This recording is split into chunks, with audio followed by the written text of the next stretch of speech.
Reborn back to university. Zhao Jin'an has just liberated himself from the shackles of a manipulated destiny in his past life, only to collide with a group of women's domestication plan. His former mother-in-law employs psychological manipulation, while a wealthy heiress regards him as an accessory. Some even aspire to mold him into an obedient, cultivated boyfriend. Yet, unbeknownst to them, in this lifetime, Zhao Jin'an has already grasped future business opportunities and has seen through the machinations of human nature. Do you wish to manipulate him? He will retaliate by building a successful career that fills his coffers to overflowing, leaving those who belittled him in profound regret. Do you seek to control him? He will methodically dismantle their hypocritical facades, shattering every PUA tactic. Chapter 1. Could it be that we were wrong? Zhao family village, the back mountain, the graveyard. 3 years since the divorce. Grandma, life has been difficult since you left. I've never dared to tell you, but I've been divorced from Chun Xingji for 3 years. You said it was fine that Xingji and I were busy with work and didn't come back to see you. You told me to focus on my studies in the city and not to think of returning to Zhao family village. You taught me how to navigate life. Grandma, do you know? They say I lack adaptability, and even Zhao Jin'an claims I am outdated. They say being too upright in this society, being sincere with others, could it be that we were wrong? Zhao Jin'an sat on the ground, a cigarette pinched between his fingers, ash precariously hovering. Beside him stood a bottle of Feitian Matai, purchased for 2,600, half consumed. Grandma, I never drink, but this bottle is expensive, and they all say it's exquisite, so I bought it. I wanted to taste it. You should have a bit too. You've saved all your life, and now we are drinking this 2,600 bottle liquor. Zhao Jin'an poured a little white liquor and burned some paper money. Grandma, I don't drink, nor do I gamble, but I've learned to smoke. You told me to treat Chun Xingji well. You know everything in your heart, don't you? You said I should stay in the city since I got into university to avoid conflicts with Chun Xingji, right? It's New Year again, and I have come to see you.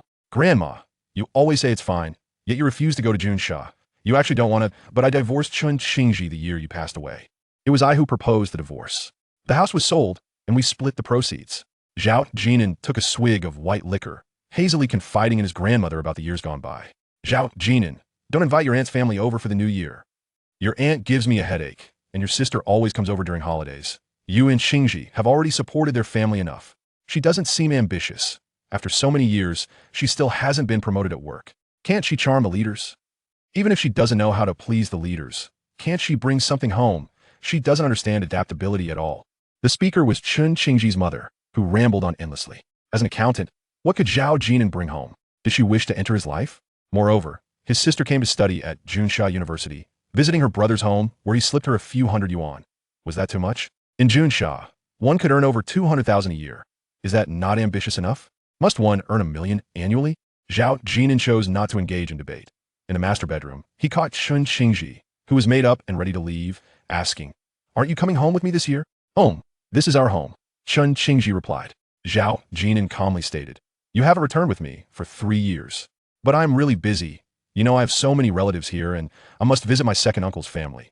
During the new year, I also need to pay respects to my boss, and your family is so far away." Chun Xingji's second uncle holds a position in the city government, wielding some authority. "You're willing to visit your boss for New Year's greetings, but can't spare a couple of days to return home?" Zhao Jin'an remained placid. "It's been 3 years. You only visited the first year. Also, Grandma wants to hold her great-grandchild. When do you plan to stop that medication?" "Oh, not again with the child business. Dear, this is a crucial time for my career advancement. Wait for a couple of years, and you can go back alone this year." Chun Xingji deflected once more, applying lipstick before grabbing her bag and heading out, ignoring her incessantly chattering mother. This was the final year. 4 years of marriage. Chun Xingji was 3 years younger than Zhao Jin'an, technically his junior. Zhao Jin'an proposed a divorce, and Chun Xingji signed without much hesitation. With no children or debts, there were no entanglements. The house was sold, and the money was split equally.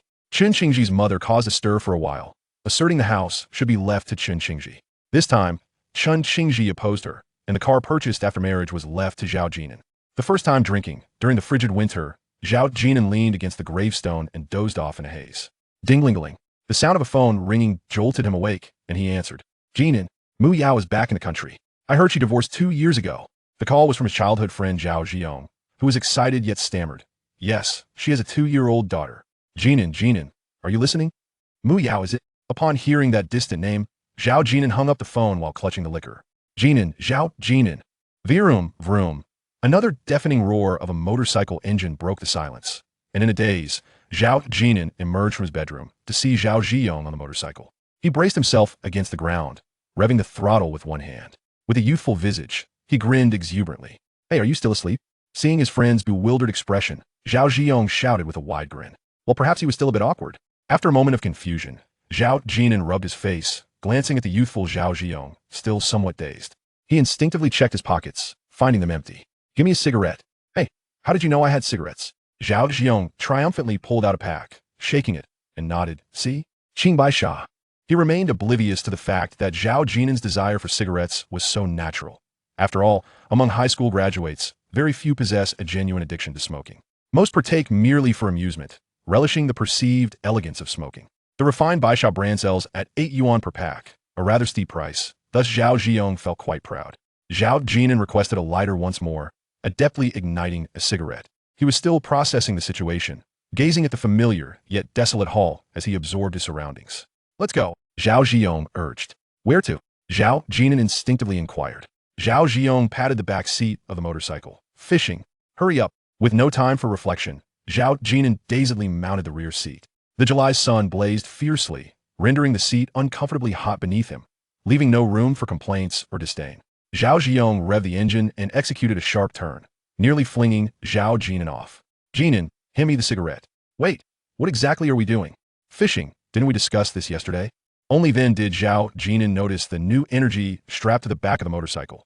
2 long rods, one entwined with iron wire and the other adorned with a fishing net. This was indeed fishing, not merely a whimsical notion. Surely they weren't about to be caught and subjected to a day at the police station upon returning? Wait, is this something one can do during the day? Zhao Jin'an posed a profound question. "What?" Zhao Jin'an rode swiftly, tossing his head back, his long hair billowing in the wind, much to the chagrin of Zhao Jin'an seated behind him. "How many days has it been since you last washed your hair? And slow down a bit." The motorcycle sped along the rural path.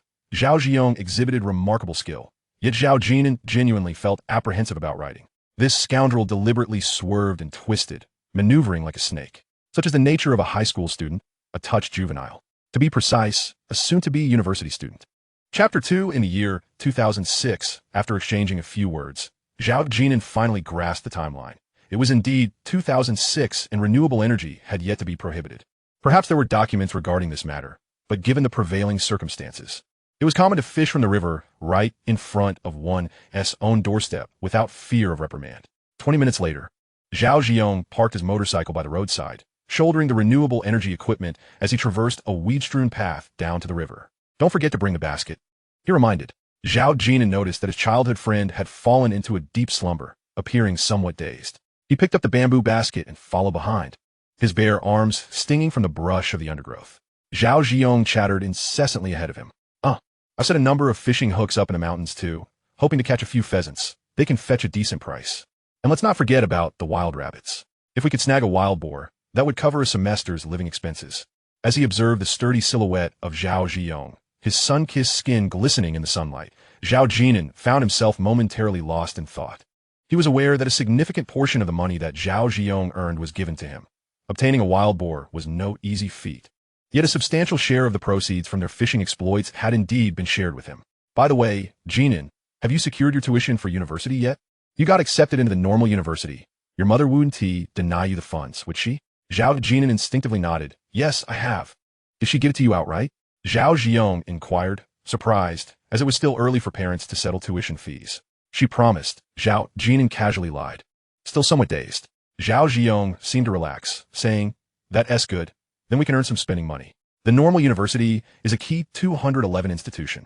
Your mother wouldn't just overlook you, unlike me. I only managed to get into a vocational college. If only you could score a few more points.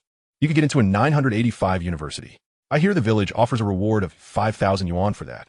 It would cover your living expenses for the entire year. Why not aim for Tsinghua or Peking University?" Zhao Jin'an retorted. Getting into Tsinghua or Peking University means tuition, living expenses, accommodation, all covered, plus a reward of several $100,000. This was the truth. If anyone were to gain admission to Tsinghua or Peking University, local governments and businesses would ensure that everything was arranged for them. It was rumored that there was a cash prize of 500,000. By the way, Zhao Jin'an scratched his head, abruptly shifting the topic. "Are you going to class reunion tonight?" "A class reunion?" Zhao Jin'an was still in a daze, instinctively replying, "I don't think so." Zhao Jin'an turned to scrutinize his friend, sensing that something was off about him this afternoon. "Mu Yao will be there. Aren't you going? Upon hearing that familiar yet distant name, Zhao Jin'an felt as if he had been plunged into a reverie, his expression becoming somewhat awkward as memories of his past life surfaced. Returning home, a 2-year-old daughter, Zhao Jin'an was even more perplexed. That can't be right. Didn't Timu Yao promise to be your girlfriend on the day after the college entrance exam? You're not just boasting, are you? Noticing his friend's silence, Zhao Jin'an quickly realized that Zhao Jin'an's financial situation must be strained. Without money, how could one afford to date a girl? He began to chatter again, attempting to reassure him. You finally managed to win over Mu Yao. She got into Central South University, but you're not doing too shabby either. During our school days, it's all about academic performance. Hunan Province has 3,985 universities: National Defense Science and Technology University, Central South University, and Hunan University. Let us not even mention National Defense Science and Technology University. That is on par with Tsinghua and Peking University, and gaining admission there is exceedingly challenging. Akin to Tsinghua and Peking University, the normal university is merely a 211 institution, thus a tier lower than the 985 universities. If you're not going, then neither will I. After all, they gather every few days. I checked online. The normal university and Central South University are in the same university town. So it'll be easy for you and Mu Yao to meet in the future. However, since you've just started dating Mu Yao, you should still consider going into the city to spend time with her during the summer. She has plenty of suitors, especially that Ochang. With his position as class monitor, he is the one organizing this reunion. Despite his words, Zhao Jin'an could tell that Zhao Jin'an was also interested in attending the class reunion. After the college entrance exam, aside from those preparing to retake it the following year, it was expected to be the wildest 3 months of their lives. Having been constrained for so long, the sudden liberation led to a tendency to revel, a common occurrence among every year's college entrance examinees. Zhao Jin'an had no intention of retaking the exam. He, along with Zhao Jin'an and Mu Yao, were all in the same class, the key class of the city's first high school. Rumor had it that Ochang had been accepted into Fudan University and was now flaunting his success in the group chat, boasting about gatherings today and tomorrow. Filled with self-importance. Today he was showing off his new phone, and tomorrow it would be his new laptop. It was said that last night's gathering was still a split bill. Is there anything wrong with splitting the bill? Zhao Jin'an grumbled, subtly disparaging the class monitor. Uqiang. Zhao Jin'an could discern that he was defending him, as Ochang also had an affection for Mu Yao. This was hardly a secret in Class 209. The problem lay in the fact that Mu Yao frequently attended class reunions after the college entrance exam as well. Zhao Jin'an viewed Ochang as a formidable rival for his childhood friend, fearing that he might steal his chance. Fortunately, Ochang would be attending university in Shanghai. He was unaware that the world outside was far more vibrant, and that there were indeed more men than just Zhao Jin'an and Ochang. As they made their way to the river, Zhao Jin'an, bearing the renewable energy equipment on his back, and Zhao Jin'an, both hail from the same village, Zhao family village. In their village, 90% of the men bore the surname Zhao, and one could trace distant relations through the family tree, though they were not necessarily related by blood. If one were to delve into it, Zhao Jin'an would need to address Zhao Jin'an as uncle. In these times, the river was abundant with fish, albeit small in size. Fishing had become an absurd notion, as few ventured to fish in the river. If a household desired to add a dish to their meal, they merely needed to cast a fishing net into the river. It seemed there was a prevailing issue. No one wished to catch fish to sell in the city. How much do they sell for in the city? Zhao Jin'an picked up a stone from the ground and tossed it into the water, causing it to skip across the surface over 20 times. It elicited no surprise, for in rural areas with rivers, everyone could do the same. With practiced ease, Zhao Jin'an scooped up a net filled with fish. It appeared he had caught a relatively sizable one. 56 yuan, he declared. Zhao Jin'an nodded in understanding. 5 yuan per pound. 10 pounds would only yield 50 yuan, and even then, it might not all sell. What's the price like? Well, it's not as lucrative as working outside. After all, catching 10 pounds of fish isn't an easy feat. Zhao Jin'an recalled that in a few years, they would be able to sell fish for 25 yuan a pound, and once brought to the city, they would be snatched up eagerly. However, by that time, the river would hold little to no fish left. If we could catch 10 pounds a day, that's 1,500 a month. We could make over 3,000 during the summer vacation. Zhao Jin'an exclaimed, already envisioning a bright future filled with the joys of university life. This idea had originally been Zhao Jin'an's, yet now his thoughts had drifted elsewhere. Alas, Zhao Jin'an found himself without funds to visit Mu Yao in the city. He needed money, and attending the class reunion required funds as well. Had he not heard it was a split bill? What are you daydreaming about? Hurry up and come over. Zhao Jin'an called out, holding up a small net filled with fish. Zhao Jin'an approached, pouring the fish into the bamboo basket, finally snapping back to reality. How do you speak? You should address me as uncle. Chapter 3. Sister-in-law In Xiaolan. The river water was shallow and crystal clear. In the deeper sections, the renewable energy equipment was insufficiently powerful to catch any fish. Zhao Jin'an, with his considerable strength, carried the renewable energy equipment throughout, his t-shirt soaked with sweat. He hadn't asked Zhao Jin'an to take a turn, as he found a certain pleasure in it. From now on, it shall be deemed illegal, and there will be consequences. Zhao Jin'an, with a bamboo basket in hand, lingered by the riverbank, occasionally wading into the water to relish the refreshing embrace of summer. Jin'an, why do you have such a strong craving for cigarettes? This is the third one already. Zhao Jin'an lamented, reluctant to part with the 8 yuan pack of fine by Sha, which he deemed merely for show. Indeed, there's no one around, so why smoke so liberally? He continued, such indulgences are better suited for a gathering with classmates, where one might casually light up in front of the girls. Zhao Jin'an scratched his scalp and glanced at the time. The sun blazed down fiercely. It was time to head back. What's the rush? Zhao Jin'an shook the bamboo basket. It weighs barely 56 jin. Selling it all might only fetch 30 yuan. We need to catch more, or else the motorcycle fuel costs will be unjustifiable. Riding from Zhejiang to the city takes half an hour, and the fuel expense is minimal. Zhao Jin'an was merely being overly frugal. We agreed to earn 3,000 yuan this summer. We'll split it evenly. Observing his earnest childhood friend, Zhao Jin'an nodded absently. All right. He recognized that half of Zhao Jin'an's motivation was to look after him. 1,500 yuan should suffice for a semester's living expenses, as he himself did not need to earn a living. Zhao Jin'an was adept at everything. From farm chores to foraging for game in the mountains, he excelled at rural tasks. Yet, in his previous life, he had immersed himself in the hustle of the big city, burdened with mortgages and car loans, leading a grueling 9-to-9 work life.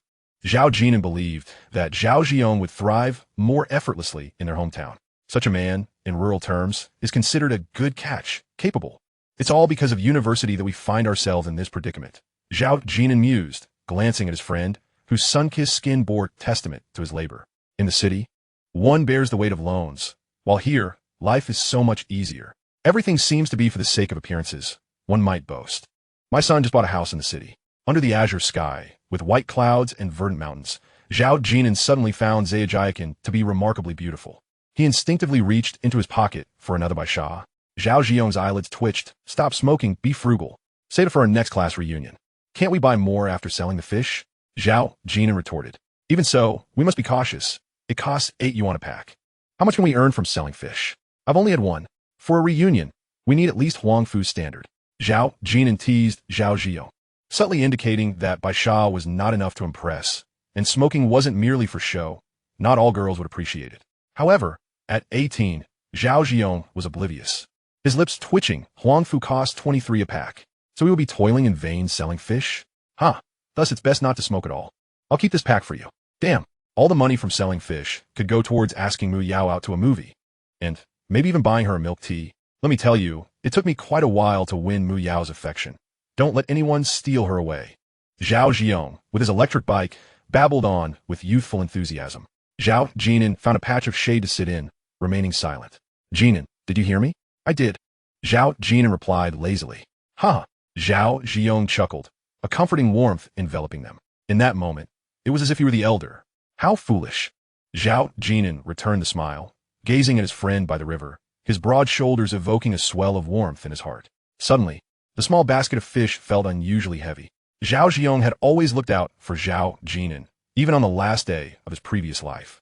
He was concerned about Zhao Jin'an's well-being post-divorce. Those who grew up in the countryside know that the rivers are teeming with fish, and one can catch plenty of loaches and eels in the rice paddies in just an afternoon. In a few years, however, excessive pesticide use would nearly wipe out the loaches. Zhao Jin'an must have set his fishing lines in the mountains earlier that morning. Zhao Jin'an also enjoyed hiking up the hills, yet he could never quite master those skills. It seemed that fate was fair. Zhao Jin'an breezed through his entrance exams to the normal university, while Zhao Jin'an struggled to even get into a technical college. The city's first high school was not the prestigious one in the provincial capital, but rather the one in a county-level city below it. Otherwise, the top students in the key classes would at least be starting from an undergraduate level. Like Oh Chong, who got into Fudan, he had little to boast about, as there were certainly students from the city's first high school who had been accepted into Tsinghua or Beida, but excelling in a county-level city's first high school was indeed impressive. An hour later, The motorcycle sped along the rural roads, appearing quite antiquated, with two missing rearview mirrors that seemed to have never existed. The sky was ablaze with brilliant fiery clouds stretching for miles, and the wind rustled through the rice fields. Two youths rode together, one beaming with a radiant smile, the other scanning the surroundings with a bamboo basket slung over his back. Slow down. Haha, Jin'an. Why have you become so timid? Zhao Jin'an glanced back at the bamboo basket. It should weigh about 10 jin. If we sell it for 6 yuan, that could be 60 yuan. Zhao Jin'an replied, I just worry that by the time we reach the city, the market will have closed. Damn. Why didn't you say so earlier? Hold on tight. You idiot, don't rush. Haha, Jin'an, you swore. Zhao Jin'an laughed heartily, as it was the first time he had heard Zhao Jin'an curse. Without me around, this guy would be in trouble. Zhao Jin'an was genuinely afraid that he might meet with an accident over 60 yuan. Jin'an, where are you headed? A woman called out as they passed by her front yard. Sister-in-law, we're going to the city to sell fish. Zhao Jin'an shouted back, simultaneously easing the motorcycle speed. Wait up. The woman disappeared momentarily before reappearing with a large plastic bag. Zhao Jin'an lifted his head, momentarily lost in thought. Zhao Jin'an referred to her as sister-in-law. But she was actually Zhao Jin'an's sister-in-law, the wife of one of his cousins, sharing the same great-grandfather. In terms of kinship, they were indeed close. The woman, Yin Xiaolan, stood at about 156 centimeters tall, 23 years old, and had been married for 2 years, enjoying a good reputation in the village. Zhejiakan was composed of the typical red brick houses built by the villagers, with neighboring homes closely situated, making them both relatives and neighbors. Moments later, Yin Xiaolan hurried out with a large bag of green peppers. You guys are going to the city to sell fish. See if anyone wants to buy these green peppers. She didn't specify how many kilos or the price per kilo, simply handing the bag to Zhao Jin'an in the back seat. Zhao Jin'an stared blankly as he accepted the large bag of peppers. Zhao Jin'an's eyes lit up. Ah, great. Even if we can't sell them, it doesn't matter. They're from our own garden, and it would be a waste not to eat them. Yin Xiaolan might not be tall, but her figure was truly impressive. She wore fitted pants and a simple t-shirt, projecting a sense of vigor. Her long hair, delicate features, and fair, taut skin suggested remarkable strength, radiating a powerful aura. After all, living in the countryside means one must engage in farm work. Being delicate simply won't do. Chapter 4 Jin'an. What does it mean to be a liquor? Here, have some fish. I'll add a dish for dinner. Zhao Jin'an adjusted the bamboo basket. Zhao Jin'an snapped back to reality. Nodding vigorously, sister-in-law, hurry and get a bowl. Okay, wait for me. Yin Xiaolan was not one to be polite. In the village, such things required no formalities. After all, they were just simple, homegrown items. If there are fish that one does not fancy eating, it is unlikely that anyone would want to receive them as a gift. The fish are too small to bother with. Yin Xiaolan moved with remarkable agility, ascending the steps as she dashed towards her living room. Before long, she emerged with a large bowl filled with vegetables, standing beside the motorcycle. Zhao Jin'an filled a substantial bowl to the brim, containing fish of various sizes and a few loaches. The river was indeed teeming with assorted fish. That'll do. That'll do. The loaches are out, she said, cradling the bowl in one hand while bending down to pick up a loach, adding, Jin'an, come over for dinner tonight. And you too, Jiong. Ah, sure. Zhao Jiong replied eagerly, his gaze fixed intently on Yin Xiaolan. Zhao Jin'an poked him in the side. What were you just looking at? No wandering eyes. Hee. Caught by his childhood friend, Zhao Jiong felt a tad embarrassed. In truth, Zhao Jin'an had seen more. Yin Xiaolan was wearing a somewhat loose t-shirt, and when she bent over, her slender waist was quite appealing. It's not for your eyes, so stop ogling. Zhao Jin'an felt it necessary to impart some wisdom. I am your uncle, and she is your aunt. Zhao Jiong replied. Jin'an, your sister-in-law is truly beautiful. He continued, a hint of indignation in his tone. How can your cousin be so oblivious to the charms of a lady? He spends all his time idly. Those green peppers were surely just picked by your sister-in-law from the garden, hoping to exchange them for some cash. If she were my wife, I'd certainly go out to earn money, so she wouldn't have to toil so hard, and I would buy her lovely dresses. Zhao Jiong grew more animated as he spoke. Zhao Jin'an interrupted, she is not your wife, and furthermore, you should not be a sycophant. Jin'an, what is a sycophant? A dog even worse off than a single dog. Half an hour later, the motorcycle reached the city center, with Zhao Jiong taking various turns, his battered motorcycle exuding the aura of a top-tier supercar. At that moment, Zhao Jin'an felt as if he were a young lad. Two youthful riders were on the motorcycle. Jin'an, which market are we heading to? The one next to Shindi Square. Okay. With time nearing 6 in the evening, Shindi Square bustled with crowds, primarily due to the many government offices and numerous newly constructed buildings. In 2006, Those who purchased such residential complexes were mostly affluent individuals, likely to have an interest in the fish from the river. Most importantly, they would not be overly sensitive to prices. In the old city, those who frequented the market might haggle over even 50 cents. Zhao Jin'an leaned the motorcycle against the roadside, balancing on one foot as he gazed at the entrance of the market. Where shall we set up? There's a vendor selling grass carp over there. Shall we steal his business? He has been here for many years, and buyers are accustomed to heading in that direction. The market itself had no stalls, but many vendors lined the roads, with local villagers displaying their homegrown vegetables and fruits along the roadside. It was uncertain whether a management fee was required. Nonetheless, Zhao Jin'an picked up the fish basket, dismounted, and settled on a step not far from the grass carp stall, calling out, "Fresh fish from the river, plus homegrown chili peppers, a perfect match." Zhao Jin'an felt slightly embarrassed to shout, surprised at how effortlessly his childhood friend did so. Sitting on the step, it felt so natural. "Beautiful young lady, for beauty and health, care to buy some?" Zhao Jin'an exclaimed, "What is this beautiful young lady nonsense? And you dare call a woman in her 40s young lady? That's not right. Isn't Jin'an supposed to be mute? When did he become so eloquent?" Zhao Jin'an stared in disbelief, somewhat befuddled. Yet Zhao Jin'an wore an earnest expression, with his words seeming wholly incongruous. However, his calls did attract a considerable crowd, particularly the elderly men who may not have intended to buy, but were merely curious about the catch in the bamboo basket. This was akin to a fisherman boasting about his haul. "Young man, how much per pound?" 15 yuan. "The vendor over there is selling for 6 yuan a pound. But here, I'm adding chili peppers, homegrown, a perfect match. Other chili peppers simply do not compare. It can't be fake, can it?" "What fake? Your fish are all sizes from big to small. Look, there are loaches too. They certainly aren't farmed fish." A group of people nearby nodded in agreement, with some reaching into the bamboo basket to inspect the catch. An elderly man with his hands clasped behind his back chuckled. "All right, give me some. I love this type of fish. I haven't had it in years." In truth, for those who seldom bought groceries, the difference between 6 yuan and 15 yuan per pound was negligible. If they liked it, a few extra yuan hardly mattered. "Don't just stand there. Take it to be weighed." Zhao Jin'an borrowed a plastic bag from a neighboring fruit stall. They had come unprepared, lacking even a scale. Jin'an was feeling quite bold, having set up shop and selling at 15 yuan per pound. Zhao Jin'an, who had just graduated high school, initially felt a bit shy. Being young, he was bashful and cared about appearances, but now he was emboldened, joining in the loud calls. Conversely, Zhao Jin'an took a break, but he did not forget to purchase a few pounds of golden sweet plums from the stall next door. "Jin'an, we are here to make money, but without a scale. How can we sell?" Zhao Jin'an replied, "I'll bring a scale tomorrow. You just watch. I'll go buy cigarettes and some plastic bags." With that, Zhao Jin'an stood up and headed to the nearby convenience store. Zhao Jin'an was already daydreaming about the prospect of making big money. 15 yuan per pound. If we managed to sell 10 pounds a day, that's 4,500 a month. Wouldn't that be exhilarating when we go to university? At the convenience store, Zhao Jin'an purchased a bundle of plastic bags and casually called for the owner to wrap some golden sweet plums. When it came time to pay, he looked at the 2 10 yuan notes in his hand and pointed toward the Lao Baisha cigarettes on the counter. "Boss, I'll take these instead." Zhao Jin'an didn't smoke much, so he had always favored Lao Baisha in his previous life. It was fortunate that he bought Lao Baisha, or else Zhao Jin'an would have had plenty to say. After buying the golden sweet plums and Lao Baisha, Zhao Jin'an pondered aloud. Are we here to make money or to invigorate the market economy?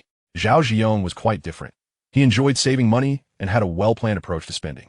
Despite earning less than Zhao Jin'an in his previous life, Zhao Jin'an had already taken a loan to buy a house in Junsha with a 30% down payment and a 20-year mortgage, and had acquired a car. He had married and started a family, effectively putting down roots in Junsha. Of course, his family had also helped considerably. Emptying 6 pockets to buy a house was no trivial matter. "Jin'an, we're going to get rich. 15 yuan per pound. Let us aim for 20 pounds tomorrow." Zhao Jin'an, still caught up in excitement, patted his chest as he declared, "Don't worry. You won't have to do anything but carry the fish basket. There aren't that many gullible buyers." "What? Do you think we can sell all at 15 yuan per pound?" 10 yuan is still viable. 20 pounds would yield 200, making 6,000 a month. You'll either be exhausted or sunburned. And what about rainy days? As they chatted idly, one was filled with enthusiasm while the other felt disheartened.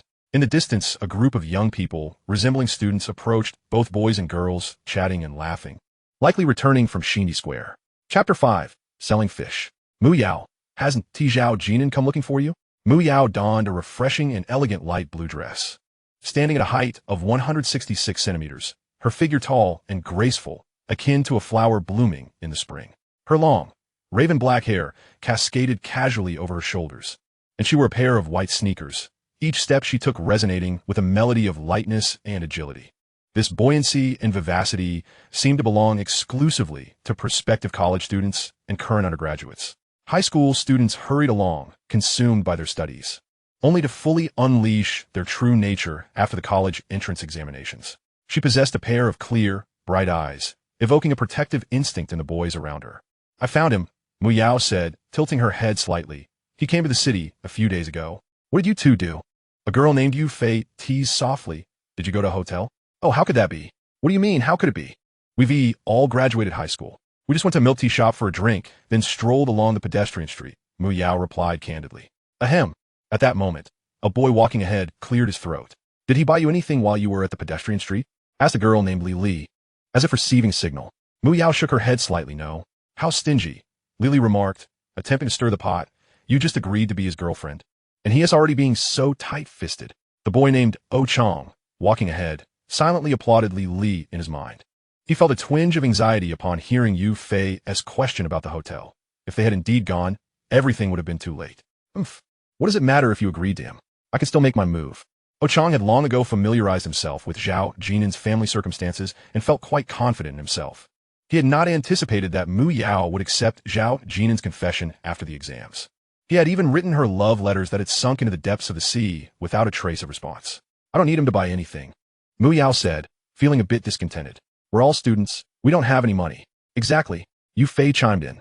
She wasn't particularly fond of Lily's meddling, especially since they were all classmates. What a good girl, Oh Chong thought to himself, reflecting on how rare it was to find someone so beautiful and principled. He increasingly felt that Zhao Jin'an had struck gold. "Right now, we're all using our parents' money." But Oh Chong turned around, displaying understanding. "The arcade and movie theater don't cost much. We can't start earning money right now, can we?" "Class monitor, you got into Fudan, so your family must give you a lot of pocket money, right?"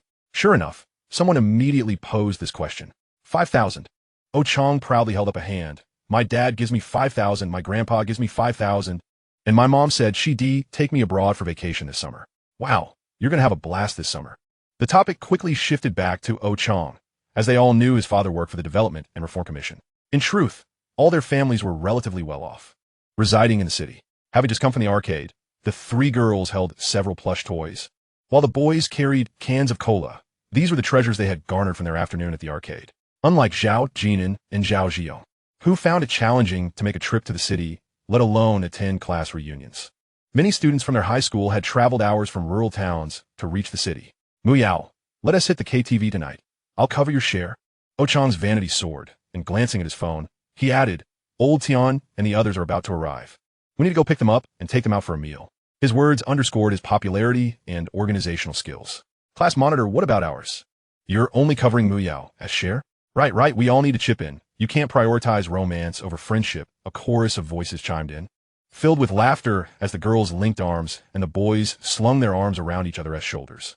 Upon hearing the phrase, "prioritize romance over friendship," Oh Chong couldn't help but steal a glance at Mu Yao, as the term carried a hint of ambiguity. Mu Yao frowned and objected. "No need. We agreed to split the bill, and I'll pay my own."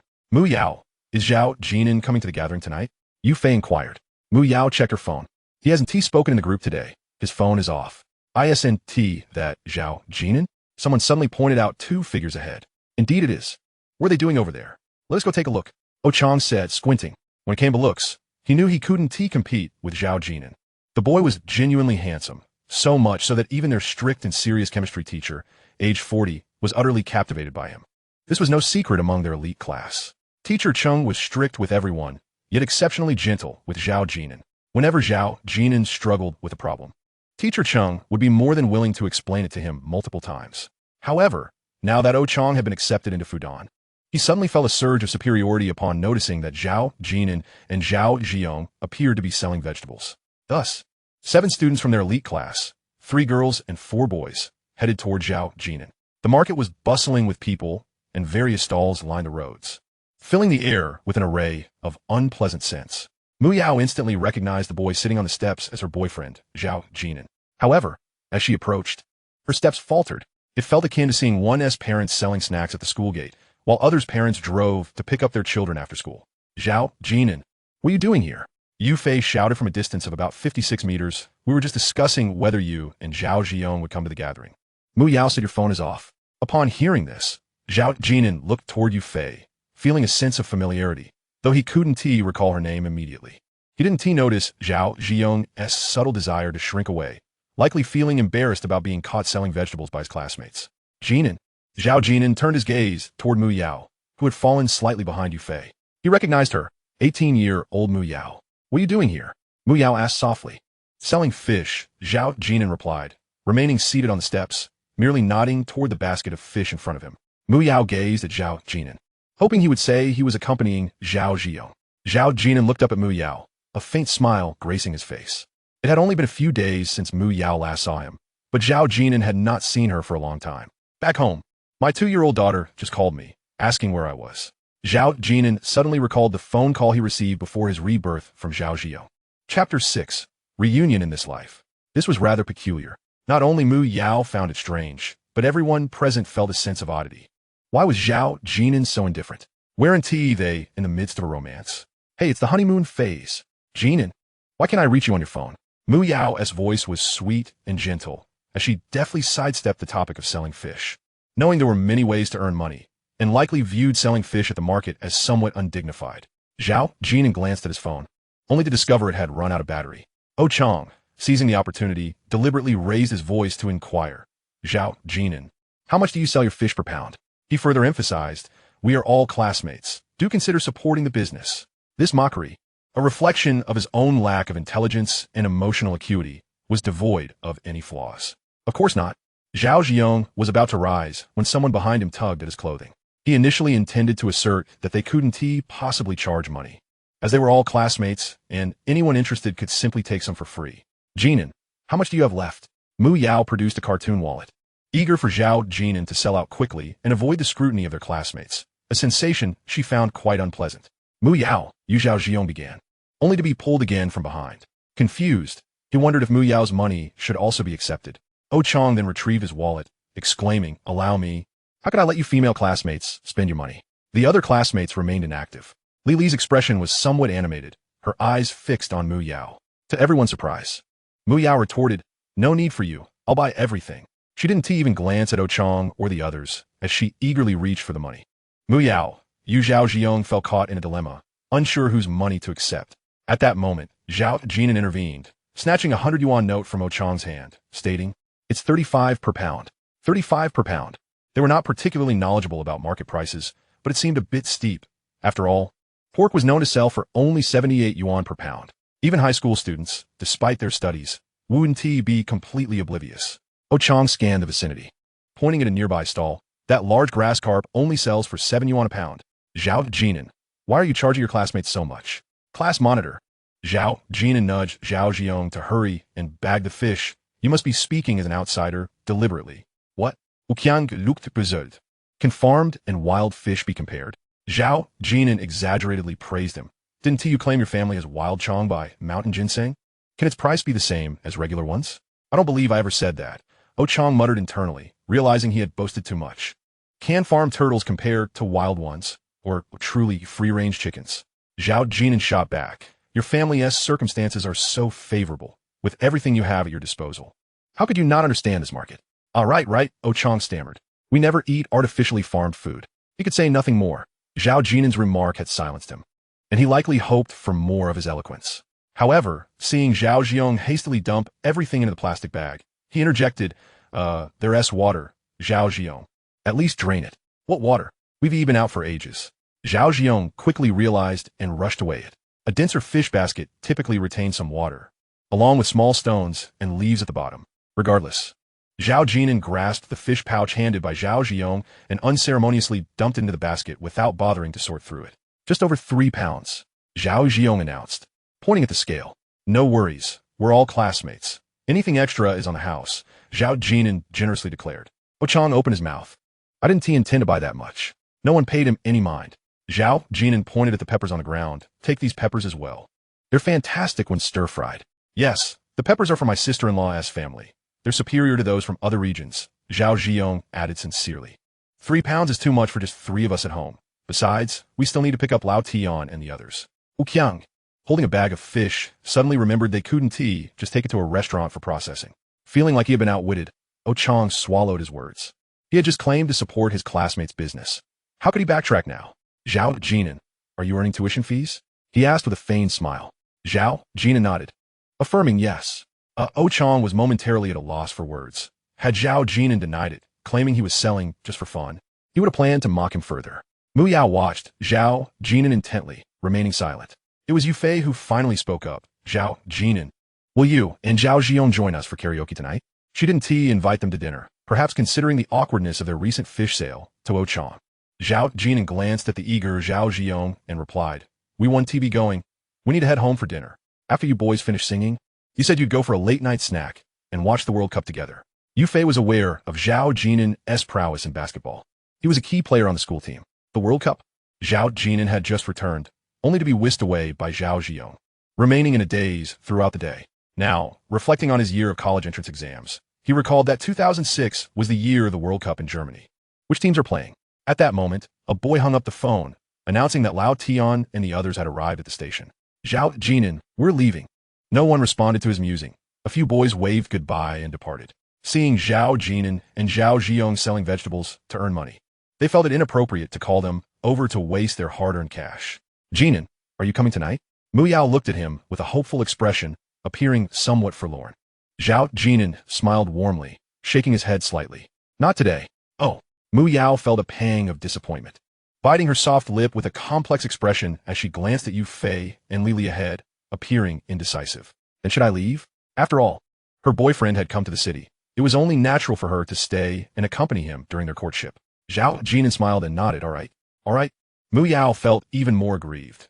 It was one thing to encounter a boyfriend while selling fish, but his lack of enthusiasm today stung her. She hesitated for 3 seconds, glancing back 3 times before finally departing. Once Mu Yao left, Zhao Jiong spoke up. Jin'an, why don't you ask Miao out? Now that we have money, you should take her out for dinner and a movie. Let us head back. I promised my sister-in-law I'd be home for dinner. You came all this way. It's a great opportunity. Look, she is still looking back. In Zhao Jiong's mind, his earnings were his own, and he felt no need to share them with Zhao Jin'an. If his childhood friend wanted to date, he could spend it freely. After all, he could always earn more tomorrow. It was just Mu Yao looking back. Yu Fei and Lili were also observing. Mu Yao, didn't Zhao Jin'an ask you out? Mu Yao shook her head. Oh, it's fine. We'll all be attending the same university in a college town. Yu Fei linked her arm with Mu Yao's. Both of them enrolled at Central South University in the same major. Mu Yao, is Zhao Jin'an relying on himself to earn tuition? Lilieska, feigning ignoranza. That's wonderful. Earning tuition yourself is quite meaningful. Yu Fei responded for Mu Yao. My cousin is graduating from university this year. She said that when looking for a boyfriend in college, one should be cautious, not just considering grades and looks. Well, what should one look for? Lili, you are too materialistic. Oh, it's too complicated to explain to you. Throughout the conversation, Mu Yao kept her head down, silent, leaving no one aware of her thoughts. Turning around, Zhao Jin'an had already picked up the fish basket and mounted his motorcycle, not glancing back or looking around. Chapter 7. If life becomes unbearable, depart. Today, Jin'an, we earned 200. As the sun set and the wind tousled his long hair, Zhao Jiong pressed down on the accelerator. He was a member of the Morning Love clan. With his golden hair, a side fringe obscuring one eye, and a tendency to observe only half of a person, he opted to forego the expense of a salon dye job, instead purchasing hair dye to achieve what he deemed a most handsome appearance. His flamboyant online moniker, Young Master Yong, complimented his mood, especially after making 200 today. You should get a haircut tomorrow, Zhao Jin'an suggested. Why? Do you think it looks good? In truth, had there been no rebirth, Zhao Jin'an would have felt indifferent. It was merely the passage of a generation. I'll charge the battery tonight, and tomorrow morning I'll set the bamboo traps in the river. Oh, I still have a few fishing nets at home, Zhao Jiong exclaimed. Tomorrow, we'll definitely catch 20 pounds of fish. Don't be so optimistic. Do you think prices are always this good? Plus, the class monitor won't be here tomorrow to help with the business. Zhao Jin'an, seated behind him, felt a twinge of anxiety, urging Zhao Jiong to ride slower and avoid the serpentine maneuvers. Ha ha, that's hilarious. But it's all right. We should be able to sell 20 pounds for over 100, right? It seemed that Zhao Jiong had developed a minor addiction to selling fish, earning more in a day than many urban workers. In their childhood, they had fashioned bamboo traps, known as yu-hu, by using stones to dam the water and placing bamboo strips in the lower sections to catch fish. The size of the catch was determined by the gaps in the bamboo. The small ones slipped through while the larger ones remained, simple yet effective. How much will you give to sister-in-law? 30. Good. I'll hold on to the rest. All right. Zhao Jin'an pondered the value of a bag of peppers. Unsure if it would fetch much more than 30, but he didn't mind, nor did Zhao Jin'an. If possible, he preferred to keep the 30 yuan from Xiaolan for himself. His mind was preoccupied with the World Cup. As they approached Zhao family village, it was nearly 7 o'clock, but in the summer, the sky remained bright. They turned off the main road and navigated a long, steep slope leading to the village. Passing a household at the entrance, they noticed a girl sitting outside, presumably after dinner, with a phone in hand, likely texting. Bolan, have you eaten? Zhao Jin'an slowed his motorcycle and called out loudly. This was a common polite greeting in rural areas. I have. Come find me after you finish your meal. All right. Bolan, Jin'an, and I will also be attending Junsha University. I know. Congratulations to you both. Zhao Bolan, clad in a white dress, perched her feet ungracefully on the stone railing of the front yard, lowering her phone to respond lazily yet kindly. Zhao family village was neither particularly large nor small, comprising over 600 households. Zhao Bolan was 2 years older than Zhao Jin'an and Zhao Jin'an, and the village only had an elementary school. To attend junior high, one would have to walk for half an hour, leading to the necessity of companionship during their daily commutes until high school introduced a distinction between boys and girls. Zhao Jin'an often declared Zhao Bolan the most beautiful girl in the village. A faint remnant of fiery clouds lingered on the horizon, and this scene filled Zhao Jin'an with nostalgia, evoking a feeling akin to a small shop nestled at the edge of the clouds. Ascending a small slope, Zhao Jin'an steered the motorcycle towards Xiaolan's kitchen. Jin'an, you're back? He soon heard Xiaolan's polite voice, insisting, Jin'an, you can't give me so much money. You shouldn't. Just take it. Perhaps she truly had no intention of accepting the money, realizing that any surplus peppers from her own garden would simply rot in the ground if left uneaten. Zhao Jin'an smiled as he entered his home, circled around, and splashed cold water on his face, gazing at his reflection in the mirror. At 18, his visage was fresh, droplets cascading down, with a straight nose and fair skin, pure and unblemished. Even his eyes radiated the innocent foolishness of a university student. Hello, Zhao Jin'an. He smiled at his reflection. It's good to see you again. Jin'an, it's time to eat. A muffled voice called from outside. Zhao Jin'an had already grabbed a bowl and was devouring his meal. Zhao Jin'an composed himself and stepped outside, where he was taken aback to see his grandmother, whom he had not seen in a long time. Grandma. His grandmother glanced at him and nodded. Are you going to your sister-in-law's for dinner? Yes. Zhao Jin'an felt a pang in his nose, his voice subdued. His grandmother nodded again and, stooped over, made her way to the neighboring kitchen. Observing her retreating figure, Zhao Jin'an hesitated for a moment before crossing a small ditch to visit Xiaolan's home. Jin'an, why did you give me 30 yuan? And I heard from Jin'an that you made 200? Xiaolan served Zhao Jin'an a generous bowl of rice, the kind that was quite large, while the stove held only 2 dishes, a vegetable and a substantial serving of fish stir-fried with peppers. The dish, enhanced with a dash of pepper oil, was delectable. Xiaolan was an excellent cook. Indeed, rural women of this era often excelled in culinary arts, lest they incur the disdain of their mothers-in-law. Unlike later generations, where cooking became a predominantly male endeavor. Jin'an, take more vegetables, Xiaolan encouraged, holding a large bowl, serving him with care. In rural areas, the concept of separate serving utensils was non-existent. Sharing food was a gesture of affection. Xiaolan had been married for 2 years and was very protective of her handsome, academically gifted younger brother-in-law, who attended a boarding high school and returned home only once a month. During the winter and summer breaks, he often had to attend supplementary classes. However, whenever Zhao Jin'an returned, Xiaolan would always invite him over for a meal. Sister-in-law, let us buy some meat tomorrow. Zhao Jin'an squatted outside under the eaves, devouring his rice heartily. For those from Xiangnan, stir-fried green pepper with meat was a true delicacy. Sounds good, Xiaolan readily agreed. Are you planning to eat here regularly? Zhao Jin'an emerged with his bowl, while Zhao Jin'an unabashedly remarked, sister-in-law's cooking is great, and besides, my parents don't care about me. You know I won't let you starve, right? Zhao Jin'an was not spoiled. If he returned home late, he would make do with leftovers, having been raised rather roughly. Noticing the absence of his cousin, Zhao Jin'an inquired, but Xiaolan simply said he had yet to return, something he had grown accustomed to.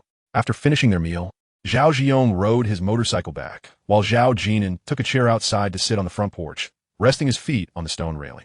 After a while, Xiaolan emerged after washing the dishes and stood beside Zhao Jin'an. Jin'an, He looked up. Xiaolan rubbed her hands together and pulled out a handful of cash. both small and large denominations. Here, take this. What's up, sister-in-law? 300. Standing at 156 centimeters, she appeared quite petite, and the largest bill in her hand was a 50.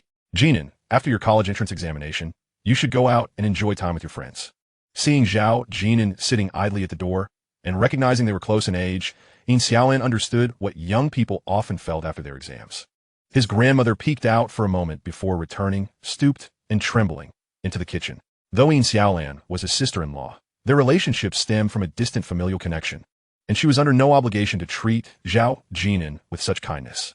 Zhao Jin'an did not refuse. He was in desperate need of money, without funds, knowing the outcome of the World Cup would hold little significance. Sister-in-law, I will return it to you in a few days. No need, if you must repay. Wait until you graduate from university and find a job. The two fell into silence, one seated and the other standing. The last vestiges of the fiery sunset vanished from the horizon.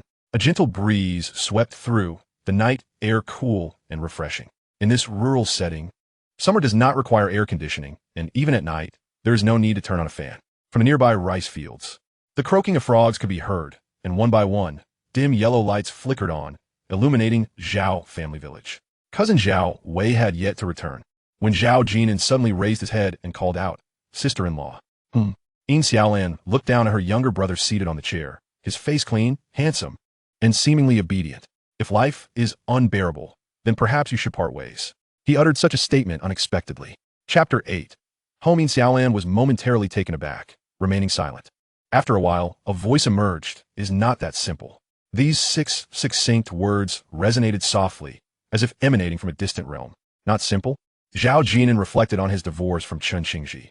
Without children, it seemed manageable. Even Zhao Ziyong was aware of the discord between Xiaolan and Zhao Wei. How could Zhao Jin'an, who lived next door, be oblivious? He also knew that Xiaolan and Zhao Wei had ultimately divorced, despite having a daughter at that time. The daughter was awarded to Zhao Wei, but lived with Xiaolan. Xiaolan returned to her parental home with her daughter, and later it was heard that she had gone south to work in Yangsheng, gradually diminishing their contact. In Xiangnan province, a train ticket to Yangsheng often becomes the final destination. For those who do not attend university, many classmates from city know.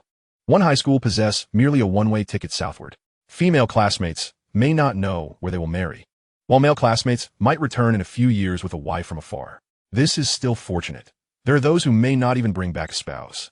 In these times, mobile phones offer little amusement. Weary from standing, Xiaolan leaned against the railing, finding this quietude preferable to sitting alone in a bedroom watching television. However, maintaining some distance was prudent, so Xiaolan kept a respectful space from Zhao Jin'an. "Jin'an, did your mother visit you a few days ago?" Xiaolan initiated the conversation with a look of concern. Zhao Jin'an lifted his head, slightly dazed. In truth, Xiaolan was inquiring whether Zhao Jin'an's tuition had been secured. Zhao Jin'an's father had perished in a motorcycle accident while intoxicated when Zhao Jin'an was still in elementary school. His mother, Duan Xiaoping, remarried 4 years later and, with a new family, found it difficult to send money to her son. After all, several thousand yuan for university tuition is a significant expense for many ordinary families. If a small allowance is occasionally provided, it is understandable, which is why Zhao Ziyong posed such a question. After Xiaolan departed, Zhao Jin'an went to his bedroom. He retrieved a small stack of money from under his pillow, counting it to find 880 yuan. This was the money Duan Xiaoping had surreptitiously given him after he was accepted into the normal university, a total of 1,000 yuan. With the pillow serving as Zhao Jin'an's secret stash, the principal amount was still somewhat insufficient. Zhao Jin'an closed the door and counted the money in his hand. The leftover 150 from selling fish, 300 given by Xiaolan, plus this 880, amounted to a total of 1330. The World Cup waits for no one. Zhao Jin'an lay on the bed for a moment, suddenly nostalgic for the various loans of later years. Without sufficient capital, what could knowing the scores accomplish? Ultimately, he rose from his bed and made his way to the kitchen behind the house. Grandma. As people age, it is uncertain whether they fear the heat. On this hot summer day, his grandmother was in the kitchen eating from a bowl, looking up at her grandson with a face full of affection. "Have you had enough to eat at your sister-in-law's?" "Yes."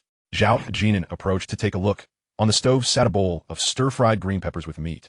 Yet his grandmother's bowl contained only a few small dishes and the remnants of the green peppers. "Our family will no longer hold banquets," she suddenly announced. Zhao Jin'an nodded. "All right." His grandmother patted Zhao Jin'an's hand, smiling.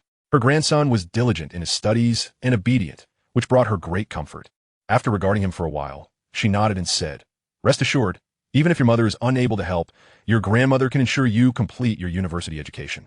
Perhaps fearing her grandson's worries, she confidently added, "The 2 pigs I raised will be ready for sale in a month, along with the chickens and ducks. All can fetch a good price.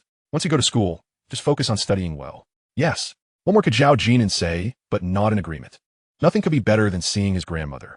His grandmother seemed puzzled as to why her grandson was gazing at her so intently. As their conversation flowed, she glanced outside and inexplicably remarked, "Your sister-in-law is a good woman." Zhao Jin'an replied, "Yes, I know." He truly did not understand why his grandmother suddenly made such a statement. The perspective of his grandmother's generation differed from that of his parents. Parents worry that their children might develop romantic relationships in high school that could hinder their studies, while grandparents do not dwell on such matters. They might even hope to hold their great-grandchildren soon. In his previous life, his grandmother passed away without ever holding a great-grandchild, which filled Zhao Jin'an with guilt. At that time, Zhao Jin'an was already 323 years old, and his grandmother often lamented this. Even until her last days, she held Zhao Jin'an's hand, expressing her regret. "Qingji is a good child. It is my misfortune not to see your children with Qingji." Qingji arrived late, having returned only after Zhao Jin'an called to inform her of their grandmother's passing. Just before the casket was closed, she knelt by the grandmother's bed and wept for quite some time. "Grandma, do you have any money?" Zhao Jin'an finally spoke. "I will return it to you in a few days. I sold fish with Zhio." His grandmother glanced at him, said nothing, and exited the kitchen, presumably to fetch some money. Hosting a graduation banquet could yield some red envelopes, but since Zhao Jin'an's father passed away, no one in the village reciprocated any social favors for their family. It is all about social exchanges.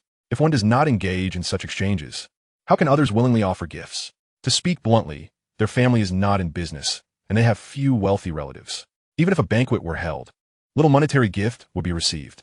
After deducting the expenses from the banquet, perhaps only a few thousand yuan would remain. Rather than face such a situation, it is better not to hold a banquet, sparing others from discomfort and denying them the opportunity for gossip. After a while, his grandmother returned, pulling a thick red plastic bag from her pocket, carefully untying it to reveal a substantial stack of money, both new and old bills, even some crumpled notes. 2,356 yuan. "This is all I have, take it. If you wish to play with your classmates, then go ahead, buy whatever you need." His grandmother had likely counted this money many times, as it was part of the fund she had prepared for Zhao Jin'an's tuition. However, upon hearing her grandson speak up, she readily offered it all. "Brother." At that moment, a little girl about 5 years old bounded across the threshold. His grandmother quickly tucked the plastic bag into her pocket and whispered, "Quickly put the money away. Don't let anyone see." "Brother." The one calling was Zhao Yueqian, the daughter of his uncle. Living with his grandmother, Zhao Yueqian sat on the dirty doorstep, as raising children in the countryside is not overly concerned with cleanliness. "Hey!" Glancing at the tiny figure on the doorstep, Zhao Jin'an found himself momentarily lost in thought. "Brother, there are fish." He chuckled, saying, "Tomorrow, I will bring you some fish." "Big fish, so large." Zhao Yueqian sat on the threshold, gesturing with her hands, her soiled little dress paired with a radiant smile gracing her cherubic face. Zhao Jin'an crouched down and pinched her cheek, saying, "All right, tomorrow, elder brother will catch a big fish for Qianqian in the river, and in the future, I shall take you to the grand city of Junsha." Their grandmother, nearby, wore a benevolent smile. At that moment, an inopportune voice drifted in from outside. "Don't forget us just because you've gone to university and found a girlfriend. Once you marry, you'll be listening to your wife and enjoying your fortune." The words were laced with barbs, somewhat unpleasant to hear. Yet, there was a grain of truth in them. Such individuals were all too common. Isn't there a saying that once a man marries, he forgets his mother? Zhao Guohua, the younger uncle, had gone south to Yangchang for factory work, and the speaker was Aunt Wang Jinru. Wang Jinru was not a bad person, though her manner of speaking could be rather harsh. Whenever Zhao Jin'an returned from boarding school, she would slip him some pocket money, sometimes 50, sometimes 100, though her tongue could be rather sharp. In a previous life, Chen Xingji's mother had referred to Wang Jinru. Wang Jinru had a knack for clashing with Zhao Jin'an's mother-in-law and had never lost an argument. "Qianqian, your brother says he will take you to the big city in the future," Wang Jinru said, squatting down to feed Zhao Yueqian from a bowl brimming with meat. Their grandmother, reluctant to take any for herself, reserved it for Zhao Jin'an and Zhao Yueqian. In Wang Jinru's eyes, her nephew's admission to the normal university was already quite an achievement. During her recent wanderings around the village, she had yet to grasp the concept of a 985 or 211 university. She simply understood that they were prestigious institutions, and that sufficed for her. "Mom, isn't Jin'an holding a graduation celebration?" "No, he isn't. Oh, what a pity. Such a splendid opportunity. Zhao Guohuo returned home only 2 or 3 times a year. Most who went south for factory work were similar. Firstly, the factory didn't grant many days off, and secondly, the travel expenses were significant. Wang Jinru occasionally bickered with their grandmother at home, but overall, their relationship was decent. Grandmother had just been wary of Wang Jinru. She had given money to Zhao Jin'an, and Wang Jinru would certainly have had something to say about it, perhaps some unflattering remarks regarding grandsons and granddaughters. Chapter 9. The wind-chasing youth of that year. At night, Zhao Jin'an lay on the bed, gazing at the cobweb in the corner and the mottled, dim ceiling, lost in thought. It had been a long while since he had slept in this bed, and it felt a bit unfamiliar. Or perhaps he was still digesting the reality of his rebirth. After a while, he disconnected a universal charger from the bedside and connected his phone to the power source. Upon turning it on, he discovered several unread text message notifications from Mu Yao and one from Yufei. Locating the familiar yet clumsy icon, he opened the high school QQ group. Looking at his QQ name, and Zhao Jin'an opened his mouth, realizing he was no longer in a position to mock Zhao Ziyong. The wind-chasing youth. What a juvenile username. It hardly surpassed Yong Xiao in its silliness. Zhao Ziyong was actively chatting with classmates in the group, and Zhao Jin'an stealthily reverted his username to his own, refraining from joining the conversation, as he hardly recognized anyone anymore. In Xiangnan province, if one's college entrance examination results weren't particularly stellar, the universities chosen by most were nearly all in the provincial capital, Junsha. Those like Oh Chong, who managed to get into Fudan, were rare. Ordinary individuals typically wouldn't venture out of the province, especially those with less impressive scores who had even less reason to do so. Female classmates were discussing Junsha's Pedestrian Street, Golden Street, and Hehe Street, places known for selling clothes, and they were making plans to shop together in Junsha. It seemed they were eagerly anticipating university life. In reality, the items sold in these locations were quite inexpensive, aside from the Pedestrian Street. It all depended on one's bargaining skills. Suddenly, someone in the group asked, Zhao Ziyong, didn't you and Zhao Jin'an go to the gathering? Most of those chatting in the group had not attended the gathering, as the journey to the city was too far. But Zhao Ziyong and Zhao Jin'an could reach the city by motorcycle in just half an hour. If they rode quickly, they could arrive in 20 minutes. Yong Sao, no, we didn't go. I heard you and Zhao Jin'an went to the market to sell fish today. Another person inquired. Someone else asked Zhao Ziyong, how much did you earn today? This time, Zhao Ziyong hesitated to respond immediately, perhaps feeling a bit embarrassed about the matter. Others might not have intended to mock him, but were merely curious. Many classmates had a farm at home and helped their parents with work. However, one classmate seemed to ask with some intent. Zhao Ziyong, I heard that, the class monitor bought 100 yuan worth of fish today to support you and Zhao Jin'an. 100 yuan? What a loyal class monitor. Yes, I heard the monitor is treating everyone to karaoke tonight. It was evident that this information had been spread by those present that day. Otherwise, it would have circulated so quickly. Zhao Jin'an read the messages in the group, remaining silent, and found it somewhat amusing. High school students, how endearing they were. In the city, at the Diamond Money Cabinet KTV, a reputed national chain, a moderately sized private room hosted over 10 boys and girls. The coffee table was adorned with numerous small bottles of beer, a fruit platter, and several bags of snacks. The lighting was dim, and Lily approached with her phone. Mu Yao looked, they're discussing the fish selling. Mu Yao glanced over and turned her head away. Lily chuckled before departing. After Lily left, Mu Yao pulled out her phone to observe the discussions among her classmates in the group, yet she refrained from contributing. It must be Oh Chong spreading this on purpose. Yufei scoffed, pointing to a boy nearby engrossed in his phone. Tian Yuhao is wearing the same pants. Mu Yao cast a glance at Tian Yuhao, feeling a twinge of regret.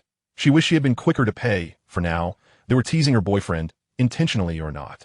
Moreover, she noticed Oh Chong frequently glancing her way while holding a microphone, as if to say, look, your chosen boyfriend has to rely on selling vegetables for tuition, while I'm the one supporting his business. Yufei, why are they behaving like this?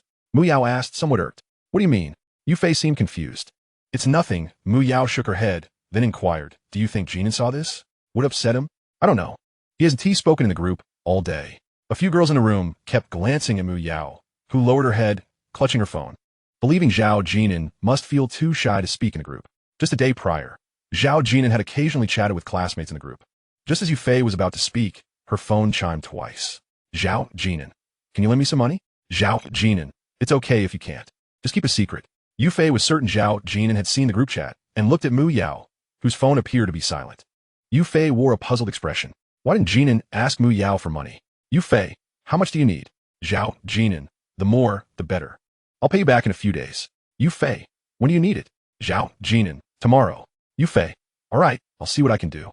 Early the next morning, Zhao Jin'an stepped out with a rather inexpensive backpack, clad in a white t-shirt, dark shorts, and a pair of flip-flops.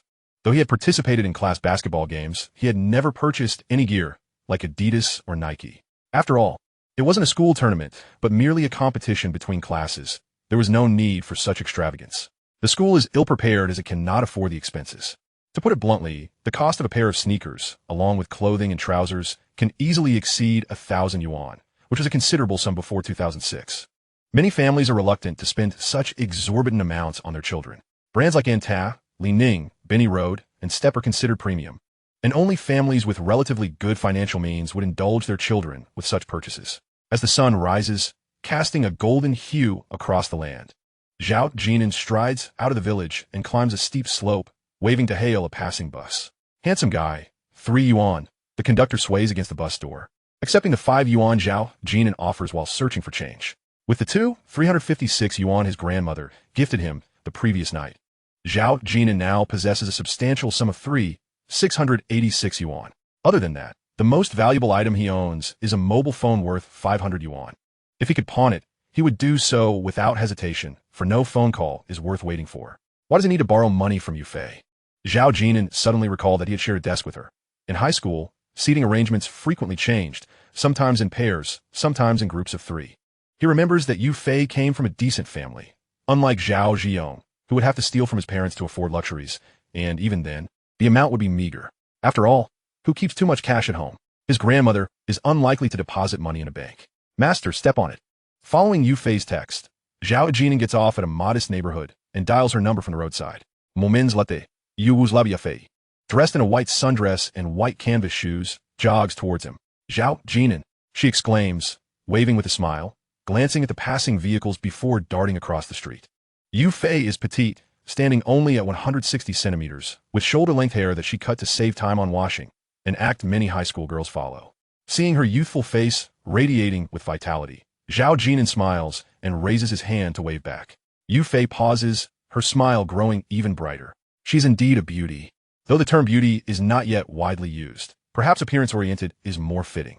Chapter 10, The IOU. Zhao Jin'an.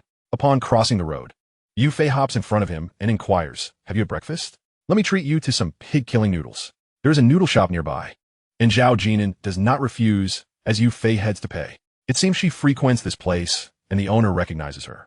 Yu Fei, is this your boyfriend? Huh? No, we're just classmates. Yu Fei's face flushes crimson as she quickly waves her hands in denial. Once seated, she speaks first again. Jin'an, is something bothering you? She struggles to understand his comment about needing more money, especially since school has yet to start. No, Zhao Jin'an replies, pulling out a pen and paper from his bag. I'll write you an IOU. Huh? Yu Fei is taken aback. An IOU? The 18-year-old, freshly graduated from high school, gasps in disbelief. Is it really necessary to formalize borrowing a bit of money among classmates? Such is the naivety of a girl yet to enter the adult world. No need to write. Yu Fei rummages through her bag, retrieving a stack of red bills. Jin'an, I only have 600. Is that enough? That will suffice. Upon hearing his answer, Yu Fei breathes a sigh of relief. She had just convinced her mother to part with 2,000 yuan for a new phone, and the rest was her savings. Zhao Jin'an takes the money without counting it, but meticulously writes an IOU for her. I'll repay you in a few days. Oh. Yu Fei glances at the IOU, stows it in her bag, and adds, Mu Yao and I left halfway through singing last night. What are you talking about? Zhao Jin'an looks up, puzzled. Yu Fei appears equally bewildered. Last night, they said in the group chat that you and Zhao Jin'an. So Mu Yao left? And I did too. Oh. Now it dawns on Zhao Jin'an, and he nods before returning to his noodles. Yu Fei finds it strange, sensing that Zhao Jin'an seems entirely unconcerned. No, he must be pretending. After all, boys care about their pride, don't they? Jin'an, are you really not angry? Oh Chang did it on purpose. I saw him and Tian Yuhua buddying up at KTV, and he was teaching Tian Yuhua how to speak. Furthermore, last night, Mu Yao was in a bad mood. Yu Fei adds quickly, but I think it's impressive that you and Zhao Jin'an earn your own money. There's nothing shameful about that. What about Mu Yao? Zhao Jin'an suddenly interjects. She was unhappy, picked up her bag, and left, saying she wouldn't hang out with him anymore. Thank you. Zhao Jin'an stands and wipes his mouth. I didn't log into QQ last night, so I missed it. You're lying. As Zhao Jin'an turns to leave, Yu Fei calls out. Jin'an, where are you going? To Qinzhou. Aren't you inviting Mu Yao to Qinzhou with you? Yu Fei grumbles softly. She assumes Zhao Jin'an plans to shop in Qinzhou and thinks that one should invite their girlfriend along when in a relationship. How odd. In 2006, one could not purchase World Cup lottery tickets online. One had to go to a betting station. Given the scarcity of lottery outlets in county-level cities and the fear of drawing too much attention, Zhao Jin'an opts for Qinzhou. He intends to bet on scores, what everyone refers to as correct scores. Moreover, he is looking to combine several matches. Unfortunately, with limited capital, betting solely on individual match scores yields minimal returns. However, combining bets changes the game. It is a matter of multiplication. For instance, during the 2022 World Cup, a bettor placed a 50-fold bet on a combination of 4 scores for 100 yuan, winning 37 million. In the 2010 South Africa World Cup, another bettor won 209 million with a single 12-fold bet. Such a person is indeed the chosen one. This is not a matter of drunken luck but pure chance. The bus sways as Zhao Jin'an sits by the window, his mind racing as he recalls and confirms the scores of the final matches. Since it's the year following the college entrance examination, he has watched every match, and the scores are etched in his memory. Now, he is reminiscing about the scores from the 90 minutes of play. Betting on soccer is precisely this. Overtime and penalty shootouts do not count. The final match that year left a profound impression. Italy versus France, ending in a draw of 1-1. Italy triumphed in the penalty shootout, ultimately lifting the World Cup trophy. Zidane received a red card for headbutting Italian player Materazzi during extra time, marking the conclusion of his illustrious career. In his past life, Zhao Jin'an felt regret.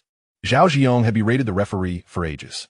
That day, Mu Yao and Yu Fei were also present. The two girls laughed at their overreaction, thinking, "It's not our national team. Does it really matter who wins or loses?" It wasn't until the final that they realized the national team, like them, was watching the game while munching on late-night snacks in front of the television. The third and fourth place match ended with Germany defeating Portugal 3-1. One semifinal saw Germany and Italy finish 0-0, while the other ended with Portugal losing 0-1 to France. Sighing at these memories, Zhao Jin'an cannot help but feel that such scores are bound to yield low odds. He reminisces about the 2014 Brazil World Cup, where Germany defeated Brazil 7-1 in the semifinals. Surely those who bet on that score must have struck it rich. An hour later, the bus arrived in Qinzhou. Zhao Jin'an casually sought out a lottery ticket vendor, instructing the proprietor to print a combination ticket for 4 matches. However, when Zhao Jin'an produced 3,000 yuan, the vendor appeared momentarily taken aback. It wasn't that 3,000 yuan was an exorbitant sum. Some individuals wagered tens of thousands on match outcomes. Indeed, there were even those in their group who flaunted tickets worth hundreds of thousands, each ticket merely costing 2 yuan, accumulating to substantial amounts. Yet, for combination tickets, the stakes were typically modest. Many chose to place a mere 2,100 yuan bet, hoping for a stroke of luck. If they won, splendid, and if not, there was little regret, merely a sense of participation. Are you certain, handsome? Once the ticket is issued, it cannot be refunded, the vendor inquired cautiously, suggesting that the odds of winning with a 4-match combination were exceedingly slim. Yes, proceed with the ticket, as long as you don't make an error, Zhao Jin'an replied. He meticulously reviewed the ticket before stowing it in his bag, waving goodbye without uttering a word as he departed. He intended to visit other lottery outlets, aiming to diversify his bets and avoid drawing undue attention. After all, a total of 286 yuan across 4 matches was likely to raise eyebrows, especially considering the odds were dishearteningly low, nearing 580-1. Zhao Jin'an sought out 4 more lottery vendors, converting all his cash into tickets, leaving only a small sum for transport. After a busy half-day, he gazed at a bulging bag filled with tickets, a smile creeping across his face. Yet, the weight of a single miscalculated score could plunge him into debt. Suddenly, his phone rang. It was Zhao Jin'an. "Jin'an, where have you been? Did we not agree to go fishing this afternoon?" Zhao Jin'an had spent the better part of the morning in the river, setting up fish traps and casting nets. And with great enthusiasm, he rode his electric motorcycle to find Zhao Jin'an, only to discover he was nowhere to be seen. This is not how one conducts business. You just squandered 80 yuan of your own money yesterday, and now you vanish? Though he felt a bit ashamed from the previous night, he knew he had to earn money, especially since he had promised his sister-in-law, Yin Xiaolan, to buy meat. Men must uphold their word, particularly in the presence of beautiful women. Not long after, another text message arrived from Mu Yao. "Jin'an, where are you?" Zhao Jin'an picked up his phone and pondered his response for a long moment, ultimately deciding not to reply. Instead, he flagged down a bus heading back. Chapter 11, McDonald's. Mu Yao threw her phone onto the couch in frustration, her expression one of discontent. Jin'an must surely be upset with her. As a young girl experiencing her first romance, she felt a certain clinginess, regretting her decision to dine and sing with classmates instead of spending time with Zhao Jin'an. But why hadn't he insisted she stay longer? Did he not know how to keep her from leaving? Mu Yao flopped onto the couch, muttering to herself, her small fists pounding the cushions in exasperation. The summer vacation following the college entrance examination felt interminably long, and Mu Yao was painfully bored, yearning for Zhao Jin'an to carve out some time for her. She missed him terribly. Whenever she found herself idle, thoughts of him flooded her mind. Upon returning from Qinzhou, Zhao Jin'an called Zhao Ziyong. 40 minutes later, the flashy motorcycle appeared, with Zhao Ziyong carrying a fish basket, his arms darkened from a day in the sun. "Jin'an, where have you been?" he asked, noticing something peculiar. This was the only McDonald's in the city. Zhao Jin'an pointed at the McDonald's behind him. "Let's grab something to eat. Do you still have money?" Zhao Ziyong asked incredulously. "You took all the money from selling fish yesterday. Didn't your parents give you any cash?" On the roadside, the two exchanged incredulous glances. Zhao Ziyong, visibly agitated, lamented, "You have no regard for others. Not even a hint of generosity left." He was convinced that Zhao Jin'an had spent the day enjoying himself with Mu Yao in the city, exhausting all his funds in a single outing. Zhao Jin'an retrieved 23 yuan and a lighter from his pocket. Zhao Ziyong glanced at him, disgusted. "Let's go sell fish first. How much did we catch today?" "About 123 jin, I suppose. If you had called me earlier, we should have had no trouble with 20 jin." And so, the two climbed onto the motorcycle and headed towards the market. This was Zhao Ziyong's forte, and he spoke with confidence. Although Zhao Jin'an didn't carry the fish basket today, Zhao Ziyong had already set traps and cast nets earlier that morning, so their catch exceeded that of the previous day. However, they did not encounter any naive customers like Oh Chong today. It took them a long time at the market to sell their fish for only 95 yuan. Zhao Ziyong even snatched 50 yuan to buy pork, and seeing his childhood friend grinning like a fool while carrying the meat, Zhao Jin'an felt a lump in his throat, unsure of how to express his thoughts. "Heh, you promised to buy meat for your sister-in-law. It's grandma. Don't confuse the family hierarchy." Zhao Jin'an corrected him quickly, concerned that Zhao Ziyong might stray in his thinking. "Come on, are you buying McDonald's for someone? Surely not for Mu Yao. Of course it's for my little sister, Zhao Yueqian. Hey, if we earn some money, we should treat her to something nice." What can one say about fast food chains like McDonald's? In 2006, in this remote 18-line city, it represented an upscale option. A simple box meal cost merely 4 yuan, while a meat dish was 5.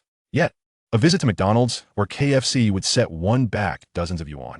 Children adored it, and young couples often chose such eateries for casual dates, where the expenses were not exorbitant yet felt trendy. In any case, the McDonald's and KFC in the city enjoyed brisk business. Zhao Ziyong, with a fish basket slung over his shoulder containing a piece of pork weighing around 7 jin, inhaled deeply, the aroma of fish lingering in the air. He gazed longingly at the enticing images adorning the restaurant's exterior, swallowing hard. He had eaten there before, but the occasions were few and far between. Moreover, at that moment, Zhao Ziyong was merely 18 years old, having worked tirelessly throughout the afternoon.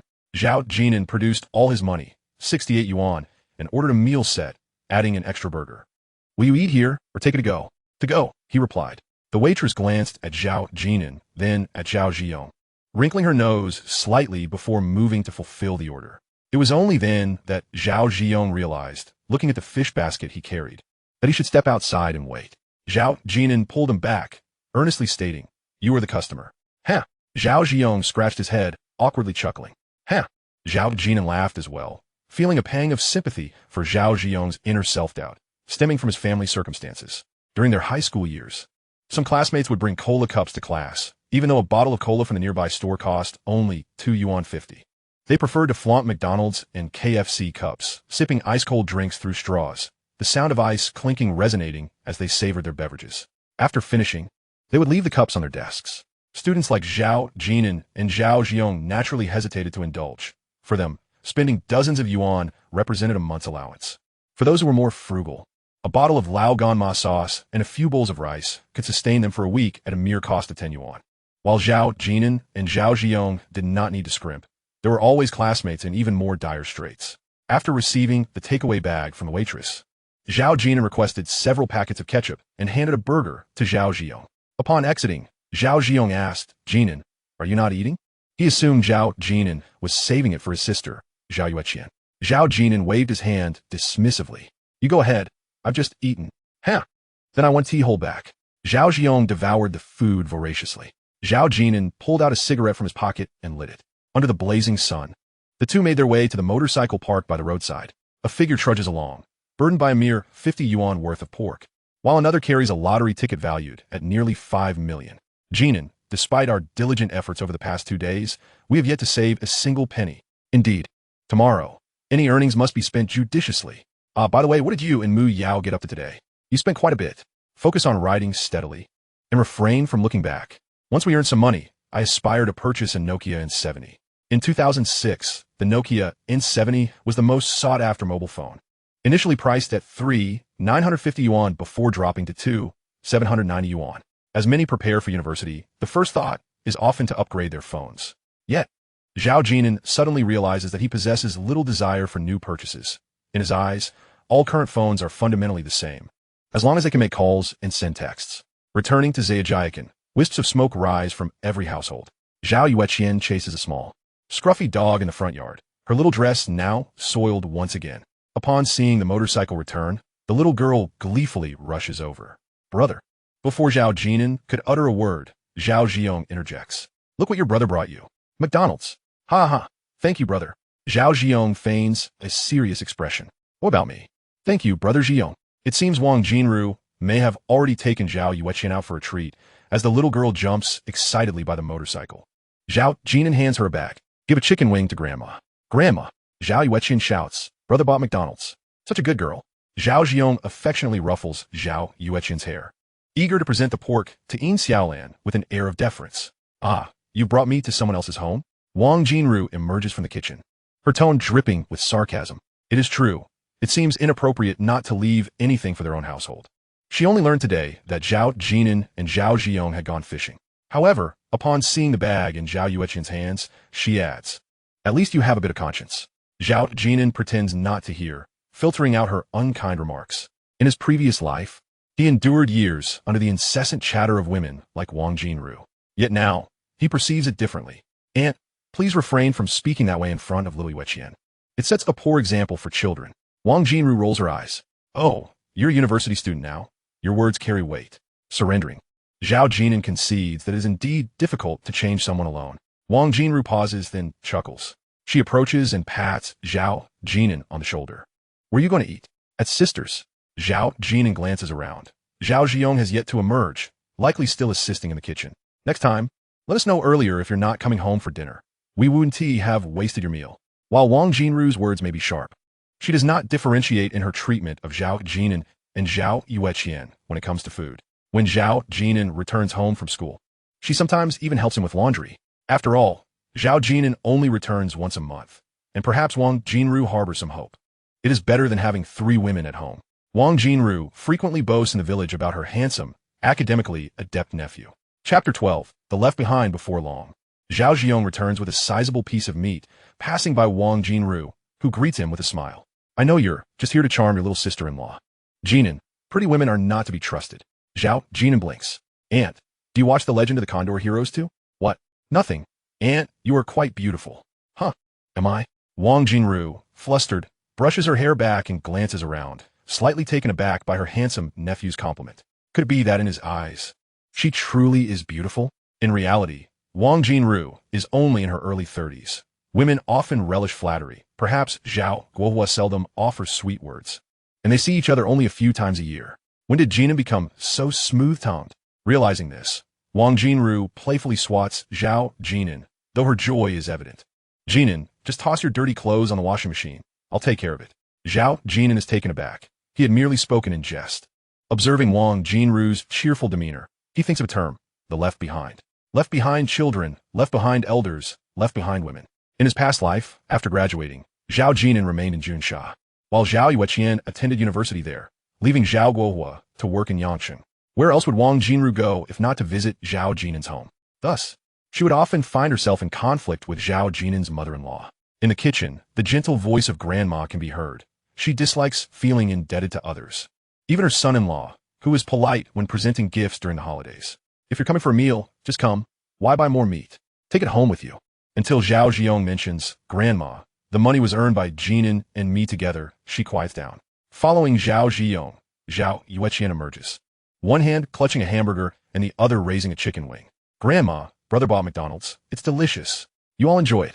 Grandma, unfamiliar with McDonald's, always reserves the best for her grandchildren, unwilling to indulge herself. Grandma, try some. Zhao Jin'an offers a chicken wing to Grandma. She gazes at her tall, strapping grandson for a moment before taking a bite. Sweet. Then add some ketchup. Brother, let me do it. Zhao Yueqian obediently tiptoes to squeeze a generous amount of ketchup over the chicken wing. Grandma grimaces after taking a bite. Sour, I don't want it. Haha. As the sun sets, laughter fills the front yard, and even Wang Jinru shares in the merriment. Zhao Yueqian hops about, exclaiming, Grandma also had McDonald's. Did you enjoy it? Grandma, with her face lined with wrinkles, beams, delicious. But my teeth aren't good anymore, so give it a chance, Yan. This warmth belongs to their shared experience of being left behind. Watching her tall, handsome, and clean-cut nephew, Wang Jinru feels a pang of reluctance. He would only return once a semester for university. Indeed, 18-year-old Zhao Jin'an stands at an impressive 181 centimeters, with fair skin, embodying a quiet elegance rather than a rebellious charm. He seems to have bypassed the typical adolescent turmoil, being obedient at home and diligent at school. As night falls, Zhao Jin'an lies in bed, deep in contemplation. The year 2006 is indeed an awkward one.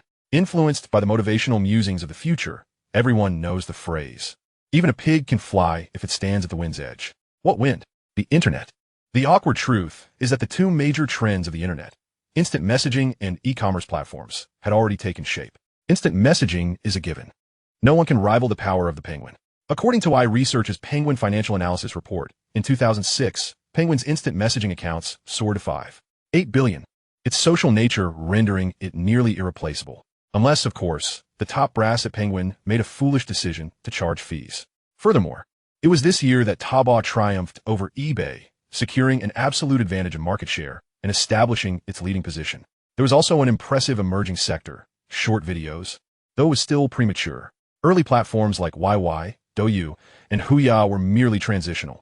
Only Douyin transcended them. Zhao Jin'an flips through his phone, opening Baidu to seek out memories. In 2006, one could search on mobile Baidu, albeit through the slow, cumbersome WAP access. Suddenly, it dawned on me that the wealthiest individual in 2005 was Huang Guangyu, the proprietor of an appliance retail empire. As I recall, he also held the title of the richest man in 2008. Following that, the spotlight shifted to the realms of real estate, with the likes of Baiyuanyuan and Wanda, and the bottled water industry, notably Waha, oscillating in prominence. Wanda seemed to have maintained its crown for several years. Subsequently, the internet era emerged. It wasn't until 2021 that the title of the richest was reclaimed by Mr. Zhong of Nongfu Spring, who held it for 3 consecutive years. The lucrativeness of real estate is well known. A frenzy was anticipated in 2009, with property prices soaring. Yet it was surprising to discover that bottled water, priced at merely 2 yuan a bottle, could also yield such substantial profits. As I reflected on these overarching trends, Zhao Jin'an suddenly realized that his mobile phone had been suspended due to unpaid bills. He had forgotten how exorbitant the data fees had become.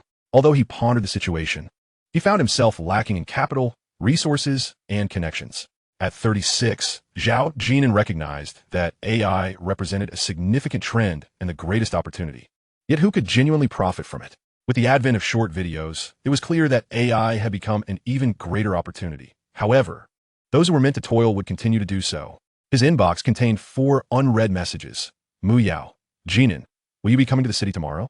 Mu Yao, Jin'an, I'm sorry. I was wrong yesterday. Please don't be angry. Mu Yao, Zhao Jin'an, I'm upset. Yu Fei, Zhao Jin'an, are you back? The youthful Mu Yao's expression of anger was merely an invitation for him to comfort her. At just 18, she embodied the essence of a young girl in a typical romantic relationship. Zhao Jin'an chose not to respond, as he was unable to do so due to his phone being out of service. Perhaps he had simply exhausted himself from a long day, as he soon drifted into a deep slumber. The following morning, as the sun had just begun to rise, he vaguely heard voices outside his window.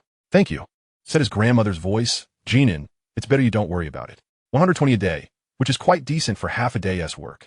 Many are eager to take on the task, she continued. Jin'an and Zhiyong are selling fish. They can earn a little as well. His grandmother remarked. Only a few dozen yuan a day for selling fish, and that has to be shared between 2 people. On rainy days, it's even less. This work can last over a month, just enough to cover Jin'an's tuition, she added. The speaker, a well-meaning village leader, noted that 120 a day was indeed considered a high wage back in 2006. Jin'an wanted to be going, came the assertive voice of Wang Jinru, who spoke with a commanding tone. Such heavy timber. Do you expect Jin'an to help you load it? He is a university student, and that kind of labor isn't suited for him. Those who remained in Zhao family village relied on odd jobs for their livelihood. Timber was felled, sawed, and loaded onto trucks, a task requiring considerable strength, often necessitating the combined efforts of several individuals. Bamboo, however, was much easier to manage, requiring only 2 people, one on the ground and one on the truck. Although Zhao Jin'an had to assist with farm work upon returning home, such as harvesting rice and watering vegetables, his grandmother and Wang Jinru had never compelled him to engage in such strenuous labor. Before long, the sound of a tractor echoed from the roadside, signaling the departure of the workers. Zhao Jin'an rose from his bedroom and stepped outside, stretching lazily. Brother. Zhao Yueqian sat on a small stool at the door, savoring the remnants of yesterday's McDonald's ketchup, reluctant to wipe it from her fingers. Zhao Jin'an knelt down to wipe her mouth gently. No more for now. If you like it, I'll buy you some more later. Brother. I want to play on the slide, Zhao Yueqian said with eager anticipation, recalling a slide she had seen at McDonald's. Zhao Jin'an, with a loving smile, nodded in agreement. Chapter 13. Integrating into circles. Do not force yourself in. In the ensuing days, Zhao Jin'an obediently accompanied Zhao Ziyong to fish in the river daily, and they rode motorcycles to the market in the afternoons. The World Cup was in full swing, with the semifinals and third-place match captivating audiences. On sweltering summer nights, the World Cup provided a much-needed release for men, and even the night market in the small city of Zixing thrived as a result. In his previous life, Zhao Jin'an had watched every match following the college entrance examination, engaging in discussions with classmates the next day. However, in this life, he found little enthusiasm for it. Television dramas and novels could be revisited multiple times, but sports events, no matter how much one tried to avoid spoilers, lacked the thrill of live viewing. Regarding the outcomes, Zhao Jin'an didn't need to inquire. Countless male classmates in his senior class, Class 209, were already debating in their group chat. They were merely one match away from a potential jackpot of 5 million. After selling fish that day, Zhao Jin'an took his 135 yuan to the lottery shop, confident in the outcome of the final match. Since it could double his funds, he saw no reason to let it slip by. Jin'an, are you going to place a bet too? Zhao Ziyong, carrying a basket of fish, followed him into the shop. In a Class 209 group chat, several boys, led by Oh Chong, had also placed their bets. Oh Chong had wagered the most, 500 yuan. It seemed that for them, a loss of 500 was merely a trivial matter, creating an air of subtle bravado. Zhao Ziyong wanted to join in, but was reluctant to bet that much. Boss, Italy, France, 1-1, Zhao Jin'an said, pulling 80 yuan from his pocket to hand to the shopkeeper. Jin'an, you're betting on the score? Zhao Ziyong exclaimed, astonished that his friend had chosen such a specific wager, predicting a draw, as if he had too much money to spare. What about your funds? Zhao Jin'an asked, extending his hand. I'm not betting. Zhao Ziyong covered his pocket, but then reconsidered and pulled out 248 yuan. I'm not betting like you. I'm betting on France to win. They have Zidane. But the same as me then, Jin'an replied. My idol is Zidane. What gives you such confidence? Zhao Jin'an questioned. In Zhao Ziyong's mind, Zhao Jin'an's decision to bet on the score was akin to throwing money away, yet he had his own reasons. Jin'an, let us bet the same. If we lose, we'll be broke. This is called diversifying investments. He then drew a 20 yuan note from the shopkeeper, claiming it was needed for motorcycle fuel. What could Zhao Jin'an say? After all, it was just over 200 yuan. He glanced at the betting slip and noted the odds for 1-1 were only 44. Even if he won, it would yield merely around 900 yuan. Zhao Ziyong's pragmatic nature was commendable. He always left himself a way out. Diversifying investments or saving for fuel reflected a sensible mindset. This was perhaps why, in his previous life, despite Zhao Ziyong's modest salary, he was able to buy a house and car and start a family in Junsha. Selling fish didn't yield much profit, but dividing the earnings meant they could afford some food, an endeavor that was as much about enjoyment as it was about making money. Upon exiting the lottery shop, Zhao Ziyong was grinning from ear to ear, clutching a handful of betting slips. Jin'an, you'll be hanging out with me for the next few days. He was convinced that Jin'an's money was as good as lost and felt a surge of hope. This was not the main point, however. He eagerly pulled out his phone to announce in the chat that he too had placed a bet on the World Cup, France to win, 300. Just round it off, 200 or so. Isn't that 300?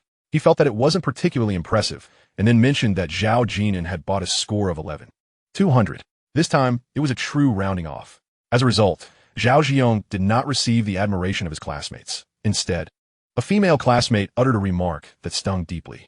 Zhao Ziyong, Do you and Zhao Jin'an also engage in gambling like Chong? At first glance, this statement seemed innocuous, yet its impact was profoundly hurtful. It remained unclear who had spread this rumor, but the consensus among the senior class, 209, was that Zhao Jin'an and Zhao Ziyong were currently peddling fish at the market to fund their education. With your situation, are you still learning from others to gamble? The girl bore no ill intent, yet Zhao Ziyong's face flushed crimson. Why was there such a stark disparity in the perception of their actions, despite both engaging in betting? Zhao Jin'an cast a sidelong glance at him, recalling the saying, "Do not force yourself into circles where you do not belong." Zhao Ziyong hesitated to speak. Zhao Jin'an chuckled softly. "Call me uncle." "Jin'an, why does everyone defend Chong?" "They're not defending him." "Jin'an, I feel a bit downcast. Is it just because his father is from the Development and Reform Commission?" "Do not belittle yourself. You are taller than him, and if you were to trim your sideburns, you would be more handsome than he is." "Jin'an, don't you feel upset? I am more handsome than all of you. And what use is that? Handsomeness cannot be eaten. I could find myself a girlfriend from the Development and Reform Commission." Despite everything, the banter lightened Zhao Ziyong's mood, revealing a troubling realization. Zhao Jin'an seemed transformed. He had never spoken in such a manner before. Previously, he would have preached about diligence, the importance of studying hard, and how they too could enter the Development and Reform Commission. In short, he radiated positivity. Suddenly, the group chat became lively. In 2006, 500 yuan was indeed not a negligible sum for them. Chong remarked, "Do not bet on matches. They're difficult to win. Look, I wagered on several games and lost 4,000, equivalent to the cost of a mobile phone." Thus, it was evident that not everyone was cut out to be a class leader. One could say the advice had been given, yet the pretentiousness remained unwittingly intact. A few clueless classmates chimed in, asking how he had lost 4,000. Tian Yuhao inquired, "Zhao Ziyong, are you and Zhao Jin'an making so much money selling fish?" Chong replied, "Betting on scores is even harder. I only dare to wager 100 for a try." Tian Yuhao pressed further, "Zhao Ziyong, are you betting for real or just boasting in the group? Show us your betting slip." Zhao Ziyong retorted, "Why should I show you? What benefit would that bring?" He then tossed an image into the group and asked, "Jin'an, is it like this?" "Uh-huh, that's fine. There's no need to engage with them." Zhao Jin'an refrained from uttering a single word in the group. Had it not been for Zhao Ziyong's indignation, he wouldn't have even bothered glancing at the messages. However, there was a perceptive individual among them. Yu Fei, after observing the chat for a while, commented, "Isn't it just about buying World Cup tickets? I'm going to buy the same as Zhao Jin'an, just for 100. Yu Fei worried that Zhao Jin'an might be led astray with his finances. She messaged Mu Yao. "Mu Yao, has Zhao Jin'an contacted you these past few days?" Mu Yao was currently perturbed. Ever since she had run into Zhao Jin'an at the market, he had not only failed to invite her out, but had not even replied to her messages. "What a petty person. I never looked down on you." Mu Yao replied, "Yu Fei, I think I should go find Jin'an." Yu Fei asked to his house. "Yes. All right, I'll accompany you. I've never been there." Chapter 14. Arrival at Zhejiang. The next day, after lunch, the two young girls, dressed beautifully, Yu Fei in a light green dress and Mu Yao in white, carried their bags and wore white sneakers. After the college entrance exams, they could finally shed their drab green uniforms, radiating youthful exuberance. At this age, beauty requires no embellishment. It is natural, unadulterated. The collagen in their faces was vibrant, their eyes sparkling, and they exuded a subtle fragrance of youth. The men of the world understand that women lose this fragrance as they age. The scent of girlhood is something no perfume, no matter how expensive, can replicate. Aside from the olfactory allure, there was the innocent romanticism of youth. "Mu Yao, we're almost there." Yu Fei bent down to peer out the car window, her face alight with excitement, as though embarking on a holiday to experience rural life. On the bus, with all the windows wide open, the summer breeze flowed in. The two girls, unable to secure seats, grasped the overhead rail, their hair dancing wildly in the wind. The journey from the city to Zhejiang took Zhao Ziyong half an hour on his motorcycle, while the bus required about 45 minutes. There are no dedicated buses to Zhejiang. They simply needed to flag down a minibus heading to the city from the roadside. At that time, private cars were still a rarity, and the minibus trade thrived. Inside, some spoke with a plastic Mandarin, while others communicated in local dialects, creating a cacophony. Mu Yao and Yu Fei could easily discern that they were from the city, not just by their attire but also by their demeanor. Mu Yao, Skaojiatsun. In 2006, there were no bus stops. Only a signpost stood by the roadside. "Driver, please stop the bus." The two girls disembarked and immediately spotted a long, steep slope beside the signpost. Below, a scattering of rooftops could be seen along a narrow path, with rice fields and hilly terrain laid out in an orderly fashion. Zhao Jin'an, Mu Yao and I have come to your village. Hand in hand. The girls descended the slope, only calling Zhao Jin'an once they reached Zhao Jin'an, confident he would be home. Mu Yao, those are mud houses. My dad said they used to live in such homes. When it rained or the wind blew, they would leak. And the next day, they had to go up to the roof to collect tiles. Mu Yao, Jin'an's house is made of red bricks. Mu Yao quickly responded, having previously inquired with Zhao Jin'an. He had informed her that it was a 2-story red brick house, albeit without tiled walls. Now, nearly every household in Zhao Jin'an had built red brick homes, many with tiled exteriors. Those without tiles likely had parents working in factories in the city, earning money to return home and either construct houses or tile their walls. In that era, most people did not conceive of purchasing commercial housing for investment. Rather, their generation held a strong belief in returning to their roots. How to describe the parents' generation? Most had little education, which could also suggest a disparity in information. To put it bluntly, their poverty made sense in context. Nowadays, the cost of building a house in the countryside could easily cover purchasing a home in the city. At the very least, affording a down payment was not an issue. Following Zhao Jin'an's directions, Mu Yao and Yu Fei made their way along a riverside path, calling out as dense thickets obscured their view. Before long, they heard commotion from the river below. Zhao Jin'an, over here. There's a small path ahead. Come down. Okay. Zhao Jin'an enthusiastically guided them, and the two girls made their way through the grass to the riverbank. Jin'an, how many fish have you caught? Yu Fei was captivated by the scenery before her. Crystal clear waters, stones of various shapes on the shore, and willows providing shade. You must be having the best summer vacation. Yu Fei gasped. Mu Yao, observing Zhao Jin'an, who managed to avoid tanning despite the sun, pouted slightly, feeling a tinge of grievance. In a lively spirit, Xiao Shengsheng stood still, awaiting Zhao Jin'an to coax her. Upon encountering Mu Yao, now 18, Zhao Jin'an found himself momentarily at a loss for words. After all, this delightful young lady was now his girlfriend. Wow, have you caught so many fish? At that moment, Yu Fei, with a look of astonishment, fiddled with the fish basket. The emotional value was indeed at its peak, and Zhao Jin'an beamed with pride, relishing the affirmation of his efforts. Zhao Jin'an wore a warm smile. His hair slightly damp, undeniably handsome. He beckoned Mu Yao, saying, "Come, let me show you." Only then did Mu Yao shuffle forward, pouting her rosy lips, and took the initiative to grasp Zhao Jin'an's hand. "Jin'an, be careful, the stones are quite slippery." She almost stumbled, playfully clinging to his arm. The two girls contemplated removing their shoes, but Zhao Jin'an cautioned them that going barefoot would be even more treacherous. "Let me take you to see the fish." Zhao Jin'an held Mu Yao's delicate hand as they approached the fish trap built by Zhao Jin'an. The trap required a cover of branches, both to prevent the fish from leaping out and to shield them from a scorching sun. Wow, they're indeed fish. In truth, the fish had been previously collected, and those now present were one Zhao Jin'an and had instructed Zhao Jin'an to toss in. Observing the excitement of Mu Yao and Yu Fei, Zhao Jin'an felt a twinge of regret for not having thought of this himself. "Hurry up and bring the fish basket," he exclaimed. "All right." The two girls lifted their skirts with one hand while attempting to catch fish with the other, their delicate forms wobbling precariously. "Jin'an, how many fish are there?" Mu Yao inquired. "Perhaps over a pound. This is so much fun." With the water flowing, the fish in the trap were not easily caught, but it was just the right challenge for Mu Yao and Yu Fei. "Jin'an, help me hold my skirt." Mu Yao needed both hands free to catch fish. Although she and Zhao Jin'an had never visited a hotel together, they had already engaged in hand-holding and kissing, so lifting her skirt felt trivial. Zhao Jin'an wished to assist Yu Fei in the same manner, but found no such privilege granted to him. Laughter like silver bells echoed across the river as Zhao Jin'an led them to collect the fishing nets.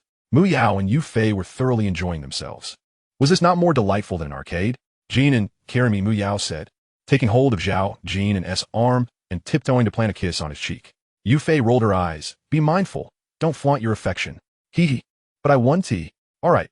Next time I want tea come to be your third wheel." Yu Fei waded through the river, lifting her skirt, but lost her footing and quickly grasped Zhao Jin'an's arm in alarm. "Jin'an, save me." Zhao Jin'an interjected. "I'm merely a decoration here. I am the most capable one, you know." Mu Yao nestled on Zhao Jin'an's back, her fair, slender legs gleefully swinging back and forth. Glancing at the scenery on either bank, she leaned in to whisper, "Jin'an, I was wrong last time. Please don't be upset, all right? Hee, I really like you." Zhao Jin'an tossed Mu Yao playfully into the air, remaining silent. Chapter 15, Just Classmates. "Wow, Jin'an, I made it float 9 times. A stone skimmed across the river's surface, drifting into the distance as Mu Yao joyfully leaped, her youthful exuberance shining through. Zhao Jin'an smiled, watching her. Am I impressive? She asked. Indeed. I'll find a thinner stone. This time it must float 10 times. Jin'an, help me look. Mu Yao, with her wet skirt in hand, searched for stones along the bank. Her long hair dampened, yet her laughter never ceased. Leaving the city, Mu Yao felt ecstatic, affirming her feelings for Zhao Jin'an. She was a girl in love. Suddenly, with a splash, Zhao Jin'an dove into a deep section of the river, startling Mu Yao and Yu Fei, who erupted into laughter. This rascal even showcased his breath-holding skills, managing a minute and a half, prompting the girls to boast about his prowess. Indeed, holding one's breath for that long was quite an impressive feat, a specialty of Zhao Jin'an. The high schoolers were all too eager to impress the pretty girls. Mu Yao and Yu Fei, along with Zhao Jin'an, were thoroughly enjoying themselves. They were truly 18 years old. Zhao Jin'an retrieved a cigarette from his pocket, a Lao Bai Sha, and was about to light it when Mu Yao turned, brushing her wet hair back, her expression a mix of mirth and seriousness. Jin'an, you must not emulate other boys by smoking. Zhao Jin'an obediently tucked the cigarette away. Mu Yao wore a proud, slightly smug expression. He was her boyfriend. So handsome and so compliant. Indeed, Zhao Jin'an was obedient.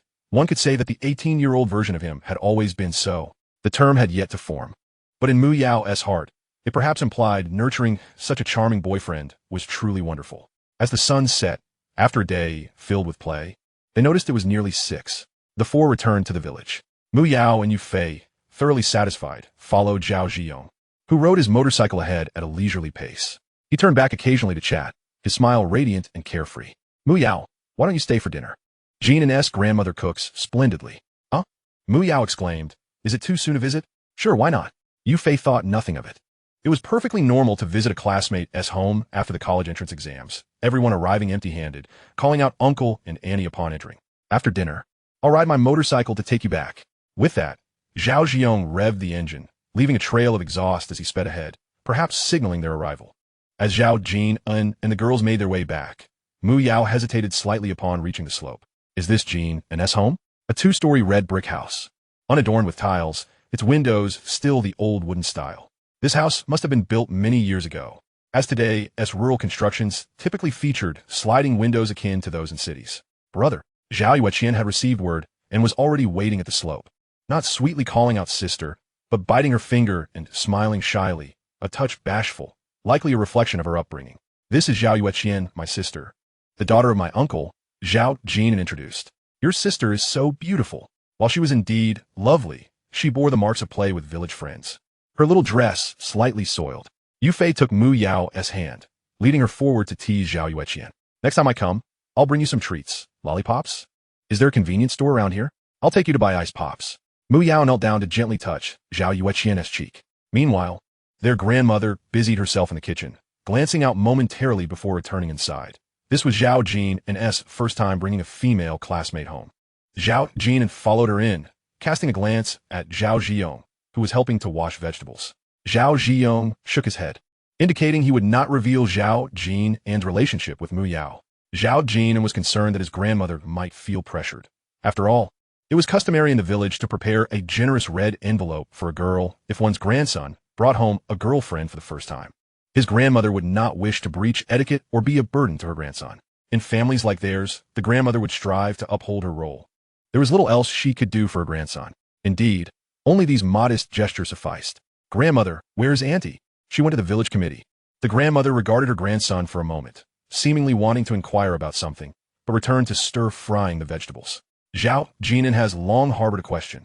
Do grandmothers, at their age, possess an acute awareness of people and events, choosing merely to remain reticent? Otherwise, why else would the phrase to grow wise with age exist? The kitchen, sweltering like a steamer, is filled with the fragrant aroma of dishes. In no time, several plates are arranged upon the stove. Fish stir-fried with chili, meat sautéed with chili, steamed eggs, and a bowl of spicy preserved eggs, all generously infused with chili. There's even a bowl of fish steamed with chili powder. This dish is seldom known outside, yet it is a common fare among the villagers of Zhao family village. The red chilies, grown in their own garden, are ground into powder and mixed with a dash of water and oil before steaming. Not only fish, but meat can also be prepared this way. Feeling hungry? A stir-fry of loofah and green beans would complete the meal splendidly. Grandmother moves with dexterity, striving to serve her grandson's classmates well. wishing to spare him any embarrassment in front of the girls. This aspect is what Zhao Jin'an fails to comprehend about Chen Qingji's reluctance to return. If it were merely due to a busy work schedule, that would be one thing.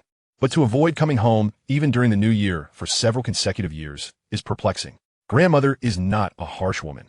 She is particularly kind to Chen Qingji, preparing meals a day in advance whenever she receives a call. Contemplating this, Zhao Jin'an takes a deep breath. There is no need for grandmother to prepare such an abundance of dishes for mere classmates. Classmates, indeed? Grandmother glances at the cured meat hanging above the stove. Zhao Jin'an quickly gestures. Really, it's unnecessary. We won't finish all that food. They're all good girls. Grandmother, in your heart, do you perceive any bad girls? Zhao Jin'an recalls grandmother's recent remark that his sister-in-law is a good woman, leaving him somewhat bewildered. After a while, Mu Yao and Yu Fei return with Zhao Yueqian, each holding a Zhongshan ice cream cone. After spending some time together, Zhao Yueqian quickly adopts the term sister for them. Grandmother, look, the sisters bought me ice cream. Hello, grandmother. We are classmates with Jin'an. Mu Yao and Yu Fei politely greet her. Grandmother smiles and nods in response. Good. You are all wonderful children. She casts a lingering glance at Mu Yao in her white dress, pondering that given her grandson's temperament, this girl holds greater potential. Dinner is ready. Dinner is ready. In Zhao Jin'an's home, Zhao Ziyong is not treated as a guest. No one regards him as such. As the dishes are served on a square table with tall stools for two, the table and stools are painted red, though much of the paint has chipped away. The main room is spacious, with walls coated in a layer of white lime, devoid of any visible electrical appliances, yet remarkably clean. Mu Yao and Yu Fei, while serving themselves, survey their surroundings. Upon seeing Zhao Ziyong carry a bowl outside, they follow suit, taking some food to eat on the front porch. Grandmother has yet to make an appearance. She typically waits until the guests have finished before partaking in a meal herself.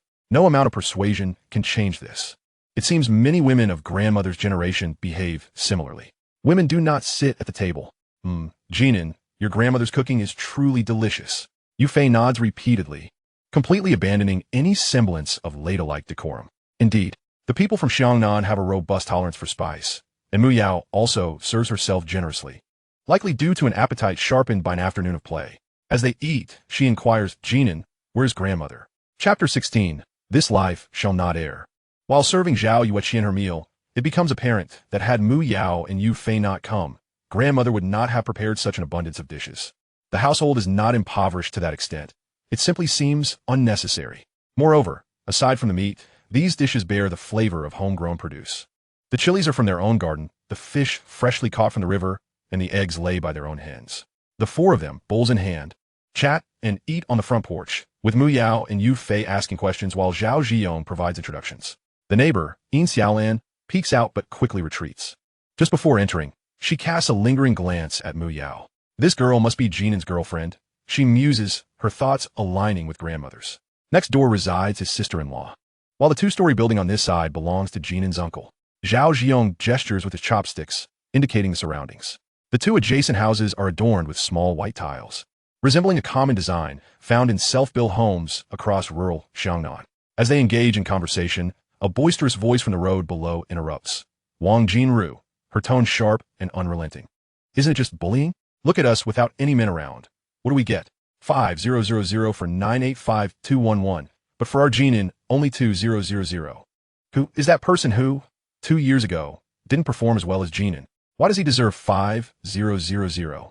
Wang Jinru has been vocal since returning from the village committee meeting, deliberately speaking loudly for the benefit of the villagers.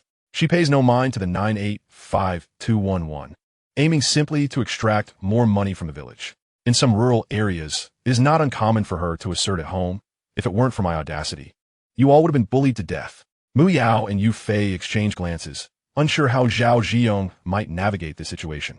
Aunt, could you tone it down a bit? As they ascend the slope, upon seeing two beautiful young women, Wang Jinru's words abruptly cease, her demeanor shifting instantly to one of charm. Oh, Jin'an has brought his classmates back, haha. Do we have any drinks? I can go buy some soda, Sprite? No, it's fine. Mu Yao and Yu Fei quickly decline politely. Wang Jinru is no fool. She understands that her behavior might embarrass Zhao Jin'an. An apt metaphor would be to keep family shame from public view. She warmly invites Mu Yao and Yu Fei to help themselves to more food, while they can only respond with awkward smiles, assuring her they have already taken enough. Grandmother remains absent. After the meal, the watermelon, still soaking in well water, hasn't been sliced. Zhao Jin'an rides his motorcycle to take Mu Yao and Yufei home. This watermelon was picked by grandmother while they were eating. Zhao Jin'an squats beside the well, fiddling with the watermelon, which is large and round. Grandmother. They don't lack for watermelon. The previous Qingji also had no shortage of chicken and duck. Grandmother. We were wrong, yet we were not. This life shall not err. Only then does grandmother sit down to eat, holding her bowl at the door, watching her grandson by the well.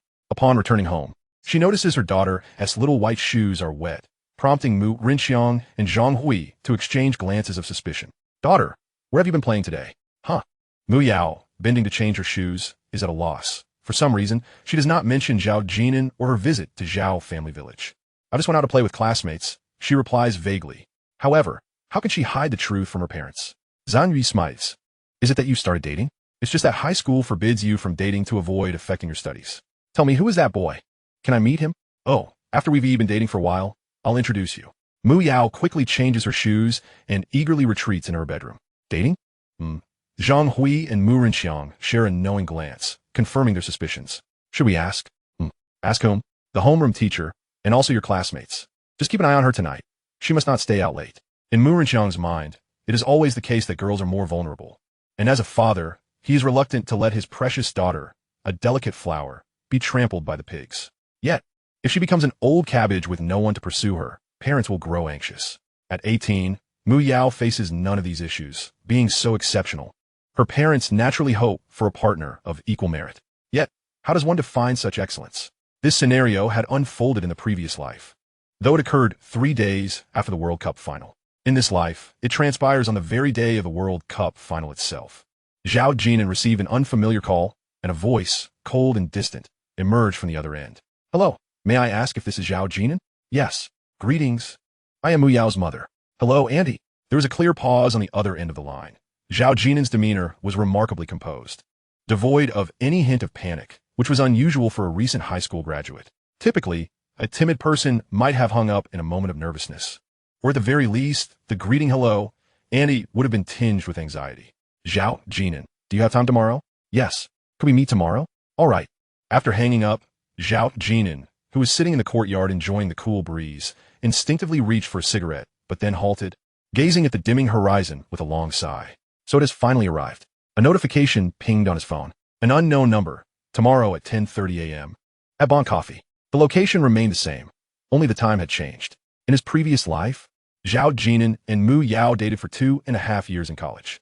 To be frank, being in a relationship with Mu Yao was exhausting. During their freshman year, their bond was strong, and Mu Yao was quite clingy. Zhao Jin'an was obedient and ambitious.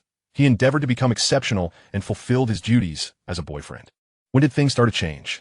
It seemed to shift around the second semester of their sophomore year, when Mu Yao began to rely less on Zhao Jin'an. One day in their junior year, she expressed to him, Jin'an, you are wonderful, ambitious, and treat me well.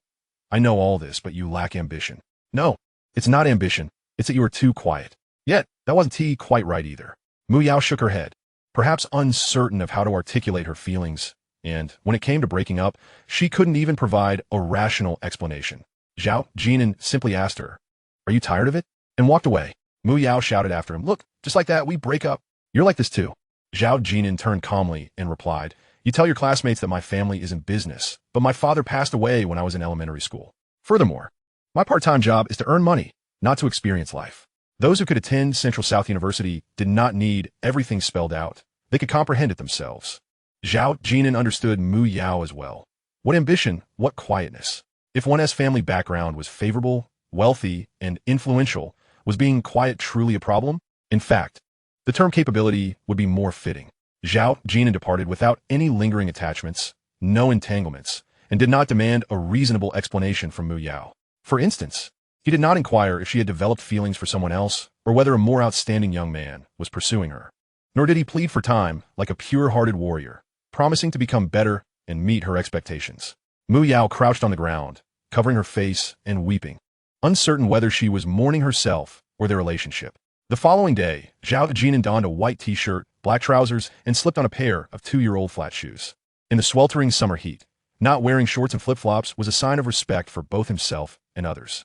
As he hailed a bus heading to the city, he received another call from Zhang Hui, informing him that the location had changed to the finest hotel in the city, Xiongxing Hotel. Shortly after, Mu Yao called again, urging Zhao Jin'an to dress well. Her tone revealed a hint of nervousness. As the bus reached the city, another notification pinged on his phone. "You Fei Wao Jinan. Are you and Mu Yao meeting the parents?" Indeed, just yesterday, Mu Yao had visited Zhao's family to meet his grandmother and aunt. And today, Zhao Jin'an was to meet her parents. Such a romance was the envy of many 18-year-old girls. Chapter 17. The PUA from the future mother-in-law. Xiongxing Hotel.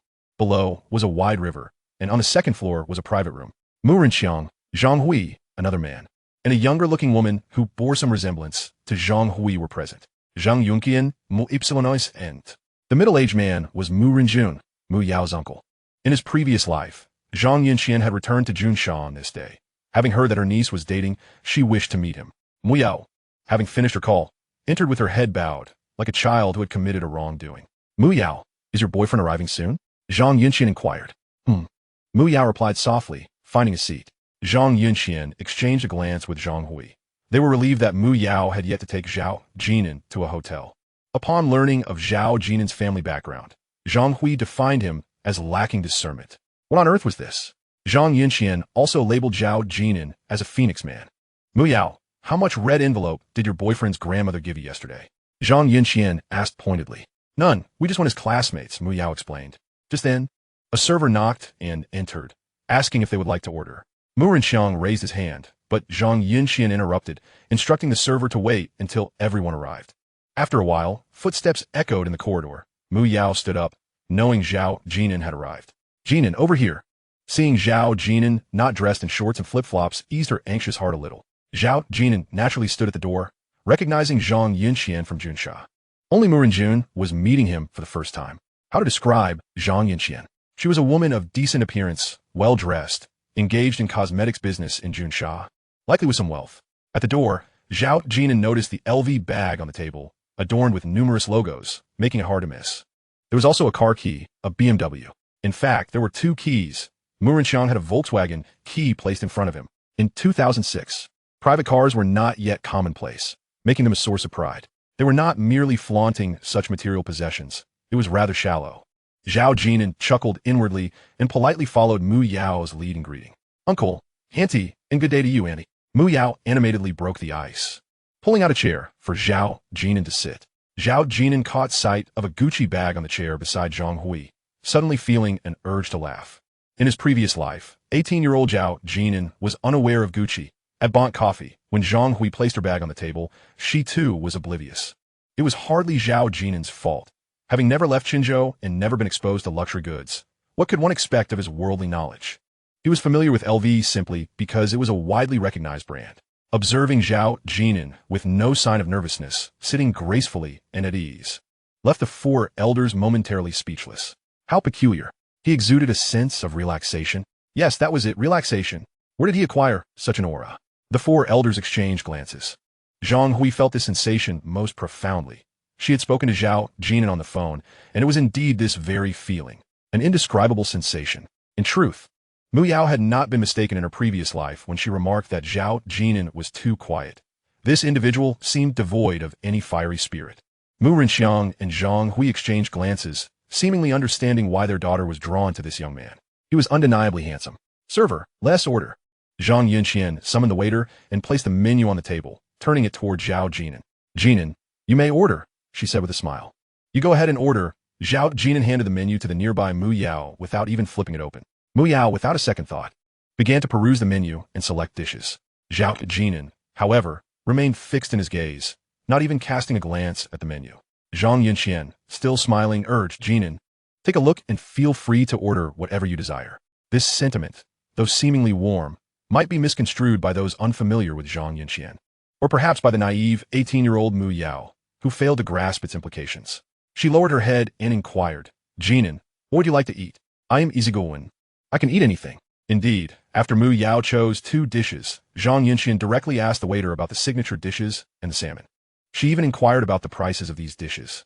In truth, salmon was not particularly expensive. Zhang Yunqian ordered 7 dishes and 1 soup in one breath, totaling nearly 3,000 yuan for the table. Once the waiter departed, Zhang Hui spoke up. "Jin'an, I heard about your father. What about your tuition fees?" "The tuition fees. Just as Zhao Jin'an was about to respond, Mu Yao tugged at his sleeve under the table and quickly interjected, "Mom, Jin'an got into university, and there are rewards from his village." Had it not been for Wang Jinru, Mu Yao wouldn't have thought of this detail. She feared Zhao Jin'an might mention selling fish at the market, and he understood her intent. And what about the future? Surely the village 1T have rewards every year? Zhang Hui pressed further. Feeling the tug on his sleeve, Zhao Jin'an smiled and replied, "My grandmother and aunt will take care of it. Also, once I'm in university, I will work part-time." Upon hearing this, he noticed Mu Yao beside him let out a sigh of relief. Part-time? As a tutor or distributing flyers? As a tutor. Mu Yao quickly answered. For in her mind, selling fish or distributing flyers seemed too undignified. "Is it true, Jin'an, that you got into the normal university?" Mu Rengang interjected. If not for their family circumstances, he and Zhang Hui would have been quite pleased with Zhao Jin'an, a young man of talent and ambition. "Yes, uncle."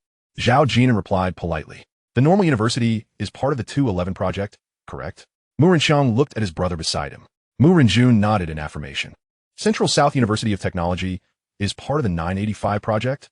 "Yes," Mu Renjun confirmed with a steady nod. The two men chose to leave the topic there. "What are your plans for the future?" "Plans?" Zhao Jin'an asked, somewhat puzzled. Mu Renxiang regarded him and said, "Your aunt and I have only one daughter, who has been pampered since childhood." "And then?" Zhao Jin'an inquired. "And then?"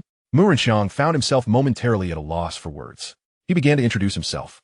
"Your aunt and I work at the tax bureau. Her uncle is with the land bureau, and your aunt's cousin passed the civil service exam last year. Also at the land bureau." Zhao Jin'an nodded, but remained silent. What was striking was his calm demeanor. There was no trace of anger, flushed cheeks, or shame. It was rather uncharacteristic for someone of his age. "We know about your Zhao family's village," Mu Renxiang began, but hesitated, assuming Zhao Jin'an might not understand. "Uncle, if you have something to say, please speak plainly." Zhao Jin'an thought with clarity, waiting for them to voice their thoughts. Mu Renxiang, am I not being straightforward enough? Chapter 18, From the Future Mother-in-Law's PUA. "Dad, Jin'an will also take the civil service exam after graduation." "Look at that." Mu Yao had grasped half of it. She tugged at Zhao Jin'an's sleeve, urging him to agree quickly so they could get past this hurdle. Yet Zhao Jin'an, with disarming honesty, replied, "Uncle and aunt, I don't plan to take the civil service exam." Mu Yao exclaimed in shock. She turned, wide-eyed, staring at the boy before her. This marked the first time Zhao Jin'an had defied expectations. "Are you out of your mind?" "Jin'an," he continued, "I truly do not plan to take the civil service exam. I don't want to deceive anyone." "Then what do you intend to do?" Mu Renxiang found himself at a loss for words again, having noticed the subtle movements under the table from Mu Yao. "If possible, I would like to venture into business." "You? Business?" Zhang Yunxian exclaimed, incredulity etched on her face. With Zhao Jin'an's genteel demeanor, business? He seemed more suited for a different role. Ahem. Mu Renjun coughed to remind them. Business requires capital. It's commendable for young people to have aspirations, but they must also be grounded in reality. Who knows what the future holds? Zhao Jin'an maintained his calm tone, showing no signs of the youthful indignation that might arise from being looked down upon. Mu Renjun, the dishes haven't even arrived, and the conversation has turned awkward. Jin'an, do you really want to make money? Zhang Hui broke the silence, asking. Yes. Zhao Jin'an nodded, conceding, I wish to earn money to provide a good life for my grandmother and my little sister, Xiao Yueqian. She is my aunt's daughter, and I owe it to them. Jin'an, I will also speak honestly, Zhang Hui began. You're a good person, ambitious and filial, but look at your family. After you earn money, you have your grandmother and sister to care for. Do you understand what I'm saying? I understand. Observing the two of them engage in this verbal exchange, Mu Yao grew frustrated and interjected, You and Dad promised me this morning. You sit down and let me finish. Zhang Hui scolded softly. Jin'an, I don't want my daughter to suffer alongside you in the future. Do you understand? I understand. Observing Zhao Jin'an's calm demeanor, Zhang Hui felt an inexplicable irritation, as though something was lodged in her chest. Upon closer inspection, there was an undeniable feminine quality to her frustration. After a moment of contemplation, she said, Zhao Jin'an, you are more mature than I expected. Therefore, I shall speak plainly. You mentioned wanting to do business and earn money. As you just heard, your uncle and I work at the tax bureau, and her uncle is with the land bureau. I won't dictate your future. But know that opening a small shop is business, just as making it to Forbes is business. Your choices will only create obstacles between you and Mu Yao. Oh dear, I've said so much. Zhao Jin'an, the table of dishes we just ordered costs 3,000 yuan. Can you provide Mu Yao with such a lifestyle? 3,000. That is likely your annual living expense, isn't it? Zhang Hui remarked, taken aback by her sister's bluntness, devoid of any linguistic finesse. She and her husband, Mu Renxiang, and Mu Renjun, being civil servants, typically wouldn't express themselves so crudely. What are you looking at? Am I wrong? Zhang Jin'an glanced around. You all kindly suggest he take the civil service exam, yet he says he wants to do business. Is it that easy to succeed in business? After earning money, he has his grandmother and sister to consider, not to mention his mother's side. Isn't that a consideration? You are filial. But what about Mu Yao? She has no obligation to bear this burden. This was a very realistic issue. The notion of a brother supporting sister merely replaced the brother with other family members. Aunt Mu Yao, still standing, declared resolutely, I am willing. I am willing to endure hardships with Jin'an. Also, Xiao Yueqian is very lovely and well-behaved. Mu Yao, you're still young. Yes, you're still young. The abrupt words left everyone momentarily stunned, as if they were experiencing auditory hallucinations. Zhao Jin'an slowly rose, casting his gaze upon the 18-year-old Mu Yao, whose youthful face was brimming with unshed tears. He gently tucked a stray lock of her hair behind her ear and smiled softly, saying, Your aunt makes a compelling point. Jin'an, what are you saying? Mu Yao was taken aback by Zhao Jin'an's unexpected ease in relinquishing the matter. She had been striving earnestly for their relationship. Turning to Zhang Hui, she exclaimed, Mom. This utterance was laden with frustration, a sense of injustice, and a plea for understanding. Zhang Hui herself seemed surprised by Zhao Jin'an's perceptiveness. No one anticipated the trajectory of events. It appeared that things were not unfolding as expected. Aren't young people typically inclined to rebel against their parents? The more teachers and parents attempted to deter them, the more resolute they became, as if to prove something to the world. Jin'an, your uncle and I are quite open-minded. We do not oppose your relationship with Mu Yao. As long as you treat her well, we are willing to grant you time to demonstrate your intentions. Once again, this phrase echoed. In a previous life, it was precisely this sentiment that led Zhao Jin'an to accommodate Mu Yao at every turn. Given her background, why would she choose to remain with him if he did not treat her with kindness? You are both studying in a university town. Ideally, I would prefer that you start as friends. Zhang Hui leaned back slightly, her demeanor earnest and sincere, her tone cool and authoritative, reflective of her long-standing position within the system. Jin'an, you are a few months older than Mu Yao and more mature. If you could care for her like an older brother, I would be quite pleased. Was this an early form of PUA? The subtle manipulation from his prospective mother-in-law rang loudly in Zhao Jin'an's ears, as if she were laying out a tempting prospect, expecting him to willingly fulfill the obligations of a boyfriend without enjoying any of the accompanying rights. Prove myself? Indeed, it seemed that in Zhang Hui's eyes, granting Zhao Jin'an an opportunity was a form of charity. Zhao Jin'an glanced at the assembly and subtly shook his head. No need, I have a sister. Jin'an, why? Mu Yao urgently grasped Zhao Jin'an's arm, misinterpreting the deeper implications, believing her mother had granted approval. Zhao Jin'an lifted his hand to gently caress Mu Yao's smooth cheek and softly said, Listen to your mother and aunt. You deserve better. Also, do not make promises lightly. You are still young, and it is difficult to uphold such commitments. This was advice meant for the Mu Yao of his previous life.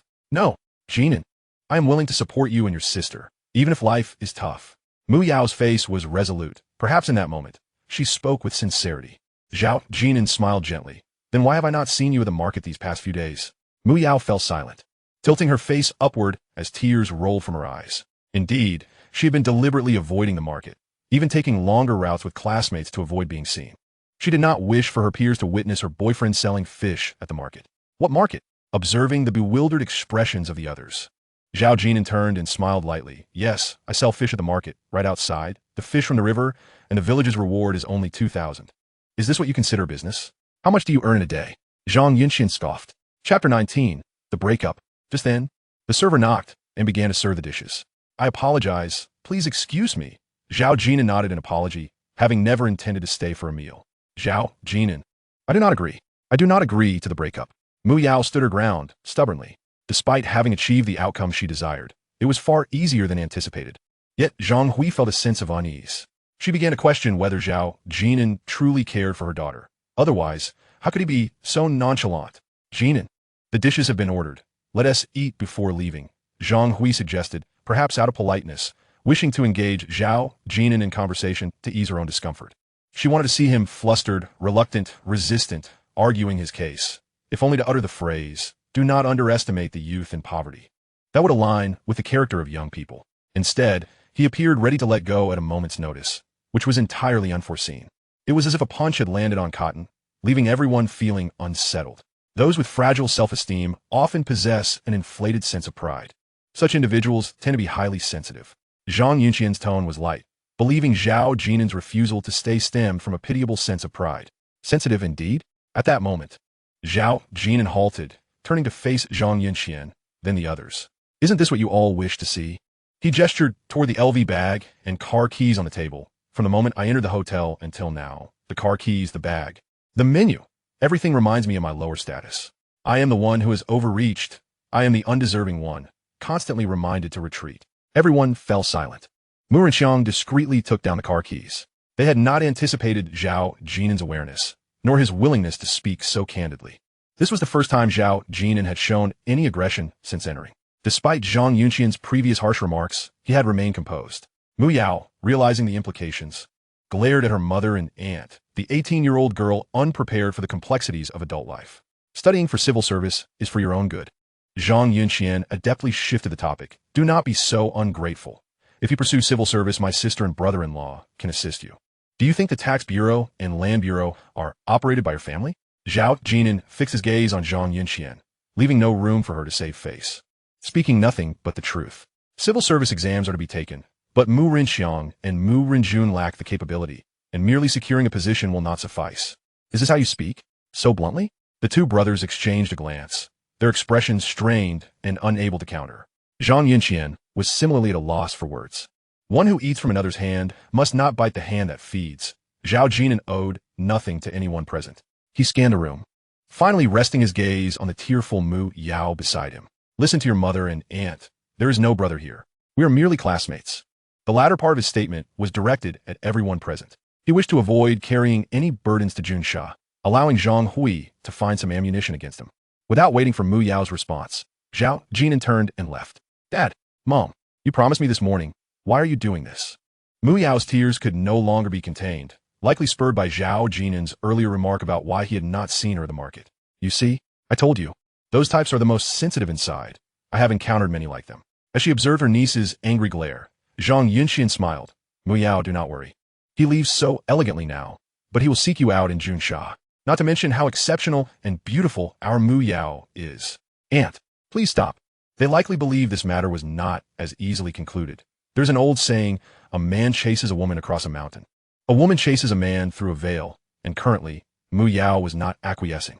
Only Zhang Hui harbored a flicker of doubt, sensing that this young man might be somewhat different. Could it be that I was truly mistaken? Zixing City ranks among the top 3 in terms of economic size in Qinzhou, having once held the #1 position. Here lies a wealth of coal resources, alongside the enchanting Dongjiang Lake. On a scorching summer day, Zhao Jin'an stood by the roadside, a bottle of mineral water in hand, his scalp ablaze under the sun's relentless rays. Habitually, he raised his hand to hail a passing taxi, only to lower it again. For him, taking a taxi had become an extravagant indulgence. At that moment, his phone chimed. Yu Fei, how are things going? Zhao Jin'an found it peculiar that Yu Fei did not inquire about Mu Yao. However, considering that Yu Fei was the one providing the substantial support of 4 or 500, he picked up his phone and, without a second thought, replied candidly, we broke up. A succinct 3 words, clear and unambiguous. Broke up? As she read the message, Yu Fei lingered in a state of disbelief, her heart swelling with a bittersweet mix of regret and a flicker of joy. Jin'an was truly a straightforward man. How could he utter the words broke up so directly? Such candor. Wasn't it customary for those words to come from a girl's lips? Without needing to ask, Yu Fei could surmise something. In the living room, where the air conditioning hummed, she shifted her graceful form and reclined on the sofa, grasping her phone to ask, why? Yet, she was met with silence, waiting in vain for Zhao Jin'an's response. Standing at the roadside, Zhao Jin'an gazed at the mineral water in his hand. Due to the temperature difference, droplets of condensation formed on the bottle's surface, trickling down. Dongjiang impression? Indeed, the mineral water bore that name. The title was not lowly, merely too regionally confined. Priced at 1 yuan per bottle, the lightweight plastic yielded easily to a gentle squeeze, revealing a stark contrast when compared to brands like Yibao and Nongfu Spring. It's worth seemingly capped at 1 yuan. Zixing was a city rich in water resources, and as he pondered the later emergence of various mineral water brands, such as Shiji Yuan, Mang Shenlin, Dongjiang Ling, Dongjiang Luchuan, Dongjiang Bing, and Mongshan Xiushui, it seemed none truly managed to break into the broader market. With this thought, Zhao Jin'an ventured into a small convenience store, where the freezers were predominantly stocked with Nongfu Spring, Yibao, and Waha products. He then dashed to a neighboring store, only to find the selection much the same. This was still zixing his home turf. It was no wonder that sales were sluggish. For today's consumers, spending 1 yuan 50 or 2 yuan on a bottle of mineral water was merely a trivial matter. The brands that enjoyed prime shelf space were the ones that thrived. This was also why the beetle nut salespeople frequently visited convenience stores to rearrange their displays. Securing the best positions at the counters was crucial for sales. In one store, Zhao Jin'an spotted a long-forgotten carbonated drink, Very Cola. After purchasing another bottle of Dongjiang Impression, he made his way to an internet cafe to search for information, then proceeded to a nearby print shop to print a resume before taking a taxi to Dongjiang Spring Drinking Water Company, Limited, a company with a registered capital of 2 million yuan. Its office was located in a residential building at the fork leading to Dongjiang Lake. A few tricycles adorned with the Dongjiang Impression logo were parked outside. Upon paying, Zhao Jin'an disembarked, clutching his resume, and without hindrance, ascended the stairs to the second floor. He knocked on the door of an office where he noticed someone inside. "Hello, I am here to apply." Chapter 20, one more time. The man in the office looked up, casually inquiring, "Where's your resume? What position are you applying for?"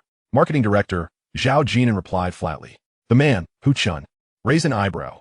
"You're applying for the marketing director? What should I be doing then?" In a small company without a clearly defined human resources department, individuals often wore multiple hats. Hu Chun, a man in his 40s, scrutinized Zhao Jin'an and asked, "Where did you see the job posting?" "We only hire promoters, not marketing directors." Zhao Jin'an stood at the door, staring at Hu Chun, questioning whether applying for a promoter position even required a resume, as riding a tricycle seemed to be the only requisite. They held their ground for a moment. Observing the youthful face at the door, Hu Chun chuckled. "How old are you? Which school did you graduate from?" "Normal University," Zhao Jin'an responded promptly, noting that his major on the resume was marketing. "Oh, a prestigious university graduate?" Normal University was quite reputable in Xiangnan province. Hu Chun hesitated for a moment before rising. "Come with me.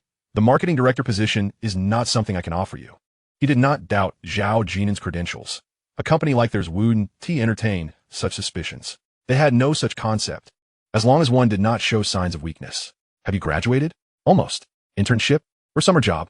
Hu Chun seemed to regard Zhao Jin'an with skepticism, perhaps viewing him as a mere source of amusement. Zhao Jin'an followed him up to the third floor. Upon reaching the third floor, they opened a metal door that finally revealed a semblance of an office. Thud thud. Walking down a corridor, Hu Chun knocked on the door of the general manager's office. "Guoming," a magnetic female voice responded from within. Hu Chun pushed the door open. "Manager Luo, someone is here to apply for the marketing director position. Would you like to take a look?" "Marketing director?" Luo Jinji, seated behind the desk, lifted her head. The company had been established for 3 years without much progress, and she would welcome any assistance in turning things around. However, upon seeing the applicant, disappointment flickered in her eyes. Zhao Jin'an appeared too young, clearly lacking any work experience. His sole advantage was that he was rather handsome. "Please have a seat." Out of professional courtesy, Luo Jinji gestured for him to sit and, as per tradition, inquired, "Where did you work previously? Do you have any experience in fast-moving consumer goods?" Zhao Jin'an neither sat nor answered, his gaze fixed on several juice bottles on the desk. These juices were unfamiliar to the market, indicating poor promotion. He casually picked up a bottle of peach-flavored juice, examining it, and asked, "Manager Luo, is this drink palatable?" "Yes," Luo Jinji replied, her demeanor shifting slightly as she stood to gauge Zhao Jin'an, who should have measured around 166 centimeters. She scrutinized the clean and handsome young man before glancing down at the resume. "What insights do you have?" Zhao Jin'an had never been a consumer of flavored juices. These beverages tended to be either excessively sweet or a cloying mixture of sweet and sour, lacking in genuine fruit flavor. "Is this all?" "Hey, you are here to apply for the marketing director position." Luo Jinji, 30 years old, was clad in a white shirt tucked into a black pencil skirt. Her hair, casually styled up, accentuating her slender waist and curvaceous figure. Zhao Jin'an had not intended to apply for a position. He was straightforward. "Manager Luo, I wish to purchase your company." Now, it was Luo Jinji's turn to be taken aback. She stared blankly at the clean and handsome young man, momentarily at a loss for words. Yes, he was indeed clean-cut. It seemed like such a statement was not something one would expect from him. "Your company has a registered capital of 2 million. I am willing to invest 2 million to buy it," Zhao Jin'an continued. In truth, the value of a company is not dictated by its registered capital, as such capital can be arranged through various means, with the right funds. Even a registered capital of 50 million could be established. Luo Jinji finally regained her composure, scrutinizing Zhao Jin'an from head to toe, noting the absence of any expensive items. Just like that, a young man approached her, expressing his desire to purchase her company. "I'm sorry, but I have no intention of selling the company," Luo Jinji replied firmly. "Starting a mineral water company only requires 300,000 to 500,000 yuan," Zhao Jin'an stated succinctly. Luo Jinji paused, then laughed. "You must be interested in my company's water extraction permit, right? When dealing with intelligent individuals, one should not conceal their intentions. No one is foolish." Zhao Jin'an, noncommittally, nodded and remarked, "If you deem it unworthy, 3 million is acceptable." Establishing a bottled water company hinges critically on the source of the water. The Nonghu Mountain Spring Company, founded in 1996, originally emerged as the Zhujiang Qiandao Lake Health Water Company, Limited, with its water source located in Qiandao Lake. Through years of development, it has come to possess 11 major water sources nationwide. Without delving into the initial investment, over the past 3 years, my contributions to the company have exceeded 3 million. Luo Jinji pointed towards the direction of a scenic area, explaining, "This location merely facilitates office work. The factory is situated within the scenic area. You must owe the bank a considerable sum. Then, is the pressure overwhelming?" Noticing the flavored beverages on the table, Zhao Jin'an surmised that producing bottled water requires minimal capital. Yet the development of new products invariably demands financial resources. The crux of the matter is that these flavored juices have not found their way into the market. "Can you engage in conversation?" Luo Jinji, evidently vexed, felt the fabric of her white shirt rise and fall dramatically, as if it might burst at the seams. Zhao Jin'an's directness was indeed rather blunt. He, however, did not glance at Luo Jinji, leading her to question his sexual orientation, despite her evident femininity. Among the company's male employees, who could resist her allure? Yet, Zhao Jin'an's intuition proved accurate. Had it not been for Luo Jinji's connections at the bank, acquiring such extensive loans would have been an impossibility. Nonetheless, loans must be repaid. "What sort of deity are you?" Luo Jinji pondered, perplexed. Zhao Jin'an bore no resemblance to any second-generation elite. Had he been a government official's offspring, someone would have forewarned her. As for the wealthy heirs, he lacked the ostentatious trappings of wealth. She approached to sift through resumes. "Zhao, family village?" "No need for speculation, Ms. Luo." Zhao Jin'an was well aware of her thoughts. Such matters are difficult to conceal, and inquiries would reveal the truth. Even Zhang Hui could not keep secrets, let alone Luo Jinji. "You possess wealth?" She mused, doubting his capability to play with her. 3 million. Can you truly provide that? Are you willing to sell? Not for sale. Luo Jinji suspected there were underlying meanings in Zhao Jin'an's words, yet his earnest demeanor offered no proof. In conclusion, she smiled and added, "Is it the company that is for sale?" Zhao Jin'an merely responded with a silent expression of contemplation, suspecting that the woman before him might be teasing him. Did he truly not appear business savvy? As Zhang Yinxian suggested, was he more suited to being a kept man? "It's fine if you don't wish to sell now. If you change your mind, feel free to call me." Zhao Jin'an's tone was courteous yet sincere. What should have been an ordinary statement prompted Luo Jinji to burst into laughter unexpectedly. "Leave me your number. It's on the resume. Provide another." Luo Jinji extended a finger, pushing a piece of paper towards him, and Zhao Jin'an dutifully took a pen, leaning over the table to write down his phone number and name. Observing Zhao Jin'an's earnestness and compliance, Luo Jinji nearly laughed out loud. She had never encountered someone who approached her with the intent to purchase her company, only to behave so obediently thereafter. It was not that anything was amiss. It was simply peculiar. "Ms. Luo, I've finished writing. If you decide to sell the company, please call me," Zhao Jin'an announced, oblivious to the surrounding nuances. "All right." Luo Jinji suppressed her laughter, now grasping that Zhao Jin'an's earlier inquiry about her debts to the bank and pressures was not an attempt to provoke her, but rather a simple statement of his conjecture. What was this woman laughing about? It was truly strange. Zhao Jin'an, confused, gestured towards the door. "So, shall I take my leave?" "Yes." Luo Jinji bit her lip, nodding, her body trembling with suppressed mirth. Was this politeness? How overly courteous. Zhao Jin'an, slightly dazed, prepared to exit, when Luo Jinji suddenly recalled something and asked, "Zhao Jin'an, aren't you afraid of losing money if you buy my company? Or do you have some clever strategy?" Zhao Jin'an shook his head. "I won't divulge my plans unless you sell the company to me." That seems somewhat reasonable. As Luo Jinji pondered this, Zhao Jin'an had already departed, the door closing softly behind him. Giggles ensued. After Zhao Jin'an's departure, Luo Jinji finally allowed herself to laugh. The restraint had been exhausting. The reason she had used the term clever strategy was that she did not genuinely believe Zhao Jin'an possessed any commercial acumen. He likely only had a self-assured idea. Whether it was viable remained uncertain. Was such a polite and compliant individual truly suited for business? Gazing at the gently closing door, Luo Jinji chuckled and shook her head, contemplating the merits of quietly being someone else's charming companion. Chapter 21. You owe Zhao Jin'an an apology. Why is this water extraction permit so crucial? Because Dongjiang Lake is the largest artificial lake in Xiangnan province, with a total storage capacity of approximately 81.2 billion cubic meters. Moreover, its water quality is exceptional, meeting national first-grade drinking water standards, making it an essential source of potable water for the country. After descending the stairs and exiting the scenic area, a small delivery truck laden with bottled mineral water caught Zhao Jin'an's attention. He mused that the company's profit point likely lies in bottled water sales. Selling water is indeed lucrative, and scrupulous small enterprises can simply install a filtration system, draw from the tap, and profit. The bottles are recycled and reused. His phone vibrated in his pocket, and upon checking, he saw it was Mu Yao. Several missed calls and unread messages awaited him. Mu Yao, Jin'an, where are you? Mu Yao, Jin'an, answer the phone. I do not agree to a breakup. Zhao Jin'an pressed the end call button and subsequently deleted and blocked her contact. Having clarified matters before her family, he felt it unnecessary to prolong the entanglement. Why had Mu Yao been so clingy during their freshman year? First, it was likely a common trait among young girls in the throes of infatuation. Second, it stemmed from the rebellious spirit of youth. Much like high school couples whose relationships intensify under the scrutiny of teachers and parents, the more they are thwarted, the more resolute their bond becomes, perhaps promising eternal love in secluded groves. Conversely, once the pressure eases, the affection fades. Zhao Jin'an also called him. Zhao Jin'an casually flagged down a bus heading back to Zhao family village. Public transport. In a corridor on the third floor, Luo Jinji found herself wanting to rush down and confront Zhao Jin'an. Can you truly produce 3 million? 3 million in 2006. Zhao Jin'an had spoken so nonchalantly in the office. 200,000? Not for sale? Just like that, you raised the price by 1 million? The result? He had no means of transport, having boarded a bus instead. I should have verified his finances earlier. Luo Jinji suddenly laughed.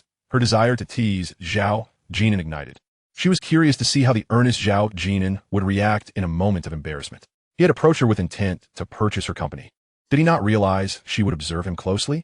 Even without a car, he ought to have taken a taxi. Clothes make the man. Otherwise, how can one gain trust? This individual is truly peculiar.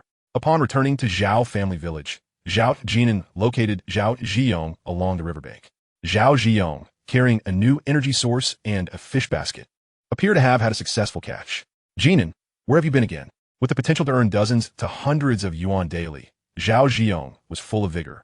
Although he noticed Zhao Jin'an's sporadic commitment to work, how can you afford to be lazy with such a profitable venture? What if you run out of money for college at Junsha? Noticing that Zhao Ziyong did not inquire about his relationship with Mu Yao, Zhao Jin'an understood that Yu Fei had kept her silence. He took the fish basket from Zhao Ziyong and gazed at the crystal-clear river beneath his feet. In truth, if a dam were to be constructed here, the water quality would be entirely up to standard, yet the company would not thrive. Moreover, with the arrival of rainy days, the river water would become turbid. The water extraction permit. Zhao Jin'an is not someone who is impulsive, nor is he the type to pursue his goals relentlessly.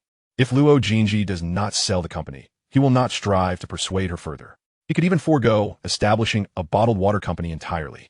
Perhaps it is this very disposition that leads Mu Yao to remark that Zhao Jin'an is too quiet, lacking ambition. In reality, it is more a matter of having little personal character. He does not strive for anything. It's akin to the college entrance examination.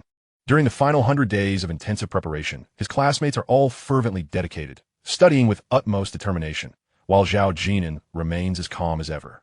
He has no definitive target university.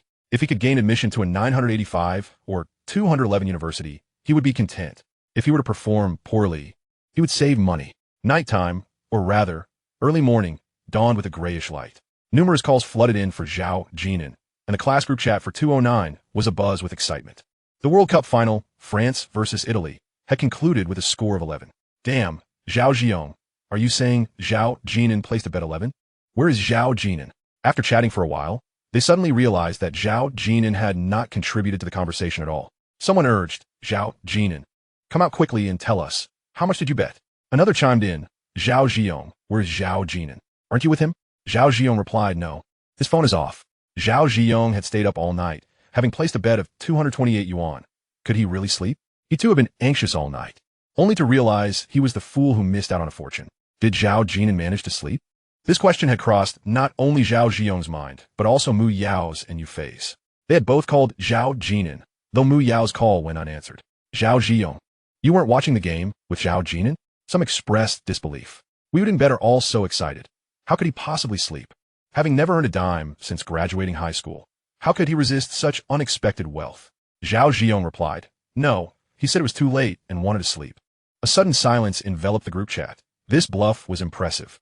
At that moment, the class monitor, Oh Chong, spoke up. He only bet 200. The odds for 11 were only 44. Even if he won, it would only amount to 880 yuan. Monitor, what did you bet on? Oh Chong responded. I bet on France winning. How much did you wager? 5,000. Impressive. That's our tuition for a year. Are you alright? Won't your parents scold you for losing so much money? It's fine. Once the money is given to me, it's mine. In truth, he had only bet 2,000, inflating the amount while no one questioned him. Unlike Zhao Ziyong, who faced skepticism for his mere 300 and was asked to provide proof. Frustrated by the chat, Zhao Ziyong felt aggrieved. The conversation had been going well until Oh Chong interjected. Oh Chong continued, some people just have all the luck. Had it not been for someone deliberately provoking Zidane, affecting his performance, France would have undoubtedly beaten Italy in 90 minutes. This provoked Zhao Ziyong. What do you mean by luck? You should watch your words. Yu Fei chimed in. Oh Chong, who are you insulting? I also placed a bet of 100 with Zhao Jin'an, ignoring Zhao Ziyong. Oh Chong retorted to Yu Fei. Yu Fei, I wasn't talking about you. You can't insult anyone. How could you, a former class monitor, say such things? Suddenly, Mu Yao interjected, Oh Chong. This marked her first defense of Zhao Jin'an in the group. A crowd of classmates gathered to witness the unfolding drama. Once Mu Yao and Yu Fei spoke up, no one sided with Oh Chong. In class 209, it was no secret that Oh Chong harbored feelings for Mu Yao. They often gathered for parties after the college entrance examination, yet Mu Yao had also agreed to be Zhao Jin'an's girlfriend. Initially, one might have thought this would settle matters. But unexpectedly, Mu Yao continued, you should apologize to Zhao Jin'an. What on earth was happening with Mu Yao today? Oh Chong was utterly bewildered.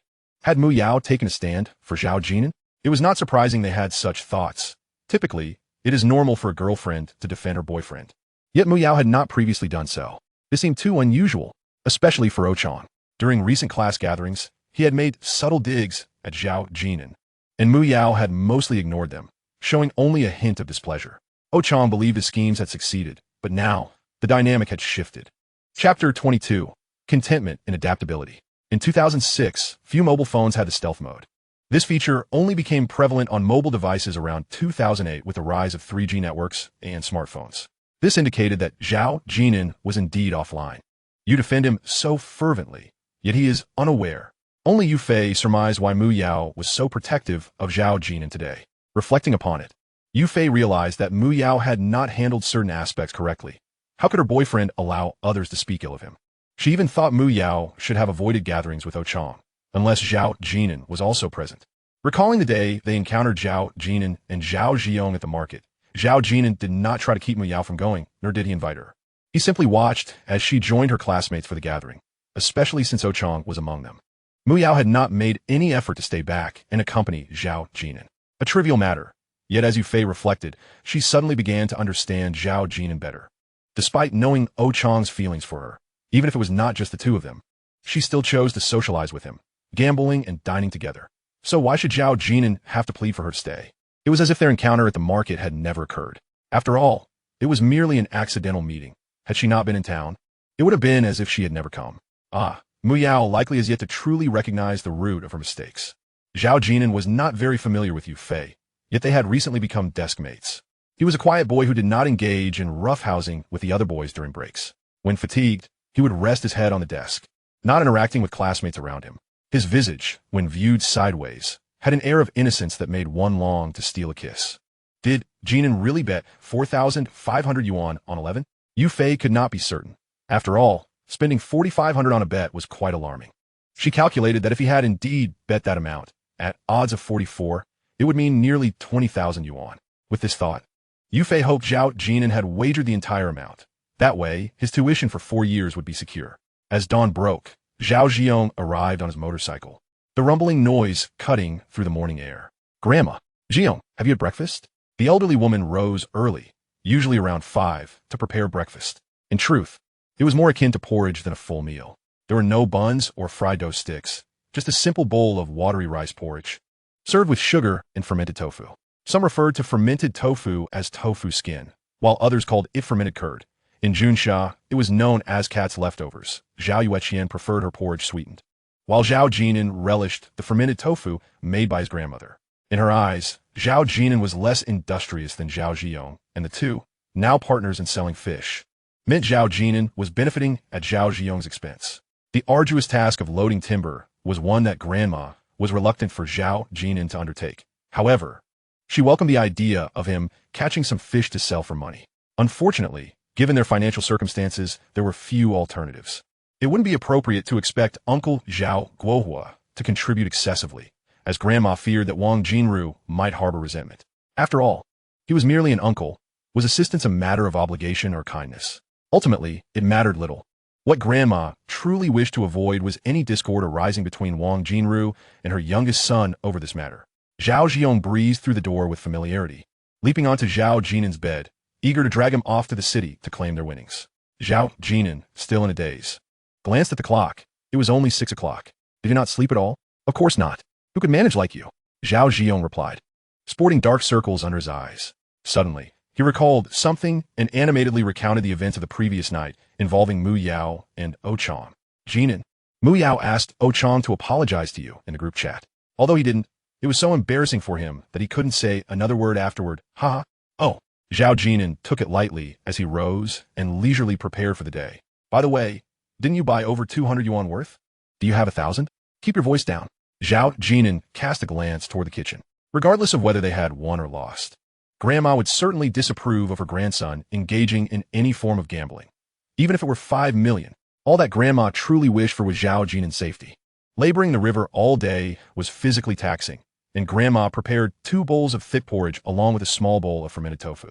The 2 young men quickly finished their meal outside the door, and Zhao Ziyong was impatient to take Zhao Jin'an to the city. The lottery shop had yet to open. Jin'an, what's in your bag? You don't need to carry a bag to claim 1,000 yuan, right? It's not like we won 5 million. Zhao Jin'an replied. You wait here. I need to make a trip to Qinzhou. What are you going to Qinzhou for? Zhao Ziyong and Zhao Jin'an were inseparable. Zhao Jin'an pulled the lottery ticket from his pocket and handed it to Zhao Ziyong. We'll split the cash equally. He had no intention of revealing the unexpected fortune of 5 million to Zhao Ziyong. Such loyalty, Zhao Ziyong exclaimed, clutching the lottery tickets as he stationed himself outside the lottery shop. Up until now, they had never quarreled over money, although Zhao Ziyong generally had a bit more pocket money.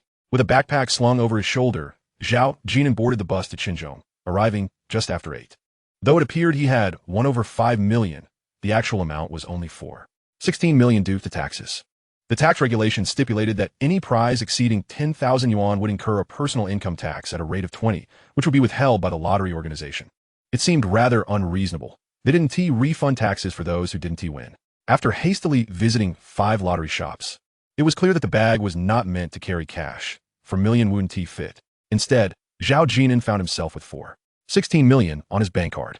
The lottery shop owners wore expressions akin to having seen a ghost, but fortunately, there were no dramatic incidents of refusal to pay out, as credibility is paramount in the lottery business. Unlike in later years, where transactions could be made via WeChat, there was no room for confusion here. Sometimes, one might forget to transfer the money after a win was announced, leading to complications. Luo Jinji was unwilling to sell her company, and with the bank card in hand, Zhao Jin'an found himself at an impasse regarding how to invest the 4 million. It wasn't as if he could simply approach Mr. Lu SJD, Com, or Mr.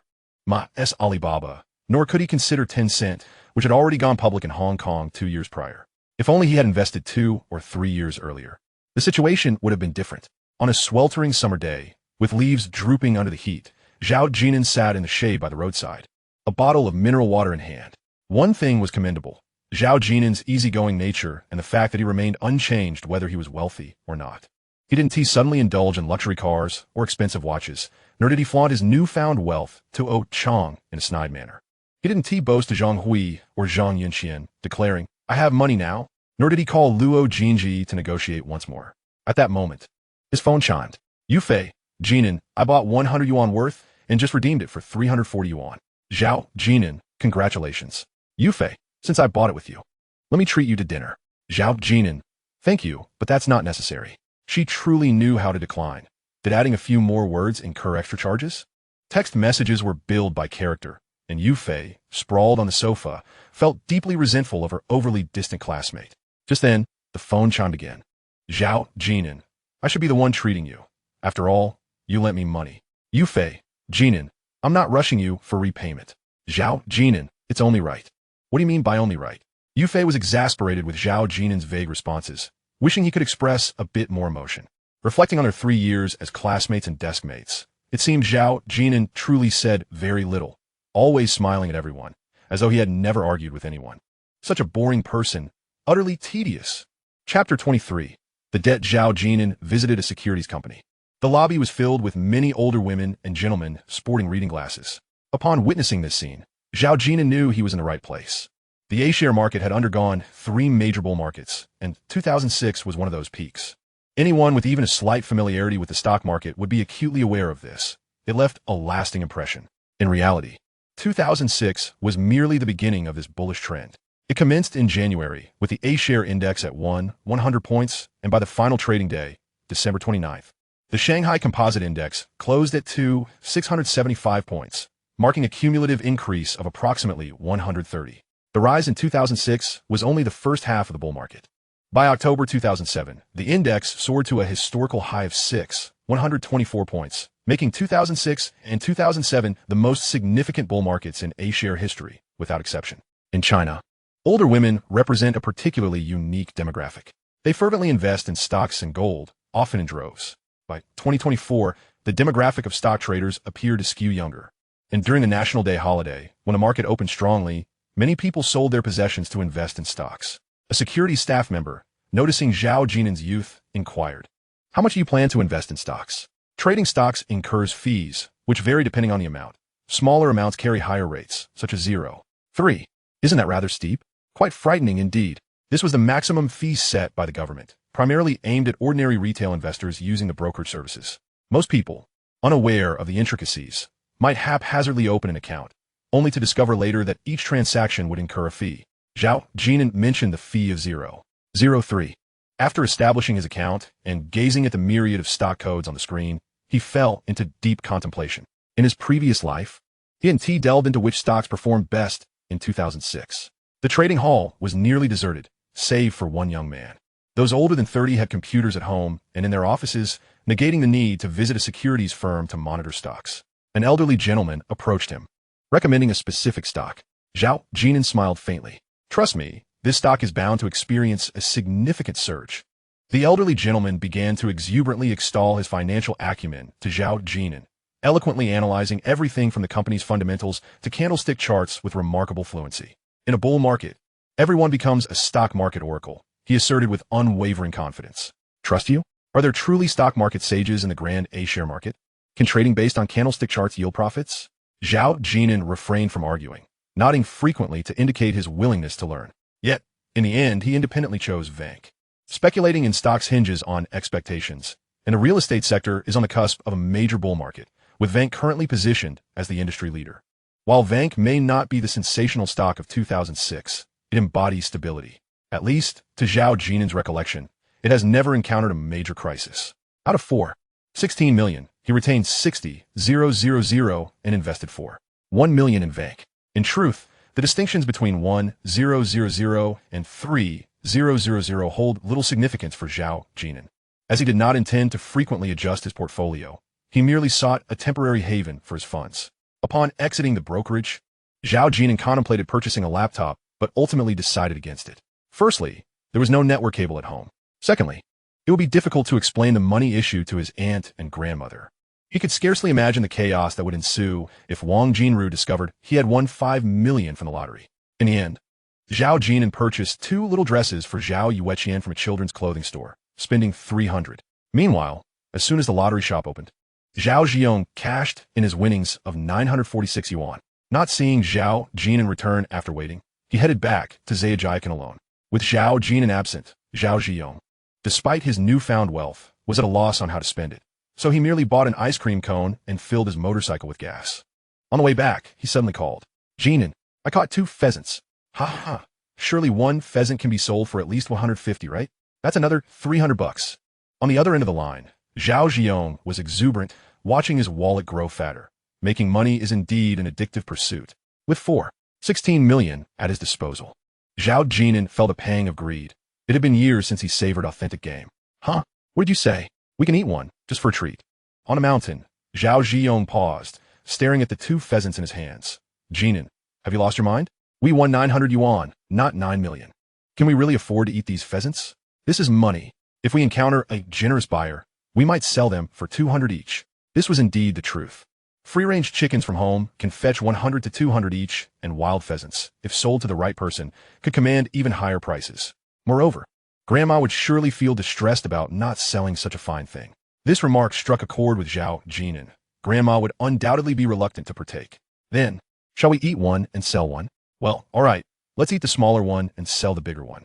Zhao Jin'an swallowed hard, stepping back. Zhao Jin'an. As a newly minted millionaire, even indulging in a pheasant he caught himself is fraught with difficulty. Where can one seek justice for this? Upon returning to Zhejiang, Zhao Jin'an was already plucking the pheasants by the water tank. Surrounding him were Wang Jinru, Yin Xiaolan, Zhao Yueqian, while Grandma busied herself in the kitchen. It wasn't my idea. Jin'an wanted to eat them. Even though Zhao Jin'an caught the pheasants, he still felt the need to explain to everyone. Hearing footsteps behind him, everyone turned to look at Zhao Jin'an, their attention drawn to the bag at his hand. I bought 2 little dresses for Yueqian.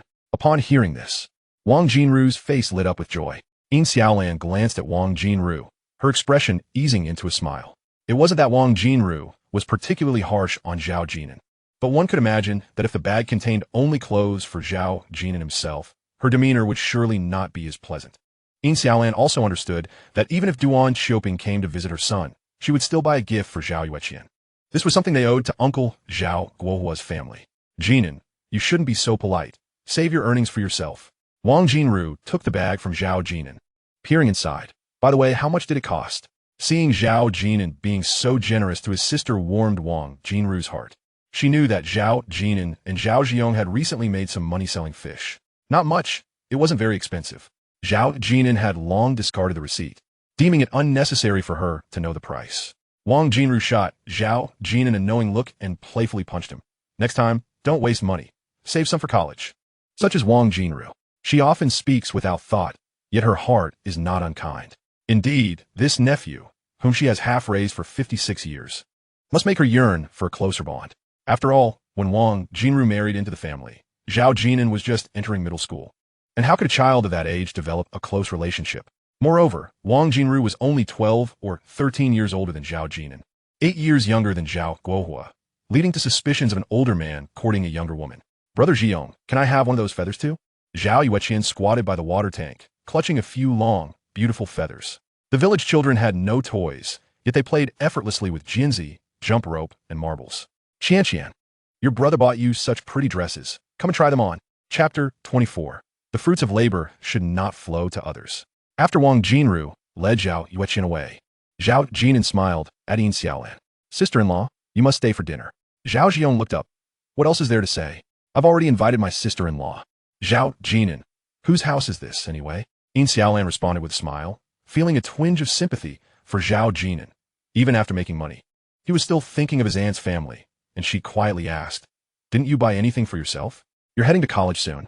You should dress well in the big city. Zhao Ziyong with keen ears inquired, what are you two talking about? Nothing much.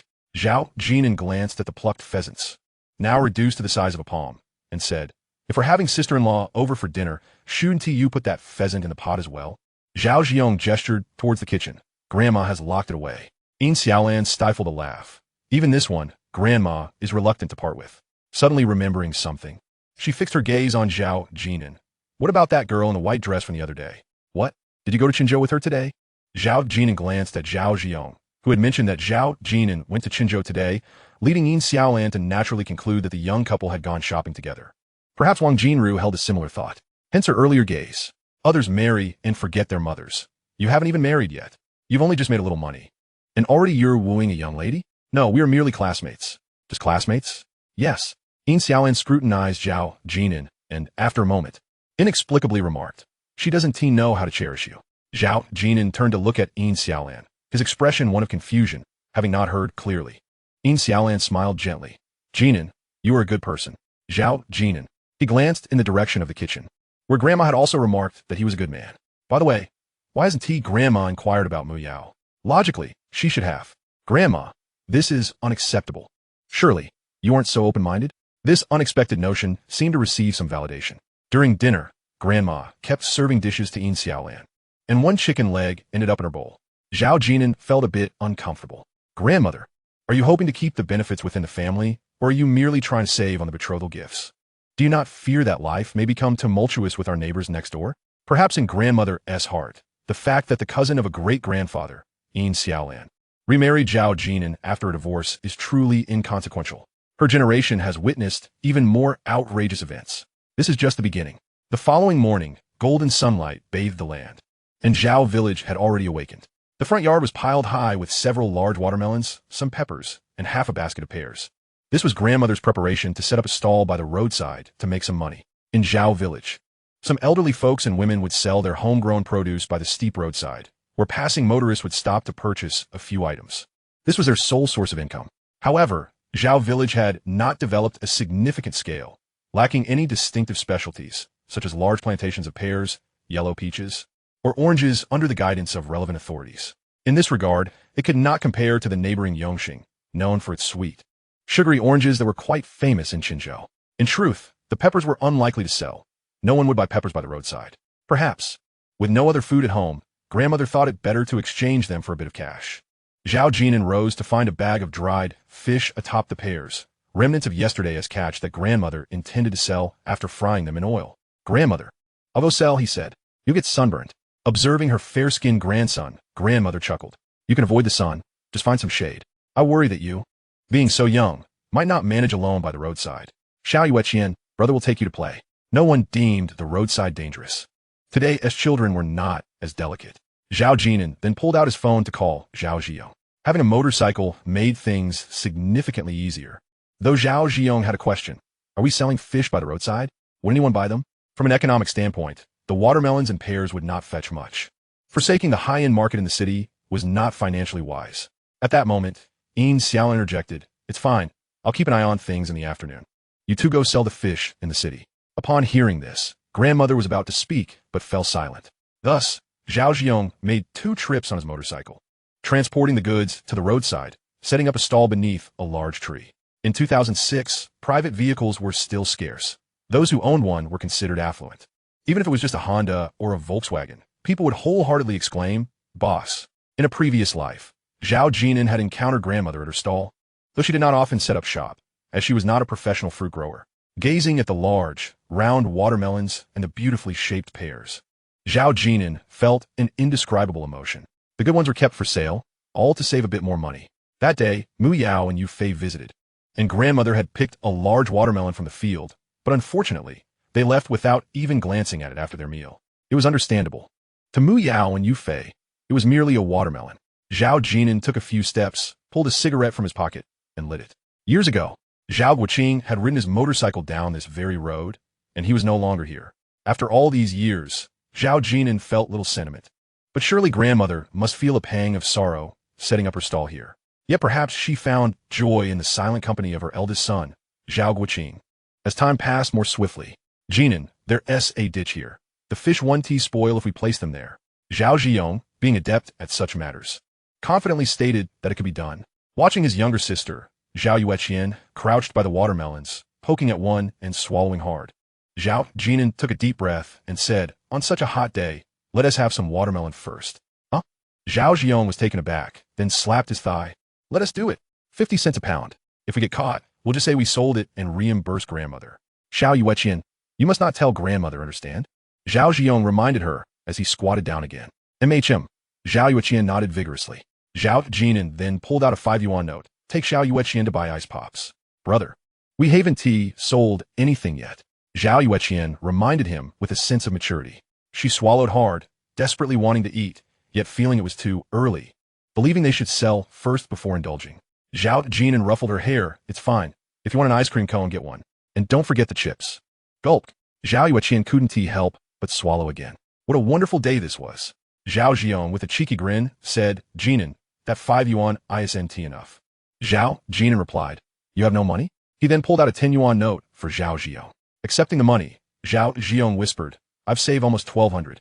Zhao Jin'an felt his pockets. His cash only amounted to the 465 yuan Zhao Jin'an had exchanged for him the previous day, along with the earnings from selling fish, totaling less than 600. How have you saved so much? Give me a cigarette. Zhao Jin'an glanced at the laborious white sand that Zhao Jin'an produced from his pocket and retorted, what do you think?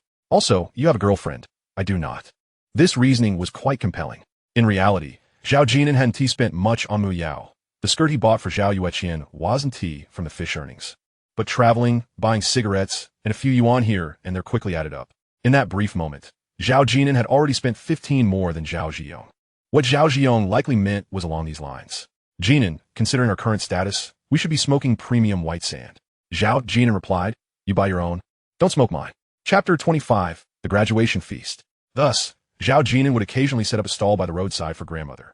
On the days of the stall, Zhao Jin'an would go to the river alone, while Zhao Yueqian eagerly wished to follow her brother every day. Sunbathing was fine, as long as there were ice pops to eat. Finding time, Zhao Jin'an secretly went to the driving school, planning to obtain his license during the summer vacation. Nowadays, acquiring a driving license was straightforward. There were not many electronic surveillance measures, and ultimately, it was the instructor in the passenger seat who judged the candidate. Zhao Jin'an attended driving school only once. The instructor simply said he didn't need to practice anymore. Will the tuition be refunded? It's 2,600. Zhao Jin'an left the driving school with a glum expression. That 2,600 seemed a waste. He forgot about the mineral water factory. If Luo Jinji hadn't called, he would pretend this incident never occurred. Mu Yao had visited the market several times, but had not encountered Zhao Jin'an. She went intentionally, wanting to amend the misunderstanding since Zhao Jin'an had said something that day, not wanting to appear as a person in his eyes who was unworthy. Did she feel embarrassed by her boyfriend? Deep down, Mu Yao acknowledged that she indeed felt that way at that moment. As time passed, the graduation thank you banquets began to be held, and Mu Yao could only call Zhao Jin'an to ask if Zhao Jin'an would host a graduation banquet. Sao si yongri plaid? No. Zhang Hui and Mu Rinxiang also subtly inquired of Mu Yao, which classmates will come to your graduation banquet? How many tables should we prepare? In essence, they were asking if Zhao Jin'an would attend. That brief encounter had left a profound impression on them. It seemed as if Zhao Jin'an had vanished from Mu Yao's world. Whether their daughter was dating could be discerned from the frequency and expression with which she engaged with her phone. Jin'an, will you attend Mu Yao's graduation banquet? By the way, there's also Yu Fei. On the roadside, Zhao Jin'an munched on a watermelon and inquired, Oh Chang has invited all the classmates in the group, including the teachers. He mentioned that even the principal would attend. Jin'an, do you think the principal will actually come? Or is Oh Chang just boasting again? Zhao Jin'an admired the principal. Yes, he will. Zhao Jin'an, feeling rather bored, was braiding Zhao Yueqian's hair. Zhao Yueqian leaned against her brother, savoring a 50-cent popsicle. This was her second one of the day. It wasn't he that Zhao Jin'an was reluctant. It was just that the little girl insisted that with 50 cents, she could enjoy more. Yin Xiaolan, also feeling bored at home, joined them, squatting beside Zhao Jin and Qian Qian. Could you share a bite with your sister-in-law? Zhao Jin'an responded, sister-in-law? One shouldn't overindulge in their roles. Yin Xiaolan appeared completely at ease, possessing an enviably fine figure, slim waist, and ample hips. As her grandmother would say, she was destined to bear children. With her delicate face, and when she squatted down, it was evident that future children would never suffer from lack of nourishment. This must be another reason why grandmother favored Yin Xiaolan, right? Jin'an, what are you gazing at? Nothing. Noticing Zhao Jin'an's gaze, Yin Xiaolan glanced down, her face flushing, but thankfully, the summer heat concealed it. She tugged at her t-shirt, feeling a sweet sensation in her heart, almost wanting to laugh. Jin'an is truly grown up. Zhao Jin'an continued to dwell in his own thoughts. Jin'an, if you were to host a graduation banquet, would the principal attend? Perhaps a 50-50 chance? Most likely, he won't come. Zhao Jin'an was uncertain as well. As for the subject teachers, it goes without saying that the teachers of the third year were the busiest during the summer, especially those in the key classes. After all, why is it called a graduation appreciation banquet? The principal's attendance was harder to predict. This position is more administrative in nature. Whether he attends depends on the schools the candidates are admitted to and their family backgrounds. Oh Chang was admitted to Fudan, and his father works in the National Development and Reform Commission, fulfilling both criteria. Zhao Jin'an's parents were keen on hosting. But since Zhao Jin'an only managed to get into a vocational college, he felt embarrassed to hold a grand affair. Jin'an, will you attend Mu Yao's graduation banquet? She invited me as well. I want to be going. Mu Yao had specifically invited Zhao Jin'an, likely hoping to invite Zhao Jin'an too. But Zhao Jin'an was completely unaware that Zhao Jin'an had blocked Mu Yao. Yin Xiaolan shot a meaningful glance at Zhao Jin'an, understanding that the girl from that day was indeed Mu Yao. Do students exchange gifts among themselves? Yin Xiaolan asked. No. Zhao Jiong raised his phone. Everyone agreed in the group. No one is bringing gifts. Yin Xiaolan blinked playfully, teasing, Jiong, doesn't that mean you're profiting? A free meal. Zhao Jiong replied, sister-in-law, your insults are rather crude. Huh. Zhao Jin'an chuckled softly. After all, Yin Xiaolan was just 23 years old. In reality, she was more of a peer to the 18-year-old Zhao Jin'an and Zhao Jiong. Unexpectedly, Zhao Jin'an received a call from her chemistry teacher, Ms. Chung. Chung Zillian specifically called to ask if Zhao Jin'an would be hosting a graduation banquet. Jin'an, aren't you inviting me to your graduation feast? Chung Zillian, who taught chemistry to 3 classes in the 3rd year, was always stern with her students, but particularly gentle and patient with Zhao Jin'an from class 209. With the Division of Arts and Sciences in the current college entrance examination, chemistry is a compulsory subject for science students. Until the reform in 2014, there were 2 new examination formats, 332 and 312, with physics and history becoming the primary compulsory subjects. Teachers attending students' graduation banquets typically do not expect gifts. However, if Zhao Jin'an were to host a banquet, Chung Zillian intended to contribute 1,000 yuan. Mu Yao's graduation banquet was held at the finest hotel in Zixing City, the Xiongxing Hotel. 6 subject teachers, the director of education, and Principal Wang were present. In the largest hall, 36 tables were set up, with colleagues from the tax bureau where Zhang Hui and Mu Rinxiang worked attending. Even some colleagues from Mu Rinjun's workplace, the land bureau, were present.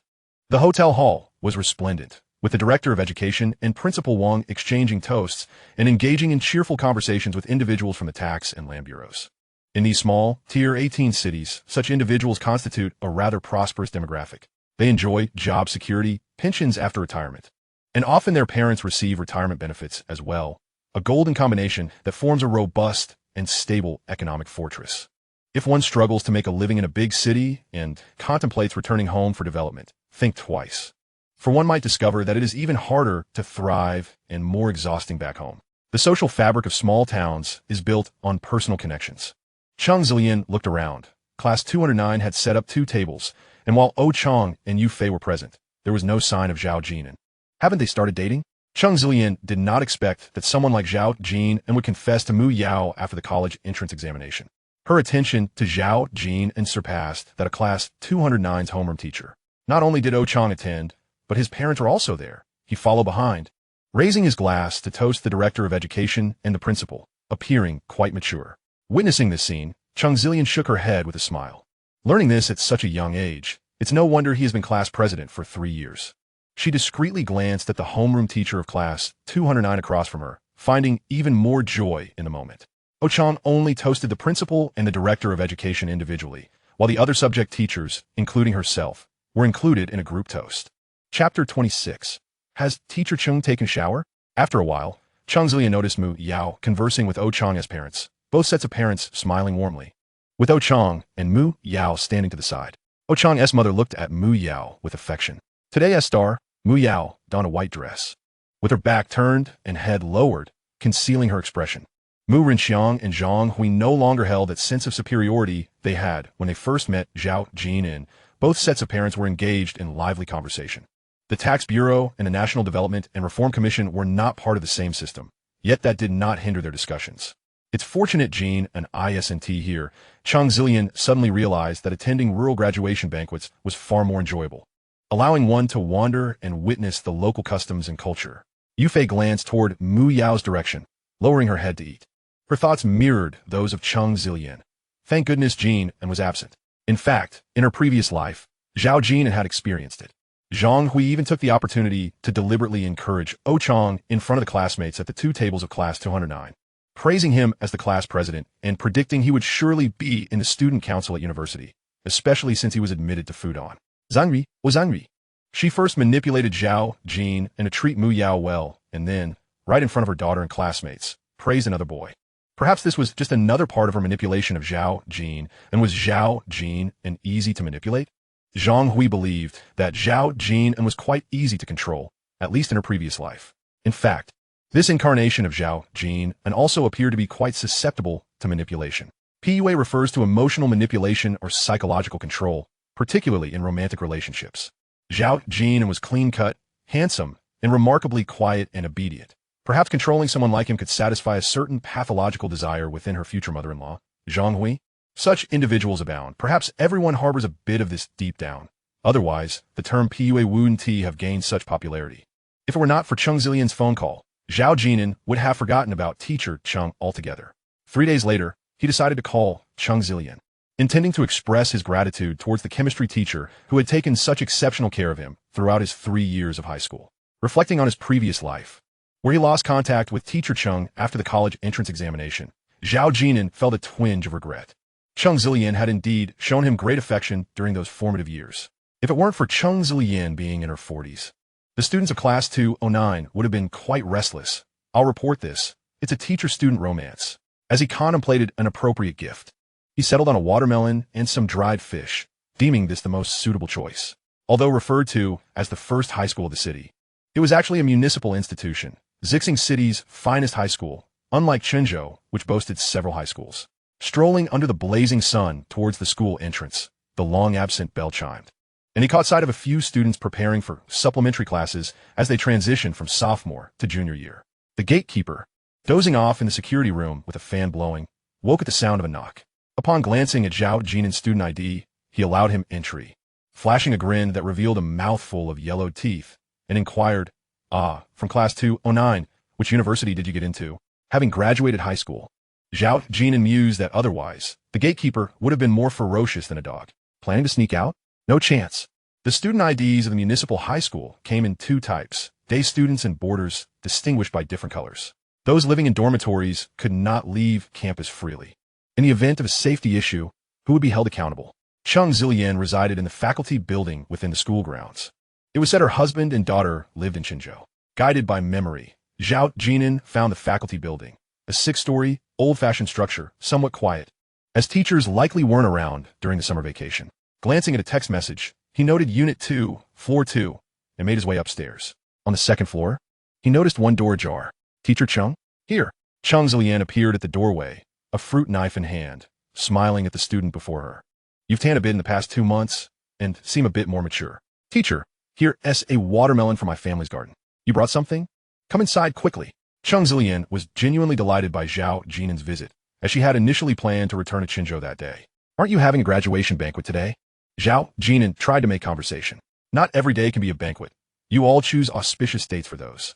Besides, having banquets daily would be exhausting. After I finish with your class, I plan to only teach the first years next semester. The pressure of guiding the seniors is immense. Not at all easier than what you students face. As they spoke, Cheng Zilian glanced outside before closing the door, hesitating momentarily before reopening it slightly. In the faculty building, the proximity of a teacher and student in a private space might invite gossip.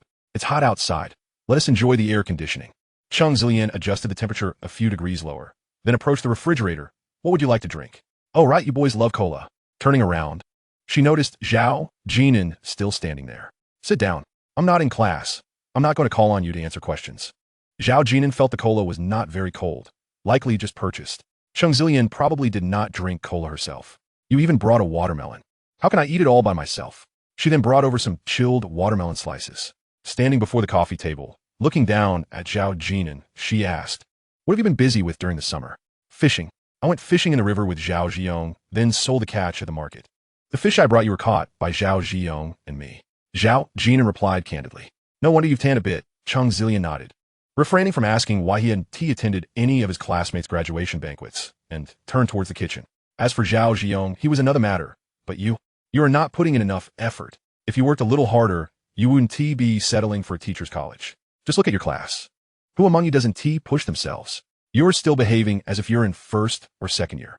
Take Mu Yao and Yu Fei, for instance. They study much harder than you do. Cheng Zilian genuinely felt regret. She believed Zhao Jin'an to be the brightest in Class 209, and if he applied himself, he could easily gain admission to prestigious universities, not to mention the top 985 institutions. Teacher, I should be going. Zhao Jin'an stood up. Did I upset you with my words? All right then, let us not discuss studies. You've all graduated. Cheng Zilian, standing at the kitchen door, beckoned him over. Come here. Huh? Zhao Jin'an thought it might not be a good idea. The kitchen was quite hot. Come on. Cheng Zilian shot him a glare. Help me cook. And you can leave after dinner. Oh. Zhao Jin'an obediently walked over. Cheng Zilian chuckled. pleased with his compliance. The kitchen was cramped, with an external range hood. Chang Zilian wore a snug, dark knit short-sleeved shirt, and her figure was somewhat voluptuous, suggesting that she had never lacked for nourishment. In contrast to Yin Xiaolan, Chang Zilian's waist, encased in a knit fabric, revealed a hint of softness, likely a result of age. For a 40-year-old woman, having a bit of flesh around the waist was quite normal. Standing at 168 centimeters, with her long hair cascading down. This was Zhao Jin'an's first glimpse of such a side of Teacher Cheng. In his memory, she always wore her hair in a high ponytail, adorned with gold-rimmed glasses. Commanding attention at the podium, no one dared to whisper or doze off in her presence. As he inhaled, Zhao Jin'an caught a whiff of a fragrant shampoo, quite potent.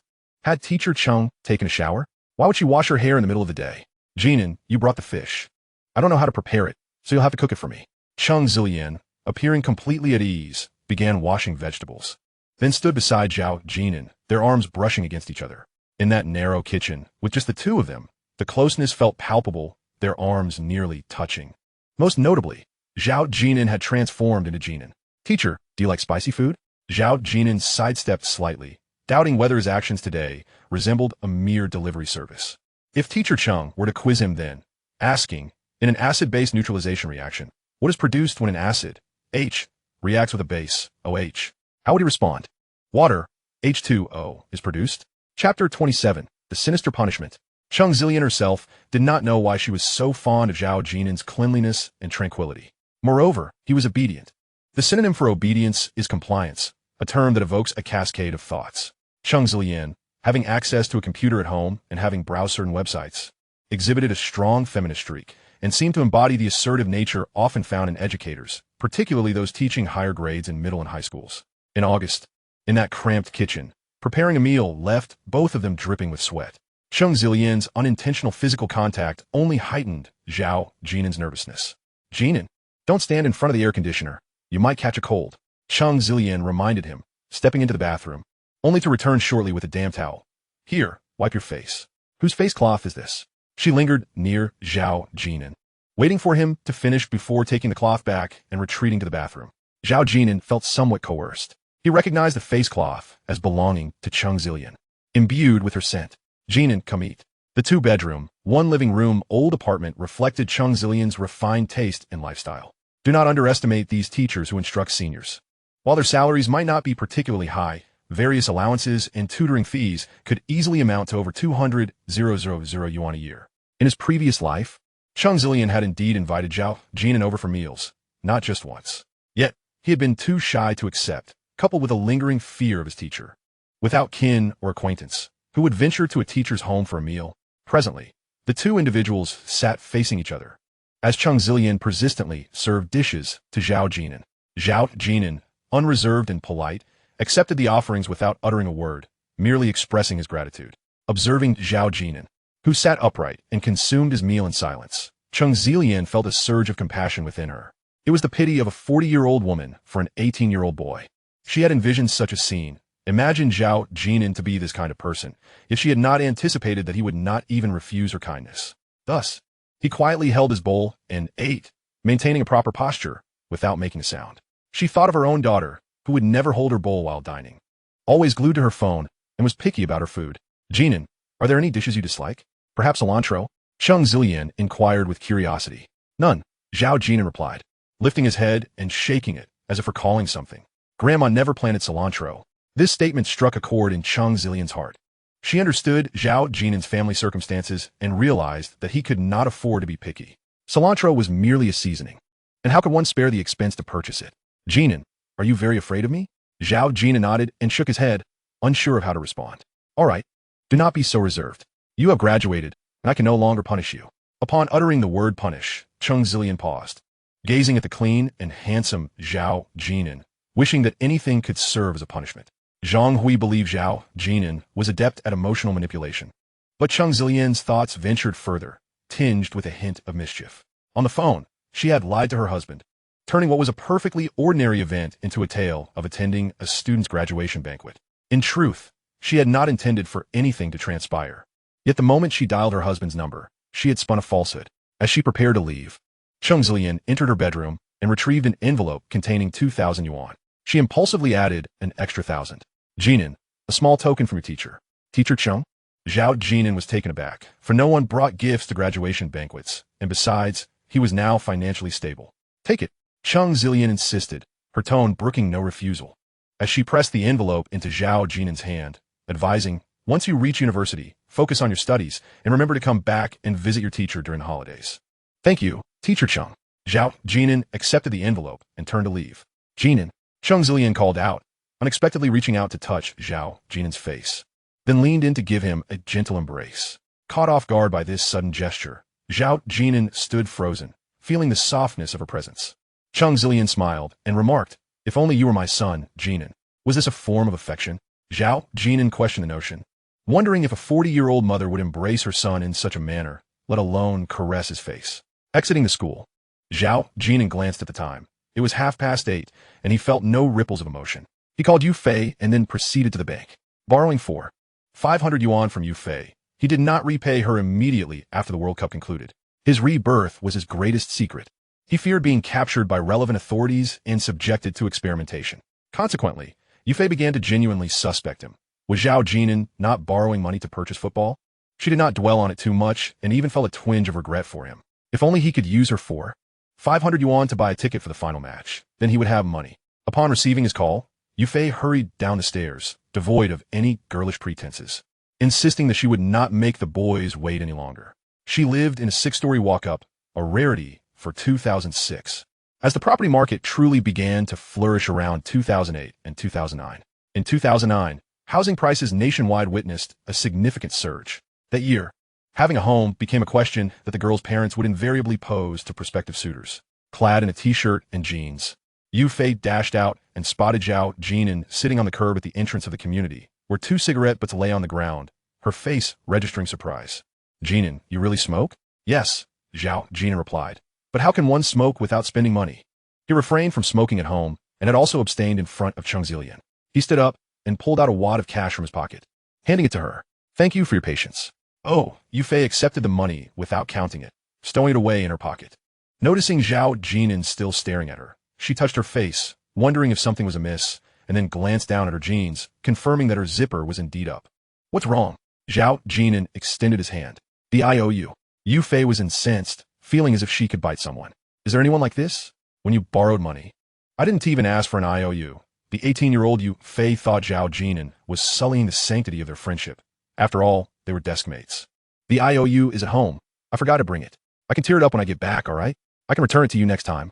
Yu Fei stamped her foot in frustration, but seeing the serious expression on Zhao Jin'an's face, she found it amusing. What a straightforward guy. Hey, you promised to treat me to a meal, Yu Fei reminded him, still holding on to that promise. Zhao Jin'an glanced at the time. It's 9 o'clock. I'm already full. You're full. Yu Fei exclaimed, bewildered. How can a guy like you make a girl happy? I'll treat you then, she declared, pointing to a barbecue stall across the street. It's 9 o'clock. Let us grab a late-night snack. I earned $340 from the World Cup, you know? By the way, Jin'an, what did you borrow the money for? To take the driving test. The driving test? As they crossed the road, Yu Fei looked at Zhao Jin'an, perplexed as to why he would spend money on a driving test at this time. Do you have enough for tuition?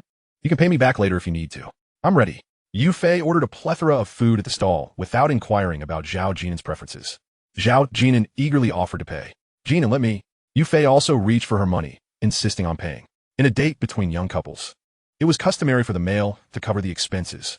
The vendor, seemingly oblivious to modern social customs, snatched the money from Zhao Jin'an's hand. Of course, Yu Fei was not one to feign generosity. Jin'an, have you really broken up with Mu Yao? Yu Fei asked hesitantly, gnawing on a chicken leg, genuinely curious. MHM. Zhao Jin'an nodded, also munching on a chicken leg. You didn't even come to my graduation banquet. Yu Fei's voice was barely a whisper as she glanced at Zhao Jin'an, still unconvinced, believing he would undoubtedly rekindle things with Mu Yao once he arrived at university. For now, it seemed the girl's parents were uniting against them. Once they reached Junsha, the two would surely resume their clandestine relationship. Perhaps Mu Yao would seek out Zhao Jin'an, and with his amiable nature, he would likely acquiesce to her every request. However, recalling the scene at Mu Yao's graduation banquet, Yu Fei felt a pang of sympathy for Zhao Jin'an. If they were together, Mu Yao's parents would surely create all sorts of difficulties for him. On the way back, Yu Fei took out the money to count again, meticulously verifying the amount. 800, is 300 considered interest? Chapter 28 Grandmother, Jin'an. Take your sister-in-law to our home to sleep. At the end of August, with the day of university enrollment approaching, the QQ group for Class 209 grew increasingly lively. Some students had their parents drop them off, while those without escorts formed groups to travel to Junsha together. They even began checking train schedules and booking tickets. Mu Yao was online on QQ, waiting for Zhao Jin'an to log in, but it seemed as though he had vanished from the group. The classmates of Class 209 had grown accustomed to his silence. Daughter, I took 2 days off from work. Mother, I prefer to go by myself. Mu Yao was acutely aware that Zhao Jin'an would likely have no one to accompany him. So she intended to ask Zhao Ziyong to purchase train tickets for the same journey, allowing Zhao Jin'an to take her to the university for enrollment. Setting aside other considerations, Zhao Jin'an's appearance on campus would certainly be a source of pride for her. What if something were to happen while you're away? Have you considered the substantial tuition fees that would be wasted? Isn't your aunt in Junsha? I should visit your dormitory to meet your roommate. That would put my mind at ease. And tell me, can you manage to set up your mosquito net and blanket? Observing the sulky expression on her daughter's face, Zhang Hui understood all too well. You were present that day. You heard everything. I did not prevent you from pursuing a relationship with Zhao Jin'an. Meanwhile, Wang Jinru also planned to escort Zhao Jin'an to university. She was the first to receive the 2,000 yuan reward from the village, making daily trips to the village committee. The village head surely feared her, as he took it upon himself to provide the funds up front. Jin'an, if you won't let me accompany you, then please deposit the money in the bank and refrain from carrying it with you. Also, your uncle has transferred 3,000 yuan. Let's head to the bank. Aunt, I've earned some money. Consider what you made selling fish as your living expenses. All right. As in his previous life, Zhao Jin'an did not refuse again. He quietly kept it in mind. He understood that the 3,000 yuan was borrowed from his uncle's workmate. As his uncle's monthly salary barely reached 1 or 2,000 yuan, which he consistently sent back home, it would be impossible for him to produce 3,000 yuan all at once. Grandma glanced at her daughter-in-law with a satisfied nod, saying nothing further. But do remember to spend wisely. Your uncle's earnings are hard to come by. And when you start earning after university, don't forget about me. Here we go again. It seemed that Wang Jinru couldn't refrain from uttering something unpleasant. Otherwise, life would be unbearable. Yet both Grandma and Zhao Jin'an were indifferent, despite Wang Jinru's incessant chatter. She was a decent aunt. And remember what you said about taking Qianqian to school in Junsha. Don't forget us when you start dating. Wang Jinru said this half seriously, half jokingly, fearing that Zhao Jin'an might forget his family once he entered a prestigious university. With the loss of his father and his mother's remarriage, it was uncertain whether Zhao Jin'an would return. Zhao Jin'an took a deep breath, recalling Chun Qingji from his previous life, and was taken aback by how Wang Jinru's words seemed to foreshadow his fate, at least in part. All right, my dear aunt, you have quite the silver tongue. Wang Jinru rolled her eyes, then playfully hit Zhao Jin'an. I've washed your better clothes. Let's not appear too shabby. Once you reach Junsha, buy yourself a couple of new outfits. And Machem, gazing at Wang Jinru's fair and graceful visage, Zhao Jin'an felt a pang of emotion. He suddenly placed a hand on her shoulder and said earnestly, Aunt, I will be sure to repay your kindness when I start earning. That is more like it. Feeling warmed by her nephew's gesture after raising him for 56 years, Wang Jinru finally felt her efforts were not in vain. Suddenly, she remembered something and looked up at her handsome nephew. You can only marry a wife. No door-to-door son-in-law business. At this moment, Grandma interjected with a stern glance at Wang Jinru. What nonsense are you spouting? It is the truth. Wang Jinru retorted, unyielding. Look at how handsome Jin'an is. What if he catches the eye of a wealthy girl? They might only have one daughter. Mother, your good grandson is about to become a son-in-law. Grandma. Zhao Jin'an. Aunt, your imagination is quite vivid. What if her family offers you a 5 million yuan bank card? Jin'an, listen to your aunt on this matter. To his surprise, Grandma was serious. All right, Grandma. Wang Jinru blinked. My 5 million gone? Zhao Jin'an nodded. Indeed. What 5 million?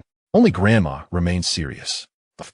The two exchanged glances and suddenly burst into laughter, particularly Wang Jinru, who was surprised that Zhao Jin'an had become more lively after the college entrance examination and could still amuse her.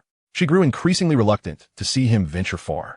How wonderful it would be if he could attend Xiangnan College in Qinzhou, especially if it were a 211 university. That night, Zhao Jin'an faintly heard voices arguing. Glancing at the clock, it read midnight. He got up and opened the door, seeing Grandma and Wang Jinru had also emerged. Grandma glanced at her grandson. Let us go. It's Zhao Wei again. Wang Jinru hurried ahead, revealing that during Zhao Jin'an's high school boarding days, Yin Xiaolan and Zhao Wei had frequent quarrels. The door next door was ajar, and the living room light was on. Oh, Zhao Wei, you're quite something, hitting your wife.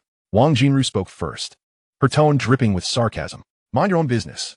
Zhao Wei glanced back, then questioned Yin Xiaolan, who was standing a few steps away with her arms crossed. Where's the money? Didn't I just give you 1,000 yuan? No, it's gone. 1,000 yuan doesn't last long. Where did you spend it? Yin Xiaolan stammered, unable to articulate her thoughts. At that moment, Grandma and Zhao Jin'an arrived just in time to hear the exchange. Zhao Jin'an instinctively recalled the 300 yuan Yin Xiaolan had given him.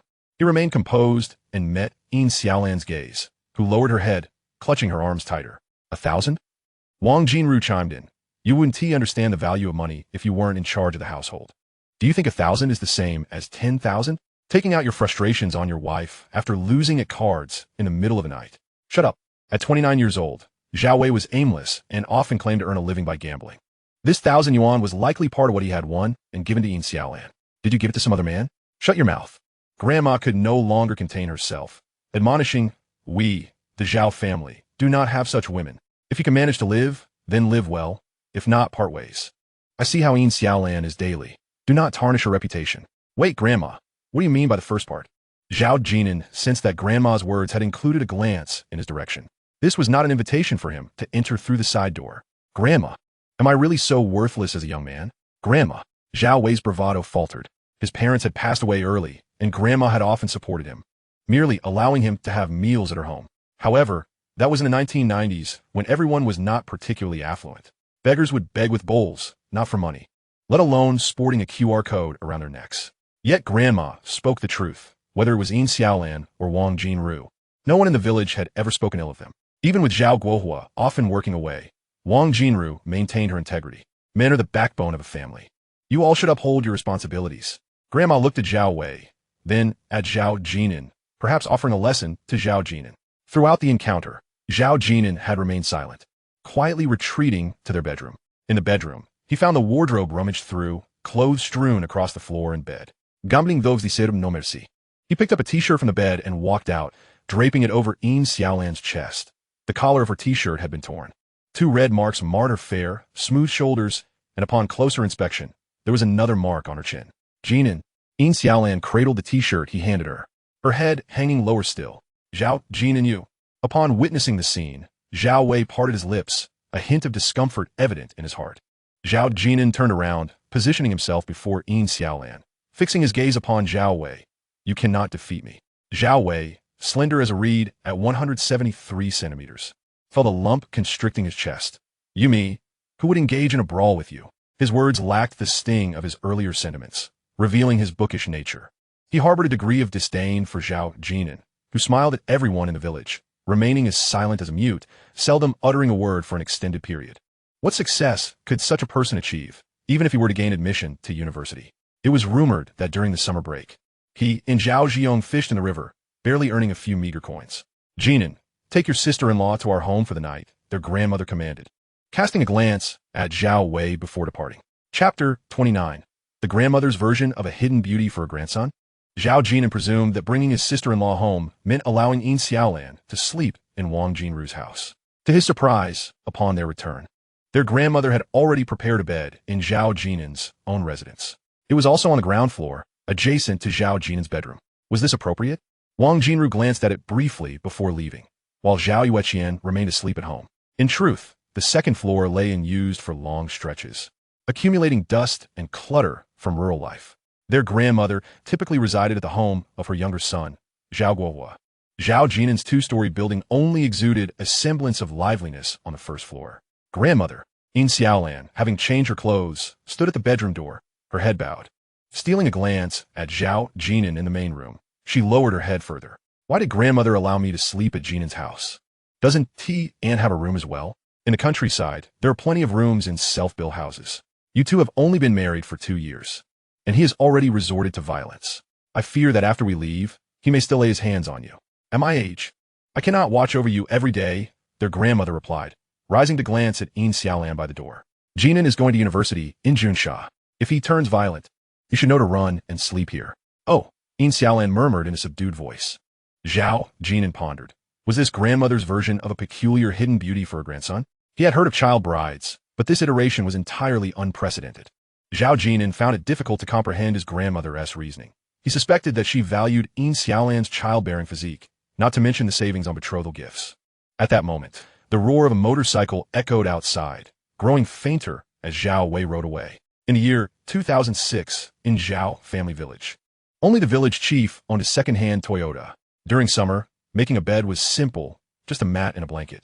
After preparing the bed, their grandmother departed, closing the door behind her. Only Zhao Jin'an and Yin Xiaolan remained in the two-story building. Jin'an, thank you, Yin Xiaolan said, feeling embarrassed that her vulnerable side had been exposed. Under the stark light, the red mark on her chin was particularly pronounced. For some reason, she was most reluctant to let Zhao Jin'an witness her in such a state. The two stood 56 meters apart. Zhao Jin'an gazed at Yin Xiaolan, instinctively reaching into his pocket for a cigarette, but instead pulled out 300 yuan and approached her. Jin'an, it's not because of this 300 yuan. It is my own. Yin Xiaolan vehemently denied it, adding, I won't take his money for you. What a derogatory term, wild man, Zhao Wei had used. Wasn't he implying that Zhao Jin'an was his own wild man? Yet, Zhao Jin'an had only graduated from high school. He was merely a sophomore, attending a boarding school, returning home once a month, soon to depart for university in Junsha. Sister-in-law, I've earned some money. You should have a little for yourself. Jin'an. Yin Xiaolan lifted her gaze to meet the tall figure of Zhao Jin'an, whose chest, though not powerfully built, exuded a sense of inexplicable tranquility. Zhao Jin'an glanced down, smiling. No tears shed? With a soft laugh, Yin Xiaolan shook her head. Crying is futile. She suddenly recalled how Zhao Jin'an always smiled at everyone in the village, seemingly never wearing a frown. Even when Wang Jinru spoke harshly, he simply listened with a smile. Did he not feel pain? On the day of his father's passing? On the day his mother remarried? Zhao Jin'an nodded, casting a glance at the room and asking, do you need a fan? Yin Xiaolan shook her head. No. It's not hot. Then sleep early. All right. Good night. Good night. With a soft creak, the door closed gently, and after a moment, Yin Xiaolan also shut her door softly. That night, Yin Xiaolan found it difficult to sleep, tossing and turning while clutching the blanket. Inhaling its scent, she found the aroma of the unglazed two-story building quite pleasant. The following day, Zhao Jiong arrived on his motorcycle, pushing open Zhao Jin'an's bedroom door, instinctively glancing at the adjacent room. The blanket on the bed was neatly folded, and there lingered a hint of a woman's fragrance. Jin'an, who is it? What? In the next room. Zhao Jiong wore a curious expression, but could not piece it together. Come on, this is Zhao family village. Which woman would be so bold? Zhao Jin'an sat up at the edge of the bed, observing Zhao Jiong, whose nose was sniffing incessantly, and chuckled. Can't you smell it? Our village's women's director, Director Deng? Get lost, Zhao Jin'an retorted. Zhao family village's women's director, Deng Shulan, styled her hair in curls, the only woman in the village to wear red lipstick, possessing a generous figure that still retained its charm. The village men loved to gossip about her, particularly a few old bachelors. However, Deng Shulan was already in her 40s. As Zhao Jin'an passed by, he casually remarked, my sister-in-law, your grandmother, Yin Xiaolan. Zhao Jiong froze for a few seconds, growing anxious. No, Jin'an, you and your sister-in-law. You too. Last night. He pointed at the room, hastily chasing after him. Zhao Jin'an squeezed toothpaste, squatting by the outdoor sink to brush his teeth, briefly recounting last night's events. Damn it, Zhao Wei is not a man. Zhao Jiong exclaimed in frustration. I'm going to confront him. They're a married couple. Those words halted Zhao Jiong in his tracks. Zhao Jin'an glanced toward the vegetable garden, where Yin Xiaolan and their grandmother were working, with Wang Jinru and Zhao Yueqian also visible among the crops. In Zhao family village, if men did not go out for work, they relied on odd jobs, while women tended to the fields, a traditional labor model. Zhao Wei was an anomaly. Such individuals existed everywhere. Let us go. Didn't you say you want to check the mountains? After catching 2 mountain chickens, they later found 2 more, but neither wild boars nor rabbits appeared. After a half-hour climb, Zhao Jiong examined the traps he had set, only to return empty-handed once more. Ah, the game in the mountains is dwindling. Frustrated, Zhao Jiong kicked one of the traps, realizing he was soon to head to university in Junsha, deeming it unnecessary to leave it behind. He searched along the steep slope for a while longer, but found not a single bamboo rat burrow. Bamboo rats could fetch a good price, as many enjoyed eating them.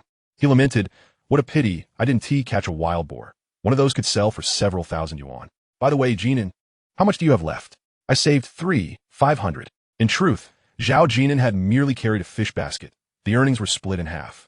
He had only 2,000 left, and that amount had not been deposited in the bank. Let us head back. We can come to dig bamboo shoots during the winter break. Zhao Jiong was quite skilled at that, making Zhao Jin'an feel somewhat inept, embodying the stereotype of a bookish scholar with little practical ability. Upon returning home, Zhao Jin'an repaid the 2,000 yuan borrowed from his grandmother, yet she steadfastly refused to accept it. Ultimately, it was only after Zhao Jin'an assured her that he would call if his living expenses fell short that she relented. As for the remaining 356 yuan, Zhao Jin'an deliberately chose not to repay that amount, understanding that if he were to account for every penny so meticulously, it might evoke certain sentiments in her heart. Nevertheless, the earnings from his roadside stall were always handed over to his grandmother, who was well aware that he often contributed an extra 5 or 10 yuan. Moreover, how was it that his watermelons consistently sold out? She had also experienced the tedium of working a stall by the roadside. Following that evening, Xiaolan ceased to stay over at Zhao Jin'an's home, but she consistently accompanied him at his stall in the afternoons. Xiaolan, you adore children so much. Why not have one of your own? No one dared to speak ill, for both Zhao Yueqian and Zhao Zhiyong were usually present. After several market days, the local women became familiar with Zhao Jin'an, engaging in conversations to alleviate the monotony of their stalls. Zhao Jin'an was a person of few words, yet they took a liking to chatting with him. In an audacious move, they even placed their baskets alongside his, seeking refuge under the shade of a tree. Zhao Jin'an found it perplexing why older women were so drawn to him, particularly those who were married. Among them was a woman named Tian Suifeng, who was already in her 50s and a grandmother. Perhaps it was Zhao Jin'an's reclusive nature that contrasted sharply with Zhao Zhiyong, who rode his motorcycle around the village. Not only did the elders of the village notice him, but even the recently married daughters-in-law, upon first encountering Zhao Jin'an, might have assumed he was not from Zhao family village. Once, after returning from school, he was kindly stopped by 2 young wives from the village who asked whom he was looking for. Jin'an, you are so striking, just like a young bride. Zhao Jin'an replied, Annie, is it polite to flatter someone so? The women burst into laughter, clearly enjoying the playful banter with the village's youth. As those seeking brides often relied on the matchmaking prowess of these women, such individuals were invaluable to the village. Jin'an, I have a niece who is quite lovely, Tian Suifeng remarked while pulling Zhao Jin'an's hand. When she comes to celebrate the new year this year, I'll introduce you to her. My niece is hardworking as well. Zhao Jin'an withdrew his hand, which she had grasped, and could only nod in agreement, saying, Sure, but Aunt Tian, I'm just starting college. Meanwhile, Xiaolan held Zhao Yueqian in her arms, stealing glances at Zhao Jin'an while stifling her laughter. Aunt Tian, how old is your niece? Zhao Zhiyong interjected with a grin. I believe she's in the 3rd year of junior high, and her grades are excellent, Tian Suifeng replied with a booming voice. In the future, she could attend the same university as Jin'an. Zhao Zhiyong scratched his head in confusion. Aunt Tian, isn't that a bit hasty? How old is she in the 3rd year? Laughter erupted among them, with someone teasing Tian Suifeng about her niece, suggesting that her intentions seemed rather self-serving given that her daughter was married off early. The jovial atmosphere continued by the roadside. Zhao Jin'an joined in the laughter, and Tian Suifeng jested, Look at Jin'an smile. Doesn't he resemble a young bride? Observing the camaraderie of the villagers, Zhao Jin'an kicked a small stone, pondering if there was a chance to assist in their prosperity. Suddenly, a passing Land Rover stopped at the roadside, honking its horn. Business was about to begin, since they hailed from the same village. The customers were inclined to buy watermelons in pairs in bulk, filling their trunks with baskets of fruit. Vendors at the roadside typically supported one another, ensuring that competition remained friendly and devoid of malice, an unspoken business wisdom they had cultivated over the years. Zhao Jin'an remained indifferent, embodying a relaxed demeanor. Yet, when female drivers exited their vehicles, they inevitably gravitated towards Zhao Jin'an. There was a hint of expectation, as if spending a few dozen or 100 yuan could yield several watermelons and a few pairs in return. As Zhao Jin'an tended to a stall, it resembled a modern-day live stream, with few patrons present, awaiting the arrival of a fortunate customer. A female driver? Upon her exit, the interest of several women waned. It was clear she had come to purchase from Zhao Jin'an. Zhao Jin'an? The newcomer donned oversized sunglasses, tailored trousers, and a crisp white shirt. Removing her shades, she smiled and inquired, What are you doing here? Selling watermelons, he replied. Selling watermelons? Ha ha ha. Luo Jinji paused, observing Zhao Jin'an surrounded by a group of women, before bursting into laughter, not out of derision, but from sheer amusement. Who was this woman? How did she know Jin'an? More importantly, how did they know each other? Xiaolan and Zhao Zhiyong exchanged glances, taking note of Luo Jinji and the rare 2006 Land Rover, which was quite a luxury in their village, where even the village chief drove a second-hand Toyota. Jin'an, who is she? Zhao Zhiyong whispered. Oh, she's a businesswoman, Zhao Jin'an replied, not expecting to encounter Luo Jinji, who had originally come to Zhao family village looking for him, now surprised to find him a roadside stall selling watermelons. The contrast between 300,000 yuan and selling watermelons was stark, especially for a college student. If someone suddenly approached you expressing interest in buying your company, you would surely want to gauge their intentions. Luo Jinji became increasingly intrigued by Zhao Jin'an. After all, it was quite simple to investigate someone with a resume. Strangely, a person would approach with an offer to buy your company, and then abruptly cease all communication. Is this how business is conducted? Zhao Jin'an, would you like a slice of watermelon? She offered. Of course. As the scene unfolded, the others appeared momentarily stunned, while Zhao Jin'an remained effortlessly composed. Aren't you curious about my sudden appearance? Or do you take longer to process? Luo Jinji accepted a slice of watermelon and inquired about the pricing. 5 mao per jean. He responded. And the yellow pears? Is this what they are? Yes, grown by my family, 1 yuan per jean. Are they sweet? Absolutely, my grandmother cultivates them. Their exchange raised eyebrows. Who would ever respond negatively to a question about sweetness? However, Luo Jinji noted the latter part of his answer, recognizing the significant role his grandmother played in his life. It indicated that Zhao Jin'an was likely a grateful soul, possessing a kind heart. With a sisterly smile, Luo Jinji asked, will 100 yuan suffice for your watermelons and pears? That should be about right. Then I'll take them, and you can weigh these as well. No need for weighing. Several women eagerly scrambled for bags. The fruits were not harvested in large quantities. They were merely surplus from the household. And the few extra jean exchanged for cash were merely a means to an end. Jin'an, who is this big boss? Tian Suifeng inquired softly while pretending to be busy. Yin Xiaolan observed Luo Jinji heading towards the Land Rover, her ears attuned to Zhao Jin'an's response. A hint of jealousy evident. Zhao Jiong was also anxious.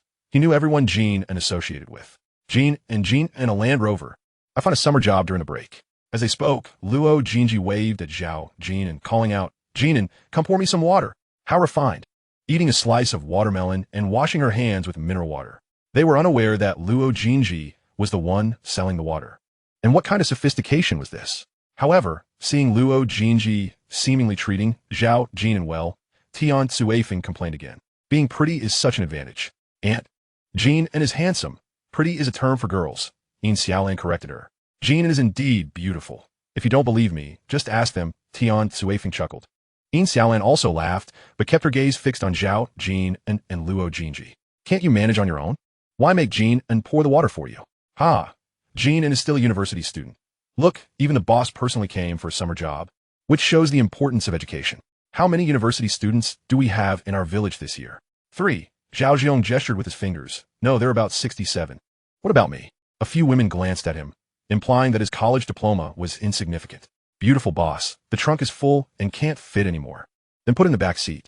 Luo Jinji opened the car door and said to Zhao Jin'an, consider it a benefit for the factory. Come with me for a chat, shall we? This statement was directed at everyone present. Luo Jinji was merely curious about Zhao's village and had her curiosity satisfied upon encountering Zhao Jin'an by the roadside. Whether she would visit Zhao's village was already determined in her mind. Zhao Jin'an selected a large and round yellow pear for Zhao Yueqian and said to Yin Xiaolan, Sister-in-law, please inform Grandma. All right. After paying 500, Luo Jinji moved to the driver's seat, opened the door, and called out, Zhao Jin'an, get in. Sit in the front passenger seat. Luo Jinji also instructed Zhao Jin'an, who was about to sit in the back. Zhao Jin'an adeptly opened the front passenger door and got in, and thus they departed. A few people stood in place, gazing in the direction of the departing Land Rover, while Zhao Jiong muttered, how come I didn't know Jin'an and was looking for a summer job? Brother said he would take me to school in Junsha later. Zhao Yueqian innocently remarked, clutching the yellow pear in one hand and an old popsicle in the other. Wait a minute, summer vacation is over. Isn't Jin'an going to university anymore? Chapter 31. The Straight Man. In 2006, there weren't many private cars on the road.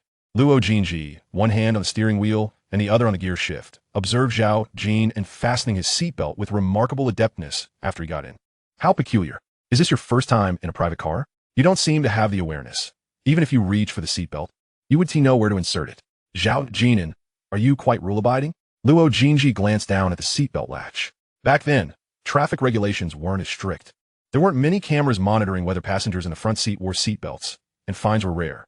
While her question appeared to concern the seatbelt, it subtly conveyed a deeper inquiry. Is someone overly obedient to rules suitable for business?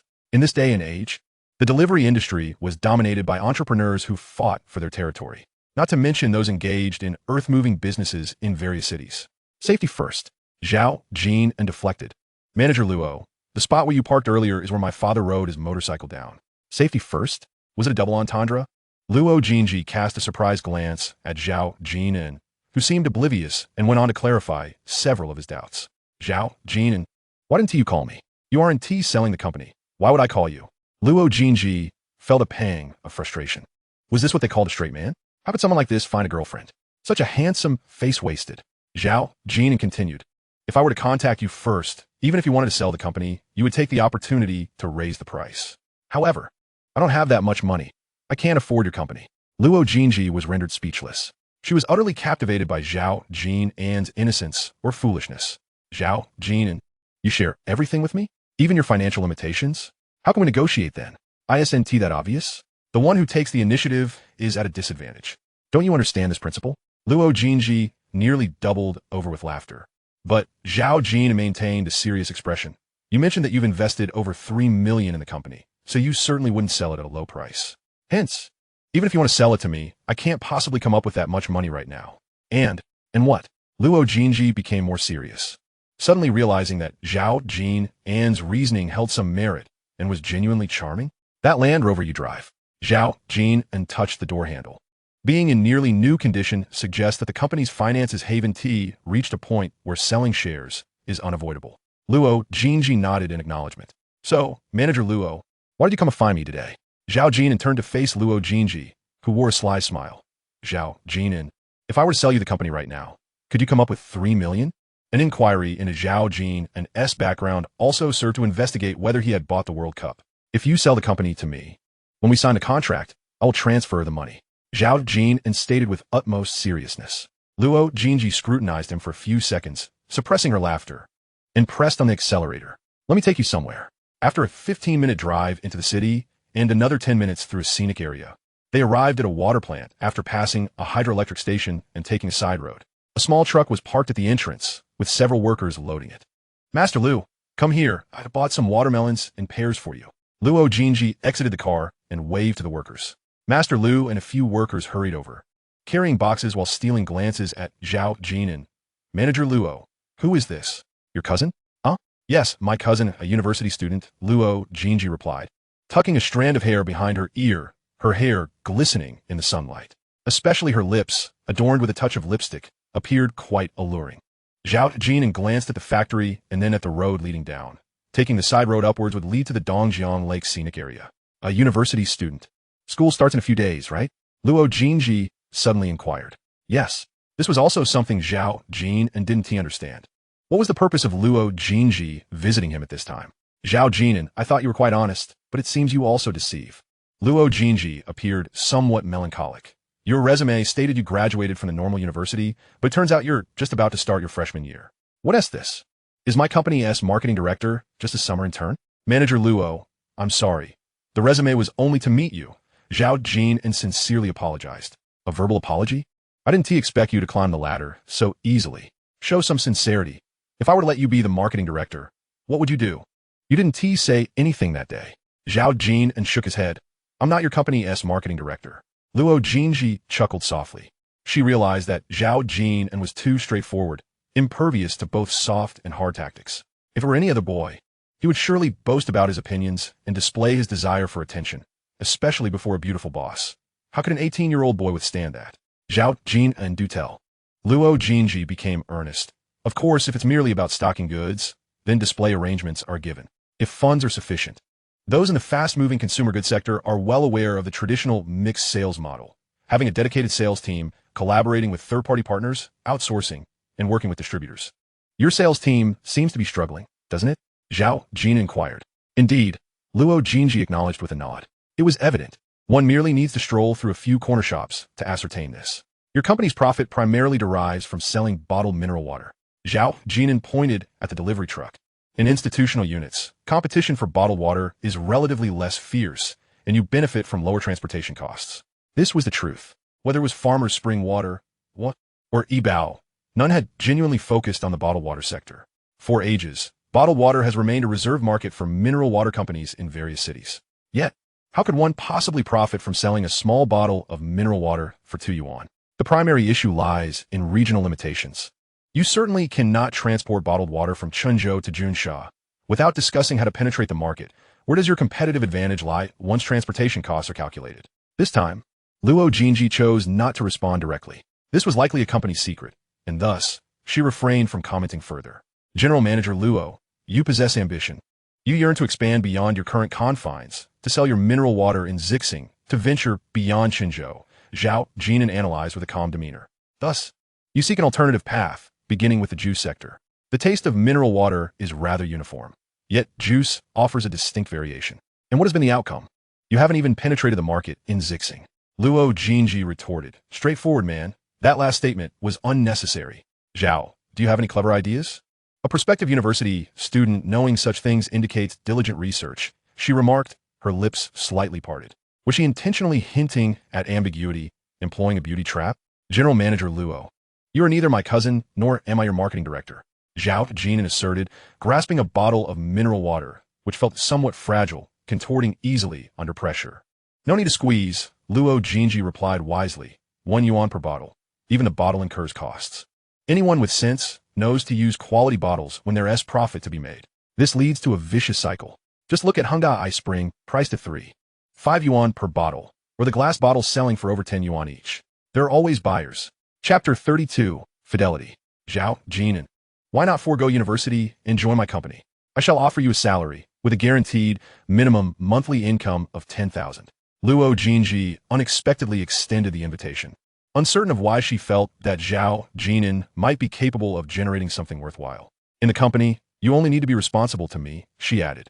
As for the credibility of the guaranteed salary, let's put it this way. The advertisements plastered on bus stops and telephone poles, enticing with promises of exorbitant salaries for various positions, all lure with monthly incomes exceeding 10,000. If you venture beyond Chenzhou, we can negotiate better terms. Luo Jinji displayed utmost sincerity. General Manager, I shall not work for you, Zhao Jin'an replied candidly. Moreover, my grandmother wishes to see me attend university. Zhao Jin'an, assist me. Luo Jinji stepped closer, standing before him, tilting her head slightly. How about you become my little brother? That way, it wouldn't count as working for me. You pursue your studies, I provide the funds, I support you. After your graduation, the company will always welcome you. Luo Jinji was serious. As for how much it would cost to support Zhao Jin'an, for years of tuition, 20,000, living expenses, 1,000 or 2,000 a month. Supporting a university student would be a burden for his grandmother and Wang Jinru, and 300 to 400 a month would also be a considerable strain. However, for Luo Jinji, it might merely equate to the annual maintenance of a Land Rover. Yet, she still harbored doubts about Zhao Jin'an being able to procure 3 million. Or perhaps subconsciously overlooked it. Zhao Jin'an took a step back, creating some distance from Luo Jinji, shaking his head. Luo Jinji was momentarily taken aback. Isn't this offer generous enough? You wouldn't need to sacrifice anything. Furthermore, what is this retreating all about? Am I not attractive enough? What a blow to my confidence. Zhao Jin'an, do you prefer men? Luo Jinji asked hesitantly, as if this were the only conceivable explanation, which would indeed be a pity. How could one then regard him as a little brother or sister? How could she support him in that case? I took a girlfriend previously, but we broke up not long ago, Zhao Jin'an stated earnestly. Observing his serious demeanor, Luo Jinji was at a loss for words. Did this steadfast man lack any sense of humor? Had he encountered a more flirty fellow, he would likely have quipped, Sister Luo, you'll know once you give it a try. Jin'an, let us take a stroll. Since you're here, let us have a look around. However, Zhao Jin'an's earnestness reassured Luo Jinji. He was so genuine that there was no need for guard, especially since a water plant held no significant secrets. The water plant was not particularly large, with a company sign hanging at the entrance, Xiangnan Province Dongjiang Spring Drinking Water Company, Limited. Luo Jinji only showed Zhao Jin'an the water treatment workshop and bottling area. Overall, the production process was legitimate, not some shady operation filling tap water into bottles. From coarse filtration at the water source to ion purification, ion exchange, reverse osmosis, distillation, sterilization, bottling, and capping. This entire sequence explained why Luo Jinji claimed her investments over the past 3 years had exceeded 3 million. Establishing this water plant and obtaining the water extraction permit alone required substantial funds. Additionally, there was her investment in the research and development of juice beverages. General Manager, how many processes does Dongjiang impression undergo? Zhao Jin'an recalled Waha mineral water, which boasted of undergoing 27 processes, with laboratories utilizing their brand S mineral water for testing. Where should I begin? Luo Jinji paused, standing shoulder to shoulder with Zhao Jin'an at the water treatment area, where some noise was present. From selecting natural water sources, to protecting the water source, and real-time monitoring of the raw water, there are 56 core processes in this water treatment phase. Coarse filtration involves sand filtration, while activated carbon adsorbs and removes suspended solids and impurities. Precision filtering employs ultrafiltration to intercept tiny particles and colloids. Membrane filtration, a crucial step, is responsible for removing heavy metals, bacteria, and viruses, which we refer to as purification. Then comes ultraviolet and ozone sterilization. Finally, mineral adjustment controls the proportions that define the taste of mineral water. Luo Jinji picked up a bottle of mineral water and remarked, Zhao Jin'an. Though it appears to be a small bottle of mineral water sold for 1 yuan, it is far from as simple as you might think. Zhao Jin'an nodded in agreement. Half an hour later, as they exited the water plant, Zhao Jin'an expressed his intention to walk along Dongjiang Lake without needing an escort. Zhao Jin'an, don't you have anything you wish to say to me? Luo Jinji called from behind. Zhao Jin'an halted, turned back, and gazed at Luo Jinji, stating, General Manager, if your company lacks substantial investment in the juice sector, it would be unwise to pursue that path. This arena is challenging, and the market is nowhere near as large as that of mineral water. Focus on solidifying the Zixing market. That is your stronghold, and then expand into Qinzhou. For you, that should suffice. This was Zhao Jin'an's counsel to Luo Jinji. Research and promotion of juice require significant financial resources, especially for marketing and publicity, which demand considerable funding. If Luo Jinji refrained from unnecessary disruptions, she could easily maintain her position in the bottled water market of Zixing City, thriving as a modest entrepreneur. Is this sufficient for you? As she watched Zhao Jin'an ascend the slope, gradually fading from view, Luo Jinji felt an overwhelming urge to rush over and strangle him. His refusal to divulge anything was infuriating. At that moment, Hu Chan emerged. President Luo, do you hold such high hopes for him? It's been 3 years. What progress have we made? Luo Jinji cast him a glance before turning her gaze back to the deserted slope. Perhaps he might manage to stir something up. Hu Chan smirked, thinking to himself that she seemed inclined to take him under her wing. In the current market, carbonated beverages were dominated by Pepsi and Coca-Cola, while the dairy sector was controlled by the giants Ili and Mengniu. In the mineral water realm, we had 3 primary competitors, Nongfu Spring, Waha, and Yibao. For a more upscale option, there was Baishui Mountain, and even at the budget level, 1 yuan, Kangshifu was encroaching upon the lower-tier markets. An 18-year-old prospective university student, indeed. Meanwhile, Zhao Jin'an made his way down the mountain, a 10-minute drive or a 30-minute walk. The scenery along the route was breathtaking, as Dongjiang Lake had been recognized as a 5A level scenic area, a place he hadn't visited in many years. Such is life, you travel to my city, and I venture to yours.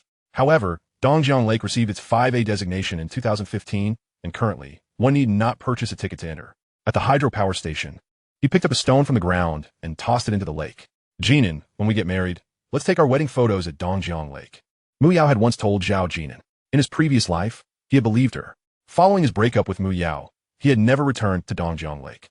The teachings of his grandmother were paramount to Zhao Jin'an.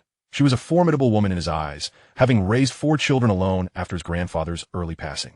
Zhao Jin'an envied his grandfather, for his grandmother devoted her life to proving her loyalty to him. Her teachings had imparted much wisdom upon him, instilling beliefs about a man being the pillar of a family, the virtues of hard work leading to prosperity, and the significance of her perspectives on love and life. In an era devoid of widespread short video platforms, the 18-year-old Zhao Jin'an had never ventured beyond Qinzhou. His grandmother was his guiding light. These beliefs shaped the majority of his life. It wasn't until he left home for Junsha that he recognized some of his grandmother's notions were flawed. When one realizes that a house purchased for 500,000 after 10 years can be sold for 5 million, a sudden epiphany dawns. Wealth is not inherently tied to diligence. Moreover, in matters of the heart, people are inherently different.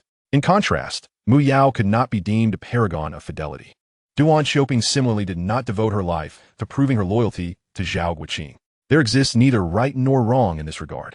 3 days before the school term commenced, Duan Xiaoping arrived, carrying her belongings. As she climbed the slope, gazing at the untiled second-floor building, she felt a wave of hesitation and disorientation. Having departed from this home for 6 or 7 years, her son was now preparing for college. Chapter 33. The unnoticed passage of 67 years. Without prior notice to anyone, who could she contact upon returning in such a capacity?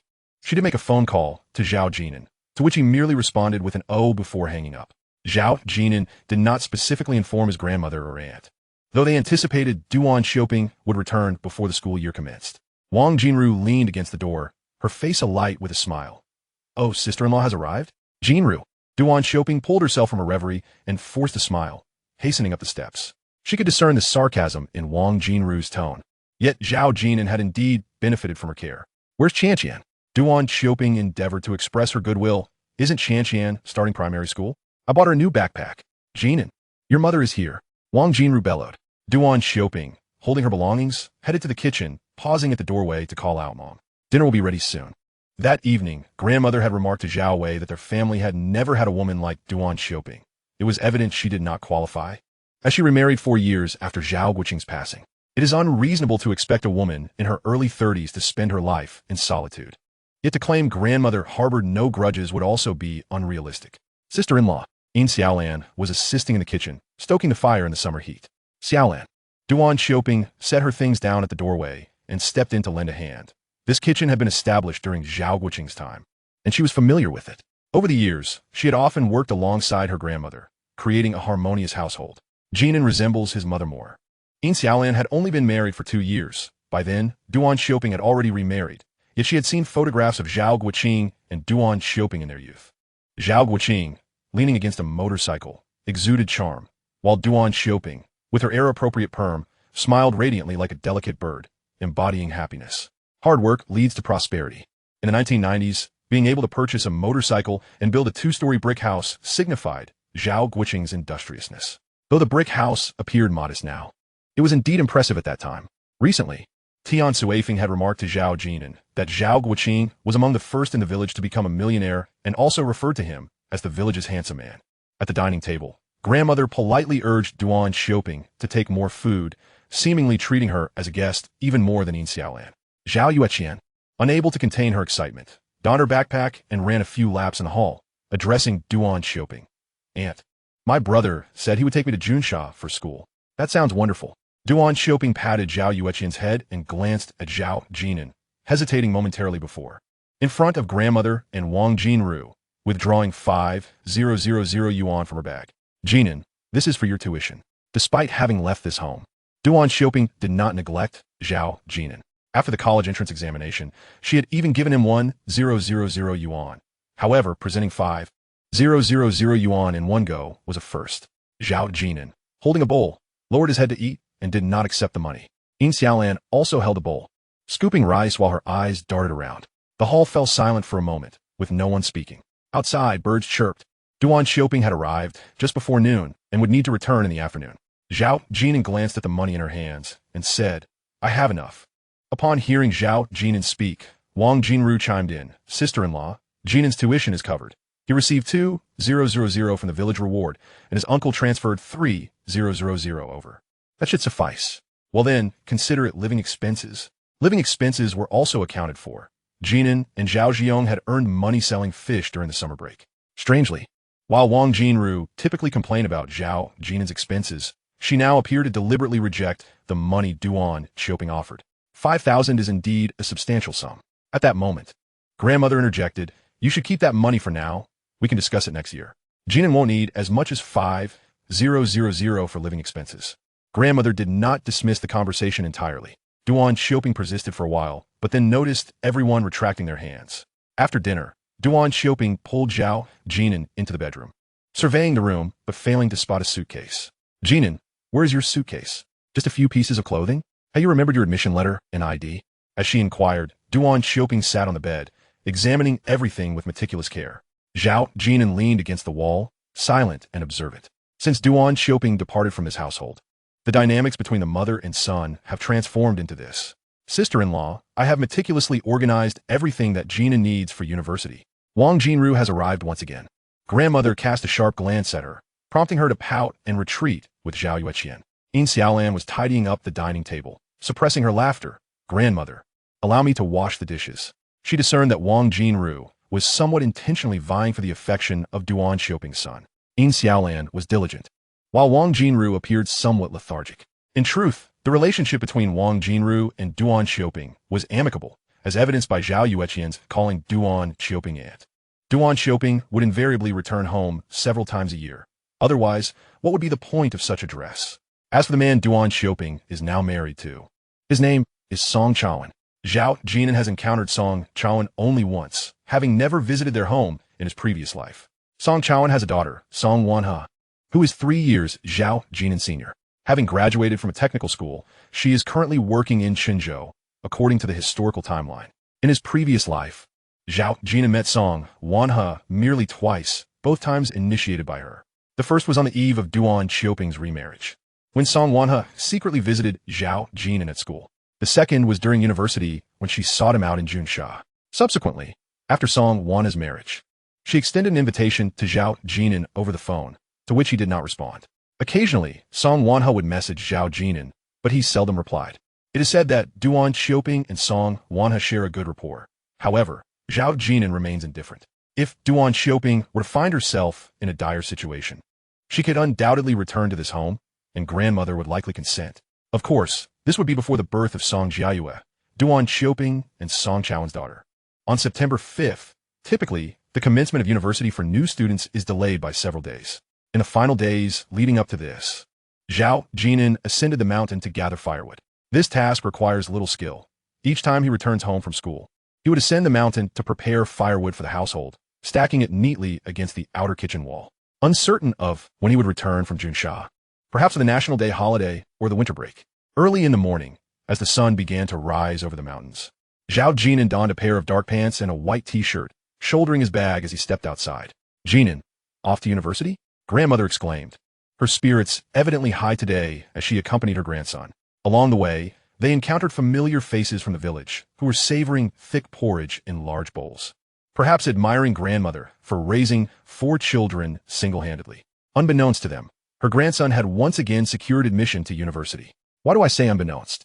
Because Zhao Jin'an was rather an outlier in the village, not engaging in household chores, seldom venturing out, and having only seen more of the villagers during the summer, where he was busy working for money rather than idly wandering the village. It is no wonder that Tian Suifeng remarked that Zhao Jin'an resembled a young bride. Today, grandmother was indeed in high spirits, leading Zhao Jin'an by the hand, reveling in this moment of glory, perhaps unaware of the saying that all pursuits are inferior to the pursuit of education.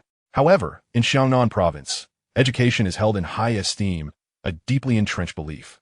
Unlike certain provinces, where attending an ordinary university might lead one to abandon studies in favor of pursuing business with relatives. Chapter 34, Two Extremes. Wang Jinru walked alongside Zhao Yueqian, engaging in conversation with everyone she encountered, her tone brimming with pride. Of course, Jin'an is attending normal university. By the way, Jin'an is also preparing for postgraduate studies. And what is that about a doctoral program? Zhao Jin'an interjected. Aunt, I'm just starting my freshman year, and you're already planning for my graduate studies and doctorate? Jinru chuckled. In this village, there are no rewards for graduate studies.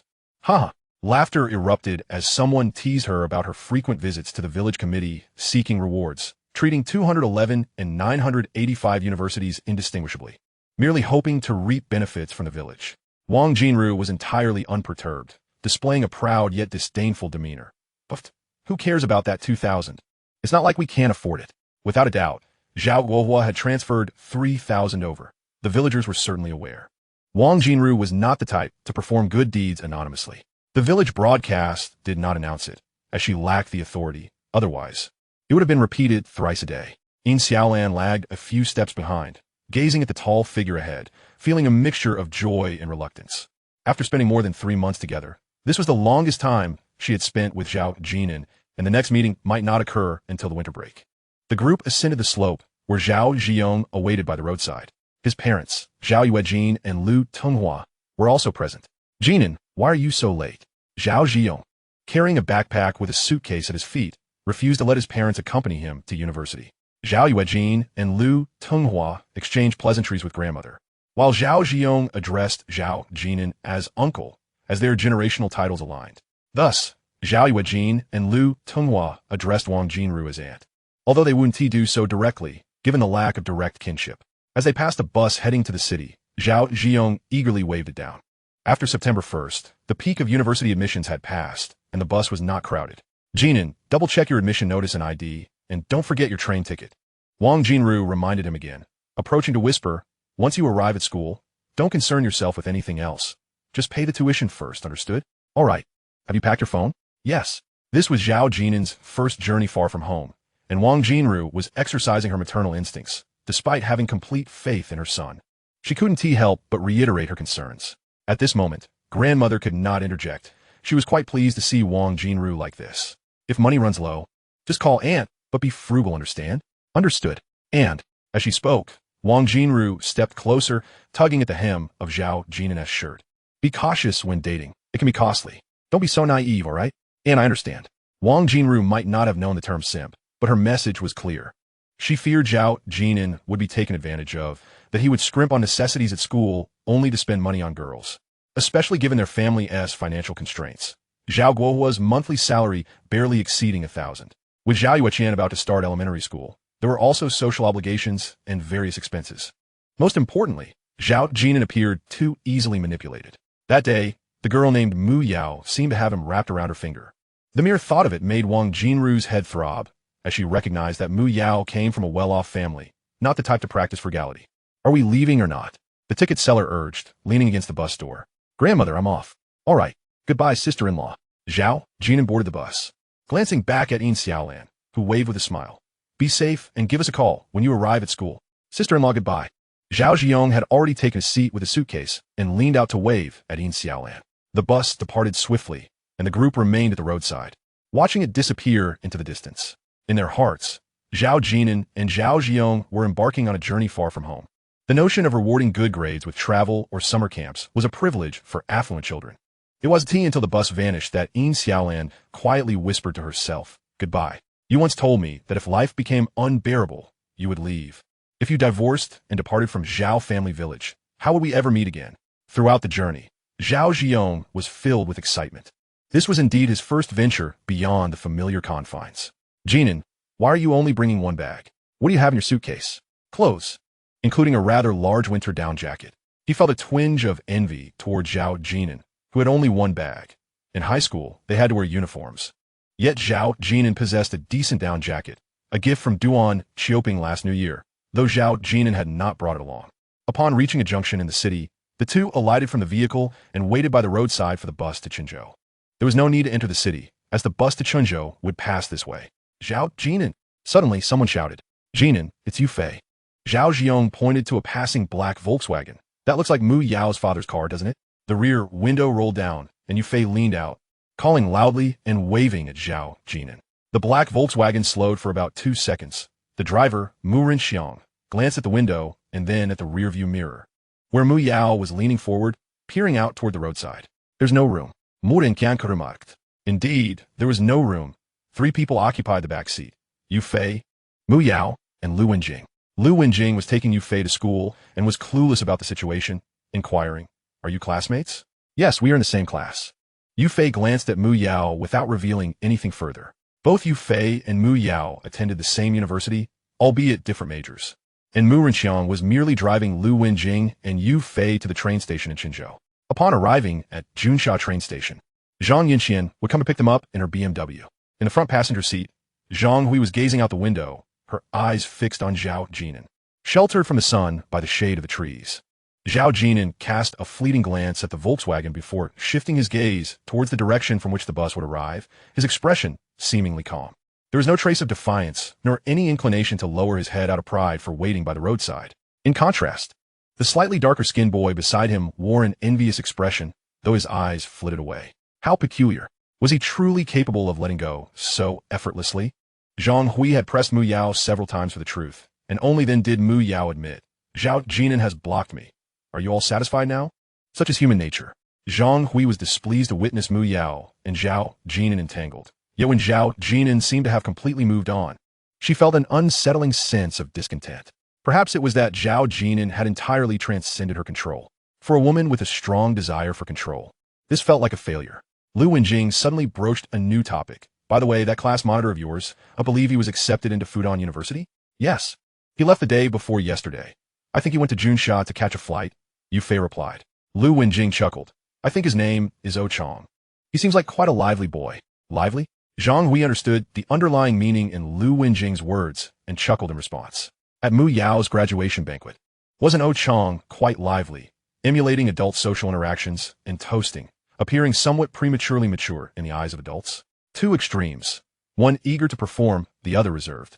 Reflecting on Zhao Jin'an's demeanor that day, Zhang Hui deemed his maturity to be more natural. Ah, if only their family backgrounds could be exchanged.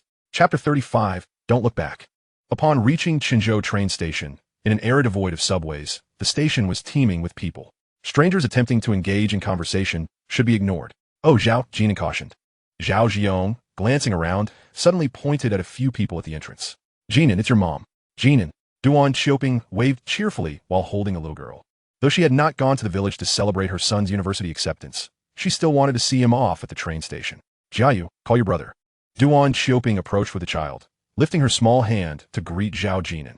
Song Jiayu, only 3 years old, looked at Zhao Jin'an for a moment, not recognizing him, and then buried her face in her mother's embrace. Duan Xiaoping coaxed, Jiayu, be good, quickly call him brother. Brother. The son was a bit harsh, and Song Jiayu reluctantly uttered the word before returning to her mother's arms.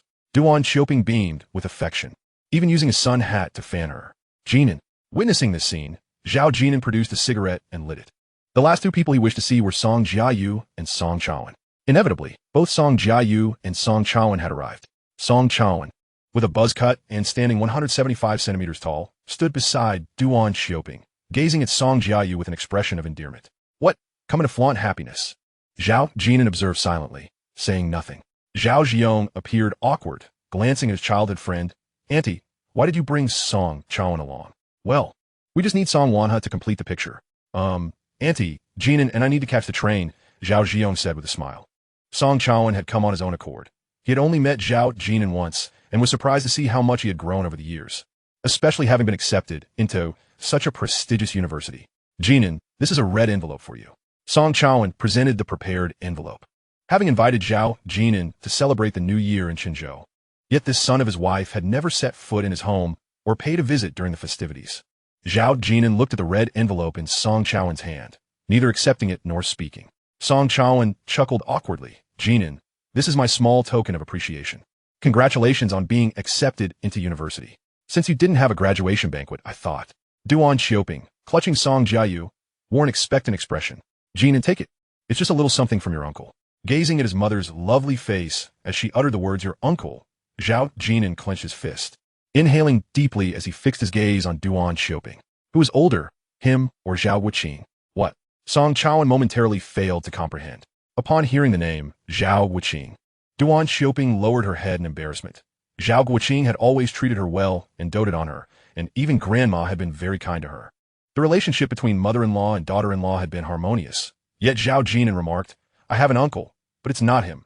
It's Zhao Guohua. Now Song Chaowen understood. He felt awkward and somewhat at a loss. Jin'an, I didn't mean it that way. Song Chaowen indeed had not considered Zhao Jin'an recognizing him as a stepfather. But the term uncle did not seem overly presumptuous, did it? I'm leaving. Zhao Jin'an shot him a glance, while Zhao Jiong smiled at them, dragging his suitcase to follow the pace. Jin'an, are you all right?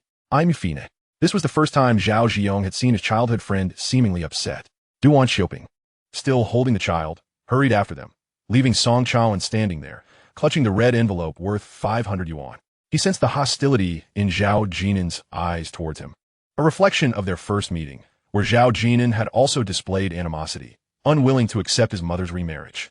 Yet, he had simply remained silent about it. Song Chaowen understood. Children in junior high could hold on to grudges, yet so many years had passed.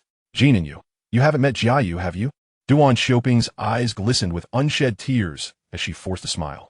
Ever since giving birth to Song Jiayu, Zhao Jin'an had not once called, inquired about her health, or asked about Song Jiayu. In fact, only grandma had called to ask whether it was a boy or a girl and expressed her concern for her well-being. That day in the hospital, Duan Xiaoping had shed tears of gratitude. Zhao Jin'an glanced at Song Jiayu, understanding Duan Xiaoping's hope that he would acknowledge this sister. Jiayu, call your brother. Zhao Jiong stepped in to ease the awkwardness, smiling as he reached out to gently touch Song Jiayu's cheek. It was also his first time meeting her. Duan Xiaoping's complexion had indeed improved significantly as she said, Jiayu, let us accompany your brother to the train.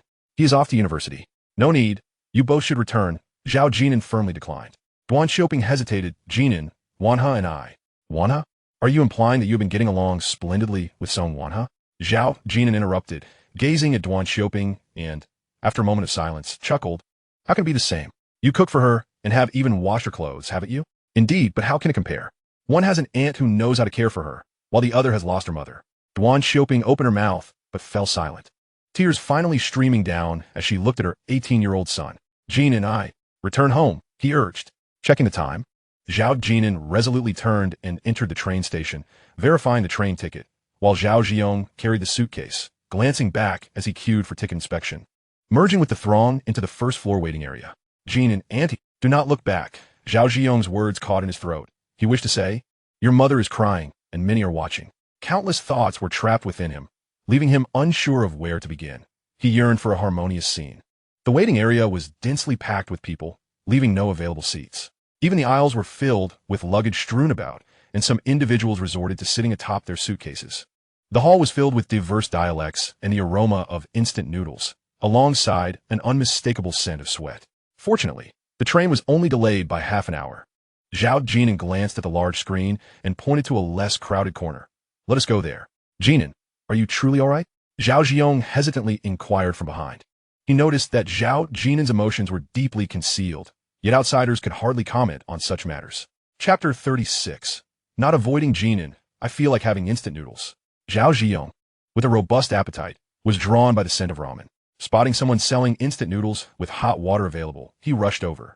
Taking a deep breath to steady his emotions, Zhao Jin'an retrieved his phone to report his itinerary to Wang Jinru, nodding as he assured her he would not wander off. Remaining in the waiting area until boarding, he exchanged a few more words with his grandmother. Zhao Jin'an did not mention that Duan Xiaoping had come to the train station, nor that he had encountered Song Chaowen and Song Jiayue. Before long, Zhao Jiong approached carefully, holding 2 containers of instant noodles. Jin'an, here, catch. It's hot. You eat. I'm not hungry. As dawn broke, grandmother had risen early to prepare breakfast. Not porridge, but 4 dishes, watching closely as Zhao Jin'an devoured a large bowl. Anxious that her grandson would go hungry on the train. Jin'an, are you truly not going to eat? Zhao Jiong squatted down, wolfing down his food. The other container sat steaming atop the suitcase. Though a bit pricey, instant noodles here cost 5 yuan per bowl. Have your parents still provided you with living expenses? No, I did not ask for any. Zhao Jiong stood with the noodles in hand, glancing around and whispering, I have saved 500. That should suffice for this semester. The earnings from this life are to be split evenly. In other words, after expenses, the two had earned 8,000 over 3 months. And Zhao Jiong had likely spent a few hundred. Zhao Jin'an still owed his grandmother 2,000 and Yin Xiaolin 300, leaving just over 1,000 in cash in his pocket. Of that, 1,000 had been forcefully given to him by Duan Xiaoping the other day in the bedroom. Zhao Jin'an shared this with his grandmother, feeling it necessary to inform her. He was uncertain whether Song Chaowen was aware. Otherwise, why would he have given him a red envelope? Jin'an Muyao. Zhao Jin'an followed the direction of the pointed finger and saw Mu Rinxiang, Zhang Hui, and Liu Wenjing were also present. They likely had no seats left either. Yu Fei was absorbed in her phone, while Muyao scanned the surroundings. On the floor lay 4 genuine suitcases, unlike Zhao Jiong's, and he feared sitting down would damage them. The 3 adults chatted amiably. Do not go over there. Zhao Jin'an called out to the advancing Zhao Jiong, who wore a puzzled expression. Why? It's Muyao. We have broken up. Zhao Jin'an stated matter-of-factly, maintaining a calm demeanor. Zhao Jiong's face displayed shock. Do not ask why. It has been 2 months. Zhao Jin'an found it difficult to explain, given that many things had not transpired. Why? Zhao Jiong's expression morphed into one of confusion, his emotions vividly displayed. Indeed, Muyao was beautiful, academically accomplished, and came from a good family. Everything about her seemed perfect in Zhao Jiong's eyes. No wonder Zhao Jin'an had not attended Muyao's graduation banquet. Yet he would often sneak off to the city. Zhao Jin'an had made several trips to the driving school, and Zhao Jiong assumed he was meeting Muyao. At that moment, his phone vibrated in his pocket. Yu Fei. Jin'an, have you arrived? Yu Fei. No need to rush. The train is delayed by 32 minutes. Zhao Jin'an tucked his phone away, turning his back. Do not look, turn around. It was not avoidance. He simply did not wish to squander energy dealing with anyone or engaging in unnecessary matters. Zhao Jiong hesitated, but eventually turned, unable to resist glancing back. Such a pity. Jin'an, Muyao is likely looking for you. Just then, a train heading south began to queue for ticket inspection. The waiting area surged with people, and many seats became available. Zhao Jin'an observed the group from the corner of his eye, choosing a relatively distant spot to sit, but the waiting area was small, prompting him to pull out his phone to text Yufei. Zhao Jin'an, do not look for me. After sending the message, he glanced at Zhao Ziyong. Zhao Ziyong stammered an explanation. I do not know. Mu Yao and Yufei both inquired about my train number. Do not look for me. Such bluntness felt utterly heartless to the recipient of the three-word message. Meanwhile, Zhang Hui had also glanced around multiple times, inexplicably hoping to catch Zhao Jin'an's gaze, even if it bore resentment, as it would indicate he was looking in her direction. Another 20 minutes passed, and the northbound train began to queue for ticket inspection. Zhao Jin'an held back the rising Zhao Ziyong. No rush, let them go first. The train would not depart for at least half an hour, and in the queue, Miao, with her bag slung over her shoulder, continually glanced towards the entrance. Yufei, do you think Jin'an and the others have not arrived yet? They will make it. Yufei, dragging her suitcase, turned back for a moment. Young women heading to university often carried 2 suitcases and several bags. Mu Renxiang, pulling a suitcase and carrying a bag, had come specifically to see his wife and daughter off. Everyone was laden with luggage, rushing about. One could not help but wonder what the hurry was. As time was abundant, did they believe boarding early would secure them better seats? Such was the nature of train travel these days. Walked with an air of confidence. Zhao Jin'an trailed behind the crowd, reflecting on how challenging it might be for Mu Renxiang to live with such a strong-willed and controlling woman as Zhang Hui. Upon boarding the train, Zhao Ziyong casually hoisted the suitcase, navigating through the crowded space to stow it on the overhead rack. He was eager to assist, readily lending a hand to those mothers sending their daughters to university. Zhao Jin'an, however, lacked such awareness unless someone directly approached him. Unfortunately, both Zhao Jin'an and Zhao Ziyong stood over 180 centimeters tall, which was considered quite tall in the southern regions. Zhao Ziyong appeared robust, with dark skin and a warm demeanor. Fortunately, our courageous young man had his unruly golden locks, with a side fringe, trimmed before the start of the school year, allowing him to see clearly with both eyes. Otherwise, with a mere toss of his head and a playful puff of air, those mothers might have speculated about his fervent enthusiasm toward their daughters. Zhao Jin'an sat by the window, observing the perspiring Zhao Ziyong, who was bustling about in a flurry of activity, and suddenly broke into a smile. This train was not air-conditioned. Before it even set off, the carriage resembled a vast steamer. For someone accustomed to high-speed trains, enduring a regular train journey felt like an ordeal. The sole advantage was that one could smoke in the connecting sections of the train. On the other side, Mu Renxiang had settled his wife and daughter and was assisting Lu Wenjing, offering a few last pieces of advice before disembarking.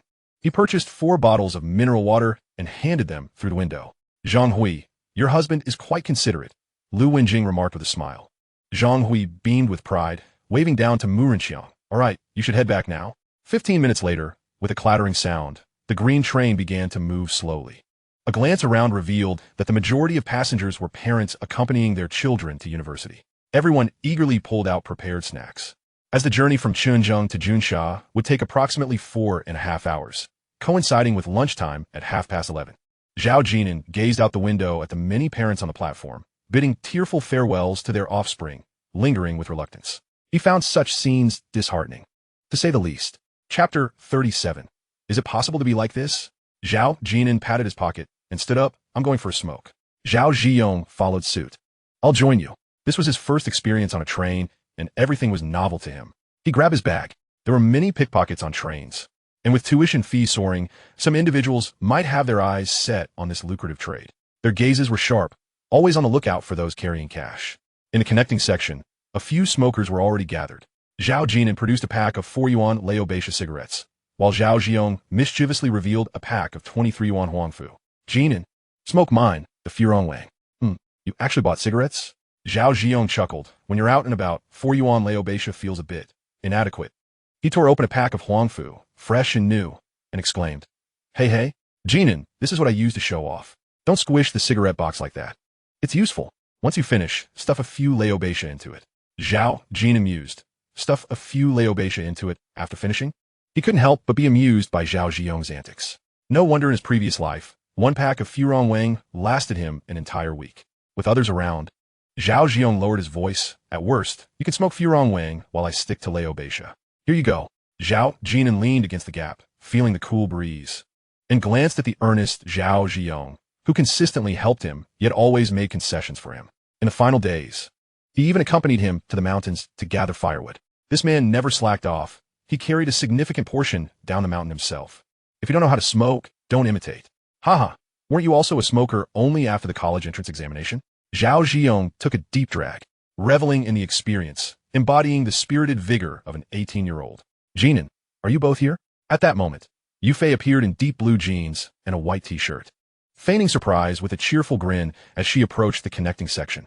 She had used the pretext of going to the restroom to seek out Zhao Jin'an. Zhao Jin'an stole a glance at Zhao Jin'an and, with a wink, inquired, Yufei, where are you seated? Just up ahead, she pointed to a carriage. It turned out that the train had two interconnected carriages, and it seemed that the ticketing system often arranged passengers from the same city in the same carriage. Zhao Jin'an took a few steps inward, finding a spot by the window. Yufei followed suit and looked at Zhao Jin'an.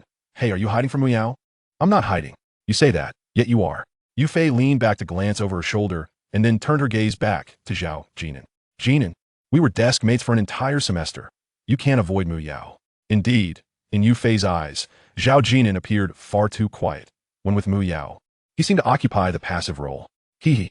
Zhao Jin'an chuckled softly, likely sharing the same sentiment. Zhao Jin'an's personality was too accommodating, while Muyao exhibited a touch of assertiveness. They were unaware of the events of Zhao Jin'an's previous life and did not know that he had already endured it once before. Judging by his performance in Class 209, it was clear that Muyao had the upper hand over Zhao Jin'an. Jin'an, why are you avoiding me? Just then, Muyao appeared, biting her lip and fixing an intense gaze on Zhao Jin'an, her eyes slightly reddened. And you're smoking again. Zhao Jin'an raised his gaze and softly replied. We broke up. No, I didn't agree to that. Muyao sniffled, appearing pitiable, her lips pouting in a display of grievance. Also, you blocked me. Who could withstand such a plea? Yufei and Zhao Jin'an exchanged glances, making space for the unfolding drama, eagerly anticipating a reconciliation. Yet, Zhao Jin'an unexpectedly remarked, Then why did you block me? Yufei gasped, her mouth agape in astonishment. Zhao Jin'an's expression mirrored her shock. Is it possible to handle it this way? The two struggled to stifle their laughter, as breaking into giggles now would be utterly ungracious. Muyao, however, grew even more aggrieved, stepping closer. Jin'an, please don't be angry, okay? I was wrong. I went to the market looking for you, but I didn't TC you. I'm not angry. I'm being serious. Zhao Jin'an looked earnestly at Muyao. How about you say the words we break up, and I'll listen. No, I want to say that. Muyao shook her head, tilting her delicate face upward, tears glistening at the corners of her eyes. Jin'an, I will never tell you we are breaking up. Let us reconcile, shall we? No, I'm leaving. Zhao Jin'an tossed the cigarette but into a container and turned to depart, not once looking back, revealing a trace of nostalgia and reluctance. Is he really leaving? Yufei and Zhao Jin'an stared at each other, momentarily stunned. Muyao had already apologized and shed tears. Yet Jin'an simply walked away. It was indeed astonishing. Was this still the Zhao Jin'an who was amiable and smiled at everyone, ever compliant and obedient? With so many people on the train, Muyao could not chase after him with tears in her eyes. After a while, Zhao Jin'an returned, speaking mysteriously. Jin'an. Muyao was crying. Zhao Jin'an sat by the window, gazing outside, as if he had not heard. University life was vibrant, and, in his previous life, Zhao Jin'an had spent his time either attending classes or working part-time, with the remaining hours revolving solely around Muyao. He had been exceedingly busy. Once, during his freshman year, while distributing flyers on a pedestrian street, he was spotted by Muyao and her classmates. Muyao attempted to hide, but was too late. One of her classmates exclaimed, Muyao, your boyfriend is over there handing out flyers. Muyao hastily tried to explain. My boyfriend is engaging in social practice to experience life. She even dragged two classmates along, insisting Zhao Jin'an treat them to 3 cups of milk tea, costing 18 yuan. Perhaps believing that this would validate her boyfriend's flyer distribution as a genuine life experience. 18 yuan isn't much. It doesn't even cover a movie ticket. However, she was unaware that Zhao Jin'an had accepted a task from the part-time job group, earning only 25 yuan for half a day's work. Initially, it was 30 yuan. But as anyone familiar with university part-time jobs knows, 5 yuan was deducted. The bus fare from the university town to the pedestrian street was another 2 yuan, meaning Zhao Jin'an ended up with a mere 5 yuan after working tirelessly for half a day. Thus, Muyao was still upset, and that evening, she found Zhao Jin'an, feeling aggrieved, presumably believing that Zhao Jin'an had embarrassed her. She expressed that it would be best not to take on part-time jobs in the university town and pedestrian street. Although Muyao had previously mentioned the university town, Zhao Jin'an had already made a conscious effort to avoid it. However, the university town and pedestrian street were the two areas with the most employment opportunities for students. Reflecting on these past events, Zhao Jin'an gazed out at the scenery retreating beyond the car window, a smile of understanding gracing his lips. The journey from Chun City to Junsha would take them through 3 major stops, Leiyang, Hingyang, and Zhuzhou, with a few smaller stations likely to make brief stops along the way. Upon seeing her daughter return with slightly reddened eyes, Zhang Hui sensed something amiss yet remained puzzled. She prided herself on her ability to read people well, believing that someone like Zhao Jin'an was easily manageable. Otherwise, he would not have uttered such words that day. "Daughter, what is the matter? Didn't you go to the restroom?" Lu Wenjing inquired, her face etched with confusion. Yu Fei subtly shook her head, signaling her mother to refrain from prying. Zhao Jin'an's demeanor that day had taken her by surprise. Chapter 38, Zhao Bolin, by the generational naming convention. I should call him Uncle. Jin'an, I'm hungry. Hungry again? As they neared Junsha, vendors pushed food carts through the bustling crowd, calling out their wares. But it was only when the price dropped from 12 yuan to 5 yuan that Zhao Jiong was willing to part with his money. That guy named Jin'an is so handsome. A girl across the way had been stealing glances at him, summoning her courage to strike up a conversation. Zhao Jin'an merely smiled in her direction or turned to gaze out the window, feigning sleep. Take your time. No need to rush, he advised. Having only taken a few bites of rice, he picked up a chicken leg to offer Zhao Jiong. Hee. Zhao Jiong looked up, chuckling. Jin'an, don't you want your chicken leg? Here, have some. Zhao Jin'an replied, I'm your uncle, so it's only right to take care of my nephew.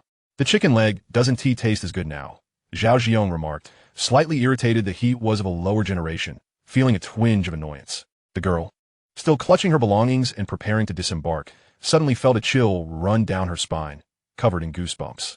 Oh, how disgusting. Being so nice to a guy, so gentle. No wonder he ignores me. As she squeezed forward, she thought it was utterly revolting and terrifying. Zhao Jiong looked up and noted Jin'an. You're waiting for Mu Yao and the others to go first, aren't you? It's already 4 o'clock. Zhao Jin'an glanced at the time. I'll take you to school to check in and pay your tuition first. Annie asked me to keep an eye on you. In Wang Jinru's mind, Zhao Jiong had become somewhat wild in the village. In the words of Zhao Village, he had the presence to hold his own. While Zhao Jin'an often struggled with social interactions, he might very well get lost in the provincial capital and not even ask for directions. What a pitiful sight that would be. The train station was on the east bank, the university town on the west, and the finance school also on the west. Departing from the train station, they would pass through Wui Avenue, cross the Xiangjiang Bridge at the Taiping Street stop, and upon crossing the river, they would arrive at Rongwan Town, where the bus station had yet to be demolished. Under the blazing sun, the bus station was filled with parents and students lugging suitcases and bags, the cacophony of voices, the roar of vehicles, and the sound of wheels dragging against the ground incessantly. In 2006, private cars were still a rarity, belonging to affluent families. For instance, Yu Fei's family did not own one. During the school season, it was challenging to hail a taxi at the train station, and Zhao Jin'an casually boarded a bus heading across the river. Disembarking at the Rongwan town station and confronted by a sea of people, Zhao Jiong was taken aback. This is even scarier than the spring festival travel rush.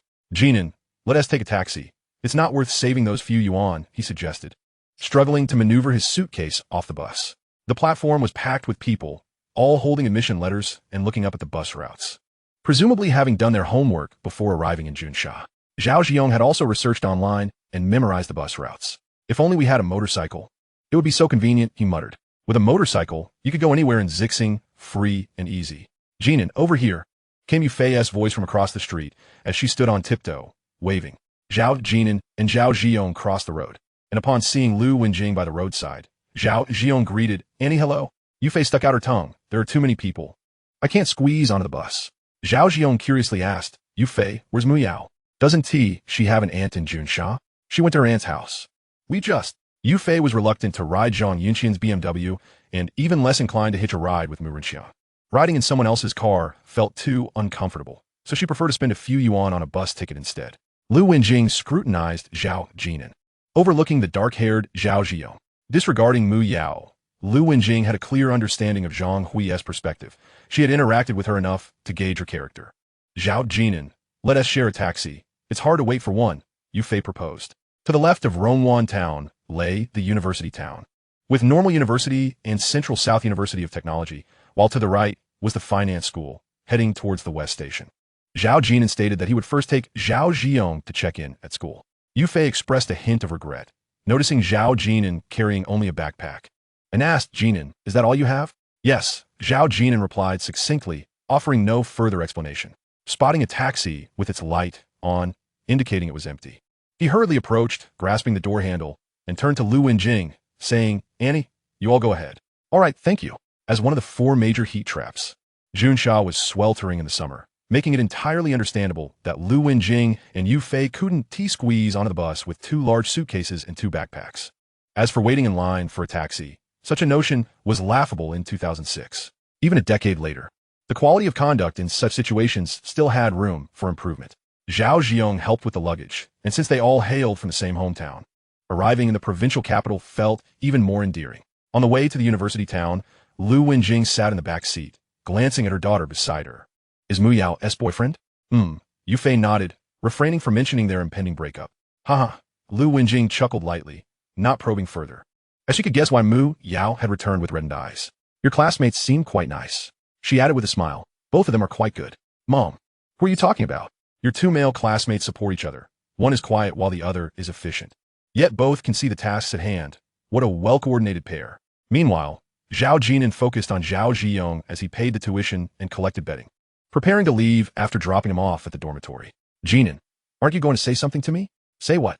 Noticing Zhao Ziyong's forlorn expression, Zhao Jin'an felt a shiver run through him, an impulse to flee overwhelming him. "You always say something at the beginning of each term," Zhao Ziyong reminded him, noting that they had never truly been apart, having shared the same class from elementary through high school. Zhao Jin'an pondered for a moment and ventured, "Study hard and strive for progress every day. It's not just about progress. It's about striving to be a useful person." Perhaps Zhao Jiong also found it too childish, scratching his head. "Actually, it's nothing. I just feel uneasy if you don't say something at the start of the term. It always feels like something is missing." Zhao Jin'an, "Well then, I'm off. Take care." He never expected that he had once been so full of positive energy, striving to become a person of value. But of value to whom? Upon graduating from the Financial Academy, he found himself adjacent to the North Campus of Hunan University and the Financial Institute. Just then, his phone rang, displaying an unfamiliar number. "Zhao Jin'an, where are you? Why haven't you arrived at school yet?" Zhao Jin'an was taken aback. "Who is this?" "It's Zhao Bolin. Can't you recognize my voice?" It turned out that Wang Jinru, anxious about Zhao Jin'an, had rushed to Zhao Bolin's home, asking her to look after the newcomer to Junsha. This was quite common in rural areas. Everyone shared the surname Zhao, and one could easily trace familial connections through a few twists and turns. Zhao Bolin, a junior at the Normal University, was majoring in a related field, making her the perfect guide for Zhao Jin'an. Wang Jinru and his grandmother could truly rest easy knowing she was with him. Half an hour later, Zhao Jin'an met Zhao Bolin at the business school.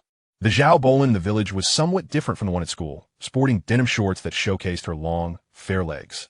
And she had applied a touch of makeup befitting a third-year student. Accompanying her was a companion, presumably a roommate, also clad in similarly short shorts and wearing a pair of heeled sandals, a clear indication of her seniority. "Hey, Lon Lon, is this your fellow countryman, your junior?" Upon noticing Zhao Jin'an approach, the girl's eyes sparkled with interest. "Wow, he's quite handsome, really. Is he just a bit handsome?" Zhao Bolin rolled her eyes, a hint of pride evident. "You were so reluctant to accompany me." "Ha, Lon Lon, I was wrong. You're my favorite. Behave yourself. This is embarrassing. We're from the same village, and I should be calling him Uncle." "Uncle? Hello, Uncle." In Zhao family village, Zhao Jin'an's generation indeed held a high standing. There were even individuals in their 40s who would refer to the 18-year-old Zhao Jin'an as grandfather. Being called uncle by Zhao Ziyong and Zhao Bolin was already quite generous. "Zhou Chuxin, please, I beg you, be a bit more reserved. How will I face people when I return to the village? We're not freshmen, we're in our 3rd year, so there's no need for so much decorum. Don't think that only seniors drool over pretty juniors. Those senior girls can be even worse." Zhou Chuxin tightened her grip on Zhao Bolin's arm, her eyes gleaming with mischief. "Stop shaking me." Zhao Bolin lowered her voice, a smile of feigned modesty on her face. As Zhao Jin'an approached with his backpack, he stood before the two of them, his tone gentle. "Zhao Bolin, I appreciate your help." He wouldn't address her as Sister Bolin like Zhao Ziyong. That would disrupt the generational hierarchy. Zhao Bolin was momentarily taken aback. At first glance, Zhao Jin'an indeed exuded a certain uncle-like authority. Chapter 39. Lon Lon, your uncle is missing. "Hello, Junior. I'm Zhou Chuxin, Lamlin's roommate." Zhou Chuxin beamed, extending her hand for a handshake. Zhao Jin'an hesitated for a few seconds, gently grasped her hand, and then released it. "Hello, Senior. Thank you." Such politeness? Ha! You seem so well-behaved. Zhou Chuxin appeared to delight in this amusing discovery, while Zhao Bolin shot her a glance, slightly exasperated. She could tell what her roommate was thinking just from her expression. However, Zhao Jin'an was indeed both handsome and well-mannered, renowned in the village for his compliance and understanding. Something Zhao Bolin was aware of. Oh dear, he's too easy to bully. What if he encounters a scheming girl? Zhao Jin'an stood at 181 centimeters tall, but somehow projected the kind of vulnerability which puzzled her. Zhao Bolin glanced at the time and urged, Jin'an, have you gathered all your things? Work is about to end, and we need to pay your tuition. Your aunt has called several times. Write tuition fees first, and then senior will treat you to a meal. It was September, the hottest month, coinciding with the start of the school year. The university city of Junsha was characterized by its lack of walls. Some institutions even lacked traditional gates, presenting no picturesque campus scenery as depicted in films. Instead, it was rife with social and commercial vibrancy, particularly along Lushan South Road, lined with various clothing stores, bubble tea shops, snack stalls, and the ever-profitable internet cafes. Rumor had it that obtaining a business license, akin to an internet cafe permit, could cost up to 800,000 yuan, requiring connections and pathways to achieve. In his previous life, Zhao Jin'an often visited this area, though not as a consumer. He had worked part-time. There was also a famous street known for its indulgence. So well known that even Class 209, before arriving in Junsha, had already begun discussing plans to visit. However, Zhao Jin'an rarely went there, as Mu Yao often visited with her classmates. With Zhao Bolin and Zhou Chuxin, both seniors, guiding him, Zhao Jin'an promptly completed the registration process. Feeling relieved once the payment was made, Zhao Bolin called home, marking her task as accomplished. She stepped away, covering the phone and speaking softly. What's this uncle business? We're not in the village. All right, I understand. In the village, such matters were trivial. Outside, it was likely her parents had instructed Zhao Bolin to take good care of Zhao Jin'an, who was new to this environment. Zhao Jin'an also called Wang Jinru. Since his grandmother did not own a mobile phone, he inferred that both Wang Jinru and his grandmother were at Zhao Bolin's house. After hanging up, he pondered for a moment before sending a text to Duan Xiaoping, consisting of just 6 characters. Arrived, tuition paid. Hey Lon Lon, I want to be your aunt. Are you crazy? Hee hee, I'm so smitten by this handsome face. I just want to nurture him. Keep your voice down. Look at the attention your uncle is getting. Zhao Bolin wished she could find a hole to hide in. She regretted bringing Zhou Chuxin along, feeling utterly embarrassed. However, Zhao Bolin hadn't anticipated such a transformation in Zhao Jin'an, who had changed so dramatically over the summer. Seeing him at the doorstep truly took her by surprise. Was this the same Zhao Jin'an who used to follow her around like a skinny monkey, backpack slung over his shoulders? Her impression of him had remained stuck in the 6th grade. The university city was teeming with beautiful female students, especially with the presence of the fine arts and music colleges, both renowned for producing stunning girls. They sported hot pants, flaunting their long, fair legs, while the bolder ones wore tank tops that revealed their slender waists and delicate shoulders, exuding an air of youthful vitality. In stark contrast, Zhao Jin'an remained aloof, his head down, engrossed in his phone, avoiding eye contact. He responded dutifully to messages from Yin Xiaolan, Zhao Zhiyong, and even Yu Fei, while Wang Jinru did not engage in texting. Perhaps she didn't know how, as she had never seen it before. Lon Lon, your uncle isn't shy, is he? What? He's just standing behind, staring at his phone, not looking at me or sneaking glances at other girls. Zhou Chuxin glanced down at herself. Don't my legs look good? Aren't they fair? Am I not pretty? He really isn't stealing glances. Zhao Bolin turned to look back. He's always like this, quiet and reserved. Oh, I see. Hee. That makes me like him even more. I can't believe you. We're 3rd-year seniors. Must you be so infatuated? By the way, he won't get lost, will he? Zhao Bolin took a deep breath, her face filled with despair. He won't get lost. He is not a 3-year-old child. He is always like this. Wow. I really want to take care of him now. What do you mean by take care of him? Zhou Chuxin tilted her head, contemplating, like keeping him in a cage, not letting anyone else see, and occasionally taking him out for a walk. Zhao Bolin. Don't say that. He has a somewhat tragic background. His father died in a motorcycle accident when he was in elementary school, and his mother remarried. All he has left is his grandmother. Please don't make such jokes. Ah, I see. My apologies. Zhou Chuxin also feels that the term cage-rearing is excessive and somewhat demeaning. As they stroll along, passing a volunteer booth, Zhao Bolin and Zhou Chuxin suddenly sense that a tail is missing behind them. You said you wouldn't lose anything? Lon Lon, your uncle is lost.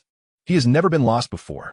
During the back-to-school season, the university town is indeed bustling with people. The two of them glance around and retrace their steps. only to find Zhao Jin'an a few paces back at the booth. Zhao Jin'an is being approached by a female volunteer wearing a bright red vest emblazoned with the logo of a telecommunications company. Noticing Zhao Jin'an, who is hunched over, engrossed in his phone while carrying a backpack, she inquires whether he is a local. Zhao Jin'an replies in the negative. The volunteer's demeanor brightens instantly as she offers to assist him in obtaining a phone card, explaining the call rates here are exorbitant. The Junsha phone card incurs roaming fees. She then presents a beautifully designed smartphone, somewhat akin to a modern contract phone, stating if you sign up for a card here and pay 500 yuan, you will receive this phone for free. Moreover, the 500 yuan is merely for call credits, effectively making the phone complimentary. And it comes with a plan that includes 1 gigabyte of free data each month. Just then, Zhao Bolin and Zhou Chuxin squeeze into the conversation, with Zhou Chuxin promptly declining the offer on Zhao Jin'an's behalf, asserting that he merely needs a card from the telecommunications company. She then swiftly selects a plan for him. The volunteer seems a bit disappointed, realizing that Zhao Jin'an, without parental guidance, looks easily swayed, resulting in one less phone being sold. Selling only the phone card yields minimal commission and requires little effort in persuasion. Given the current high roaming fees, 6 yuan per minute for outgoing calls and 4 yuan per minute even for receiving calls, most new students from out of town will inevitably switch their phone cards upon arriving at university. Zhou Chuxin takes the phone card, deftly pries open Zhao Jin'an's phone's battery cover, inserts the SIM card, and saves her own number, her movements fluid and practiced. Jin'an, do not heed whatever they say. You must learn to refuse, Zhao Bolin instructs from the side. I know, Zhao Jin'an responds, fully aware, for he had previously been a volunteer himself, promoting the very same phone cards. Know what? What do you know? Zhou Chuxin scoffs. That phone isn't even good. The 500 yuan is questionable in terms of value. With all these limitations and rules, she said, momentarily inserting herself into the scenario. Upon learning about Zhao Jin'an's family background from Zhao Bolin, Zhou Chuxin's protective sisterly instincts surged. 500 yuan. Are you really going to con Zhao Jin'an out of that amount? Doesn't your conscience ache? However, as the conversation shifted to finances, Zhou Chuxin became mindful of Zhao Jin'an's feelings and chose to remain silent. Zhao Jin'an looked at Zhou Chuxin and smiled gently, saying, Senior, you are a good person. Zhao Bolin exclaimed, What did you say? A good person? You truly are my uncle, my real uncle. Zhou Chuxin retorted, A good person card? Have I been awarded a good person card? Zhao Bolin could barely contain her laughter, stifling it with difficulty. Seeing Zhao Jin'an's sincere expression, Zhou Chuxin felt a bit disoriented, her emotions in disarray. Lan, where does your uncle come from? Zhao Bolin stifled her laughter, saying, You are a good person. I don't want to be a good person, Zhou Chuxin exclaimed, nearly losing her mind. Is he straightforward? Zhao Bolin inquired. Zhou Chuxin nodded. Yes, too straightforward. No witties. His notion of a good person is just that, a good person with no ulterior motives. Zhao Jin'an lagged behind, absorbed in texting and informing his contacts about his new phone number, even calling Wang Jinru to ensure she saved it. And I understand. Yes, I won't wander about. I'm being very good. Listening to the conversation behind him, Zhou Chuxin felt that cage rearing was indeed quite fitting. Such a handsome and well-behaved young man would be wasted if not kept under close watch. Zhao Bolin, too, perked her ears, smiling silently. Chapter 40, The Woman in the Wheelchair. In the cafeteria, Zhou Chuxin eagerly swiped her meal card. Though there was a downside, she often took advantage of Zhao Jin'an. She either tugged at his arm or linked it. Jin'an, why are you avoiding me? Faced with the gazes of other girls, Zhou Chuxin wore a smug expression, as if Zhao Jin'an were her boyfriend. Am I not appealing? I just took a shower. Clad in a short-sleeved shirt, her skin indeed appeared smooth and radiant, prompting Zhao Jin'an to retort, Senior, you only swiped 6 yuan on your meal card. That's a bit too much advantage.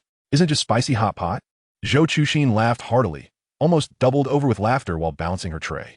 Zhao Bolin laughed as well, pulling Zhou Chuxin aside. Enough of this girl gangster act. Jin'an, what else would you like to eat? Don't hesitate, just use my meal card. That's sufficient, Zhao Jin'an replied, placing down his tray and heading next door to buy 3 cups of chilled mung bean soup for 6 yuan. Jin'an, you. Right, Jin'an. How can you let us treat you on your first day here? Zhao Bolin and Zhou Chuxin were concerned that Zhao Jin'an had limited funds for the month, having just spent 6 yuan. Observing them, Zhao Jin'an found it amusing. He hadn't checked his securities account in quite some time. Moreover, he found Zhao Bolin to be quite a decent person. In his previous life, he had encountered Zhao Bolin, albeit briefly. She was in her 3rd year and would soon graduate, seemingly marrying in Hubei province afterwards. After leaving the cafeteria, Zhou Chuxin and Zhao Bolin accompanied Zhao Jin'an back to the dormitory, with Zhou Chuxin enthusiastically explaining the university town to him, covering everything from the cafeteria to bus routes. Her chatter never ceasing. Zhou Chuxin then asked Zhao Jin'an if he had a girlfriend. After a moment's thought, Zhao Jin'an replied in the negative, then reconsidered and added, "We broke up." At this, Zhao Bolin looked up, clearly taken aback. Such a person had a girlfriend in high school. However, Zhao Jin'an showed no inclination to elaborate, merely stating the outcome with a neutral expression, as if he were merely recounting a fact. Was it a first love that ended? Is he not sad or upset?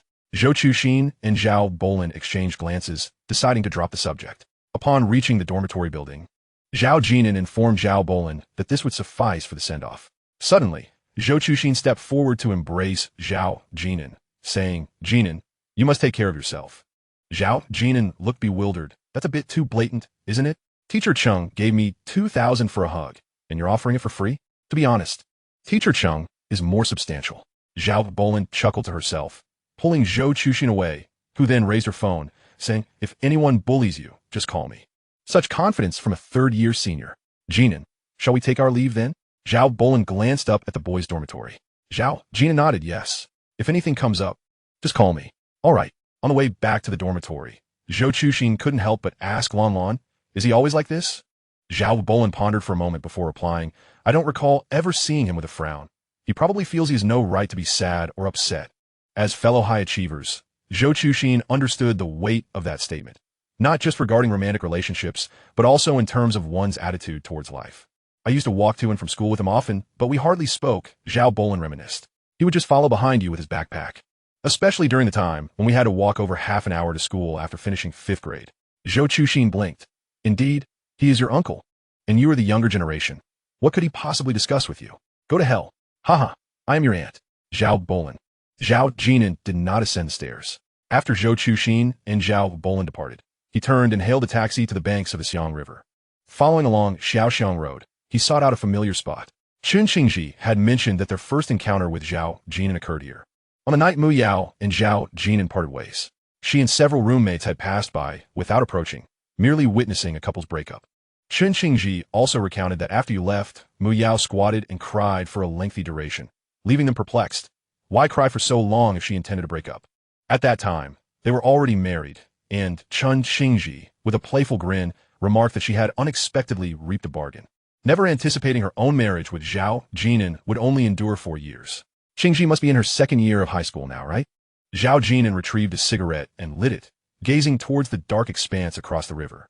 Initially, they had purchased a house on the opposite bank at Chun Qingji's suggestion, as a testament to their bond. Yet ultimately, the property was sold, rendering the memory somewhat absurd. Now, the opposite bank lay desolate and dim, with no residential complex yet erected. In an inexplicable turn of fate, Zhao Jin'an found a narrow gap in the railing and inserted 3 cigarettes, as if to pay homage to something.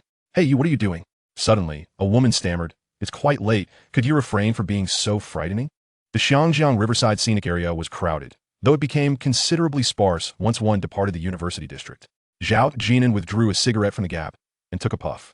Observing 2 women not far off, he smiled and said, "Do you see the smoke? It is rising." The speaking woman, Peng Situ, chuckled. "Then you shouldn't engage in such activities at night. It's rather eerie." Another striking woman, clad entirely in black and seated in a wheelchair, turned her gaze towards Zhao Jin'an for a brief moment, her expression cold and impassive. "Sumian, we should head back. Your brother is calling," Peng Situ urged, pushing the wheelchair. "You'd better escort her home. I fear I might not be able to keep my company running." "He wouldn't dare. I'm sleeping at your place tonight." Sumian's voice was frigid, devoid of emotion. "Rebellious?" Zhao Jin'an glanced up, then lowered his gaze to retrieve his phone. "Handsome, could you lend me a hand and help me into the car?" Peng Situ pushed for a distance, but the incline posed a challenge on the descent.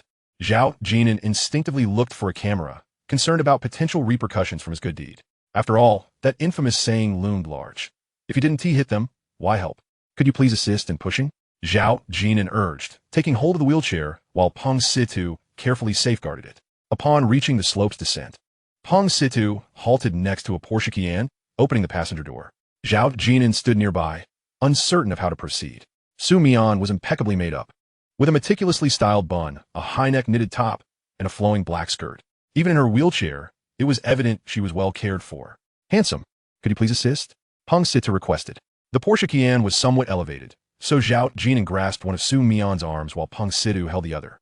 The two found it difficult to exert force, as Su Mian's leg seemed entirely unresponsive. The commotion caused her to furrow her brows slightly, suggesting discomfort, yet she remained silent. Zhao Jin'an declared, "Perhaps I should manage this alone." With that, he hoisted Su Mian's legs with one arm and cradled her in a princess carry into the passenger seat. Weighing in at around 100 pounds, Zhao Jin'an was somewhat taken aback. If she had been unable to walk since childhood, one would expect her to be frail under care, yet this weight contradicted that notion. Su Mian, seated in the passenger seat, offered no thanks, fastening her seatbelt herself. Perhaps she truly had been pained earlier, as her expression bore signs of discomfort. Fortunately, her hands were still functional. Peng Sidu laughed and said, "Handsome, where are you headed? If it's on the way, I can give you a ride." "No need, I only have a short distance to walk." Zhao Jin'an gestured towards a university town before pulling out his phone and, with a backpack slung over his shoulder, began to walk towards the school. The Porsche passed by, honking its horn and flashing its lights in a gesture of gratitude. "Su Mian, you're staying at my place tonight. If Mayor Su throws a fit, you must help me pacify him," Peng Sidu said, driving and laughing. "I'm genuinely afraid of your brother. By the way, when will you return to Kyoto? I don't wish to go back." Su Mian slightly turned her head, observing through the rearview mirror, where Zhao Jin'an walked with his head bowed, silently advancing forward. Upon returning to school, Zhao Jin'an purchased a bamboo mat and collected a set of military green bedding from the dormitory office. Balancing the bedding in one hand and the mat in the other, he ascended to the third floor, the clock striking 9:30. At this hour, it was uncommon for parents to be in the dormitory, preparing their sons' beds. They either departed the same day or checked in nearby hotels. Upon reaching the third floor, the corridor was packed with people, and he could hear the sounds of an argument. "What do you want?" A boy with beetle nut in his mouth shouted, pointing at several boys in sports jerseys. "The ball hit me, and I didn't tee to man compensation. That should suffice. And you dare ask me to go down and retrieve it? Get lost, you mother. Just because you're in a higher year, you think you're so great." The boys in jerseys were clearly upperclassmen, and the freshmen had only just arrived today. They had been dribbling and passing the ball down the corridor when one of them accidentally hit this individual, sending the ball flying down the stairs. Freshmen are often easy targets. Unexpectedly, they encountered someone formidable. With the boy chewing beetle nut, his local dialect revealed his roots in the area. Now, both parties were at an impasse in the corridor, with the freshmen facing four upperclassmen. Many freshmen watched, creating an awkward atmosphere. Zhao Jin'an recognized the boy, Chunze. He also knew the two individuals at the door of room 303, Lu Chuanfeng and Gu Chaoqing. Lu Chuanfeng and Gu Chaoqing stood at the entrance, unwilling to step in and support Chunze. Chunze glanced at them. They merely took a small step forward. Zhao Jin'an was not one to seek the spotlight. He would resolve the situation with the emotional intelligence of a 30-something protagonist from a novel. His grandmother had taught him that their family should avoid such conflicts. "You may assist others, but not engage in fighting." "Excuse me," Zhao Jin'an said, maneuvering his way into the dormitory, ignoring the commotion. His actions provided an opportunity for both sides to back down, and as he passed, the bamboo mat brushed against them, prompting everyone to shift aside. "TCH." Chunze waved his hand dismissively, casting a disdainful glance before entering room 303. Lu Chuanfeng and Gu Chaoqing exchanged glances with Chunze and, with four smiles, followed him into the room. They felt a twinge of guilt for not stepping in, especially since they would be roommates for the next 4 years. However, the freshmen were hesitant to confront upperclassmen on their very first day. "Hey bro, where are you from?" Lu Chuanfeng initiated, attempting to break the tension. Yet, as soon as he uttered bro, Chunze emitted a soft huff, barely audible but clearly discernible. "Chun City." Zhao Jin'an paid no heed to the expressions of Lu Chuanfeng and Gu Chaoqing behind him. He could infer their displeasure without looking. The dormitory featured a lofted bed and a desk below. He climbed onto his bed to arrange his bedding. "Zegahaha, next time he caught us off guard." Lu Chuanfeng quickly signaled to Gu Chaoqing. Gu Chaoqing echoed a few affirmative sounds.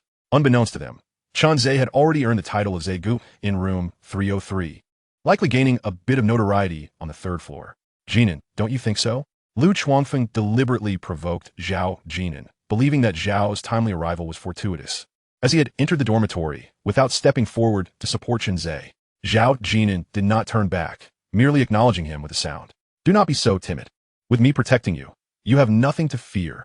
Chunze expressed his dissatisfaction. "Ah, yes indeed, brothers." Lu Chuanfeng and Gu Chaoqing chimed in, eager to please. Only then did Chunze's expression soften slightly. With Zhao Jin'an's arrival, the four members of room 303 were finally gathered. Chun-Zhe began to distribute cigarettes. And upon seeing the exquisite cigarette case, Lu Chuangfeng inquired, "These must be rather expensive, no?" In truth, he and Gu Chaocheng had already spotted the BMW key on Chun-Ze's desk. Zhao Jin'an had also noticed it. In his previous life, he had not interacted much with Chun-Ze, yet it seemed that Chun-Ze came from a wealthy background, owning a BMW since freshman year. And he appeared to have a beautiful girlfriend as well. They had been childhood friends. In his former life, Zhao Jin'an had spent most of his time attending classes or working part-time, rarely encountering Chun-Ze in the dormitory or classroom. Individuals like them formed their own small circles at school, a clique of rich second-generation heirs. Of course, the university was not a top-tier institution, and the prestige of this wealthy circle was somewhat questionable. Otherwise, their parents would surely have sent them to more prestigious schools. Observing Lu Chuangfeng's enthusiastic support, Chun-Ze, while fiddling with the cigarette case, smiled and remarked, "It's not bad. Hung Tian brand, 100 yuan a pack." "Goodness, 100 a pack? That makes it 10 yuan a cigarette. And you call that not bad?" Lu Chuangfeng scrutinized the cigarette in his hand, adept at providing emotional value. "Huh, how about some betel nut? Care for taste?" The betel nut was hardly noteworthy. It was currently sold for merely 1 or 2 yuan a pack, far from the 50 or 100 yuan range. "Then shall we give it a try?" Lu Chuangfeng was all too willing. Gu Chaocheng, although he claimed not to smoke, conformed to local customs and accepted a betel nut. Chun-Ze then patted the edge of Zhao Jin'an's bed with the cigarette in one hand and the betel nut in the other, asking, "How about you?" Zhao Jin'an took a cigarette but declined the betel nut. Suddenly, Gu Chaocheng's face turned crimson as he rushed to the trash can to expel the betel nut. Lu Chuangfeng burst into laughter, admitting he too was trying betel nut for the first time. "You're quite something, aren't you?" Gu Chaocheng retorted, still feeling the burn in his chest. Many first-timers have such reactions to betel nut.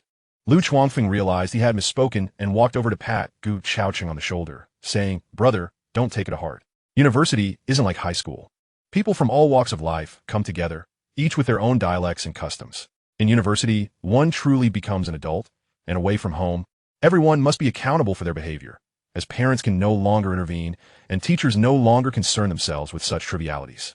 The initial gathering of room 303 was less than amicable, prompting Gu Chaocheng to grab his toiletries and head to the bathroom. Lu Chuangfeng muttered softly, "Isn't that a bit petty?" No one responded, and no one stepped forward to mediate. Chun-Ze leaned against the table, smoking a cigarette while twirling the car key around his index finger. Zhao Jin'an, having organized his bedding, climbed down methodically, with a cigarette tucked behind his ear. Lu Chuangfeng, seeking conversation once more, asked, "Jin'an, you don't smoke? Does that mean it's just me and brother Zhe smoking in our dorm?" Zhao Jin'an replied that it was inappropriate to smoke on the bed. Lu Chuangfeng paused, blinking at Zhao Jin'an, and said, "Jin'an, you are so refined. Even more so than the women back home. TSK, this fellow knows how to flatter." Chun-Ze couldn't help but chuckle, observing Zhao Jin'an closely. Zhao Jin'an was momentarily taken aback, smiled, and remained silent. In truth, Chun-Ze held Zhao Jin'an's looks in high regard, while Lu Chuangfeng felt Zhao Jin'an was too delicate, lacking masculinity, and hurriedly clarified that he did not mean it that way. Zhao Jin'an assured him it was all right. Unexpectedly, Lu Chuangfeng became more animated, glancing toward the bathroom and remarking, "Ha, Jin'an, you truly have a generous spirit." Zhao Jin'an chose not to respond, instead tidying his desk. Being the last to arrive in the dorm, Zhao Jin'an had to clear away the remnants left by the previous senior, including various items on his bed and desk. While everything else was manageable, he particularly dreaded finding suspicious crumpled paper on the bed. The boys showered quickly. Gu Chaocheng emerged with damp hair, clutching shampoo, body wash, and facial cleanser, and opened a cabinet to stow his belongings away. "You even lock it?" Lu Chuangfeng blurted out, scratching his head, I forgot to buy mine. Can I borrow yours?" This put Gu Chaocheng in an awkward position, whether to lend it or not. He glanced at his 3 dorm mates. "It's fine, use mine." Chun-Ze interjected, suggesting that he too felt Gu Chaocheng was being overly meticulous. "Ha, Brother Zhe is quite magnanimous," Lu Chuangfeng flattered. Gu Chaocheng placed his items heavily on the desk and sat down in silence. The dynamics of room 303's first day were likely initiated by Chun-Ze. Lu Chuangfeng and Gu Chaocheng's failure to support him had rendered them overly sensitive. However, Zhao Jin'an remained unaffected, finishing up at his desk before exiting to buy some supplies. "Jin'an, just use mine. It's no trouble at all," Chun-Ze generously offered, still twirling the car key on his finger. Zhao Jin'an clarified that he did not need body wash or facial cleanser, intending to purchase toothpaste and a toothbrush instead. "You don't need body wash either?" After Zhao Jin'an left, they realized he had only brought a backpack, without any suitcase or bucket. In truth, Lu Chuangfeng had never used facial cleanser himself. But seeing his roommates being so particular, he felt he couldn't be the only one appearing unsophisticated. Chunze glanced at his remaining 2 roommates. Out of the entire dorm, he found Zhao Jin'an to be the most intriguing. Despite Zhao Jin'an's plain attire, Gu Chaocheng was wearing decent clothing, while Lu Chuangfeng, ever the opportunist, was oblivious to the fact that he had misspelled a letter on his Adidas. Chapter 42, Classmate's Mother. Meanwhile, Zhang Hui and Zhang Yinxian brought Mu Yao back after dining out, arriving at the school dormitory at 10 o'clock. They had checked in the afternoon, but had not met any of their daughter-s roommates. Hence, Zhang Hui made a special trip. This time, all 4 girls from room 406 were present. Zhang Yinxian, adorned with an LV bag, her long fingers dangling a BMW key, strode confidently in high heels, seemingly elevating her niece's status. Zhang Hui, carrying a Gucci bag and a packet of snacks, greeted them. "Hello, I am Mu Yao's mother, and I brought some snacks for you." "Thank you, Auntie," the 3 girls politely replied. They glanced at Mu Yao and then back at Zhang Hui. Unlike many parents from rural backgrounds, Zhang Hui exuded an air that indicated she had spent considerable time within bureaucratic circles. It is difficult to articulate what constitutes temperament. It is palpable. Zhang Hui's smile, though warm, bore a professional quality, exuding a cool distance, while many parents from rural areas often wore simple, sincere smiles, tinged with a hint of awkwardness and eagerness to please. There's no need for formality. These are local specialties from our town, Dongjiang fish and Linwu duck. Zhang Hui placed the items on the table, adding, "This is Mu Yao's first time away from home. As roommates, I hope you can support and accommodate one another." Yet, no one moved to take any snacks. The 2 girls merely nodded in acknowledgement. One girl, freshly showered, glanced at Zhang Hui and Zhang Yinxian while drying her hair before resuming her task. At this moment, Zhang Yinxian spoke up. "It's just a bit spicy, but Dongjiang fish and Linwu duck usually sell for dozens of yuan per pound. Would you like to try some?" "What did you mean by emphasizing that it costs dozens of yuan per pound?" "Hee, I do not indulge in spicy food, thank you." The 2 girls shook their heads, their laughter tinged with awkwardness, avoiding each other's gaze entirely. The girl drying her hair glanced at Zhang Yinxian, then at the outdated bag and car keys, noting they were neither top-tier nor current. With a final look at Mu Yao, she opted to retreat to the balcony to continue drying her hair. Zhang Hui shot a disapproving glance at her sister Zhang Yinxian, fully aware of her character. After a moment, she pulled Mu Yao into the corridor. "Mom, what is wrong?" Mu Yao inquired. "You should befriend that girl named Shenzian more," Zhang Hui advised. "Why?" Mu Yao quitted. "Don't question it. I'll be staying at your aunt's house tonight, and you'll be in the dormitory. It's easy to feel isolated on the first day." This was Zhang Hui, astute enough to recognize Shenzian's refined demeanor, suggesting she came from a well-to-do family. There were certain truths she hesitated to convey to her daughter, such as the paramount importance of academics in university and significance of networking. One might label it perspective or even snobbery. In contrast, Grandma and Wang Jinru were oblivious. Their advice merely revolved around maintaining good relations with Zhao Jin'an and her roommates, steering clear of conflicts. Among the universities in Xiangnan province, apart from the National Defense University, Central South University ranked second, with a national composite ranking of around 25, surpassing Hunan University, which fell between the 30th and 40th positions. The Normal University lagged further behind, ranked 4th in Xiangnan province and between 80th and 120th nationally. The National Defense University, however, did not participate in regular rankings. As for Xiangnan College, the only undergraduate institution in Qinzhou, its presence in various rankings was inconsistent, sometimes appearing in the top 600, sometimes not at all. When Zhao Jin'an returned to the dormitory with a bucket at 11 p.m., Chunze was absent, and the car keys on the table had vanished. Lu Chuangfeng and Gu Chaocheng had reconciled and were lying on the bed, discussing Chunze. Upon Zhao Jin'an's entrance, they immediately fell silent. "Hey, Jin'an, where have you been?" Lu Chuangfeng asked with a grin, propped up on his bed. "I just went for a walk," Zhao Jin'an replied, extracting some daily necessities from the bucket, including a small green bottle of fabric softener, which the supermarket sold for only 9 yuan, lacking shower gel and facial cleanser. He had only a large bag of laundry detergent. Lu Chuangfeng and Gu Chaocheng exchanged glances, having just remarked how Zhao Jin'an seemed a bit of a lone wolf on his first day. Interestingly, they had not commented on Chunze's apparent aloofness. Zhao Jin'an took the shampoo into the bathroom, preparing for a shower in bed. "Jin'an, I forgot to buy cigarettes. Do you have any?" Lu Chuangfeng called out cheerily. Zhao Jin'an patted his pocket, realizing he too had forgotten. He produced a crumpled half-pack of Lao Baisha and asked Lu Chuangfeng if he wanted one. Thanks. Just give me one, Lu Chuangfeng responded. Being from Xiangnan, he was unfamiliar with Baisha cigarettes. He examined the pack and asked, what kind of cigarette is this? How much is it? Lao Baisha, for yuan a pack, Zhao Jin'an replied. Only 4 yuan a pack? Lu Chuangfeng remarked, perhaps unwittingly, as he usually smoked cigarettes worth 10 yuan each. To the astonishment of Gu Chaocheng and Lu Chuangfeng, Zhao Jin'an returned, beckoning Lu Chuangfeng with his finger, asking, so, do you smoke? If not, just give it back. Gu Chaocheng lay on the bed's edge, dumbfounded. What was this? A display of low emotional intelligence? Or was he upset? Regardless, Gu Chaocheng felt a sense of satisfaction within, having just experienced a similar predicament where nothing he did seemed right, leaving him at a loss. Lu Chuangfeng felt the most embarrassed. He had not anticipated Zhao Jin'an's directness, and his expression did not suggest anger. Jin'an, I didn't mean it like that. I'll buy a pack of good cigarettes tomorrow, he stammered, his laughter awkward. Only then did Zhao Jin'an retract his hand, turning with a smile to grab a towel and the shampoo before entering the bathroom. It was not until the sound of running water echoed from the bathroom that Lu Chuangfeng regained his composure, giving Gu Chaocheng a knowing look and nodding towards the bathroom. He is not angry. He is not upset with me. Lu Chuangfeng pointed at his head. How did he get into normal university? He wondered about the peculiar characters in their dormitory, concluding that only he and Gu Chaocheng were the same ones. Chunzhe was somewhat arrogant, too ostentatious, while Zhao Jin'an was simply beyond comprehension. Ultimately, both Lu Chuangfeng and Gu Chaocheng settled on the notion that Zhao Jin'an lacked emotional intelligence. After showering, Zhao Jin'an washed his clothes, hanging them on the balcony. A small bottle of 9 yuan fabric softener remained in the bathroom, alongside Chunzhe's set of high-end garments. Finally, he climbed into bed, preparing for sleep.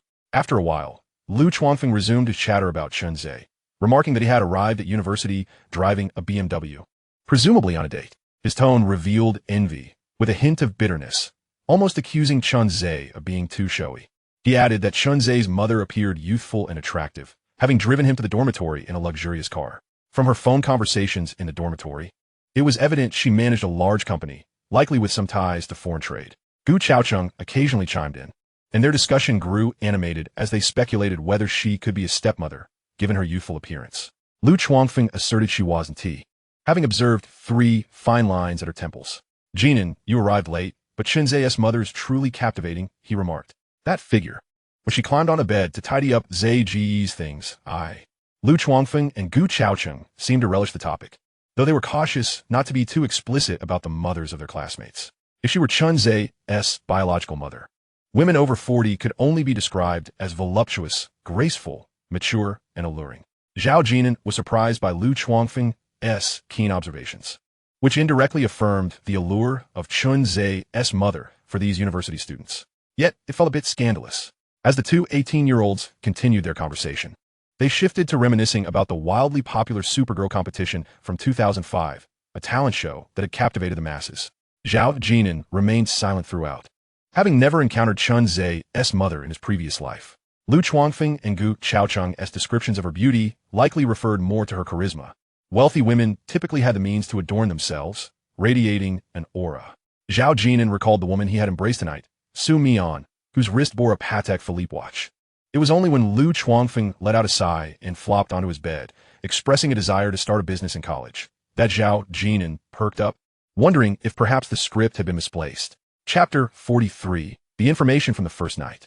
It occurred to him that Lu Chuangfeng had once sold instant noodles, cigarettes, and beer in the dormitory for a time. There are always individuals like this in universities, sourcing goods from convenience stores and selling them at a markup of 50 cents to classmates in the same building. After hours, a market emerged.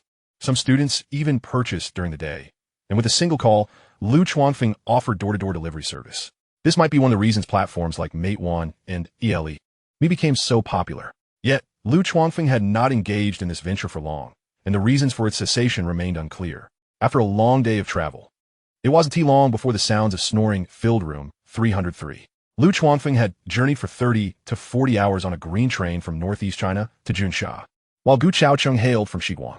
Zhao Jin'an had thought his own Mandarin was somewhat lacking, but was surprised to discover Gu Chaocheng's was even less proficient. He had hardly spoken in the dormitory that day. The moonlight streamed through the glass in a room 303, where a few betel nuts remained on the table, alongside the cigarettes Chunzhe had taken. Zhao Jin'an had slept a while on the train, but found himself restless, tossing and turning. He picked up his phone to check his messages. Zhao Jin'an had sent numerous texts, stating he had gone out for a late-night snack with several roommates, and had even consumed a few bottles of beer. It seemed he was quickly acclimating, thoroughly satisfied with his university life. Zhao Chuxin also received several messages, ultimately inquiring if Zhao Jin'an was adapting well and whether she missed home. Zhao Bolin had but a single message in her inbox, asking Zhao Jin'an if her roommate was easy to get along with. Yu Fei's messages commenced in the afternoon. Resembling a report of her activities, she mentioned that she was not sharing a dormitory with Mu Yao. There was also a message from an unknown number. Jin'an, have you settled in? This is Mu Yao, and this is my new phone number. Another message from the same number followed. Jin'an, don't block me, or I'll genuinely be upset. It seemed Mu Yao had acquired Zhao Jin'an's number from Yu Fei, yet upon reading the messages, Zhao Jin'an promptly blocked Mu Yao's number. Yin Xiaolan had sent several messages, all conveying her concern as a sister-in-law for Zhao Jin'an. Zhao Jin'an replied, Sister-in-law, I am well. To her surprise, the phone chimed almost instantly with Yin Xiaolan's rapid response. Don't just share good news. Are you in the dormitory? Zhao Jin'an replied, Yes, I'm in the dormitory. Lying on my bed. Yin Xiaolan cautioned, Focus on your studies in university. Don't neglect your academics for part-time work. If you find yourself short on funds, just let me know. This reply took a moment longer, indicating that Yin Xiaolan had chosen her words with care. She had no source of income herself, and even if Zhao Jin'an were to ask for living expenses, it was not her place to respond, as there were others, grandmother, Duan Xioping, and Wang Jinru, whose positions were more legitimate than hers. Indeed, Duan Xioping should rightly be prioritized over Wang Jinru. Zhao Jin'an replied, All right. Yin Xiaolan concluded, Then you should get to bed early. Zhao Jin'an affirmed with good night. Yin Xiaolan echoed good night. Upon checking the time, it was 12:15 a.m., a moment when it was rare for anyone in Zhao Jia village to be awake. Zhao Jin'an was aware that Zhao Wei was likely not home, or else where would Yin Xiaolan be sleeping? Would she truly heed grandmother's advice and sleep at her house? Frankly, Zhao Jin'an felt a twinge of conflict within. She wished for Zhao Wei to stay away daily, hoping that Yin Xiaolan would reject him, yet it appeared she had no reason to do so. Would she truly turn Zhao Wei away? There were a few more messages that stood out. An unknown number texted, Jin'an, I am Song Wanhe, the daughter of Song Chaowen. We met once. I didn't expect you to be in college. How are you doing there? Another message followed. Jin'an, my father means no harm. He's a kind man. During the day, Song Wanhe had to work, and upon returning home, she inquired about her father.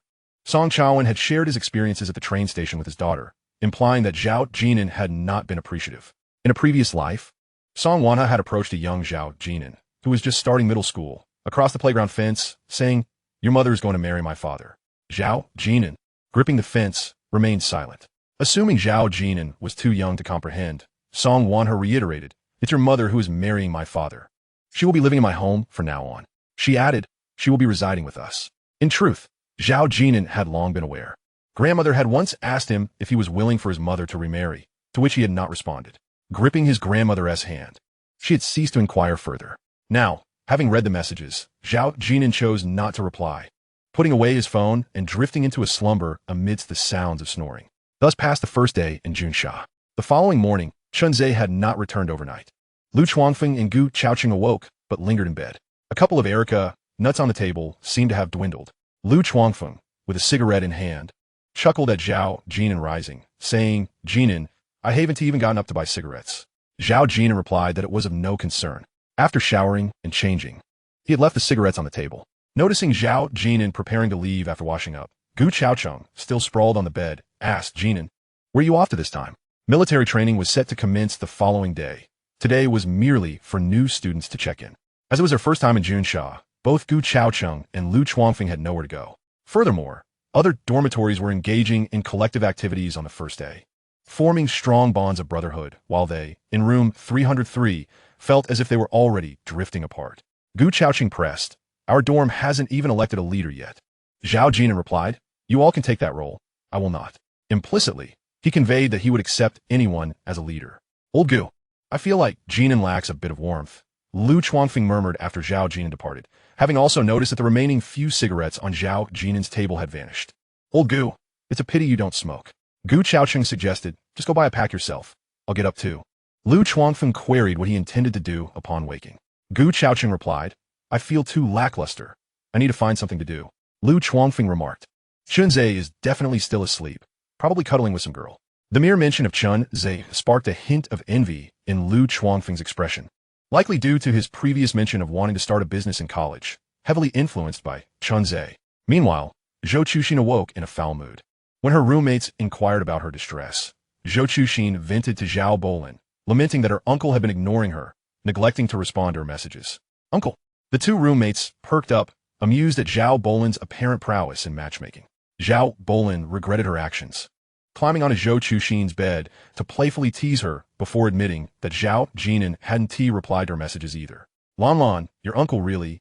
Truly, Zhou Chuxin struggled to articulate her feelings about Zhao Jin'an. Can he not flirt with girls at all? For instance, saying, I miss home, sister. Come keep me company. Zhao Bolin paused for a moment before bursting into laughter. I've told you long ago, if you want to flirt, find someone else. Who on earth are you two talking about? The inquisitive roommates, while preparing for class, inquired as they applied light makeup. Zhou Chuxin clarified it was a very handsome junior, a fellow villager of Zhao Bolin's, younger in age yet of a higher generation. Her roommates teasingly asked, how handsome is Lan's uncle? Zhou Chuxin exaggeratedly replied, He.s. at the level of a campus heartthrob, without exception. Yet, what campus heartthrob? There was hardly a standard for such titles, even within the music academy. There were several so-called campus beauties, all elevated by male students in the online forums. The school would never issue any certificates, let alone bestow the title of campus heartthrob. The four girls shared a hearty laugh, none taking it to heart. Now, in their third year, their focus lay more on exams and finding suitable internships. At this point, contemplating a relationship with a freshman seemed utterly unrealistic. If Zhao Bolin's uncle had a respectable job, then perhaps it would be more plausible. Nevertheless, out of boredom, Zhou Chuxin picked up her phone and sent a teasing message to Zhao Jin'an. Jin'an, sister is off to class. Central South University. Suddenly, Mu Yao leapt out of bed, having skipped her morning routine, and dashed out of the dormitory. The three roommates in room 406 exchanged puzzled glances. What's going on with her? One girl, Su Man, queried. Yao Exen, brushing her teeth, shook her head. Gurgle, I have no idea. They turned to the most mature-looking among them, Shun Zian, who stood at 170 centimeters and dressed in a manner that suggested a style more befitting a sophisticated woman than a college student. Her physique, face, and demeanor perfectly matched the image of a mature woman. Moreover, to embody such a style, one's clothing and quality must be impeccable. Otherwise, the effect would be significantly diminished. Shun Zian shrugged, indicating her own uncertainty. Yufei's dormitory was in 411. Chapter 44. Please, do not say any more. Before long, Mu Yao returned, clutching her phone, confirming that Zhao Jin'an had once again blocked her. Mu Yao, what is the matter? Su man in guit? Noticing that Mu Yao appeared on the verge of tears. With her head bowed, Mu Yao remained silent. Shun Zian glanced at her and asked, Is it about your boyfriend? Mu Yao nodded in assent. Shun Zian fell silent. She found it unsurprising that Mu Yao, the obedient girl, would cry over trivial disputes with her boyfriend. Perhaps a few comforting words from him in the afternoon would restore her smile. Su Man queried whether Mu Yao was in a long-distance relationship, considering that the freshman orientation was just yesterday, implying her boyfriend was likely a high school classmate. Mu Yao replied that he was studying at the nearby Normal University. Su Man encouraged her, saying she could go and see him. Whatever the issue, it could be resolved through communication. Meanwhile, Zhao Jin'an was at an internet cafe, having invested $1 million in Vank nearly 3 months ago, with the market index rising and Vank being a leading real estate company. He sought a secluded corner to log into his securities account. As expected, the stock had risen by 47, bringing his account balance to $6.02 million. While there were no unexpected delights, the investment was steady. In the internet cafe at Junsha University City, mornings were the quietest, with some patrons returning to their dorms after an all-nighter, while others dozed off on the sofas. Zhao Jin'an did not pursue stocks that were currently surging or popular sectors. He merely glanced at them before closing the software. In a bull market, stock prices fluctuate cyclically. Experienced traders understand that today it might be the semiconductor sector, tomorrow the healthcare sector, and the day after that the liquor sector. One can never predict which sector the main players will favor next. Frequently switching stocks to chase trends often results in missed opportunities. Inside the cafe, the sound of keyboards clattering indicated that someone was playing Dance Dance Revolution, a game notorious for its demand on keyboards. However, the majority of male patrons were engrossed in World of Warcraft, while others played legendary games that had transitioned to private servers, alongside Dream of the Red Chamber, Kart Rider, and Bubble Trouble. These games attracted a significant number of female players, particularly Dance Dance Revolution. Another game, Journey, was known for its exorbitant spending, in a previous life. Zhao Jin'an had worked part-time at an internet cafe, where he witnessed someone spend 200,000 in a single night. Not in in-game currency, but in real money. This revelation had struck him profoundly, as it was unfathomable that someone could spend such a vast sum on online gaming. In 2006, the average salary in Junsha was merely 600 to 3,000, with anything above 2,000 considered a white-collar wage. Thus, 200,000 equated to 5-year salary for a white-collar worker. After paying a deposit of 10 yuan, Zhao Jin'an had to log off after at least half an hour of use. He spent some time playing Bubble Trouble, though he felt clumsy and was easily defeated. A perk of working at the cafe was that during quiet nights, he could use a computer to watch movies or play games. In the mornings, while cleaning, he often found many lighters and half-finished cigarettes, along with cash and phones, though the latter had to be handed over to the owner, as patrons would return to claim them, and the cafe was under surveillance. After settling his bill and leaving the cafe, Zhao Jin'an strolled through Fallen Street, meandering aimlessly. He no longer needed a part-time job, with 602 million in his securities account. He had 1,000 yuan in cash on him and a bank balance of 58,000. Originally, he possessed 60,000, but he had withdrawn 500 lent to Yu Fei, supplemented by the 2,000 given by Cheng Zilian, making it just right. The storefronts along Fallen Street were modest, and the streets bustled with various businesses catering to the student population. He thought of the plethora of milk tea chains in later years. Mi Shui, Cha Yin Yusei Ba, Wang Cha Ji, Shi Tea, Nai Shui's Tea, and countless others, along with coffee shops like Luckin. Snack chains, such as Xiao Zue Snacks, were also busy. Zhao Yiming Snacks had a notable presence. Unsure of where to begin, as he walked, Zhao Jin'an received a call from teacher Cheng. Cheng Zilian informed him that the principal had assigned her to guide another senior class and asked how he was adapting to university life. After a moment of silence, Zhao Jin'an admitted he preferred high school, prompting a chuckle from Cheng Zilian. Their conversation was brief, as she hung up first. After a day of rest, military training commenced. At 7:30 in the morning, a sea of first-year students gathered in the sports field, awaiting speeches from school leaders and instructors. They lined up according to height, with Zhao Jin'an standing at 181 centimeters, positioned toward the end. Beside him was Lu Chuangfeng, who stood at 185 centimeters on the far left. Zhenzhe and Gu Chaocheng occupied the front row. The first day was a mix of ease and challenge, aside from the sun's intensity. They spent the morning listening to instructions. On the second day of military training, the normal university began to assert its authority. Unsurprisingly, the instructors conducted inspections of the dormitories. And under their meticulous scrutiny, not a single dorm passed the inspection. The first order of business was making the beds. Following military standards, not a single student could fold their blankets into neat squares. The only one to receive commendation was Gu Chaocheng, who hailed from Shiguang and had undergone rigorous military training since elementary school. He was particularly intrigued by the military training in Xiangnan province and felt a slight sense of superiority. Isn't military training just a game?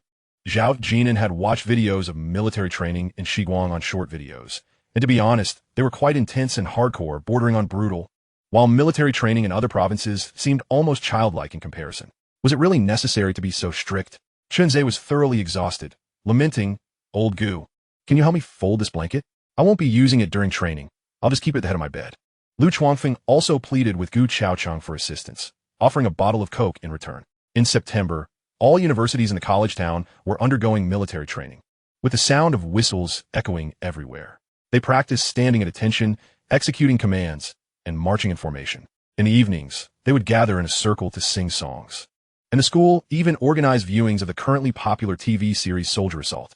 Zhao Jin'an found that the enjoyment outweighed the hardships. Even when exhausted, Chunze would occasionally disappear for a while at night with the car keys. At Central South University, 3 girls from room 406 leaned over the balcony, gazing at a BMW below. Su Man entered the room, and upon meeting the curious gazes of her 3 roommates, she shook a bag. "Sunscreen. Wow. Our dorm has 2 girls with boyfriends," Yao Xian teased. Man, you're hiding it well." Su Man smiled gracefully, neither confirming nor denying, explaining, "We used to be neighbors. Her mother really likes me, and the sunscreen was a gift from her." "Oh, childhood sweethearts. Her mother likes you, how wonderful." Yao Xian was even more animated, saying, "Are you hiding it so deeply because you're afraid we'll steal your boyfriend? When will you introduce us?" Yao, don't you also have a boyfriend?" "Let us meet him soon. Ziyan and I are curious." Su Man casually placed the sunscreen on her bed, appearing relaxed. "Sure, they're all from the normal university anyway." Mu Yao gazed silently in the direction of the departing BMW. Shun Zian glanced at Mu Yao and remarked, "It's getting late. You should shower and get some rest. Tomorrow will be another grueling day." Unlike boys, girls care about their appearance, even when tired. They must shower and smell pleasant before sleeping. Yao Xin continued to gossip with Su Man, discussing everything from car models to what kind of business their boyfriends' families were involved in, while Su Man casually responded. Having only recently arrived, Mu Yao had yet to fully integrate into room 406.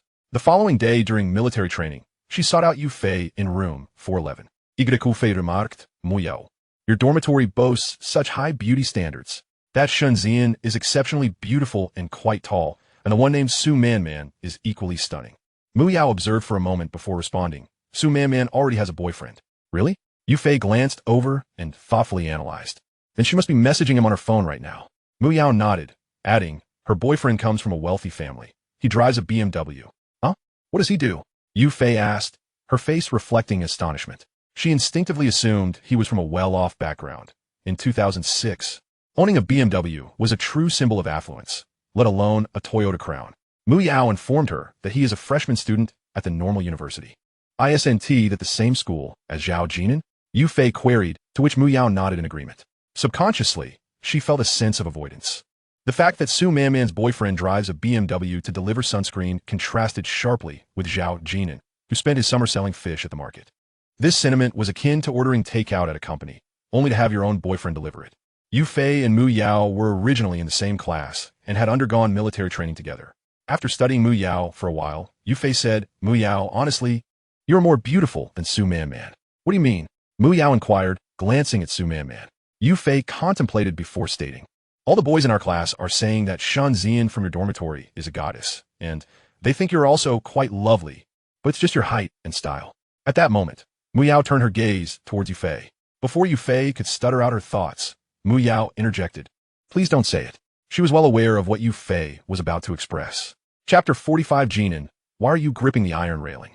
In Class A of accounting, there were 28 girls and 18 boys. The instructor, Lu Hui, had just graduated and stayed on as a lecturer. Each day, he would stroll around the playground, cautious in his first professional role, eager not to make any missteps. He had observed that Shun Zhe was the troublemaker of the class. After reviewing all the student records, he found it peculiar that Zhao Jin'an, who was considered a student from a poor background, was smoking. Disperse. Disperse. Why are you all hiding there to smoke? During a break in military training, Shun Zhe pulled out a pack of blue fu, surrounded by several boys who were also smoking. "Jinan, want a cigarette?" Shun Zhe offered. Zhao Jin'an had been controlling his smoking, limiting himself to a pack every 2 days. "Haha, Zego, pass me one," Lu Chuanfeng requested. "You didn't even buy any cigarettes," Shun Zhe retorted, though he still handed one over, eliciting laughter from the other boys. Gu Chaocheng, who didn't smoke but enjoyed the camaraderie, chimed in, "Old Lu, you're the vice class leader and our dorm leader. Just buy a decent pack of cigarettes." Under the scorching sun, a few boys from Class A of accounting exhaled clouds of smoke beneath the shade of a tree in the playground S corner. Occasionally, boys from Class B would join in, and Chun Zhe was generous, sharing as long as he had cigarettes on him. They affectionately called him Zhe Ge, and thus he became the revered figure in the accounting department. "Ah, this feels great," Lu Chuanfeng exclaimed, savoring a puff. "This is youth, isn't it? The prime of youth." Zhao Jin'an leaned against the iron railing, gazing at the playground bathed in sunlight, where students from other departments were training, their chants and shouts filling the air. It felt invigorating. "Jinan, why are you gripping that iron railing? Isn't it hot?" Gu Chaoqing noted that Zhao Jin'an always held onto the railing whenever he came here to smoke, which struck him as odd. How could he endure such heat? Nothing. Zhao Jin'an released his grip, but instinctively placed his hand back on the railing moments later. He could never forget that summer. The summer when Song Wanha came to find him, saying, "Your mom is going to marry my dad, and we'll all be living in my house from now on." At 11 years old, Zhao Jin'an clutched the railing tightly, the heat searing his skin, yet he remained silent. Back then, Song Wanha probably didn't wish for Song Chaowen to remarry either. As for what followed, it was Duan Xioping who won over Song Wanha, leading her to address her as Aunt Duan. Now in university, he found himself entangled in more matters than he wished. Upon hearing Lu Hui's call, Chun Zhe cursed under his breath, but then grinned as he approached Lu Hui to distribute cigarettes. This boy was quick to change his demeanor. Before long, Lu Hui was laughing and chatting with Chun Zhe. "Damn it, even the instructor favors the wealthy," Lu Chuanfeng muttered, aggrieved. He had initially been the class monitor, securing more than half the votes, but Lu Hui designated a student named Wang Xuan instead, who had only missed the position by 4 votes. On the day of registration, Wang Xuan had helped Lu Hui with some tasks, and Lu Hui had encouraged him to run for the position. To his surprise, Lu Chuangfeng actually stood up to run. It was merely a matter of timing. At the beginning of university, everyone was still somewhat shy. Lu Hui had suggested that anyone interested step up to run, resulting in laughter and shoving among the students, but no one truly dared to take the stage. You should go up.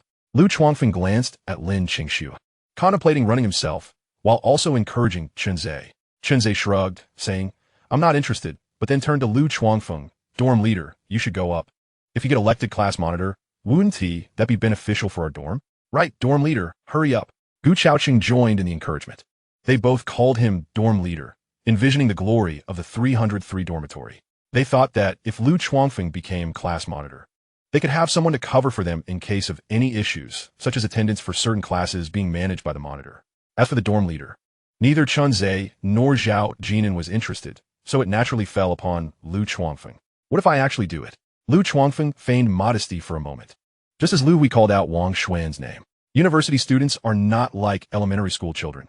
They have learned to read the room. In simple terms, they don't want to be the ones to stick their necks out, fearing Lu Hui would remember them. What to say about the role of a university counselor? If they were to target you, it could indeed be quite troublesome. However, most counselors are well-meaning and are often students who graduated from the same institution, so they can be considered seniors. Typically, they harbor no ill intentions and certainly do not target anyone specifically. There is simply no need for that. They merely wish to fulfill their responsibilities, and it is preferable if no one troubles them over the course of 4 years.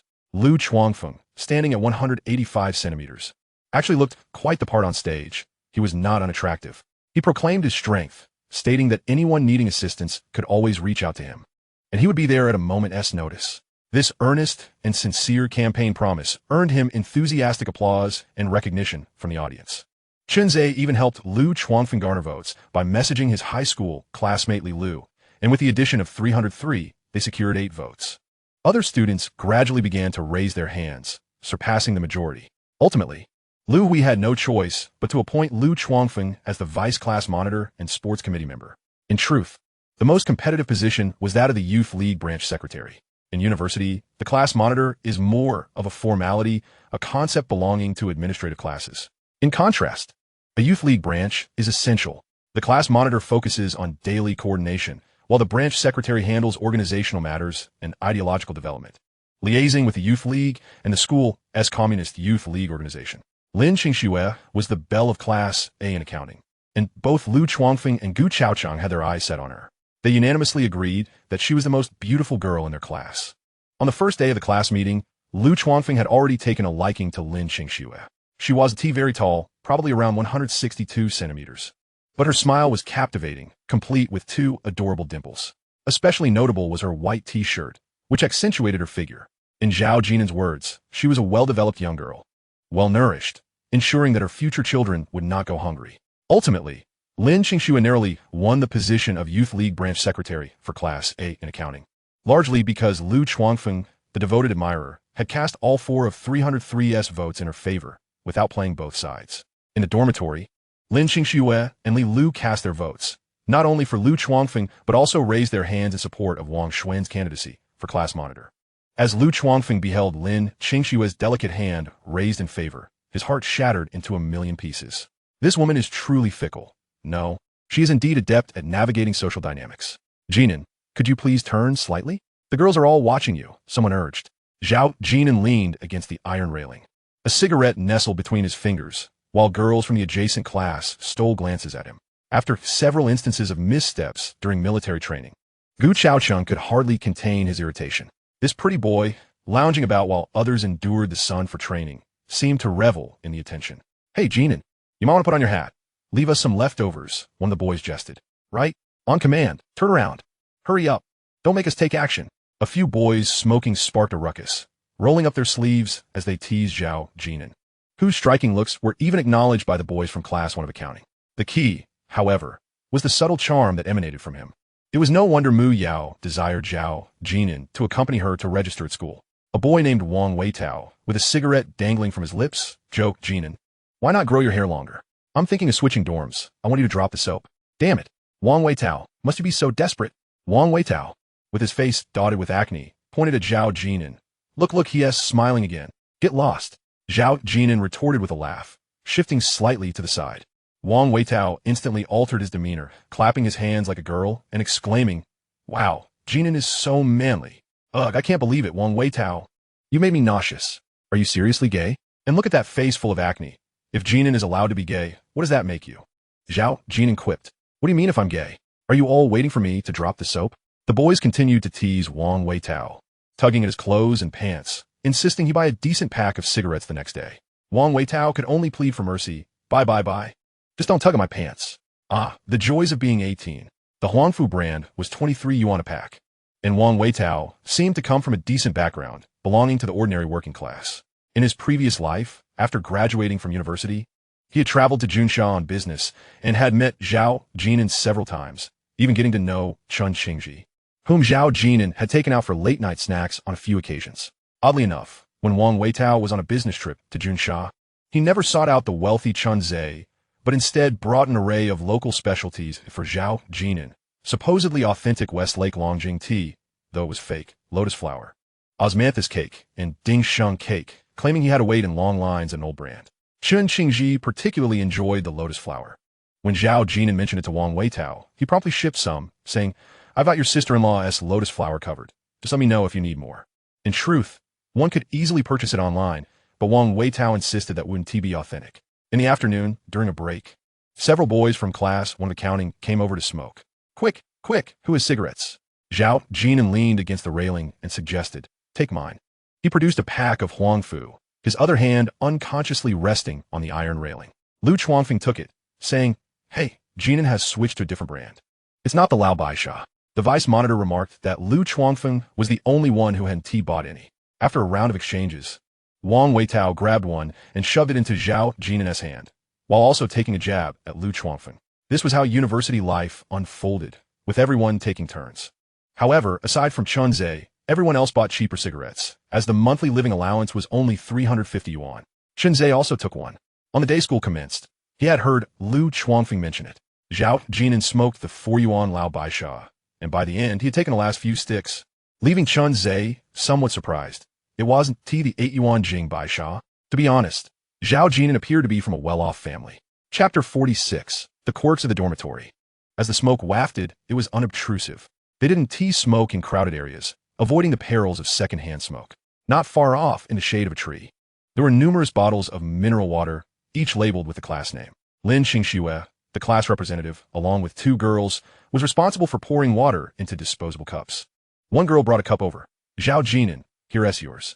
Zhao Jin'an accepted the cup, thanking her. The girl smiled, introducing herself. I'm Tang Xiaoqing. Li Lu, holding a disposable cup, lagged a step behind, her gaze fixed on Tang Xiaoqing. Lu Chuanfeng teased softly, Jin'an, how fortunate you are. He noticed that neither Li Lu nor Tang Xiaoqing was as attractive as Lin Xingxue, so he didn't mind the jest. Wang Weitao and a few boys joined in, saying Tang Xiaoqing was the first to serve you. We still have to get ours ourselves. Zhao Jin'an replied, it's just a classmate pouring a cup of water. Everyone gets one. Chen Zhe held a disposable cup, having been served first by Lin Xingxue, and Lu Chuanfeng felt a tinge of jealousy, though he knew Chen Zhe had a girlfriend. Gu Chaoqing interjected, I didn't get any. I was closest and still have to wait. After a day of military training, on the way back to the dormitory, Lu Chuanfeng remarked, Zhe, you have a girlfriend, but Lin Xingxue is mine. A brother's wife is off limits. Also, Jin'an, you've got Li Lu and Tang Xiaoqing. The dormitory head had already assigned everyone. As for the lanky Gu Chaoqing, he was completely overlooked. Catch up if you can. Lu Chuanfeng added. Chen Zhe felt a lump in his throat, thinking Lu Chuanfeng truly had never seen the world. He drove to Central South University, with Lu Chuanfeng and Gu Chaoqing tagging along. Zhao Jin'an didn't go. He and Wang Weitao, along with a few others from their dorm, headed to the cafeteria instead. Everyone in the accounting class knew about Chen Zhe's family background, and their instructor, Lu Hui, was also aware. On the way to Central South University, Lu Chuanfeng commented that Zhao Jin'an was too aloof, always preferring to act alone. Gu Chaoqing from the backseat chimed in, it's not elementary school. We don't need to go everywhere in pairs, not even to the restroom. Chen Zhe, while driving, received a phone call, and, after hanging up, he steered towards the cafeteria. At the fork leading to the cafeteria, Su Man ended a call, saying she was waiting for someone. A boyfriend? The three girls halted, intrigued, having only caught a glimpse of Chun-Zhe from the balcony. Su Man smiled, but neither confirmed nor denied it, saying they would arrive shortly. Once again, Shun-Zian found it odd, unable to pinpoint what fell off. Yufei commented that Mu Yao was prettier than Su Man, although Su Man was indeed lovely, embodying a gentle demeanor. After spending some time with her, Shun-Zian felt that Su Man was a very understanding and considerate girl. The four girls from 406 donned military training uniforms, with Mu Yao feeling somewhat distracted, missing home, and Zhao Jin'an. She envied Su Man, wondering why her mother and aunt disapproved of Zhao Jin'an. Moreover, it seemed that Su Man had everything going for her, the admiration of her boyfriend's mother and a wealthy family. Before long, Chun-Zhe arrived, stepping out of the car with a bag in hand. Man, the weather is turning cold. His gaze flitted between Mu Yao and Shun-Zian. Mu Yao looked innocent, while Shun-Zian exuded an alluring charm, even in military training attire. Chun-Zhe intended to expose Lu Chuanfeng to some worldly experience, and he found himself momentarily stunned. Wow! Both Lu Chuanfeng and Gu Chaocheng were taken aback as they stepped out of the car. Stop staring. He has a girlfriend. Su Man said softly as she stepped forward to take the bag. Both of them.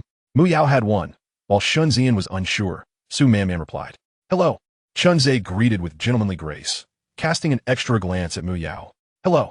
In the distance, three girls responded with laughter, and Mu Yao thought that her roommate's boyfriend ought not to be too aloof.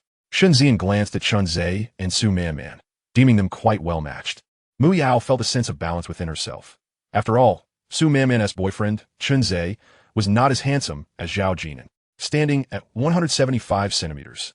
Chun-Zhe possessed a height that was considered standard in the southern regions, and his appearance was quite decent, an unmistakable young gentleman, albeit with slightly pronounced cheeks from years of betel nut chewing. In the Shangzuten area, many individuals had taken to this habit, and it was somewhat common among them. In their minds, tobacco and betel nut were inseparable, with even some women partaking in the latter. Su Man glanced over and inquired of Chun-Zhe. Don't you have a roommate? He has tea arrived, Chun-Zhe replied. You're not forming cliques and isolating others right off the bat, are you? Su Man, who was a high school classmate of Chun-Ze's, took on a sisterly role in admonishing him. Chun-Zhe had clearly been sneaking glances at his roommate. Yet she didn't seem perturbed. Isolate him? He asked the one isolating us. Chun-Zhe pondered for a moment before breaking into a smile. All right. He is quite handsome. Lilu had her eye on him from the very first day of school. Su Man appeared slightly taken aback. We've only just started university. Is it really that quick? Meanwhile, Mu Yao, faced with Lu Chuanfeng's silly grin and enthusiasm, subtly turned away, displaying a hint of disdain. Shun-Zian, however, maintained her composure, offering a slight smile and greeting, hello everyone. Little did she anticipate that Lu Chuanfeng genuinely had a social anxiety disorder, as he promptly whipped out his phone to ask for the girls' numbers, suggesting they all connect on social media for future support in their endeavors. This left Shun-Zian momentarily taken aback. How embarrassing. Chen rushed over, realizing that it was not the right moment to intervene, but could only suggest that everyone exchange contact information to alleviate the awkwardness. By the time they returned to the dormitory, it was already 10 p.m., and Chun-Zhe was still reprimanding Lu Chuanfeng. Could you be any more direct? Gu Chaocheng chimed in. Lao Lu, don't you fancy Lin Qingxue? Lu Chuanfeng countered that Shun-Zian was far more beautiful than Lin Qingxue and reminded Chun-Zhe that with Su Man, he shouldn't be competing for Shun-Zian's affection. Chun-Zhe, somewhat helpless, remarked that girls like Shun-Zian were notoriously difficult to pursue. Why not? Lu Chuanfeng retorted. She just smiled at me. Chen replied. You should really pursue Lin Qingxue. She might be more suited for you. Gu Chaocheng found Mu Yao quite lovely, but on the way. Chun-Zhe had mentioned that Mu Yao already had a boyfriend. The three of them were in high spirits, even scheduling their next gathering. With Chun-Zhe and Su Man as intermediaries, the three girls from room 406 felt they could hardly decline. However, they held little expectation, as they were not particularly interested in Lu Chuanfeng or Gu Chaocheng from room 303. By the way, where's Jin'an? Chun-Zhe asked as he picked up a towel to head to the bathroom, noticing the 9 yuan green bottle of fabric softener languishing in the corner. He glanced at Zhao Jin'an, who was idly occupying himself in the dorm, picking up the fabric softener for a closer look. He surmised it must have been used exclusively by Zhao Jin'an. Zhao Jin'an stood at the balcony door, intently focused on the laundry detergent he had purchased. Gu Chaocheng, catching sight of him in the mirror, nudged Lu Chuanfeng and whispered, haven't you bought any detergent? You've been using Jin'an's, haven't you? Lu Chuanfeng glanced at the mirror, where Zhao Jin'an was visible, and opened his mouth, no way. I've only used it 3 or 4 times. How could anyone notice? Gu Chaoqing shot him an incredulous look.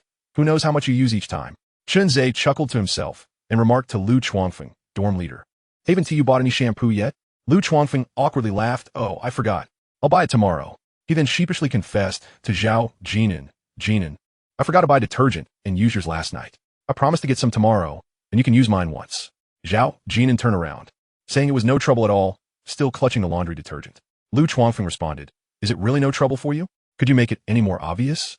Chunzhe nearly burst out laughing. The dormitory was truly a source of endless amusement. Pointing at the laundry detergent in Zhao Jin'an's hand, Lu Chuanfeng asked, So, Jin'an, what exactly are you doing?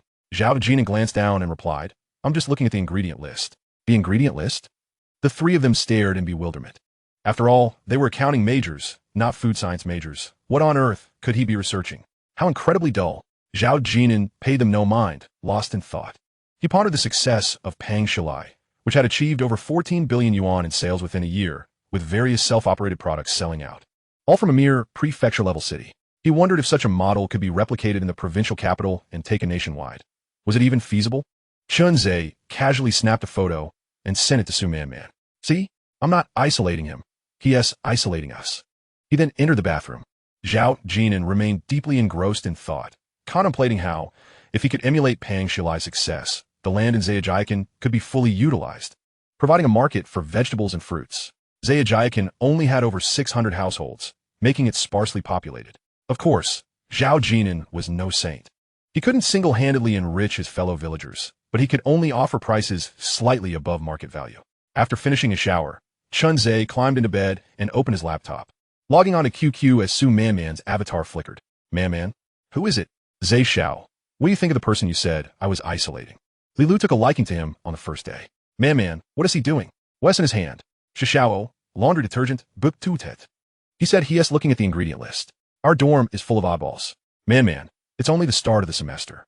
Don't speak ill of your roommate. You'll be living together for 4 years. It's not like high school where you go home after class. Zhe Xiao, no wonder my mom likes you so much. You're just like her. Zhe Xiao, haha, I like you too hard.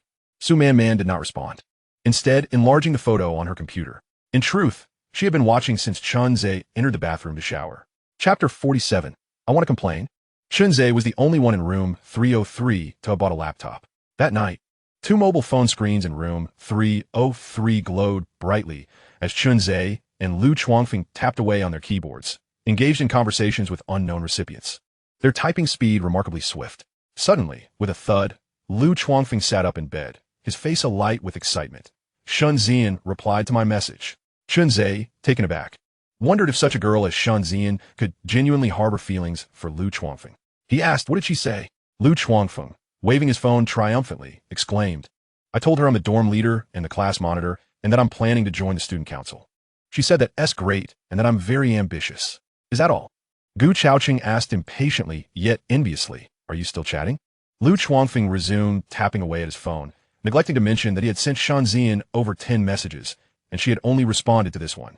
Gu Chaoqing remarked, Lao Lu, aren't you the vice monitor? Lu Chuanfeng ignored him, thinking that being vice monitor was still being a monitor, unlike them, who were nothing. In reality, Lu Chuanfeng was messaging Lin Qingxue, who had replied just 5 minutes earlier, I'm going to shower and then sleep. The dorm leader of room 303 was merely putting on a facade. Gu Chaoqing hesitated for a moment before finally picking up his phone to send a message to Mu Yao. Are you there? The long, dreary night felt unbearably dull. Gu Chaoqing did not particularly dislike girls like Shunzian.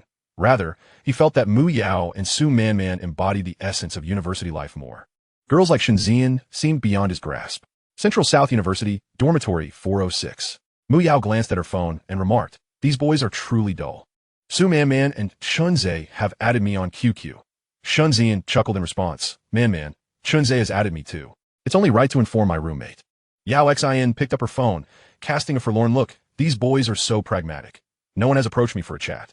Yao Xin intended to alleviate the awkwardness, as they suspected Su Man would become irate and immediately call Chunzhe to interrogate him. What do you think you're playing at? Adding my roommate on QQ in secret. This would be a typical reaction. However, Su Man, seated on her bed with her laptop, graciously said, He mentioned to me that he would add your QQ. Wow. Man, is Chunzhe reporting to you? Yao Xin was quite taken with the idea of Su Man and Chunzhe as a couple, one affluent, the other gentle and poised. Su Man smiled warmly, but said nothing, her demeanor serene. She refrained from messaging Chinzei, asking him anything at all. In their dormitory, aside from Yao Exine, Mu Yao, Shenzhen, and Su Man had all acquired laptops and MP3 players, completing the essential trifecta of a university student's toolkit: computer, MP3, mobile phone.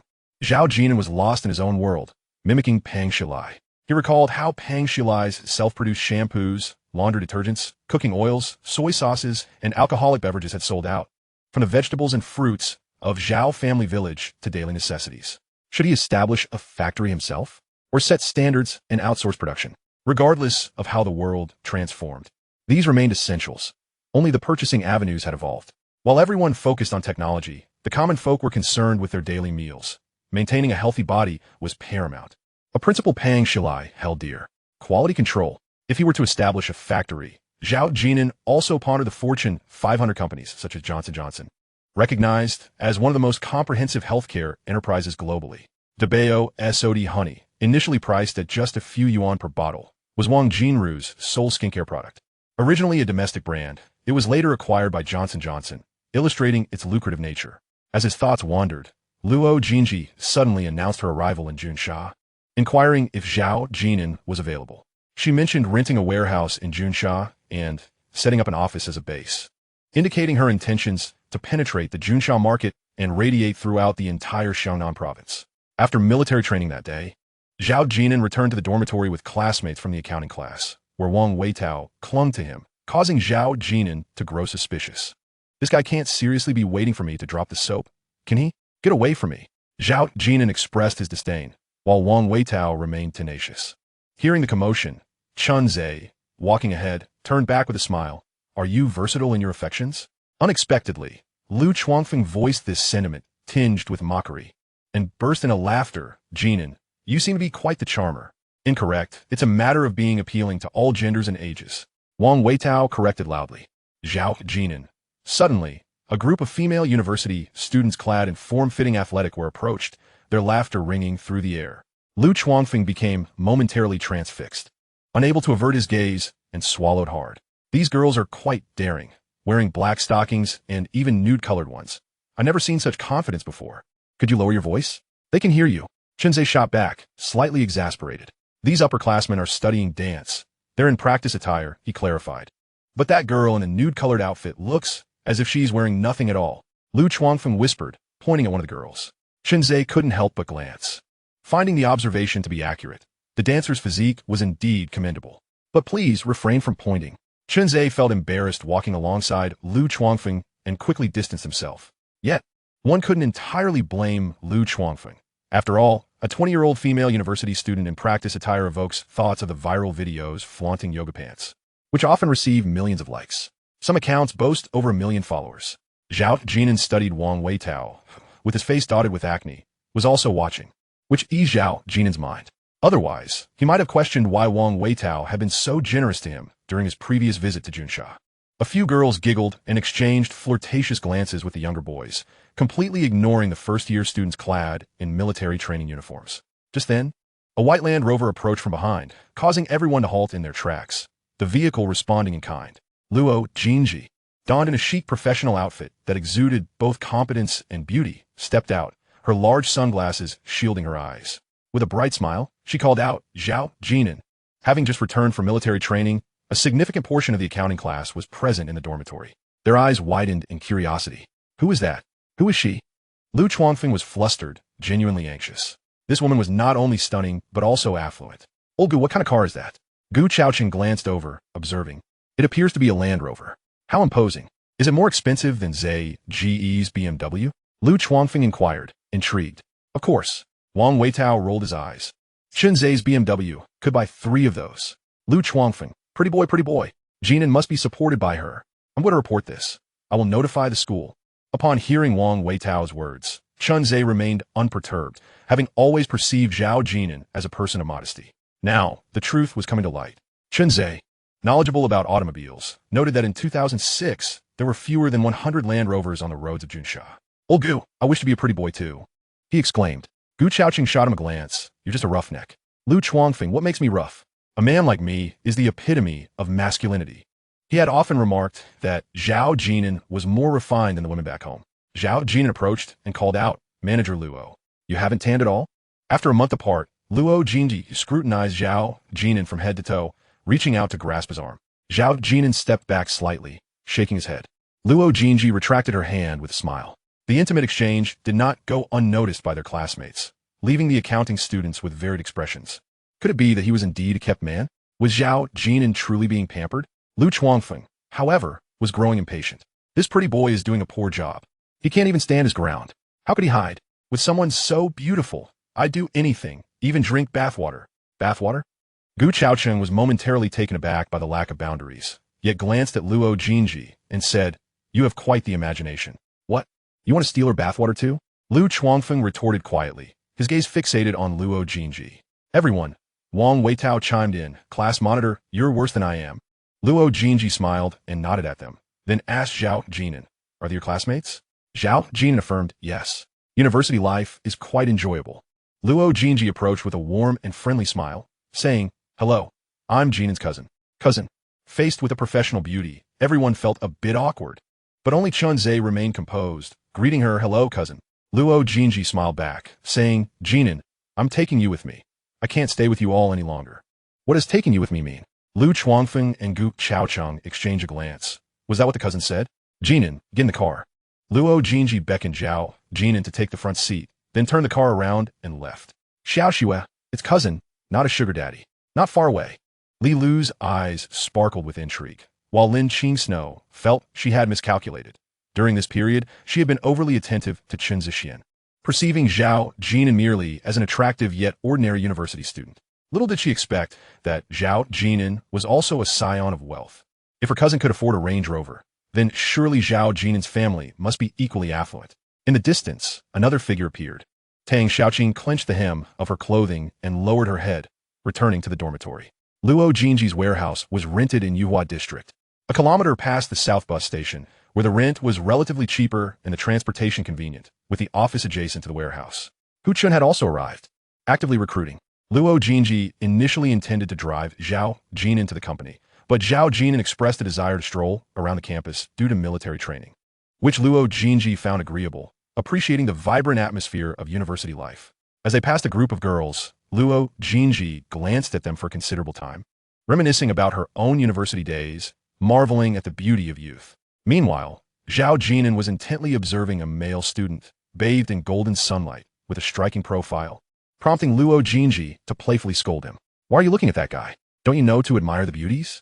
The campus radio was playing The Funeral of Roses, a song that had gained immense popularity among university students that year. The two walked side by side through the campus, attracting many gazes, mostly directed at Luo Jinji, while Zhao Jin'an, clad in military training attire, remained relatively unremarkable. Luo Jinji removed her sunglasses and spoke first. "Did I embarrass you?" Zhao Jin'an chuckled. "Am I about to be labeled a kept man? Is it embarrassing to be my kept man?" Luo Jinji teased, linking her arm with Zhao Jin'an's. He lowered his gaze at her hand and mused, "What is so good about being your kept man?" Luo Jinji was momentarily taken aback. Zhao Jin'an, with a hint of irritation, replied, "I haven't seen any benefits, no money, no people." Luo Jinji burst into laughter, tugging Zhao Jin'an's arm closer. "Then how about we go to a hotel tonight? You can have me." Zhao Jin'an countered, "You give me? Or should I give you? My first kiss is still intact." Luo Jinji understood, laughing so hard she could hardly stand. "Then how about I give you a big red envelope?" "Luo, let's get back to business. Did you come to me to sell shares? Can't I visit you unless I'm selling shares?" Noticing Zhao Jin'an's gaze upon her, Luo Jinji became serious. "Jin'an, why are you fixated on my company, on Dongjiang Lake? Starting a bottled water company would only require several $100,000. Zhao Jin'an replied, "Because Dongjiang Lake is in Zixing. Indeed, while there are numerous water sources across the country, Dongjiang Lake boasts the finest." Zhao Jin'an thought of his grandmother and aunt, a lingering obsession in his heart. Luo Jinji nodded thoughtfully. "Jin'an, I can't stay in Junsha for long. How about you come to the company whenever you have time? I want to have you running around. Just come up with ideas and accumulate experience, and you'll only be responsible to me. What do you think?" Zhao Jin'an shook his head in refusal, expressing his desire to start his own venture. Having been reborn, it seems unreasonable to work part-time for someone else, right? Seeing Zhao Jin'an's determination, Luo Jinji glanced at a nearby milk tea shop. "Jin'an, could you buy me a cup of milk tea?" Luo Jinji was the only one aware that Zhao Jin'an might possess several million. "You want to buy a cup of milk tea?" And, after taking a sip, Luo Jinji asked how much. "At least 67. Zhao Jin'an stated a figure. The absolute controlling stake was 50, but for special matters, a two-thirds majority was required. For significant issues like amending the company bylaws, changing registered capital, merging, splitting, or dissolving, a two-thirds voting right was necessary, meaning ownership needed to exceed 66-67. Luo Jinji stared at Zhao Jin'an for a long moment, her expression one of incredulity. "Jin'an, I regard you as my brother, and this is how you treat your sister. 67 at least. The company is practically yours." Growing increasingly exasperated, Luo Jinji bit her luscious lips and playfully struck Zhao Jin'an with her bag. "I thought you would just ask for a mere 10. You really are greedy. If the company performs well, would I treat you poorly?" Zhao Jin'an, however, maintained a serious expression. "You sell me 67, and the company's future valuation will exceed 100-fold, 1,000-fold. You're just bragging." Luo Jinji shot him a glance. "You're just a college student. How could you possibly have that much time and energy? Why not help me out? Rest assured, I'm not the kind of person who burns bridges. If the company truly flourishes, you can join me after graduation, and if you prove your worth, I might even grant you some shares." Strangely enough, despite Zhao Jin'an's insistence on buying shares in Luo Jinji's company, she did not feel angered. On her first day in Junsha, she had intended to visit Zhao Jin'an at university, but was hindered by her busy work schedule. Zhao Jin'an extended his hand, and Luo Jinji, glancing at him, handed over her bag while tidying her hair. It was rare to see Zhao Jin'an show such thoughtfulness as he remarked, "Luo, you should have come to Junsha. Smart people can see through things." Only Lu Chuangfeng and Gu Chaocheng thought Zhao Jin'an lacked emotional intelligence. Luo Jinji, after a few encounters, had begun to understand him. When Zhao Jin'an spoke, one had to ponder deeply, just as he had immediately grasped Luo Jinji's implication when she merely mentioned a number. As for Lu Chuangfeng and Gu Chaocheng, Zhao Jin'an simply chose not to engage with them. After observing Zhao Jin'an for a while, Luo Jinji remarked, "Zhao Jin'an, you're quite the hypocrite. You would relish my presence in Junsha, eagerly awaiting the day my financial chain snaps. Moreover, while others think you're obedient and compliant, your heart is tougher than anyone else's, and quite dark too." In conclusion, Luo Jinji added, still irate. This was the first time Zhao Jin'an had heard such an evaluation of himself, and he chuckled, "Luo, we're discussing business, and you're mixing in some flirtation. How heartless." Luo Jinji muttered again. Chapter 49. This division is quite fair. Heartless?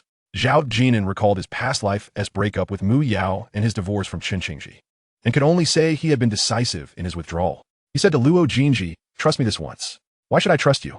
Luo Jinji glanced at the milk tea in her hand. "You want to buy my company? Have you ever proven yourself? Shall we sign a bet agreement?"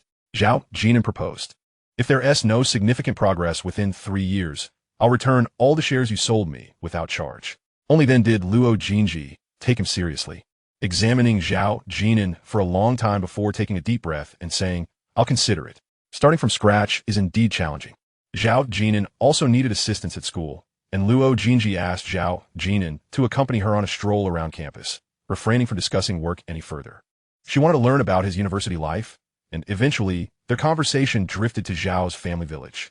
An hour later, as Luo Jinji drove away, she warned Zhao Jin'an, "If the day comes when you can't produce the funds, just wait and see how I torment you." The bet agreement is essentially your contract of servitude. In the afternoon military training, without mentioning Lu Chuangfeng, even Chunze regarded Zhao Jin'an with newfound respect. During a break, Zhao Jin'an took out his phone, leaning against the iron railing, inadvertently brushing against it. "Jin'an, give me one." Lu Chuangfeng approached, extending his hand. He mentioned he would buy a good pack of cigarettes the next day, but had seen nothing. Looking at the cigarette Zhao Jin'an handed him, it was still the same old Lao Bai Sha. "Jin'an, why are you still smoking this?" Zhao Jin'an smiled and withdrew his hand. Lu Chuangfeng immediately adopted a flattering demeanor. "Oh, I was just joking. Don't take it so seriously." Zhao Jin'an chuckled softly. "If you aren't buying cigarettes, at least procure a lighter." Lu Chuangfeng replied, "Ha ha ha, Jin'an, you ought to speak less." If those words had emerged from another's lips, Lu would have taken them to heart. However, from Zhao Jin'an, he understood that anger would only be directed at himself, ultimately detrimental to his health. The crux of the matter was that Zhao Jin'an might be entirely unaware of the ire he felt. Before long, Wang Weitao and several classmates who smoked approached. Zhao Jin'an casually tossed a pack of cigarettes to them for distribution. Wang Weitao draped an arm around Zhao Jin'an's shoulders and gestured towards Tang Xiaoqing, who stood a short distance away. Jin'an, just now, Li Lu and Tang Xiaoqing had a spat. No, it's more accurate to say that Li Lu accused Tang Xiaoqing of being overly enthusiastic. Does she wish to run for class monitor too? Moreover, Li Lu confronted Tang Xiaoqing on the road earlier. When Tang Xiaoqing poured a glass of water for Zhao Jin'an, Li Lu seemed to target her. Li Lu was a local from Junsha, having attended high school with Chun Zhe and sharing a room with Lin Qingxue. With the university semester just commencing, Tang Xiaoqing, an outsider, appeared somewhat out of her depth beside the water bucket, looking rather helpless. Standing at 152 centimeters, the military training uniform hung loosely on her petite frame. Tang Xiaoqing merely wished to contribute to the class. It was not solely for Zhao Jin'an that she poured water. Zhao Jin'an glanced at the cigarettes, remaining silent. In truth, Tang Xiaoqing possesses a rather lovely visage. Wang Weitao hesitated to express, hinting that she seemed to be receiving unwanted attention. Suddenly, the instructor appeared. A whistle lodged between his lips, barking, "Gather! Hurry up!" The students could only sigh in exasperation as they emerged from the shade of the trees to endure the instructor's drills under the blazing sun. Zhao Jin'an's gaze fell upon Tang Xiaoqing, who walked with her head down, appearing quite diminutive. It was no wonder that in modern shore videos, Northerners refer to Southerners as little potatoes. Tang Xiaoqing's solitary walk with her head bowed resembled that of someone ostracized. Zhao Jin'an approached her, whispering, "If it isn't your concern, refrain from taking it upon yourself." It was uncertain whether Tang Xiaoqing comprehended his words. After he spoke, he strode towards the male formation, leaving her look up and only catch sight of his tall figure retreating. She hesitated momentarily before exclaiming softly. Tang Xiaoqing indeed had a beautiful face, her smile revealing two small canine teeth. Yet her height made it challenging for others to associate her with the archetype of a beauty. The military training progressed vigorously.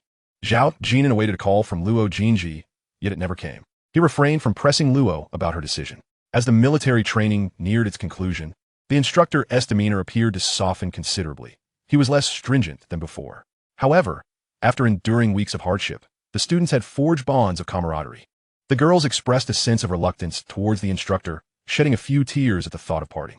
The counselor, Lu Hui, brought along a DSLR camera, and the girls eagerly clamored to take photographs with the instructor. Surrounded by a throng of female students, the instructor found himself the center of attention, with some audacious girls even requesting individual photographs with him. Thankfully, no scandalous rumors emerged, such as someone having an affair with the instructor during training. Afin Qinsha, having been emotionally affected by the experience, sought to take a picture with him.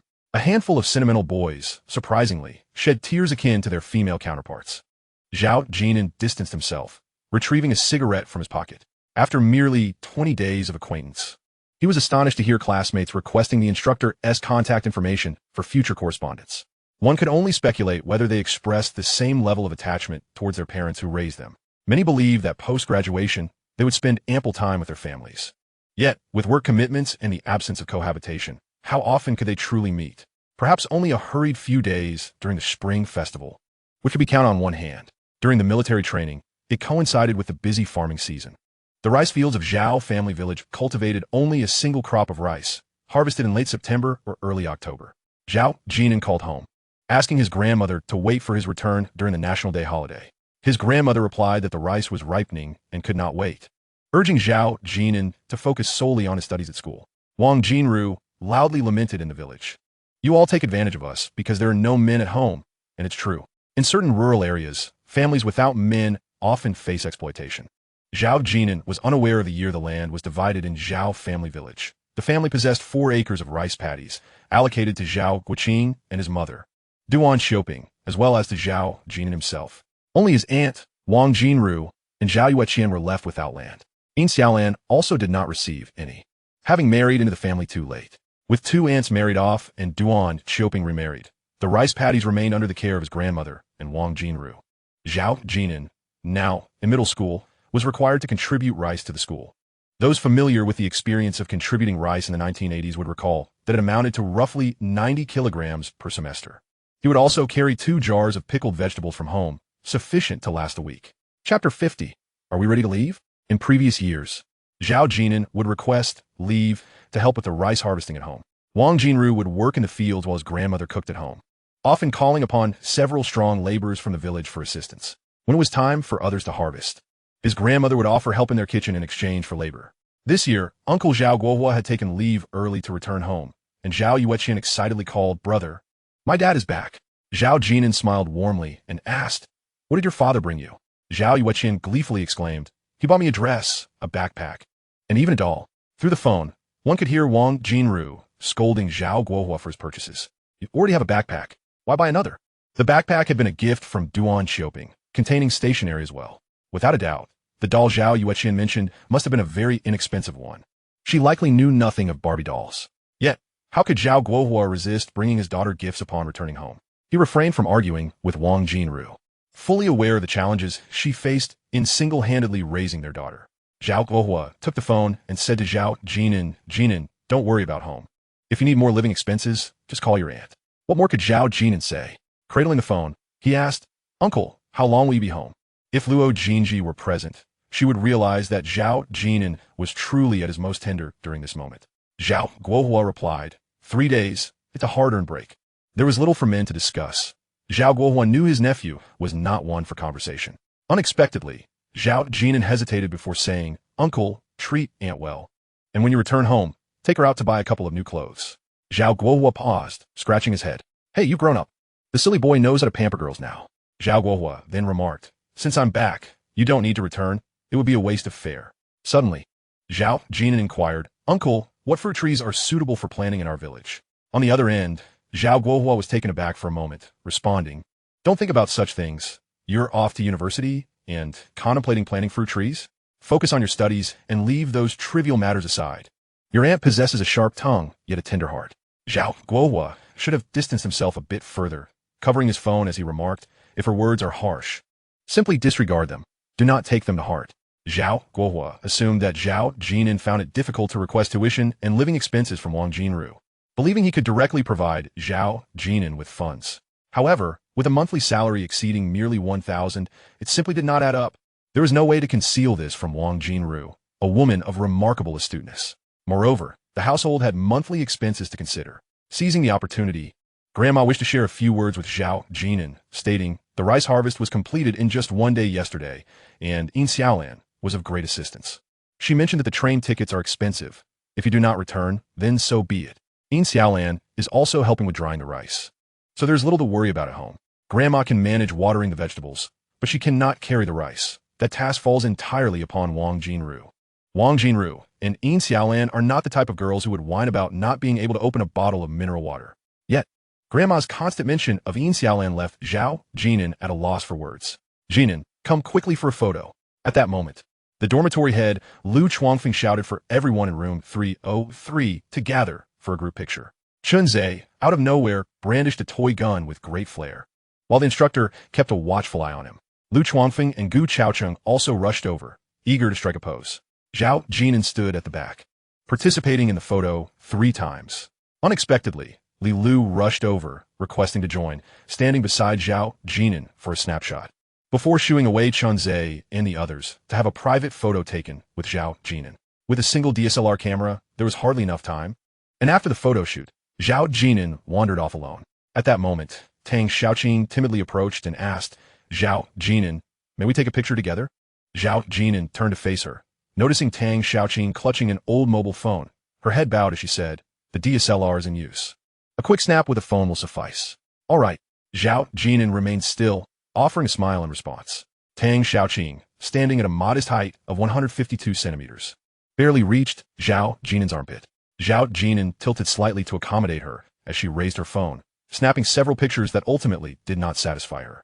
Setting aside the pixel quality, modern phones hardly excel at selfies, especially without a selfie stick. "Zhao Jin'an, could you please wait for me?" Tang Xiaoqing exclaimed before dashing off, leaving Zhao Jin'an puzzled. Soon, she returned with a girl from the neighboring class, having conferred with her for a while, and brought her over to stand beside Zhao Jin'an, striking a peace sign and flashing the brightest smile, assuring the girl that it was perfect. "Why not ask someone from your own class?" Zhao Jin'an inquired, somewhat confused. "Don't you have a roommate?" Tang Xiaoqing lifted her head and smiled. "It doesn't matter who takes the picture." She took the phone from the girl, thanking her profusely, and upon reviewing several slightly blurry photos, Tang Xiaoqing smiled contentedly, revealing her 2 small canine teeth. "Zhao Jin'an, thank you," she expressed. "No need." Zhao Jin'an replied. Tang Xiaoqing glanced up at Zhao Jin'an once more, smiling. She had always believed Zhao Jin'an came from a well-off family, remaining so humble and polite, and genuinely expressed her gratitude for the chance to take a photo with such a gentleman. She feared Zhao Jin'an might reject her or look down on her. Unlikely Lu and the others, as well as Chunze. As the military training parade concluded, Chunze vanished. In the dormitory of Central South University, room 406, Su Man asked, Man, is Chunze coming to pick you up? The end of military training coincided with a National Day holiday. Su Man gathered her belongings and picked up her bag. Both she and Chunze hailed from the same local area. While Shunzian and Yao Xian had no plans to return home. What about Yao Yao? Su Man in Guit Gudio Sili. Her aunt came to pick her up, Yao Xian replied. I envy you all. In the past life, it was the same. During holidays and weekends, Zhang Hui would call to check up, and Zhang Yinxian would drive to the school to collect people, fearing Mu Yao might go to a hotel with Zhao Jin'an. Su Man suggested, let us go meet someone. Your boyfriend's dormitory? Or friend? Shun Zian expressed disinterest, finding Chunze unremarkable, while Gu Chaocheng was merely amusing, and Lu Chuangfeng might provide some entertainment. I'm not going either, Yao Xian shook her head. We want to tag along as a third wheel. No, there is someone else in their dormitory. He's a bit peculiar. Su Man initially thought to echo Chunze's claim that Zhao Jin'an was somewhat abnormal, but reconsidered, deeming it impolite. Shunzian inquired, what is peculiar about him? Chunze remarked that Zhao Jin'an could spend half a day examining laundry detergent ingredient labels and that there were boys in their class who liked him. Yao Xin Shaiva. You must be joking. Su Man, standing confidently at the dormitory entrance, looked at her two roommates and said, shall we go? Chapter 51, it's all right. He.S. just drunk. By the time Su Man and her companions descended, Chunze had parked his car beneath the girls' dormitory. Man, Chunze is quite well behaved. Yao Xian teased in a hushed tone. Su Man, dressed in jeans and a simple t-shirt, smiled but said nothing. Shunzian noticed that in her interactions with Chunze, Su Man appeared more like an older sister, while Chunze, though lively around others, was quite obedient to her. In room 406, Mu Yao and Yao Xian embodied the essence of youthful girls. Shunzian and Yao Xian naturally settled into the back seat. Yao Xian admired the interior of the BMW, glancing at the poised and elegant Su Man in the front seat, further endearing this couple to her. Just as Mu Yao had thought, Su Man seemed to have it all. Her future mother-in-law adored her family was affluent, and her boyfriend was obedient. Likewise, Su Man, with her beauty and grace, was well suited for Chunze. Hurry up, Zig, they've arrived. Lu Chuangfeng donned his Adidas once more, eagerly anticipating meeting Shunzian. Such matters were delicate. Anyone could discern the underlying tension. Lu Chuangfeng was the type who, upon engaging, revealed everything. If you kindly reminded him, he might feel ridiculed or looked down upon. Zhao Jin'an followed closely behind, tossing a cigarette to Lu Chuangfeng in front of him. Lu Chuangfeng examined the yellow fruit and chuckled. Ha, Jin'an, you're finally stepping out of your shell. You should have learned from Zego long ago, or else he'd steal your thunder. Head, perhaps it's best to refrain from Erica Nut, Zhao Jin'an kindly advised. Lu Chuangfeng retorted, I only indulge when Zego buys it. Zhao Jin'an chose not to press further. That piece of advice was merely a gesture of camaraderie. Shunze would take the cigarettes. But the Erica Nuts often lingered in the dormitory, aside from Lu Chuangfeng. A few students from the accounting class in the Shangzuden area frequently visited room 303 to snag a piece. Currently, Erica Nuts were inexpensive, costing merely 1 or 2 yuan per packet, and once addicted, the price would soar to 50 or even 100. To be honest, this expenditure was even greater than smoking, an immense financial burden. At the entrance of the cafeteria, Yao Xian pointed at Zhao Jin'an, who lagged a few steps behind, asking, who is that? Is it him? Chunze, are you saying there are boys who like him? Chen nodded, chirkling. Su Man immediately recognized Zhao Jin'an, recalling the photo Chunze had sent her, which she had since hidden among several folders. Shunzian was curious, wondering what kind of boy could attract other boys' affections. While it was mainly a jest, her curiosity was piqued, and Su Man was quite perceptive. Without hesitation, Shunzian and Yao Xian followed along. As they drew closer, Yao Xian's eyes lit up. He is quite handsome. Shunzian glanced at her, teasing, are you turning into a lovesick fool? Su Man medis Mike Ali. Chen chuckled, pondering aloud. He seems suited for a wealthy woman. What do you mean? The three girls turned to face Chunze, who responded, you'll find out soon enough. Did you not mention that his cousin drives a Range Rover? Why make such comments about others? The three girls wore expressions of confusion. Shunzian, Lu Chuangfeng approached briskly. greeting Su Manman along with Gu Chaosheng. Lu Chuangfeng cheerfully referred to Su Manman as sister-in-law, while Gu Chaosheng politely called her sister. They failed to notice Mu Yao, which left Gu Chaosheng feeling somewhat disheartened. Had Mu Yao ever acknowledged Gu Chaosheng's presence? He was aware that Mu Yao had a boyfriend, yet it wouldn't hurt to take a glance. Zhao Jin'an drew closer, only to recognize Su Manman, who had been Chunzei's wife in a past life. Zhao Jin'an had met her twice. She was a gentle and graceful woman. Why describe her as graceful? Once, when Chunzei had made over 10 calls to invite Zhao Jin'an to a bar on Jiafang West Road, she went and spotted Su Manman seated at a booth. Clad in professional attire, her hands neatly resting on her knees, she maintained an upright posture. The booth was filled with numerous men and women, suggesting a blend of business and leisure, inevitably accompanied by the presence of companions costing 800 each. This figure represented the market price in Junsha. When taken out, negotiations ensued. Dancing required an additional fee of 200 to 300. Upon seeing Zhao Jin'an arrive, Chunzei pulled out his phone to scan a code, instructing the girls to line up at the bar and dance. The one who paid was deemed the patron, and the girls naturally flocked to Chunzei. Just a few moments of dancing on the bar would earn 200 or 300, with both dancers and non-dancers gravitating towards Chunzei. Those who had yet to dance were eager to join, while those who had danced longed for more. Each produced their phones, opening payment codes. Reveling in the ease of earning money, Zhao Jin'an approached Chunzei, whispering, "Your wife is here, be cautious." To her surprise, Su Manman patted Zhao Jin'an's shoulder, saying, "It's all right, he's just drunk." The bar buzzed with noise. Su Manman understood the exchange between Zhao Jin'an and Chunzei. By that time, they were already married. She observed the scene without shooing away the women, without reprimanding Chunzei for his lavish spending, nor did she storm off in anger. Ultimately, at 3 in the morning, Su Manman drove Chunzei home. Reflecting on those past events, Zhao Jin'an cast another glance at Su Manman. Presently, Su Manman's face bore a hint of youthful innocence, yet her demeanor exuded the early essence of sophistication. "Hello." Zhao Jin'an, holding a cigarette, smiled and nodded. "Hi." The university students found the greeting a tad awkward, yet Shenzhen and Su Manman responded first. Zhao Jin'an returned their faint smiles. Yao Exan tugged at Su Manman, whispering, "He looks really good when he smiles. And even when he smokes. No wonder the boys are fond of him." Su Manman gently patted Yao Exan's hand, smiling, "Let us head inside." The cafeteria's dishes were reasonably priced. Chunzei ordered over 10 dishes for less than 100 yuan. Zhao Jin'an, disliking the idea of owing favors, proactively went to the small compartment to buy drinks. Shenzhen shared this sentiment, reasoning that since Chunzei had covered the food costs, they should purchase their own beverages. The cafeteria's small shop was limited in size, yet bustling with business. Zhao Jin'an casually grabbed a few bottles of drinks, instinctively checking for Dongjiang Impression mineral water. It was evident that Luo Jinji had yet to establish a presence in the market. Just as she was about to pay, Shenzhen said, "Let me handle it." Zhao Jin'an glanced down at her icy selections and replied, "What do you all want to drink? I'll fetch some at room temperature." Shenzhen chuckled and glanced outside, saying, "They should be fine with cold drinks." Zhao Jin'an retorted, "How do you know that?" Shenzhen was momentarily taken aback. Did she truly need to delve deeper into this question?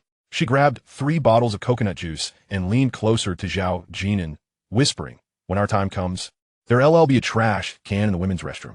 Each can of coconut juice costs 5 yuan."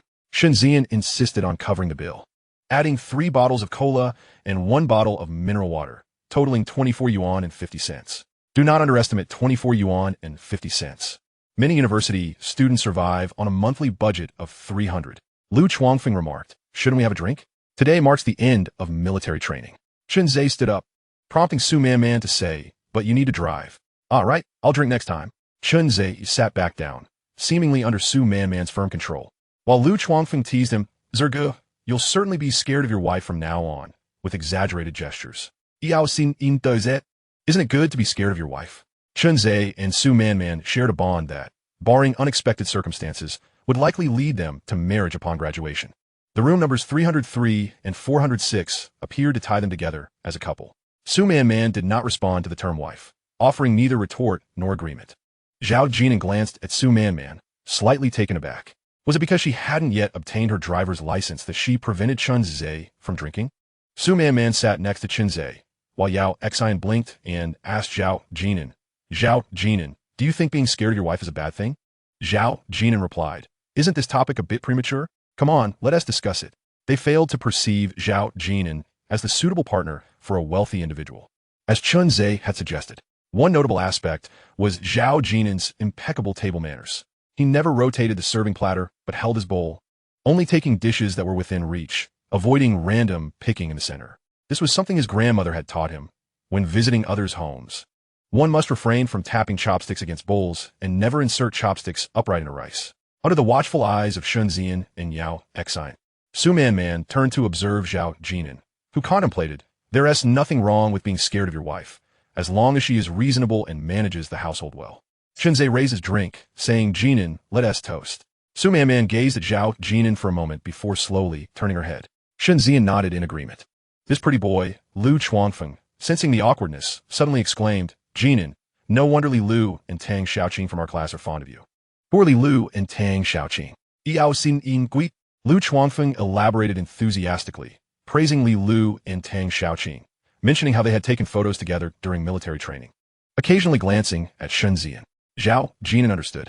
He and Chun-Zhe shared similar thoughts. Lu Chuanfeng aspired to pursue a girl like Shunzian, but lacked the qualifications to do so. Shunzian and Su Man observed Zhao Jin'an, noticing that he did not counter Lu Chuanfeng's remarks. Su Man thought to herself that she understood. She knew Li Lu and recognized that he did not regard girls like her seriously, hence he had no need to argue. Chapter 52, Weaknesses. Upon exiting the cafeteria, before reaching the BMW, Zhao Jin'an glanced at his phone and said, "I'll head back to the dormitory first."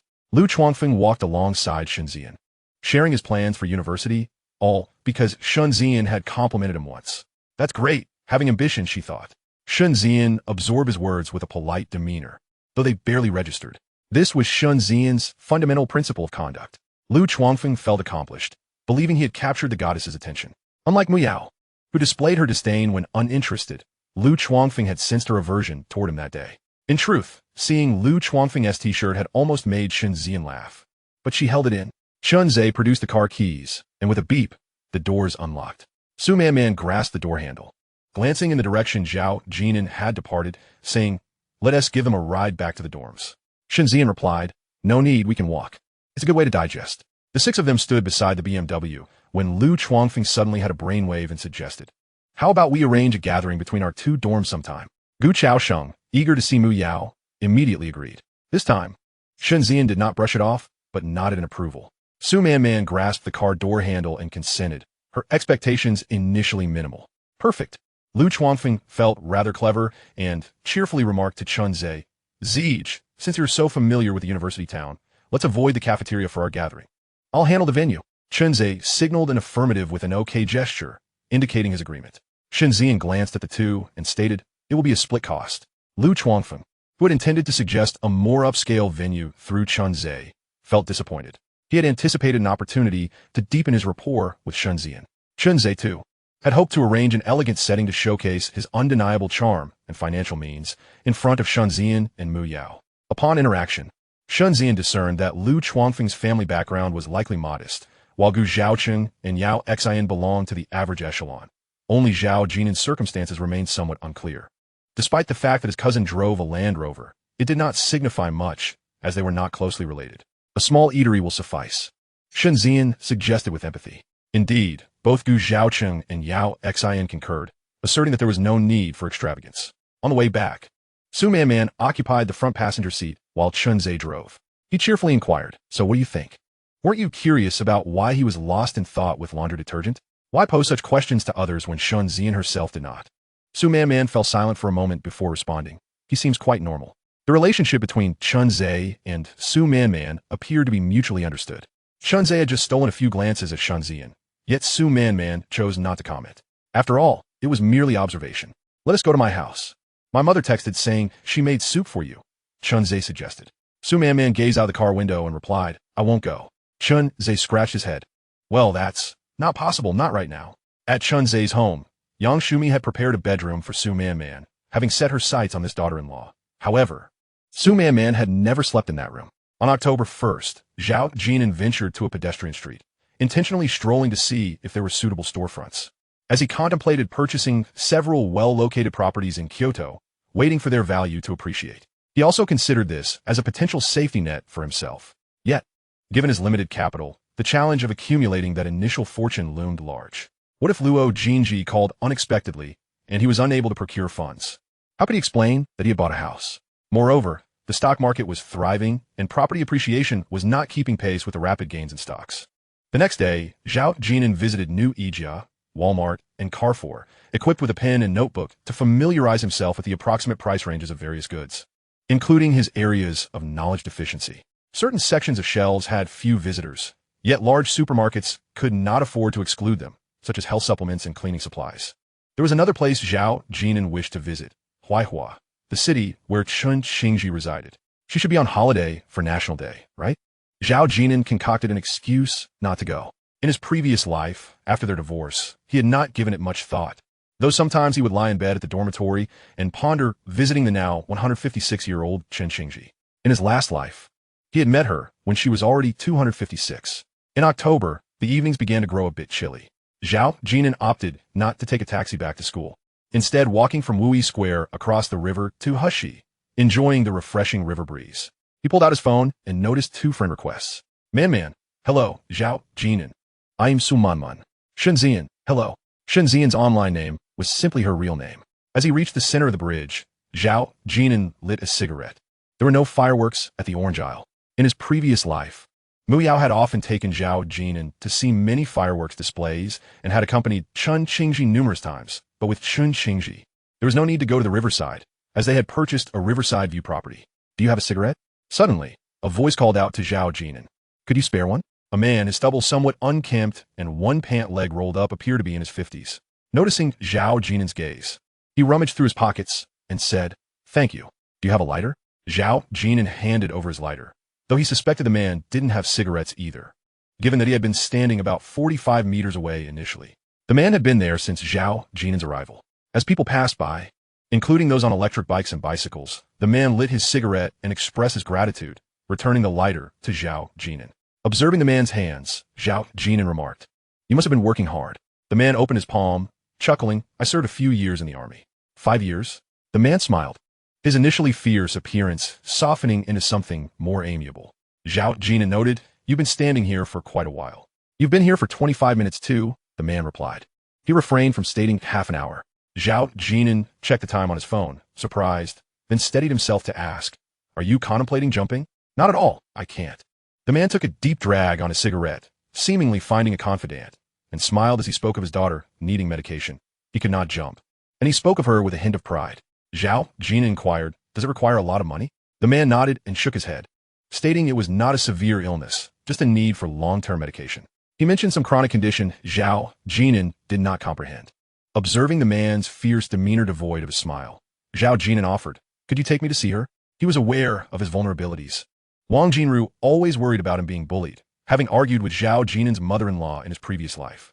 The man responded, "What do you want to see?" Zhao Jin'an handed him a cigarette and asked, "How much do you need each month?" The man hesitated before extending 4 fingers for 1,000. Zhao Jin'an exhaled in relief. At least it wasn't 40,000. "Let's go." On their way, Zhao Jin'an learned the man's name was Shan Wei. He was only 41, working as a mechanic in an auto repair shop, which explained the dirt on his hands. He had a daughter in her 2nd year of high school, but he refrained from mentioning his military service. Shan Wei inquired about Zhao Jin'an's profession, to which Zhao Jin'an replied honestly, prompting Shan Wei to stop walking. Zhao Jin'an offered to pay him a month's salary up front, but they needed to visit his home first. It was evident that Shan Wei's vulnerability lay with his daughter, and Zhao Jin'an sought to confirm this. Shan Wei led the way, walking up a slope in Rongwan town and turning a corner, mentioning that their home was rented at $260 a month. He added that he merely came here to enjoy the breeze. Upon arriving at the door, Shan Wei pulled down his pant leg and patted his clothes, which were impossible to clean, forcing a smile as he called out, "Nazi, Daddy's home." "Nazi?" Zhao Jin'an didn't expect Shan Wei to name his daughter that. With a creak, the door opened. Shan Wei's daughter, still clutching a ballpoint pen, looked at Zhao Jin'an behind her father and asked, "Daddy, who is he?" Uncertain of how to introduce Zhao Jin'an, Shan Wei simply said he was the boss. Zhao Jin'an offered, "Hello, I'm Zhao Jin'an." Nonetheless, Nazi appeared confused, as her father never brought colleagues home, and the young man before her was impeccably dressed, devoid of any grease stains, unlike her father's typical associates. "May I come in?" Nazi glanced at her father and stepped aside. The first floor, a 2-bedroom unit rented for $260, provided a glimpse into its location and environment. The father and daughter had to share a 2-bedroom space, but it was relatively clean. The bedroom door was ajar, revealing a towering stack of high school textbooks on the desk. Zhao Jin'an cast a glance, but refrained from entering the girl's bedroom. Outside, Dan Wei washed his hands under the faucet, while Dan Naki poured a glass of water and remarked, "We have no tea leaves at home." Chapter 53, The New Boss. Did you not buy any? Zhao Jin'an observed the glass cup, deducing that disposable cups were likely absent, as no one else would be visiting. Dan Naki, taken aback by the bluntness of this clean and handsome elder brother, pondered why such matters were not left unspoken. Dan Wei remained outside, still washing his hands, having sensed Zhao Jin'an's intention to be forthright. Conversely, Dan Naki exhibited a resilient spirit. She did not lower her head in embarrassment. Zhao Jin'an glanced once more at the girl's bedroom, noting several medicine bottles on the desk. A faint medicinal scent lingered in the air. It was not traditional Chinese medicine, but rather a sign of someone taking medication over a prolonged period. Casting another look at Dan Naki, he discerned no visible ailment. Her blue and white school uniform was tidy, her slightly worn shoes clean. He refrained from inquiring about her health, aware that such questions might provoke assumptions. "Are you going to pay for my treatment?" Particularly from Dan Wei, who stood outside. Some might label Zhao Jin'an as cold-hearted, while in truth, those who believe themselves compassionate often exhibit the most selfish tendencies. Their verbal expressions of concern merely serve to soothe their own conscience, offering no substantial aid to others. Zhao Jin'an surveyed the surroundings and smiled at Dan Naki, asking, "Do you have no certificates displayed?" Dan Naki that. "Who puts up certificates in high school? Is it far?" Zhao Jin'an inquired again. "Far from what?" Dan Naki raised her head, momentarily bewildered. In the bloom of her youth, she found the elder brother's smile genuinely charming. Yet she questioned the nature of his relationship with her father and why he had come home with him. At the same age as Chun Qingji, Zhao Jin'an replied, "Your father will be working with me from now on. I am your father's new boss." "A boss? How old are you?" Dan Naki looked toward her father, who still held a ballpoint pen. Upon hearing Zhao Jin'an's words, Dan Wei turned off the faucet and stepped inside, calling out, "Boss, how much do you earn at the auto repair shop in a month?" "Sometimes around 2,000. Zhao Jin'an nodded, retrieving 4,000 from his backpack, adding 10 more notes, and stated before Dan Naki, as promised, "Here is a month's salary in advance." Dan Wei accepted the money with both hands, noting, "That leaves 1,000. 4,000 seems a bit tight, doesn't it?" Dan Wei nodded, considering the rent and utility bills as minor expenses. He could manage for a while with a daughter in her second year of high school needing medication, albeit foregoing tutoring classes. And what about college in the future? Zhao Jin'an glanced at the dining table, suggesting, "Rent a place closer to the school." Furthermore, he pointed at Dan Wei, "Take care of things. You will follow me from now on, and do not smile at others." "Do not smile at others?"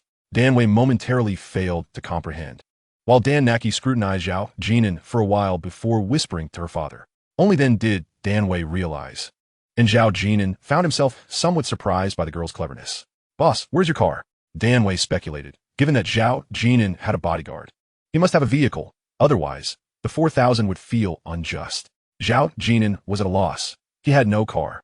"Boss, rest assured, I can drive any vehicle and even repair them," Dan Wei reassured him. Zhao Jin'an, recalling his initial capital, suggested, "Let us start with an Audi A6. An Audi A6? Dan Naki was perplexed. Was it that he had too many cars at home and couldn't decide which to drive? If you understand cars, go check it out. Black is preferable, and ideally, it should be available immediately. Also, when you rent a place, it should accommodate parking." Zhao Jin'an had not considered leaving the car parked beneath the dormitory. He had contemplated an Audi A8, which leaned more towards a business model and was even more expensive. But first, he needed to earn. After Zhao Jin'an left, Dan Wei and Dan Naki stared at the 5,000 yuan on the table, alongside half a pack of yellow flour and a lighter. With a keen mind, Dan Wei recalled Zhao Jin'an's gesture of offering a lighter on the bridge and insisting on visiting their home. The frugal Dan Wei lit a cigarette. "Dad, what does he do?" "He's a university student." On the third day, Zhao Jin'an returned to Lushan South Road. He found no suitable storefront on the pedestrian street, but discovered one available for rent on Lushan South Road. He was well acquainted with this street and learned that the lease would expire in a month. After much deliberation, he dialed the landlord's number, uncertain of his plans, yet aware that prime locations for shops were scarce. Even a decade later, storefronts on the pedestrian street and near the university would remain in high demand. When the call connected, the landlord, busy playing mahjong, quoted a rent of 12,000 yuan, requiring a 3-month deposit and 3 months payment in advance, with a 3-year contract.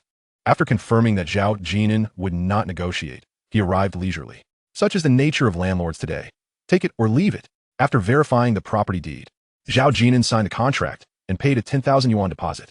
The landlord casually remarked that if Zhao Jin'an chose not to rent it later, the deposit would not be refunded before driving away. The entire transaction took no more than 15 minutes, with the landlord still claiming he was in a hurry to return to his game.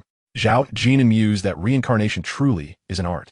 The university town is teeming with millionaires, not to mention the properties. Even the rental market is sufficient for them to live comfortably. Zhao Ziyong had made no less than 50 calls before Zhao Jin'an found time. Wang Weitao had not returned home for the National Day holiday, so Zhao Jin'an invited him out. Yu Fei was also present. In fact, Yu Fei and Zhao Ziyong had already gathered with their high school classmates in the university town. Zhao Ziyong mentioned that Mu Yao had also attended and treated all classmates to a meal in the cafeteria. Spurred by comment from Tian Yuhao from Linke University and Li Li from Agricultural University questioning if Zhao Jin'an was avoiding them to escape footing the bill, Zhao Ziyong asked Zhao Jin'an over the phone, "Jin'an, is it truly over between you and Mu Yao?" Men and women differ. Men often advocate for reconciliation while women, if they have divorced friends, are in serious trouble.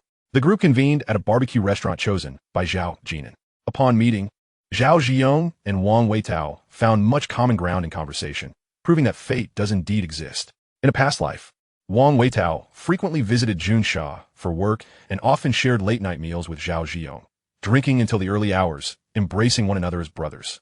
Zhao Jin'an, who abstains from alcohol, took charge of the aftermath, returning Wang Weitao to his hotel before driving Zhao Ziyong home.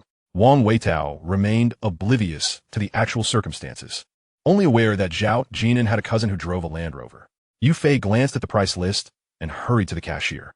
Knowing the financial backgrounds of Zhao Jin'an and Zhao Ziyong, wanted to settle the bill first. Zhao Jin'an stood up to follow her, saying, "I will pay. You go eat." Yu Fei had lent Zhao Jin'an some money. He returned 300 as interest, yet this favor still lingered as a debt. For who could readily part with 4,600 yuan? Zhao Ziyong was unconcerned about such matters. He and Zhao Jin'an treated their finances as one, especially since they had earned considerably during the summer. After settling down at the table, Zhao Jin'an discreetly kicked Zhao Ziyong under the table, asking, "How are things at school?" Wang Weitao looked puzzled, his mouth full of grilled meat. Yu Fei chuckled, remarking, "Zhao Ziyong is supposed to call Jin'an uncle now." Wang Weitao erupted with laughter, wrapping his arm around Zhao Ziyong, declaring, "Then I am your uncle too." At the elongated table for four, Yu Fei and Zhao Jin'an sat side by side. Their relationship was apparent to all, even to Wang Weitao, who, with a mere glance, discerned that Zhao Jin'an and Yu Fei were nothing more than high school classmates, a fact that even Zhao Ziyong would not jest about. Gazing at Zhao Jin'an beside her, Yu Fei reminisced about the words of her mother, Lu Wenjing, on the day of their school registration. Zhang Hui, that girl Mu Yao will undoubtedly have a day of regret. The next day, Shan Wei resigned from the auto repair shop. The employer attempted to retain him by offering a salary increase, as there were numerous intricate issues that only Shan Wei could resolve. He politely declined and called Zhao Jin'an. "Boss, I've inspected the car. There is one available." Zhao Jin'an hailed a taxi to pick up Shan Wei, who occupied the front passenger seat, while Zhao Jin'an settled in the back. A glance in the rearview mirror revealed to Shan Wei that Zhao Jin'an bore an uncanny resemblance to the young masters of affluent families. It was strikingly similar. Upon arriving at the automobile dealership, Shan Wei eagerly exited the vehicle and opened the door. Zhao Jin'an paid for the car, stating, "You needn't worry about this." Despite his words, Shan Wei stood by the door, following Zhao Jin'an into the dealership. He feigned a stern expression. Zhao Jin'an remarked, "No need to be so deliberate. If there is anything, just ensure I remain within your line of sight." Only then did Shan Wei nod, taking up his post outside. The saleswoman, dressed in professional attire, welcomed them with a bright smile upon their entrance. However, upon seeing Zhao Jin'an's appearance, she hesitated, calculating his age, and her initial welcoming gesture faltered. Zhao Jin'an, pretending not to notice, inquired whether there was an Audi A6 in stock. The saleswoman paused for a few seconds before affirming, "Yes, we have it. I'll pay a deposit now and collect the car during the festival." Zhao Jin'an's funds were tied up in the stock market, rendering him unable to withdraw them for the National Day holiday. So he paid a deposit of 10,000 without asking about any current promotions, merely gesturing towards Shan Wei at the entrance. The saleswoman recalled that this individual had visited the previous day. Zhao, Mr. Al. The woman revealed her name tag, identifying herself as Tong Amin. Zhao Jin'an left her his phone number, instructing her to converse with Shan Wei while he departed, having not returned home for the holiday. Wang Jinru called to inquire about Zhao Jin'an's university experience. He replied that everything was going well. Wang Jinru added, spend what needs to be spent. Your grandmother and uncle are worried about you not returning for the holiday to save on travel expenses, but you shouldn't be overly frugal. Cultivate good relationships with your roommates. Zhao Jin'an appreciated Wang Jinru's sentiments. Every time he heard her words, a warm sensation surged within him. Holding his phone, he expressed, Annie, I miss you all. On the other end, Wang Jinru fell silent for a moment before clearing her throat and retorting, what are you missing? You're all grown up. Duan Xiaoping also called. Just like Wang Jinru, she never sent text messages. Zhao Jin'an consistently replied that he was doing well and adapting. As long as Duan Xiaoping refrained from insisting that Zhao Jin'an befriend Song Jiayue or maintain relations with Song Wanhe and Song Chaowen, he could manage a few exchanges with her. Upon returning to the dormitory, Lu Chuangfeng and Gu Chaocheng were also present. They had not gone home for the holiday due to the long journey. The two had spent every day together, and seeing Zhao Jin'an return so late, Lu Chuangfeng asked, Jin'an, you leave early every morning. What are you up to outside? Gu Chaocheng, equally curious, leaned on his bed. Zhao Jin'an went to the balcony to fetch a change of clothes and replied, don't you have any high school classmates? No gatherings. Gu Chaocheng said, I'm the only one from our class attending Junsha University. We do have a hometown group on the campus network, but I'm not familiar with them, as many are upperclassmen. In this day and age, many universities have associations for students from the same hometown, organized by student councils or associations, possessing a semi-official nature. And some are spontaneously formed groups. Their purpose is mutual assistance, helping freshmen adapt to their environment, providing life support, and fostering communication among fellow townsfolk. However, gradually some hometown associations have begun to lose their original essence. Jin'an, did you go to visit your cousin? By the way, what business does your family engage in? Unknowingly, Lu Chuangfeng and Gu Chaocheng had categorized Zhao Jin'an and Chen Zhe as part of the wealthy second generation, idly spending their time, and the two speculated extensively in the dormitory. Zhao Jin'an contemplated and decided to tell the truth. She's not my cousin. We are from the same place, and my family does not run a business. Really? I wouldn't have expected that, they replied, still incredulous at his honesty. After freshening up and climbing into bed, Zhao Jin'an was unexpectedly met with a sudden surge of enthusiasm from Lin Qingxue, who previously only inquired on QQ every few days, typically late at night. Today, upon logging into QQ, he found Bing Xin Shuyun, Lin Qingxue's avatar, flashing incessantly. Are you there? She messaged. Zhao Jin'an, I haven't gone home either. Li Lu has returned, and I'm so bored alone in the dorm. Such suggestive words were one thing, but then she sent a photo of herself in a nightgown, just after her shower, the fabric barely concealing her figure. Lin Qingxue was quite aware of how to entice a man. The allure of something partially hidden was far more enticing than complete nudity. Her physique was undeniably appealing, her skin fair, truly possessing the attributes that could ignite desire. Admittedly, upon seeing such a photo, Zhao Jin'an's heart remained unmoved. Yet his 18-year-old body was undeniably honest about its reactions. At that moment, Gu Chaocheng began recounting their encounter with Lin Qingxue at school 2 days prior. Lu Chuangfeng had even treated several of Lin Qingxue's female classmates to pizza. That durian pizza was quite delectable, Lu Chuangfeng chuckled. Did you get to eat any? Gu Chaocheng retorted, gesturing animatedly. They ate all the pizza. We only had a tiny slice of cheese pizza, which didn't even fill us up. It was too expensive. Lu Chuangfeng explained that he had intended to treat them at the cafeteria, and that day Chen Zhe had ordered a considerable amount, which wasn't particularly costly. However, Lin Qingxue insisted on pizza. The group found a pizza shop, but upon seeing the prices, Lu Chuangfeng winced. However, in front of Lin Qingxue, he gallantly ordered 3 of the cheapest pizzas. Lin Qingxue, with a coy tone, declared her desire for durian pizza. Lu Chuangfeng, forcing himself, ordered it, but refrained from taking a bite, fearing there wouldn't be enough to go around, as it wouldn't do to treat a few girls only for them to leave unsatisfied. He pretended to be accustomed to such fare, despite his own hunger remaining unquenched. With Lu Chuangfeng's appetite, he could easily devour 2 pizzas on his own. This was not all. Lin Qingxue expressed a desire for milk tea, but didn't wish to fetch it herself, prompting Lu Chuangfeng to buy several cups, totaling 120 yuan. Now feeling the pinch, he said, Old Gu, I'll treat you to something nice. You owe me tomorrow. Nonsense. I hardly ate enough. Gu Chaocheng flipped over in bed and asked, Are you chatting with Lin Qingxue? No, Liu Chuangfeng responded. She said she was going to shower and that she was tired from shopping today and wanted to sleep. Holding up his phone, Lu Chuangfeng wore a grin reminiscent of a love-struck adolescent. She usually goes to bed early. She has formed a habit. As the conversation progressed, Lu Chuangfeng changed his tone.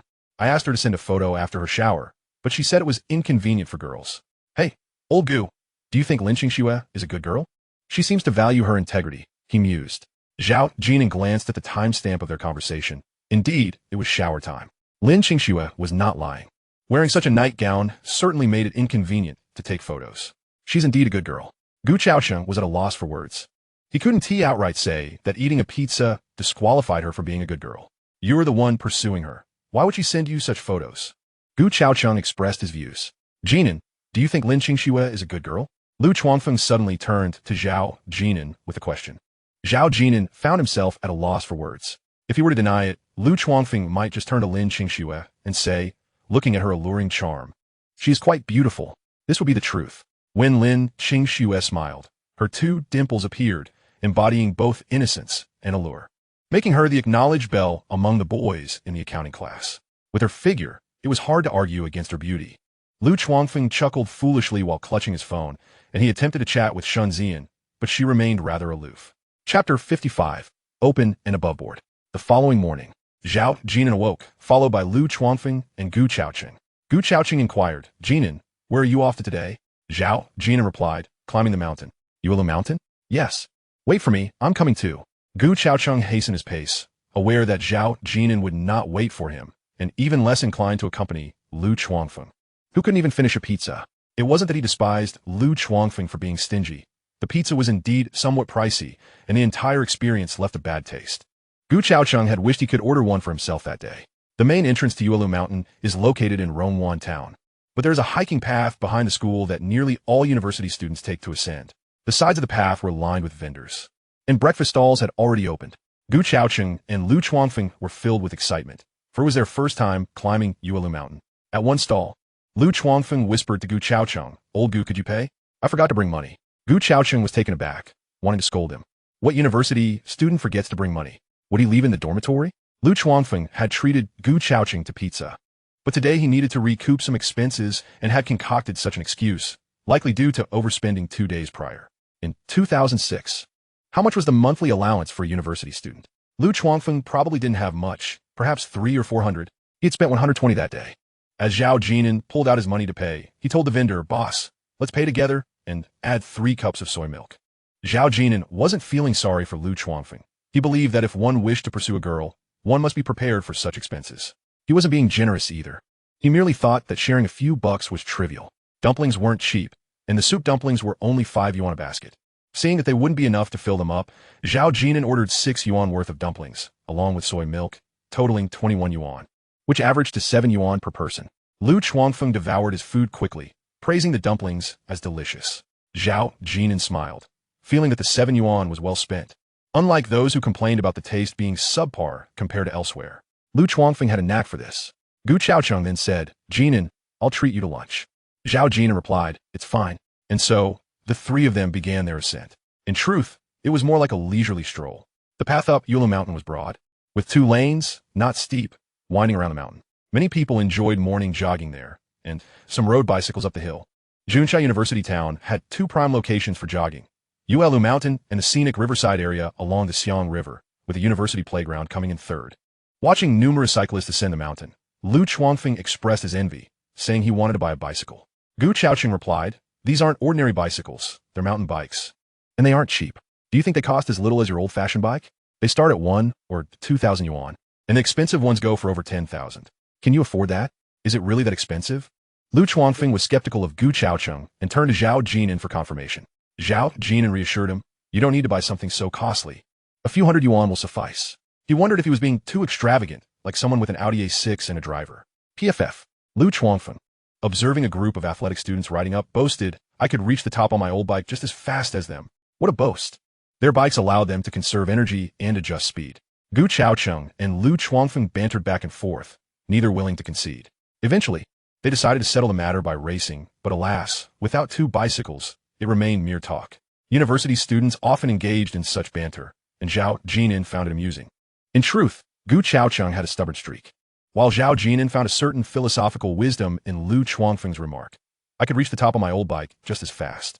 Upon reaching the summit, feeling parched, Zhao Jin'an went to buy some bottled water and generously offered Lu Chuangfeng a bottle, saying, Dorm leader, this is a reward for you. Dorm leader? A reward? What have I done to deserve this? Lu Chuangfeng was moved to the point of tears. What kind of dorm leader were they with such wealthy second-generation students? This dorm leader was just a burden. The duty roster was posted on the wall, and unable to rouse Chunzhe. Lu Chuangfeng had no choice but to clean up himself, now grinning from ear to ear. How sweet Zhao Jin'an's words were. How charming his speech. But what on earth did reward me? Jin'an, what are you rewarding me with? Lu Chuangfeng asked hesitantly. Zhao Jin'an merely smiled and said nothing, picking up another bottle of water to hand to Gu Chaoqing. Can I swap for a Coke? Lu Chuangfeng tentatively inquired. Sure. At the summit, bottled water was sold for 3 yuan, while Coke was 4. Zhao Jin'an was indifferent. I just made back 4 yuan from the 120. Lu Chuangfeng mused, finding the economic principle quite unique. Zhao Jin'an, clutching his bottled water, wandered over to the railing, feeling a sense of grandeur as he gazed at the scenery. The Xiang River flowed like a green ribbon, dividing Junsha into 2 banks. In the river's center lay the Orange Isle, a picturesque sight.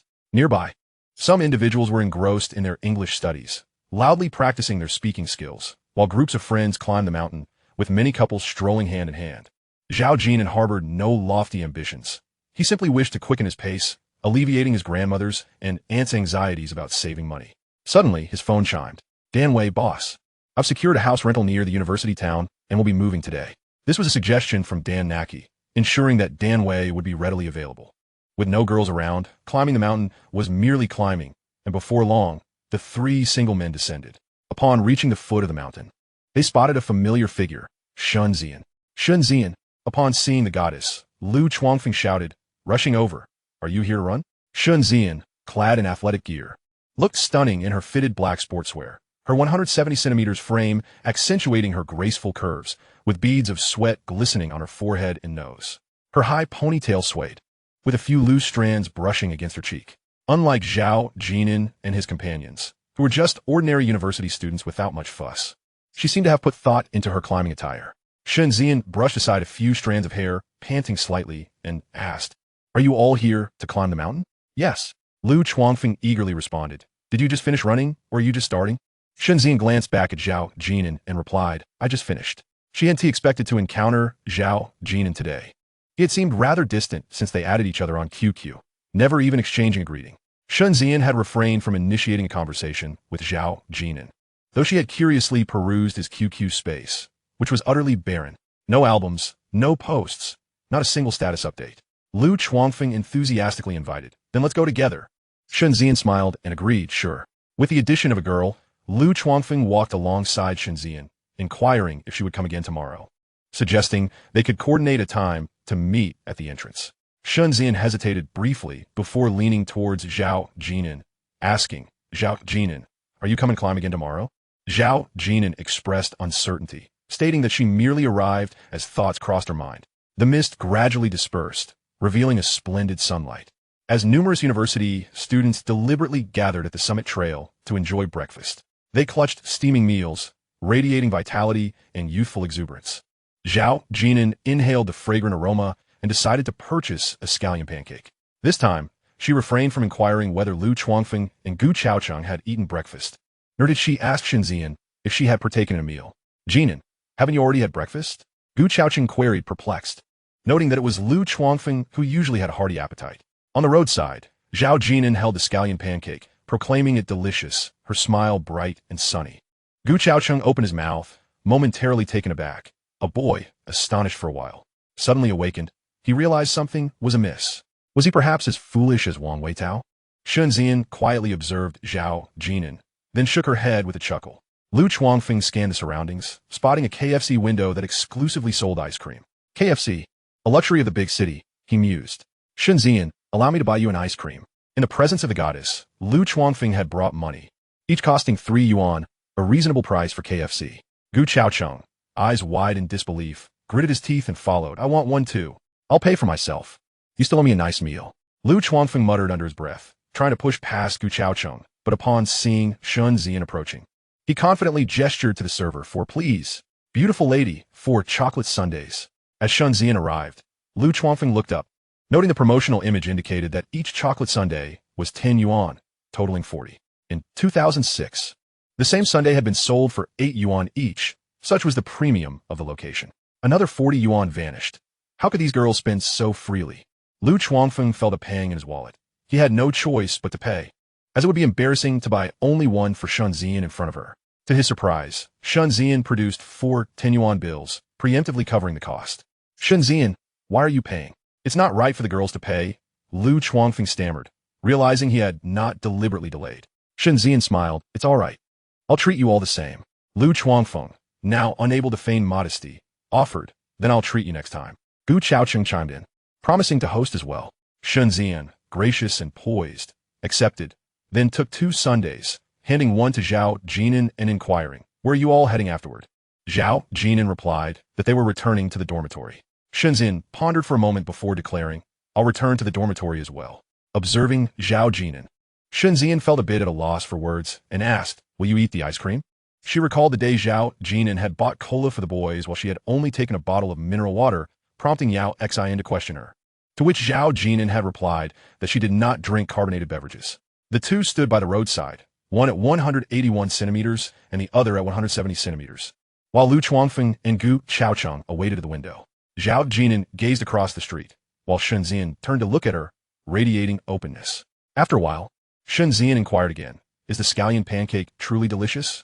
Zhao Jin'an nodded affirmatively. At a loss for conversation, Shun Zian remarked, then I shall buy one too. When I went out for my morning run, Yao Xian was still asleep in the dorm. After purchasing a scallion pancake, Shun Zian did not linger, greeting the trio before departing. On the way back to the dormitory, Gu Chaocheng remarked on Shun Zian's beauty, teasing Lu Chuangfeng about his lack of sensitivity towards the opposite sex, and playfully questioned whether Shun Zian was a good girl. To his surprise, Lu Chuangfeng fell into a contemplative silence. Just the previous night, he had asked in the dormitory whether Lin Qingxue was a good girl. The stark contrast between Lin Qingxue and Shun Zian left Lu Chuangfeng unable to determine who was superior. The interactions felt vastly different. Gu Chaocheng was clearly asserting that Shun Zian was commendable. Yet, Lu Chuangfeng found it challenging to articulate his thoughts. His rapport with Lin Qingxue felt economically burdensome. Whereas with Shun Zian, there seemed to be a subtle psychological pressure, a delicate nuance. Lu Chuangfeng, somewhat despondent, asked, Old Gu, Shun Zian must come from a wealthy family, right? Gu Chaocheng pondered for a moment before replying, she likely isn't lacking. Lu Chuangfeng then turned to Zhao Jin'an, who replied, I don't know. Jin'an, could you lend me a cigarette? Haha. Lu Chuangfeng extended his hand. Gu Chaocheng could no longer bear to watch and retorted, Old Lu, can't you buy a pack of cigarettes yourself? Haha, I'll buy them later. Lu Chuangfeng chuckled as he pulled out a lighter, appearing to have returned to his usual self. Meanwhile, Shun Zian returned to the dormitory with breakfast, prompting Yao Xian to exclaim from her bed, Wow, Zian, you're too kind. In the boys' dormitory, anyone who brought breakfast was akin to a benefactor. Yet upon seeing that Shun Zian was also eating, Yao Xian found it odd, asking, did you not eat breakfast after your morning run? Zian, did you just have breakfast too? She inquired from her bed. Yes. Shun Zian confirmed, having purchased 2 scallion pancakes, curious whether they were truly as delectable as they seemed. They appeared rather ordinary, so why did Zhao Jin'an savor them so? Chapter 56. Your energies do not align with Zhao Jin'an. Whose do? Reflecting on Yao Xian's attitude towards Zhao Jin'an, Shun Zian contemplated and asked, have you added Zhao Jin'an on QQ? Have you chatted with her? She posed the question casually, as if it were a mere passing thought. Yao Xian replied that she had added her, but had not initiated any conversation. Why not? Shun Zian continued, that day, you were practically swooning over her, as if you wished to devour her whole. I do wish to eat, Yao Xian replied with a melancholic expression, but I am self-aware. Someone like her does not belong to me. Shun Zian was somewhat taken aback. Yao Xian clarified that she meant does not belong to me, rather than looks down on me. Look at our dormitory, Yao Xian elaborated, Man and Shun's circumstances, along with yours and Mu Yao's. To illustrate, my situation with Zhao Jin'an is akin to Lu Chuangfeng pursuing you. Anyone with eyes can see Lu Chuangfeng harbors feelings for you. Would you accept him? Shun Zian laughed lightly. Just as she was about to change her clothes, it suddenly dawned on her. What did you mean by someone like him? Yao Xian, now animated, leaned over her bed and said, Chunze mentioned that he is suited for a rich woman. I mulled over it for the past few days and found he might have a point. Are you suggesting he is suited to be a kept man? Shun Zian remarked as she removed her fitted top, securing on a hook, her skin radiant and slightly curved from behind, indicative of a physical exertion that may have been burdensome. Not exactly that kind of kept man. I can't quite articulate it. Yao Xian pondered aloud. I've truly considered this over the past few days. What kind of girlfriend would suit him? Not merely a girlfriend. He doesn't even need to seek one. What type of woman is appropriate for him? This was a lofty evaluation.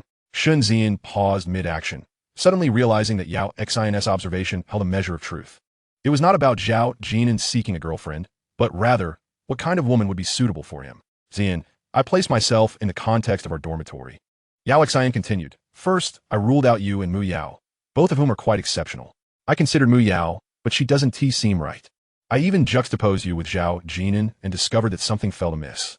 Zian, I'm not implying you or Mu Yao are inadequate. It's just that your energies do not align with Zhao Jin'an. Energies?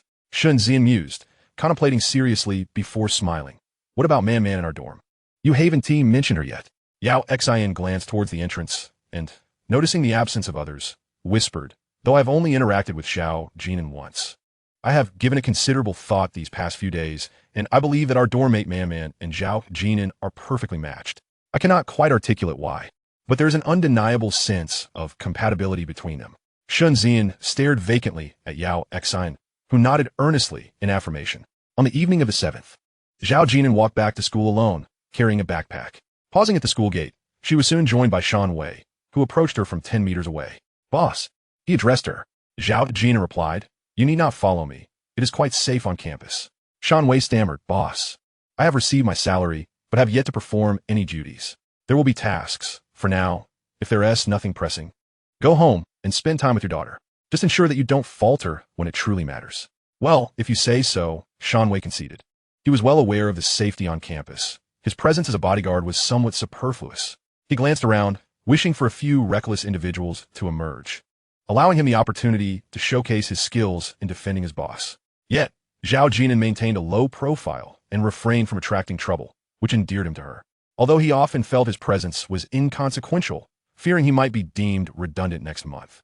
After observing Shan Wei for a moment, Zhao Jin'an made her way to the convenience store, purchasing a snack for him. Only then did he relax. Boss, you've already paid me. Here, take it. Then, I shan't hesitate. Shan Wei chuckled foolishly. This was advice from his daughter, Sanaki, who had instructed him, Dad, always smile at the boss, but never at anyone else. In her previous life, Zhao Jin'an had never been a prominent boss. She was merely an accountant, and, as such, did not endure the grueling 996 work schedule. Most weekends afforded her 2 days of rest, as government offices and banks were closed, making it impossible to process transactions or file taxes. Working in a large corporation allowed her to glean numerous industry secrets, such as fraudulent accounts, bribed audits, and scapegoating, all while understanding the paramount importance of loyalty in both secretaries and drivers. Above all, loyalty took precedence, with skill being a secondary concern. Ding! At a crossroads, a BMW slowly passed by. Zhao Jin'an glanced at the license plate. It belonged to Chunze. Instinctively, she peered into the passenger seat and spotted a figure. Man, why didn't you go shopping with my mom when she invited you? Chunze asked earnestly, concentrating on the road and the throngs of students around them. When the passenger remained silent, he called again. Man? I asked why you didn't go shopping with my mom during the National Day holiday. She mentioned wanting to buy you a few outfits. I was feeling a bit under the weather that day. A cold? Are you all right now? Yes, I'm fine now. In the dim light, Su Man fastened her seatbelt and leaned against the car door, gazing into the rearview mirror at a figure in the crowd. A sudden urge welled up within her to shout for Chunze to stop the car, but she restrained herself. Upon reaching the girls' dormitory, Chunze opened the trunk, exclaiming, all of this is for my mom, clothes, fruit, snacks. She treats you better than she treats me. You should head back now. Drive safely, she replied. Amidst the bustling crowd at the dormitory entrance, Chunze looked around and suggested, shall we embrace and share a kiss like they do? So Man urged, just go back. And don't use your phone while driving. It's distracting. Chunze muttered as he drove away. On the first day of classes, no one dared to be late or absent. Even a fool with no attendance would be taken. As freshmen, they approached their studies with the seriousness of high school students, diligently taking notes. Zhao Jin'an, however, did not share this enthusiasm. Firstly, she had no intention of remaining a mere accountant. Secondly, she found subjects like advanced mathematics incomprehensible, perhaps struggling since middle school. Yet when it came to accounting and analyzing financial statements, the instructor would undoubtedly call upon Zhao Jin'an, acknowledging her expertise. A joke circulated that when a top student looked up, the teacher would immediately realize where they might have erred. In specialized courses, Zhao Jin'an held her ground. In her previous life, she had earned a salary exceeding 200,000 yuan annually, not merely due to her pay scale, but because she had passed the CPA exam. With a CPA certification, one could affiliate with another's company and enjoy an income of 100,000 yuan without needing to clock in an office. Those who had taken the exam were aware of the various certifications available in the construction field as well. The student advisor, Lu Hui, passionately lectured at the podium, fervently proclaiming that even in university, one should not slack off. Merely passing the CPA exam would guarantee a minimum annual salary of 100,000 yuan. The students below appeared invigorated, envisioning the potential of earning that sum without stepping foot into an office. Did that not allow them to lounge at home and still earn 100,000 yuan? Delightful indeed. Lu Hui conveniently neglected to mention the arduous nature of the exam and its notoriously low pass rate. He also failed to inform these freshmen that truly adept accountants often hone their skills in the Telenkio prison. In other words, in the accounting profession, one was not deemed a qualified accountant without having spent time in Telenkio. It was the pinnacle of recognition in the field. The CPA was merely a junior accolade in comparison. Chapter 57. The absence of females around the boss. Zhao Jin'an cast a glance at the class monitor, Wang Xuan, the sole student from accounting class 1 who had undergone training in Telenkio. Rumors circulated among classmates that Wang Xuan had taken the fall for someone else and emerged from it financially liberated. Chen Qingji's mother, Zhao Jin'an's mother-in-law, often remarked that Zhao Jin'an lacked adaptability. Yet, Zhao Jin'an was uncertain how to adapt. She had no desire to trade her freedom for wealth. To put it bluntly, once one entered, whose wealth was it, and who owned the spouse? Furthermore, could one truly retain that wealth upon release? Zhao Jin'an concluded, accounting is a perilous profession, unless one aspires merely to be a junior accountant. In 2006, the formidable post-80s generation emerged, declaring the successful completion of their first underground nuclear test on October 9th. This event sent ripples across the globe, inciting vehement denunciations from the international community and leading the United Nations Security Council to pass a resolution for sanctions. News reports proliferated, and the university student body engaged in fervent discussions, speculating about impending warfare. Was it the onset of World War III? Some argued it would not escalate, while others expressed diverse opinions. Some viewed it positively, referring to it as a matter of brotherhood, while others cautioned against the notion, asserting that in international relations, only interest prevailed. Without smartphones or live video streaming, today university students remained acutely aware of current affairs. Lu Chuangfeng jested, a war 1 TD value currency, will it? I still have money left to spend. I'm treating myself to 2 extra chicken legs tonight. Gu Chaoqing added, indeed, in times of prosperity, antiques flourish while in chaos. Gold rises. Old Lu, money is of little use anyway. You're buying tonight. Lu Chuangfeng retorted, get lost. Chen Zhe inquired, Old Lu, why fret over your meager savings? By the way, where's Jinan? The incident's impact on the university town was evident, as local businesses experienced a surge in patronage, with students seemingly finding justifications to splurge. For Zhao Jin'an, however, it had tangible consequences as the stock market plummeted that day. Yet she remained cognizant of the trend, knowing that this bull market was far from over. She sold a portion of her stocks and, over the weekend, took a taxi with Shan Wei to a car dealership. This visit was markedly different from the first. Tong Yamin greeted them warmly. She inquired about Shan Wei, who merely stated, he is my boss. Tong Yamin felt a pang of disappointment at Zhao Jin'an's indifference. Despite sending her greetings morning and night, he never responded. Now with 2 buttons of his shirt undone, he seemed utterly focused, avoiding eye contact. He must be quite popular with the ladies, she mused, observing how quickly he signed and paid, while also noting Shan Wei, standing nearby, who didn't even take a seat on the sofa. Tong Yamin quickly assessed. Either his father was successful, or his grandfather had achieved great wealth. Unlike those ostentatious nouveau riches who flaunt their wealth in showrooms, the young man before me was quiet and reserved, embodying the essence of a scion from a distinguished family. Moreover, it appeared that in his mind, Shan Wei was meant to stand. Despite my enthusiastic invitation for him to sit, he remained silent, and thus, Shan Wei did not take a seat. This was the unspoken rule. Shan Wei inquired about the mid-tier and high-end models, but did not ask about the base model. The top model, a 42 V8, had a starting price of 850,000, while Zhao Jin'an opted for the 30L V6 high-end model, priced at 580,000. Upon exiting the automobile dealership, Shan Wei finally assumed the role of the driver, with Zhao Jin'an seated in the rear right, engrossed in his phone.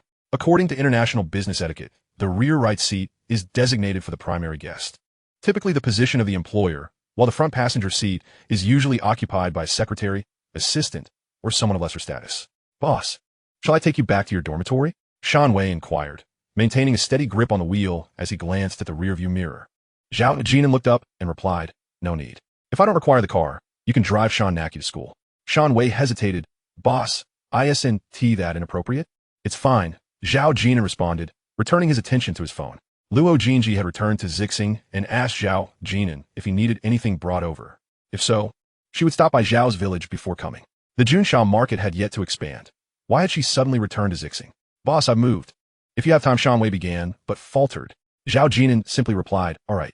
Shan Wei glanced at the rearview mirror again.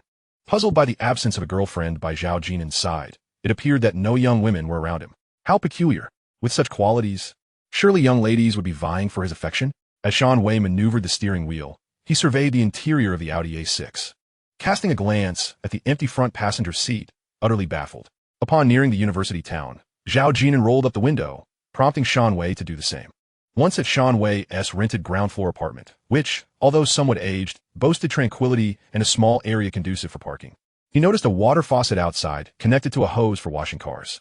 Perhaps it was a professional habit, but upon entering, Zhao Jin'an observed numerous car repair tools scattered about the living room.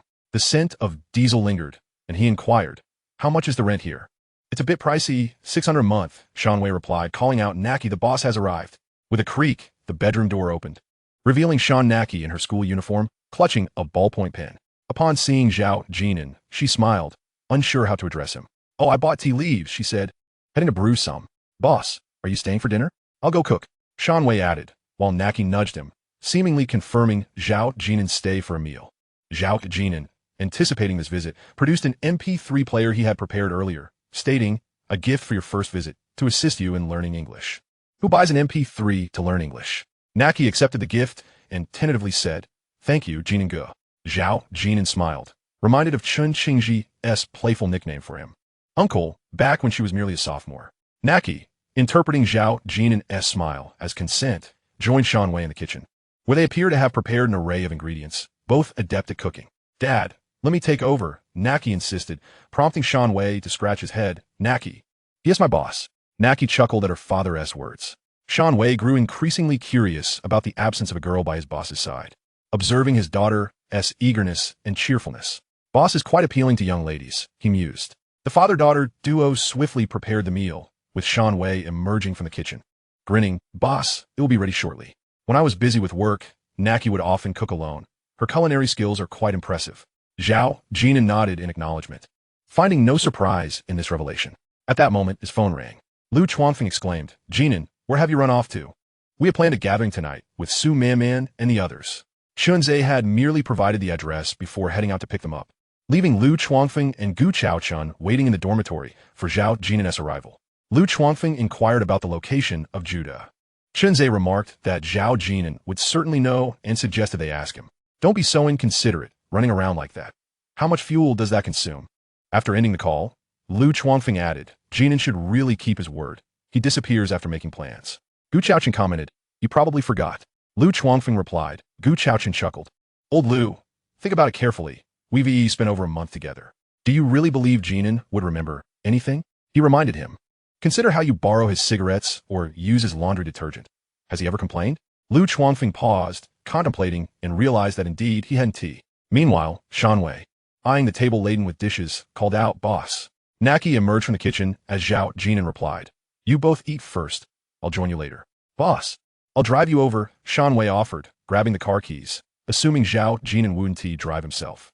Zhao Jin'an did not decline. Chapter 58. Zhao Jin'an is my boyfriend. In the dormitory of Central South University, room 406, Su Man felt an inexplicable urge to rummage through her wardrobe today and applied a touch of light makeup. She and Chunze had no need for such pretenses. Glancing at her reflection, she added a hint of lip gloss. Yao Xin rushed over, exclaiming, "Wow, man, you look stunning today." Shunzian was also in the midst of her makeup routine. She glanced at Su Man and jokingly remarked, "Man, haven't you and Chunze grown tired of each other yet?" With her aunt working in cosmetics, Mu Yao had access to the most variety of products. Although she had initially been reluctant to attend, she acquiesced for Su Man's sake. It was tea until Yao Xin casually mentioned Zhao Jin'an that Mu Yao whipped around. "Yao Xin, whom are you talking about?" The expressions of the three girls turned to confusion. What else with that reaction? "Mu Yao Pet Xiao Xin. How do you know Zhao Jin'an? Are you referring to the Zhao Jin'an from the business school? Yao Xian nodded, explaining they met after military training. Mu Yao's eyes instantly welled with tears as she regarded her 3 roommates, finally turning to Shun Zian and Su Man and shouted inexplicably, Zhao Jin'an is my boyfriend. The dormitory fell into a stunned silence. Su Man instinctively tightened her grip on the lip gloss, casting a glance at Mu Yao. While hiding her hands behind her back, Shun Zian looked at Yao Xian, who had previously stated that Mu Yao and Zhao Jin'an were mismatched, and they only knew that Mu Yao had argued fiercely with her boyfriend, even to the extent of blocking him. Why are you yelling at us? Mu Yao protested, feeling wronged, wondering what she had done wrong for Zhao Jin'an to block her so ruthlessly. Su Man had a boyfriend, so Mu Yao focused her attention on Shun Zian. Yao Xian was overlooked. Under Mu Yao's intense gaze, Shun Zian felt inexplicably guilty for a moment, but relaxed her demeanor, saying, We've only met once. That day you went to your aunt's house. Shen Xian Lit. Yao Xian interjected, Yao, we didn't know Zhao Jin'an was your boyfriend. We weren't deliberately hiding it from you. You just prefer to visit 411 to hang out with Yu Fei. The atmosphere in the dormitory began to ease. Mu Yao resumed applying her makeup and rummaged through her wardrobe, saying, Wait for me. Su Man sent a text to Chun Zhe. Mu Yao's boyfriend is Zhao Jin'an. Whoa, Jin'an has a girlfriend. Upon receiving a text from Chun Zhe, Lu Chuanfeng was left utterly astonished. Old Gu, Jin'an's girlfriend is Mu Yao. Gu Chaocheng was equally taken aback and leaned in to read the message. Among the 4 girls in room 406, Mu Yao was Gu Chaocheng's favorite. Lu Chuanfeng, with a hint of envy, remarked, I wondered why Jin'an was indifferent to Li Lu and Tang Xiaoqing. It turns out his girlfriend is such a stunning beauty like Mu Yao. He felt compelled to call Jin and to confront him, exclaiming that he had hidden it too well. With that, Lu Chuanfeng dialed Zhao Jin'an's number. 3 minutes later, the words we broke up spread like wildfire. Except for Mu Yao, who was busy applying her makeup, Su Man glanced at the text from Chun Zhe, already puzzled by the prolonged quarrel of the young couple. During their military training, the 4 girls had once lain on their beds discussing it. Su Man had mentioned that Chun Zhe's family was involved in a minor business and wasn't particularly wealthy, thus nothing to envy. Yao Xian then inquired about Mu Yao's family. Mu Yao, uncomfortable with such questions, glanced at Su Man's bed and vaguely replied, My family also runs a small business. There's not much to say. Now Yao Xian chuckled. Yao, did you not say that Zhao Jin'an's family only runs a small business? His cousin drives a Range Rover. What small business can afford a Range Rover? Mu Yao was momentarily stunned. What Range Rover? Cousin? What cousin? I had no idea. Yao Xian feigned a sigh. Oh. Both your boyfriends are second-generation rich, yet they remain so humble. Shun Zian glanced at Mu Yao, casually rifling through her wardrobe, and remarked, A Range Rover Sport costs upwards of $1.5 million. It's rare for women to drive such vehicles. Su Man, however, kept her gaze fixed on Mu Yao, who remained in a daze. Her aunt's BMW was less than 400,000, and she had visited Zhao Jin'an's home without hearing about any cousin. She recalled that Duan Xiaoping, her aunt, had remarried to someone of average standing. There was a non-blood-related sister, surnamed Song, who worked at a pharmacy in Qinzhou. Where would she acquire a Range Rover? She could never afford one, even after a lifetime of saving.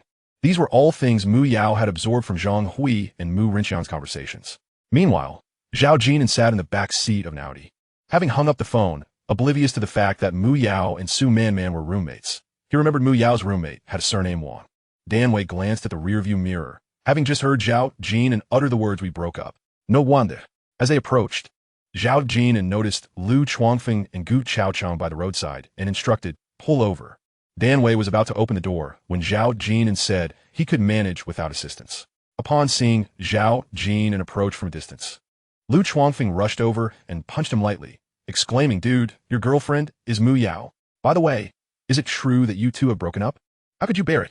Dan Wei followed closely behind, maintaining a distance of 450 meters. Gu Chaoqing stared at Zhao Jin'an in silence, unable to comprehend why he would end things with someone as beautiful as Mu Yao. Chun Zhe had been pondering this throughout the journey, finding himself comparing Mu Yao and Su Man and concluding that Mu Yao's youthful vibrancy made her more suitable for romance, while Su Man appeared to lack some of that youthful charm. Once in the car, Mu Yao eagerly inquired, Chun Zhe, has Jin'an left? Rest assured, they are on their way, Chun Zhe replied, catching a glimpse in the rearview mirror, unable to fathom why Mu Yao, so stunning, would agree to a breakup. Damn, does being handsome really allow one to act so recklessly? 10 minutes later, as Chunze stepped out of the car. He dialed Lu Chuangfeng's number and led the group into Xianjude, where rows of large aquariums filled with various fish and crustaceans greeted them. Mu Yao and Su Man displayed little reaction, while Yao Xian whispered, "This place can't be too expensive, can it? Didn't you say to find a modest restaurant?" Shun Zian spoke up, her voice cutting through the chatter of customers and staff selecting seafood. "I think Shunze is being a bit inconsiderate regarding everyone's financial capabilities." Those nearby turned to glance at the group of students. Shunze confidently announced that he would cover the bill, but both Mu Yao and Yao Xian insisted on splitting it. Mu Yao even stated she would pay for Zhao Jin'an's portion, prompting Shunzian to suggest they head to the private room first while she stayed behind to order. When only Chunze remained, Shunzian succinctly stated, "You cover the boys' share, I'll take care of Yao Xian's, and if we go Dutch, it should be around 300 yuan. Chen menu in Hunt." Opened his mouth to suggest she order instead, but she waved it off, saying, "Go ahead and order whatever you like." With that, Shun Zian gracefully departed. Meanwhile, Zhao Jin'an strolled with his hands in his pockets, appearing quite relaxed, while Lu Chuangfeng wished to move faster but struggled to find the right path. After hanging up on Chunze, he informed Zhao Jin'an that they had arrived. "Jin'an, we're not here for a leisurely stroll." Zhao Jin'an pointed ahead and remarked that a taxi ride would only cost around 112 yuan. Lu Chuangfeng grumbled, "That's still a waste." Zhao Jin'an paused for a moment and retorted, "You'll be one of those people who rides a bicycle to the bar in the future." Xianjude was brightly lit, with the silhouettes of patrons visible in the bustling hall, where glasses clinked and laughter echoed, creating a vibrant atmosphere.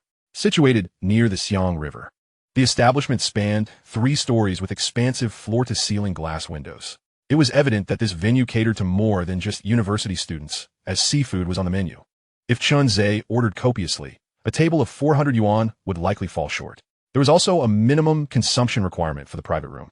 Uncertain of the seafood prices in coastal cities, it was well known that any seafood in Junsha would hardly be inexpensive. Lu Chuangfeng and Gu Chaocheng quickened their pace, with Lu Chuangfeng commenting, "Jinan, why don't you buy a car like Zege? Just look at how popular Zege is with girls because of his BMW." Lu Chuangfeng lamented that if his family were that wealthy, he would purchase a car even better than Chunze's. It was evident he envied Chunze, but then again, who wouldn't he? Zhao Jin'an replied, "My family is poor, poorer than yours." Impossible. Lu Chuangfeng burst into laughter. "You rich people always love to play the poor card. We have someone in our village who is clearly wealthy, yet constantly claims to be broke, fearing someone might ask to borrow money from him. Jinan, I think you should learn from Zege." In the midst of their conversation, they arrived at the venue. Chapter 59, The Spectrum of Life. As they entered the hall, Gu Chaocheng and Lu Chuangfeng were momentarily taken aback, sharing the same sentiment as Yao Xian. "Isn't the cost going to be a bit high?" Zhao Jin'an inquired of a waitress about the location of the Furong private room. The waitress gestured in a direction, indicating the 3rd floor. And Gu Chaocheng and Lu Chuangfeng glanced around before ascending the stairs. Zhao Jin'an followed closely behind, sending a text to Danwei, instructing him to head back first. Upon opening the door, they heard Chunze's voice, "Why didn't you take a taxi?" "Where's Jinan?"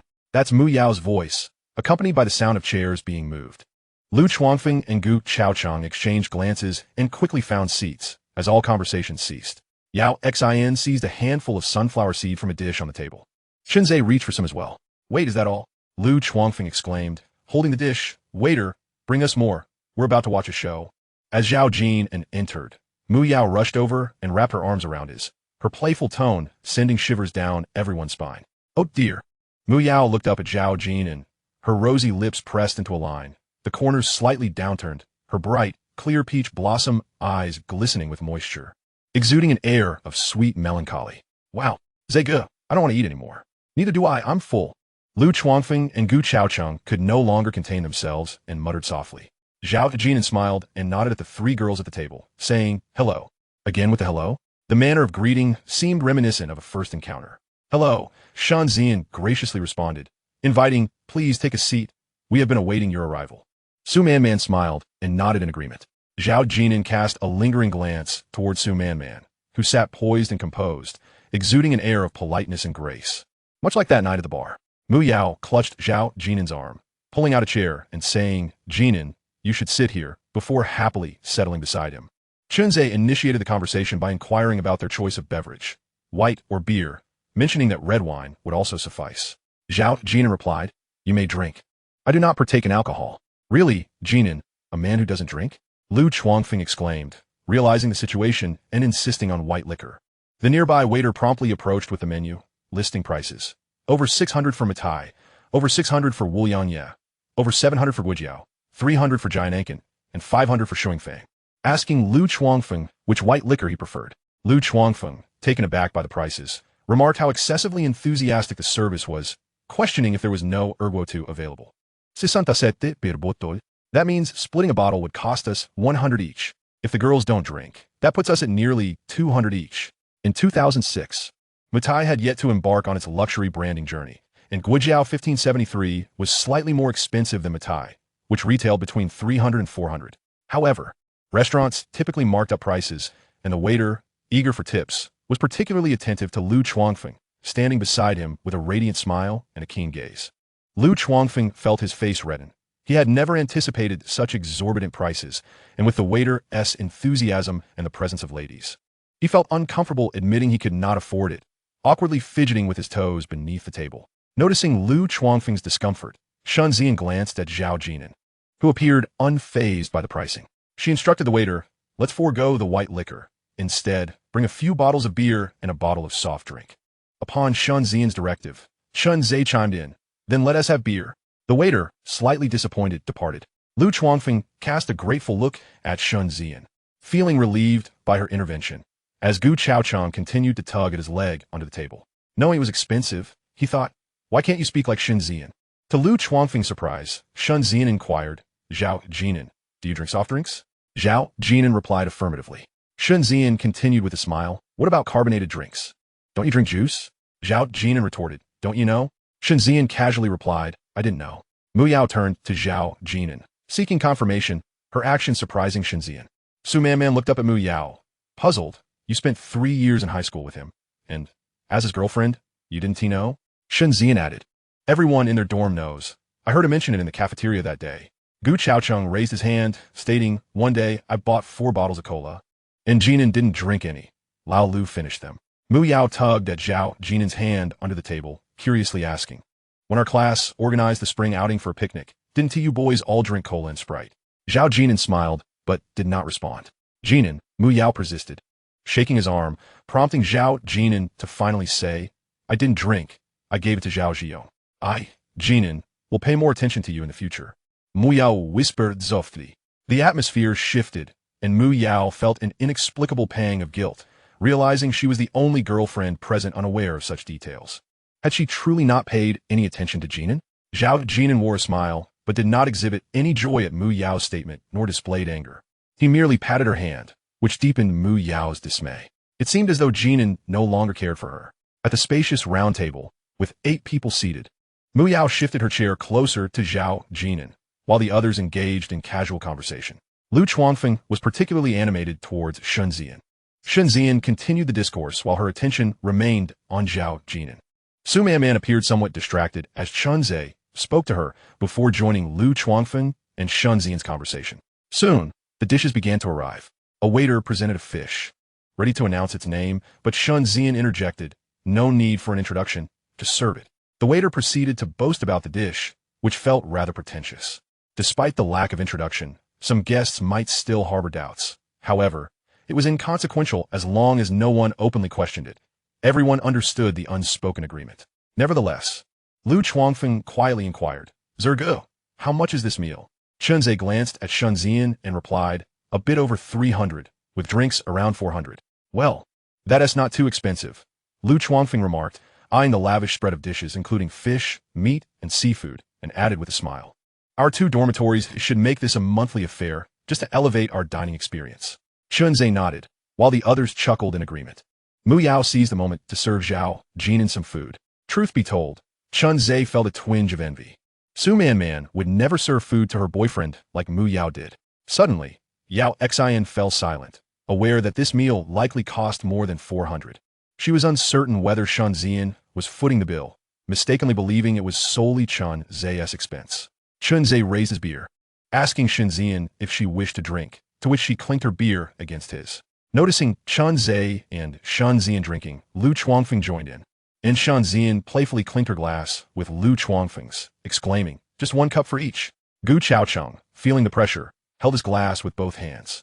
Shen Zian graciously reached out to clink glasses with Gu Chaocheng, prompting Lu Chuangfeng to tease Zhao Jin'an. Jin'an, you're the only guy not drinking. Even Shen Zian, a girl, is more straightforward.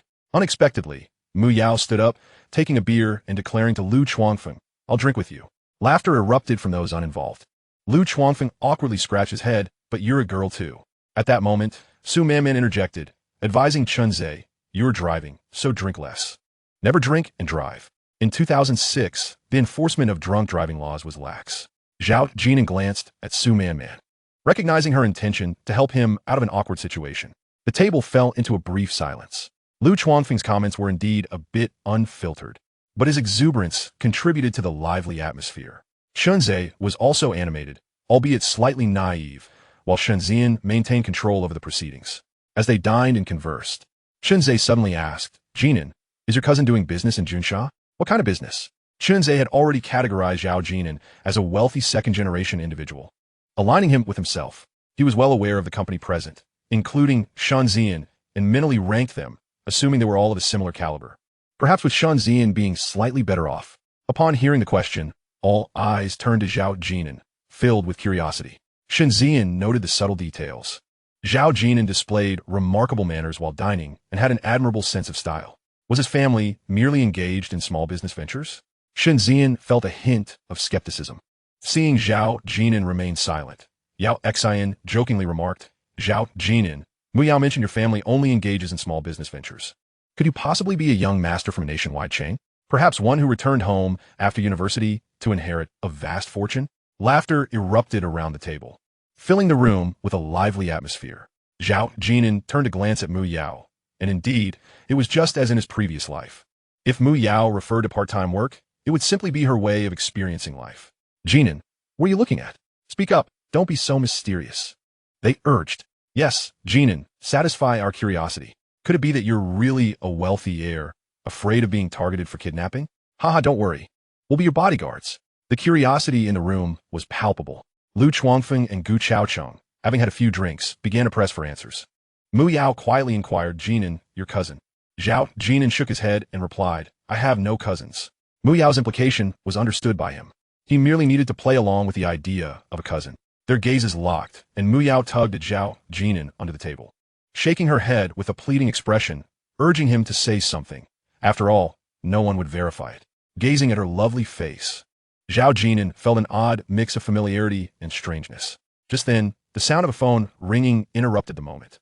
Zhao Jinan pulled out his phone, glanced at it, and immediately rose to take the call. This action surprised and intrigued Shenzian and Su Manman. What could prompt such enthusiasm from the typically aloof Zhao Jinan? He moved to the window, cradling the phone as he called out Grandma. On the other end, his grandmother sounded delighted, sharing that they had sold one of the 2 pigs they raised for over 900 yuan. She mentioned plans to buy smaller pigs soon and reassured him not to worry about home. He should focus on his studies, and if he ever needed money, he'd call home. Had it not been for his tuition, she had intended to sell both pigs during the summer, combined with her savings of over 2,000 yuan, just enough to cover his fees. Zhao Jinan held the phone silently, listening intently, his heart heavy with unspoken words. Grandma, I have money. You shouldn't work so hard. His grandmother, who was slightly hard of hearing at her age, seemed not to hear him. Eventually, she asked if he missed home. He had initially planned to say he did, but suddenly felt a lump in his throat and replied, I don't. His grandmother chuckled, saying, It's good that you don't miss home. Focus on doing well out there. Don't worry about making money. I can still earn enough to support you through university. The phone's sound quality was poor, and knowing her grandson was not one for many words, she continued speaking. Zhao Jinan listened patiently, cherishing her ramblings. Eventually, she mentioned the high cost of phone bills, offering some last bits of advice before hanging up. His grandmother was not familiar with using a mobile phone. It was Zhao Jinan's mother, Wang Jinru, who had taught her after he had gone to university in Junsha. She probably did not even know how to make a call, being illiterate, but she had learned how to end a call, having been told that pressing the red button would not incur charges. Inside the private room, silence fell, the air thick enough to hear a pin drop. Lu Chuangfeng paused mid-bite, abandoning the dish of Mao's braised pork. They all stared at Zhao Jinan's silhouette by the window, holding the phone, still as reticent as ever. Yet, they all distinctly heard one phrase. Grandma, I have money. You shouldn't work so hard. What on earth? Was he not a rich second-generation heir? Could it be that he was a third-generation rich? Gu Chaocheng nudged Lu Chuangfeng and quietly reminded him of a term, dried vegetables. Shenzhen, Su Man Man. And Yao Xin turned to look at Gu Chaocheng, while Lu Chuanfeng nodded, adding, he brought a jar of dried vegetables when school started. To ensure they understood, Lu Chuanfeng clarified it was the kind of salty dried vegetables one takes to school. Shenzhen and Su Man still did not quite grasp it. Yao Xin, however, understood. Shenzhe was taken aback. So, he was not a rich second-generation heir? Mu Yao lowered her head, her cheeks flushed with embarrassment, unable to face her roommates, feeling as if everyone was mocking her for her vanity, especially with Lu Chuanfeng and Gu Chaocheng's remarks. Mu Yao buried her face even lower. After a moment, Zhao Jin'an tucked his phone away and stood by the window for a while, then took a deep breath before returning to meet everyone's gaze. He smiled and said, "It's just as you heard. My grandma's call confirms that our family is not in business. I am not a rich second-generation heir." Holding up his phone, he calmly addressed Lu Chuanfeng. "I told you my family is poorer than yours, but you didn't believe me." "No, Jean and I." Lu Chuanfeng stammered, momentarily at a loss for words. He and Gu Chaocheng were taken aback. In truth, everyone present, except Mu Yao, was astonished. Zhao Jin'an truly did not seem like one. The gentle and poised Su Man looked at Zhao Jin'an, her expression finally shifting. She opened her mouth but found no words. Even Shenzhen, who usually had a firm grasp on situations, was momentarily speechless. There was no cousin, no Range Rover. His grandmother had just called to inform him. At this point, Zhao Jin'an seemed to take pride in sharing. "My grandma just told me about the 2 pigs we raise. The larger one sold today for 900 yuan. Pigs." Before anyone could react, Zhao Jin'an added, "Everyone here, your families are wealthier than mine, but I have my grandma. She assured me she will support me until I finish university." Silence enveloped the room. Jin'an, Mu Yao looked up, her eyes glistening with unshed tears. Reaching out to grasp Zhao Jin'an's hand, I. In his previous life, Zhao Jin'an had acquiesced to the identity Mu Yao had fabricated for him, only shedding it on the day they broke up in their 3rd year, feeling nothing but relief. Now, he leaned down to wipe Mu Yao's tears, but instead, her tears flowed even more freely. As Chun Xingji had said, that night, Mu Yao had squatted by the Xiang River and cried for a long, long time. Silence reigned. Everyone quietly observed Zhao, Jin'an, and Mu Yao, none daring to mock her. They likely understood, especially the 3 girls from room 406. Considering Zhang Hui and Zhang Yunxin's behavior on the day of enrollment, it was easy to comprehend. Gazing at the radiant figure of his previous life, Zhao Jin'an leaned closer to Mu Yao and whispered, "From now on, no one will ask you that question, and you won't have to feel burdened to lie for me anymore." "No, Jin'an, don't." Mu Yao shook her head. Zhao Jin'an continued to dab her tears, gently coaxing, "Listen to your mother and aunt." Mu Yao stubbornly shook her head, her tears still glistening. "I don't want to." At this point, the atmosphere felt awkward for everyone present.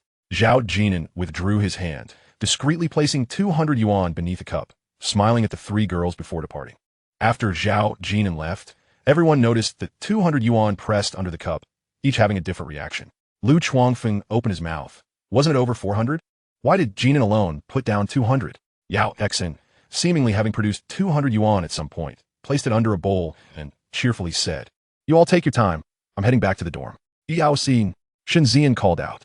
Yao Xin merely smiled and replied, "We agreed on splitting the bill." 200 yuan was neither a small nor a large amount. Yao Xin understood Shenzhen's good intentions, but with the semester just beginning, no one wanted to feel inferior in the dormitory. The promise of sharing expenses was merely a facade, as it was revealed that the boyfriend of a roommate had been secretly footing the bill. Observing Chunze and Su Man, Mu Yao, and Shenzhen, who came from more affluent backgrounds than her own, was a bitter reminder of her circumstances. As the lights of the city illuminated the evening, she surveyed the opulent private rooms around her. A server, of a similar age, stood at the entrance, attending to patrons. This brought to mind her hardworking parents at home, prompting Yao Xin to declare to the group, "Such gatherings are not for me in the future." Lu Chuanfeng chimed in, "Just a moment ago, you mentioned attending once a month. My family also raises pigs." Yao Xin, inspired by the conversation, turned to Su Man and remarked, "Do you think selling a pig for 900 means a profit of 900? It's not that simple. You must buy piglets and feed, otherwise they want to grow quickly, and someone has to feed them daily." With that, she cast one last glance at the extravagant feast before exiting without a backward glance. Su Man, who had never encountered pig farming, grasped the implication, as did Shenzhen. This banquet effectively equated to the cost of 2 pigs. When considering the expenses, 200 yuan represented half a pig, meaning they had consumed the equivalent of what their parents had painstakingly raised for over half a year. Su Man recalled Zhao Jin'an's recent pride in discussing his grandmother and glanced at Chunzei. How would I know? Chunzei replied, I said I'd cover the costs. Am I wrong for doing so? After settling the bill, he returned only to find the girls had vanished. Su Man had left, and Lu Chuanfeng was busy packing leftovers, calling for 2 more takeout boxes. Chunzei was taken aback to see 56 boxes on the table. Lao Lu, what are you doing? Packing up, Lu Chuanfeng replied. He explained that with the weather, the food wouldn't spoil easily, and the cafeteria meals could last him for 3 days. With a meager monthly allowance of 300 yuan, he had already spent 120 treating Lin Qingxue and others to pizza on the first day of National Day. After this outing, he would still owe Chunzei 20 yuan. Zegu, I'll give you 50 this month. The remaining 150 will be settled next month, Lu Chuanfeng said. Chunzei waved his hand dismissively. I've covered your share. Really? That 50? Lu Chuanfeng inquired tentatively. I paid for everything. This is my treat, so you need not contribute a single cent, Chunzei affirmed. Zegu is quite generous. Unlike the girls, the boys were more carefree. Noticing Lu Chuanfeng still packing, Chunzei quipped, what are you still doing? The clean plate initiative isn't in vogue anymore. There's no such public service announcement, Lu Chuanfeng retorted. Chunzei and Su Man, when dining out, would never pack uneaten food, even if they had ordered too much. Lu Chuanfeng countered, but we can't let it go to waste. This food is far superior to what the cafeteria serves. Gu Chaocheng, seeing Lu Chuanfeng was unwilling to spend, ceased his own protests. Chunzei fell silent, leaning against the door as he lit a blue Fu cigarette, observing Lu Chuanfeng and Gu Chaocheng's frantic activity. After a moment, he tossed a blue Fu to Lu Chuanfeng. With 78 takeout boxes in hand, the 4 girls were absent from the entrance. Chunzei called Su Man, who informed him they were walking back to school. Once in the car, an inexplicable sense of annoyance plagued Chunzei. He couldn't pinpoint its source. He admonished Lu Chuanfeng, make sure not to spill oil everywhere. The car already reeks. Lu Chuanfeng chuckled awkwardly, contemplating walking back to the dormitory.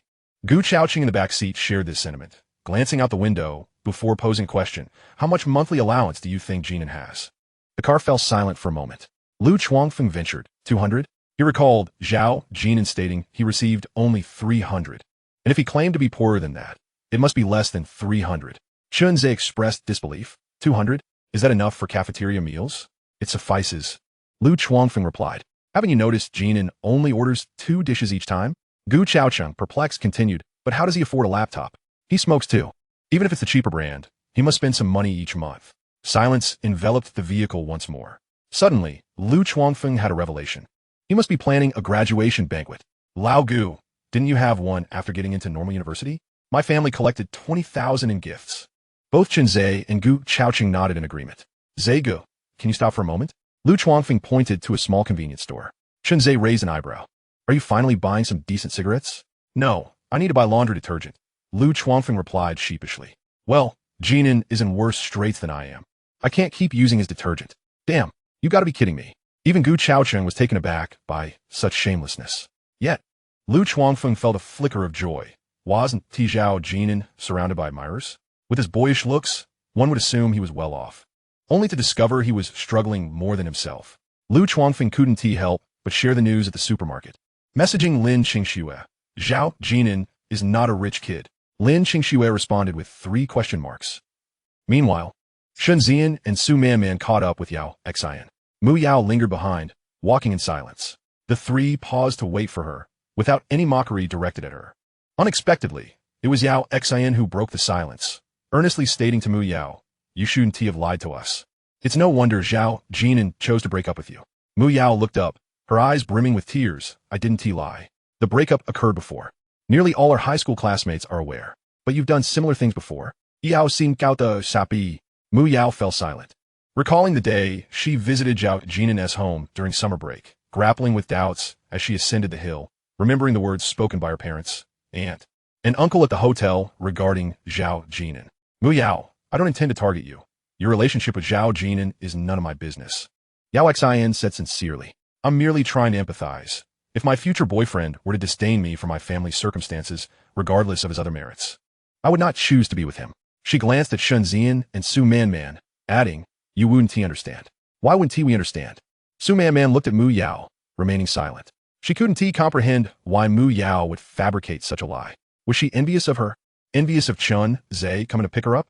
Yet, Su Man suddenly found herself envying Mu Yao. After the truth emerged, Shunzian grew increasingly curious about Zhao Jin'an. Taking a deep breath to inquire, Mu Yao, Zhao Jin'an only mentioned his grandmother. What about his parents? Do you know anything? He said his grandmother will support him through college. The three girls halted, turning to look at Mu Yao. After a moment of silence, she raised her head. Do you know why Jin'an doesn't he drink? Because his father died in a motorcycle accident while intoxicated. And his mother? She remarried when Jin'an was in middle school. He only has his grandmother at home, Mu Yao concluded. The three girls fell into a thoughtful silence. Chapter 62. Song Chaoan, boss after exiting Xianjuding. Dan Wei had been waiting outside. Just moments ago, had he not known Lu Chuanfeng was the boss's roommate, he would have rushed in to confront him for striking Zhao Jin'an. Finally witnessing someone act against the boss was a rare occurrence. Once in the car, Zhao Jin'an suddenly called out, "Stop." After exiting, he lit a cigarette, leaning against a tree by the roadside, and dialed Luo Jinji's number. "Lao Luo, name your price." "I 1T haggle." "Jin'an, what is wrong?" Luo Jinji sensed something was amiss in Zhao Jin'an's tone. Zhao Jin'an felt that his rebirth was rather petty. After possessing 18 years of foresight, he was surprisingly intent on haggling over the price with Luo Jinji. With 18 years of prophetic insight, would an additional 100,000 or 200,000 hold any significant weight? Zhao Jin'an chastised himself for forgetting about his grandmother and aunt at home, who were still frugally saving to fund his tuition and living expenses. 10 minutes later, after hanging up the phone, Zhao Jin'an stated, "Let us return to Qinzhou, to Zixing." Luo Jinji suggested discussing matters in person, as such negotiations were indeed unlikely to be settled over the phone. Dan Wei took out his phone to call his daughter. "Nazi, your father and I won't be home for dinner. You can eat without us, okay? No need to wait. We're about to leave Junsha." Dan Wei had yet to eat, while his daughter, Dan Nazi, was waiting at home. Before leaving, Zhao Jin'an suggested that they eat something later. But could one truly expect the boss to dine on leftover scraps? 20 minutes later, Zhao Jin'an received a text message. An unknown number. "Zhao Jin'an, this is Su Man Man. I apologize for today's incident." Su Man Man had inquired about Chunze. Zhao Jin'an had not yet returned to the dormitory. Su Man Man sent the message from the bathroom, clutching her clothes, as she was indeed in the bathroom when she texted him. Although she could have sent the message from the dormitory without anyone noticing, she chose to hide away in the bathroom instead. Dan Wei drove steadily, and 40 minutes later, they merged onto the highway. Zhao Jin'an held his phone, gazing out at the fleeting shadows outside the window, pondering whether Su Man Man was apologizing on behalf of Chunze. It was no wonder Chunze's mother held such affection for Su Man Man.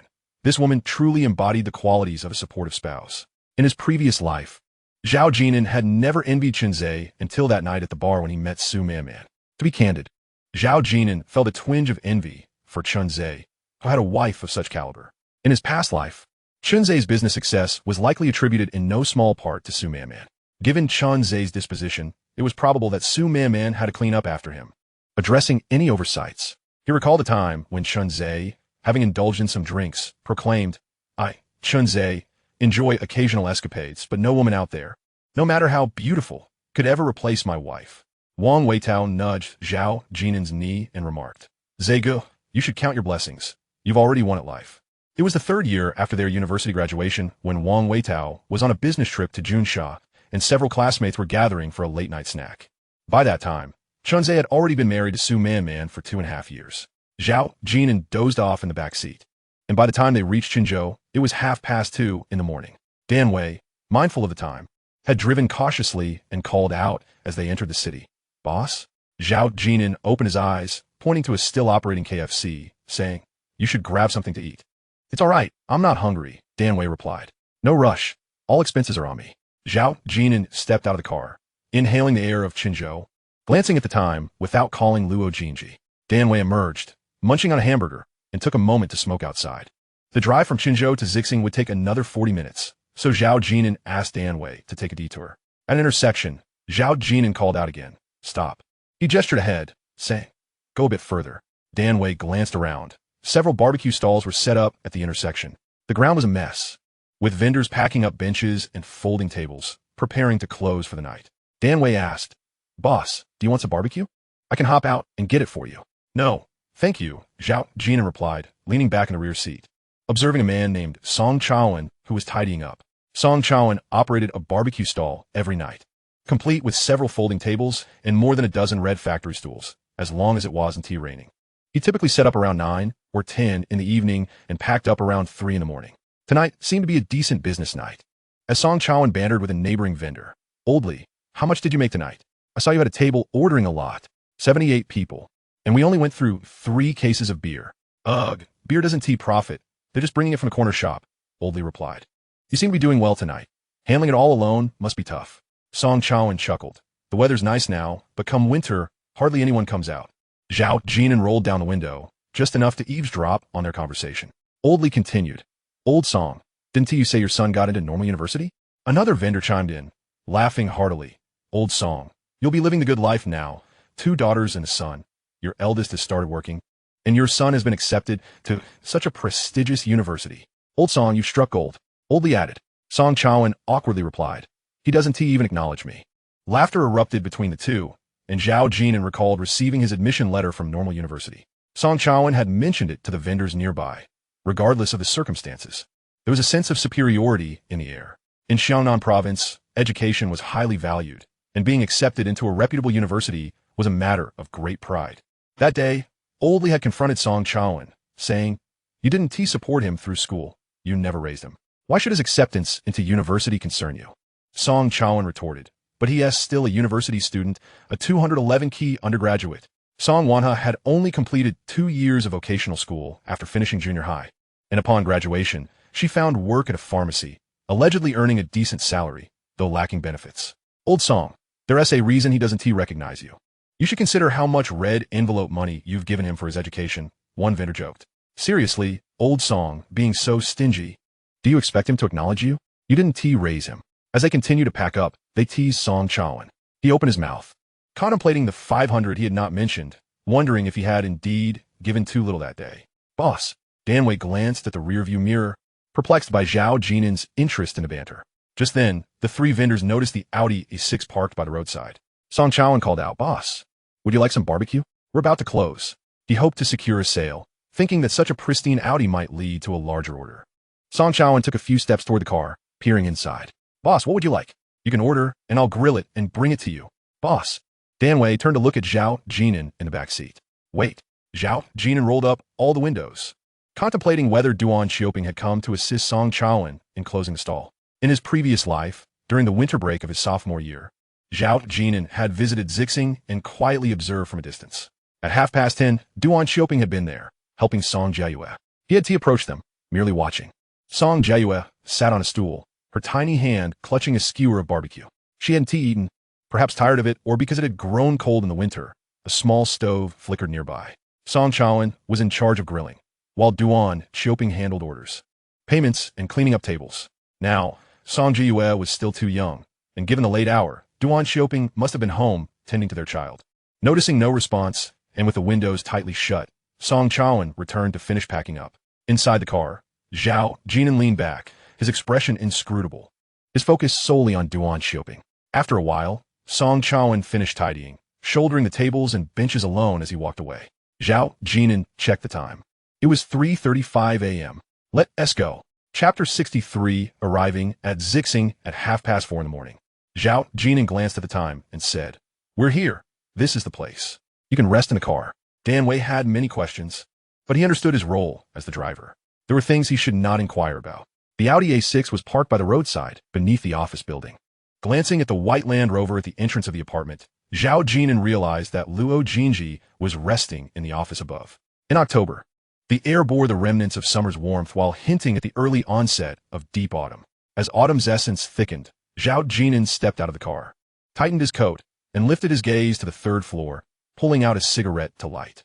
The coat, a thin one purchased for 500, adorned him, while he indulged in a Huangfu cigarette. At 4:30 in the morning, the small city of Zixing lay in slumber, with not a single car in sight along the road. Enveloped in profound silence, devoid of bars, occasionally punctuated by distant barks of dogs.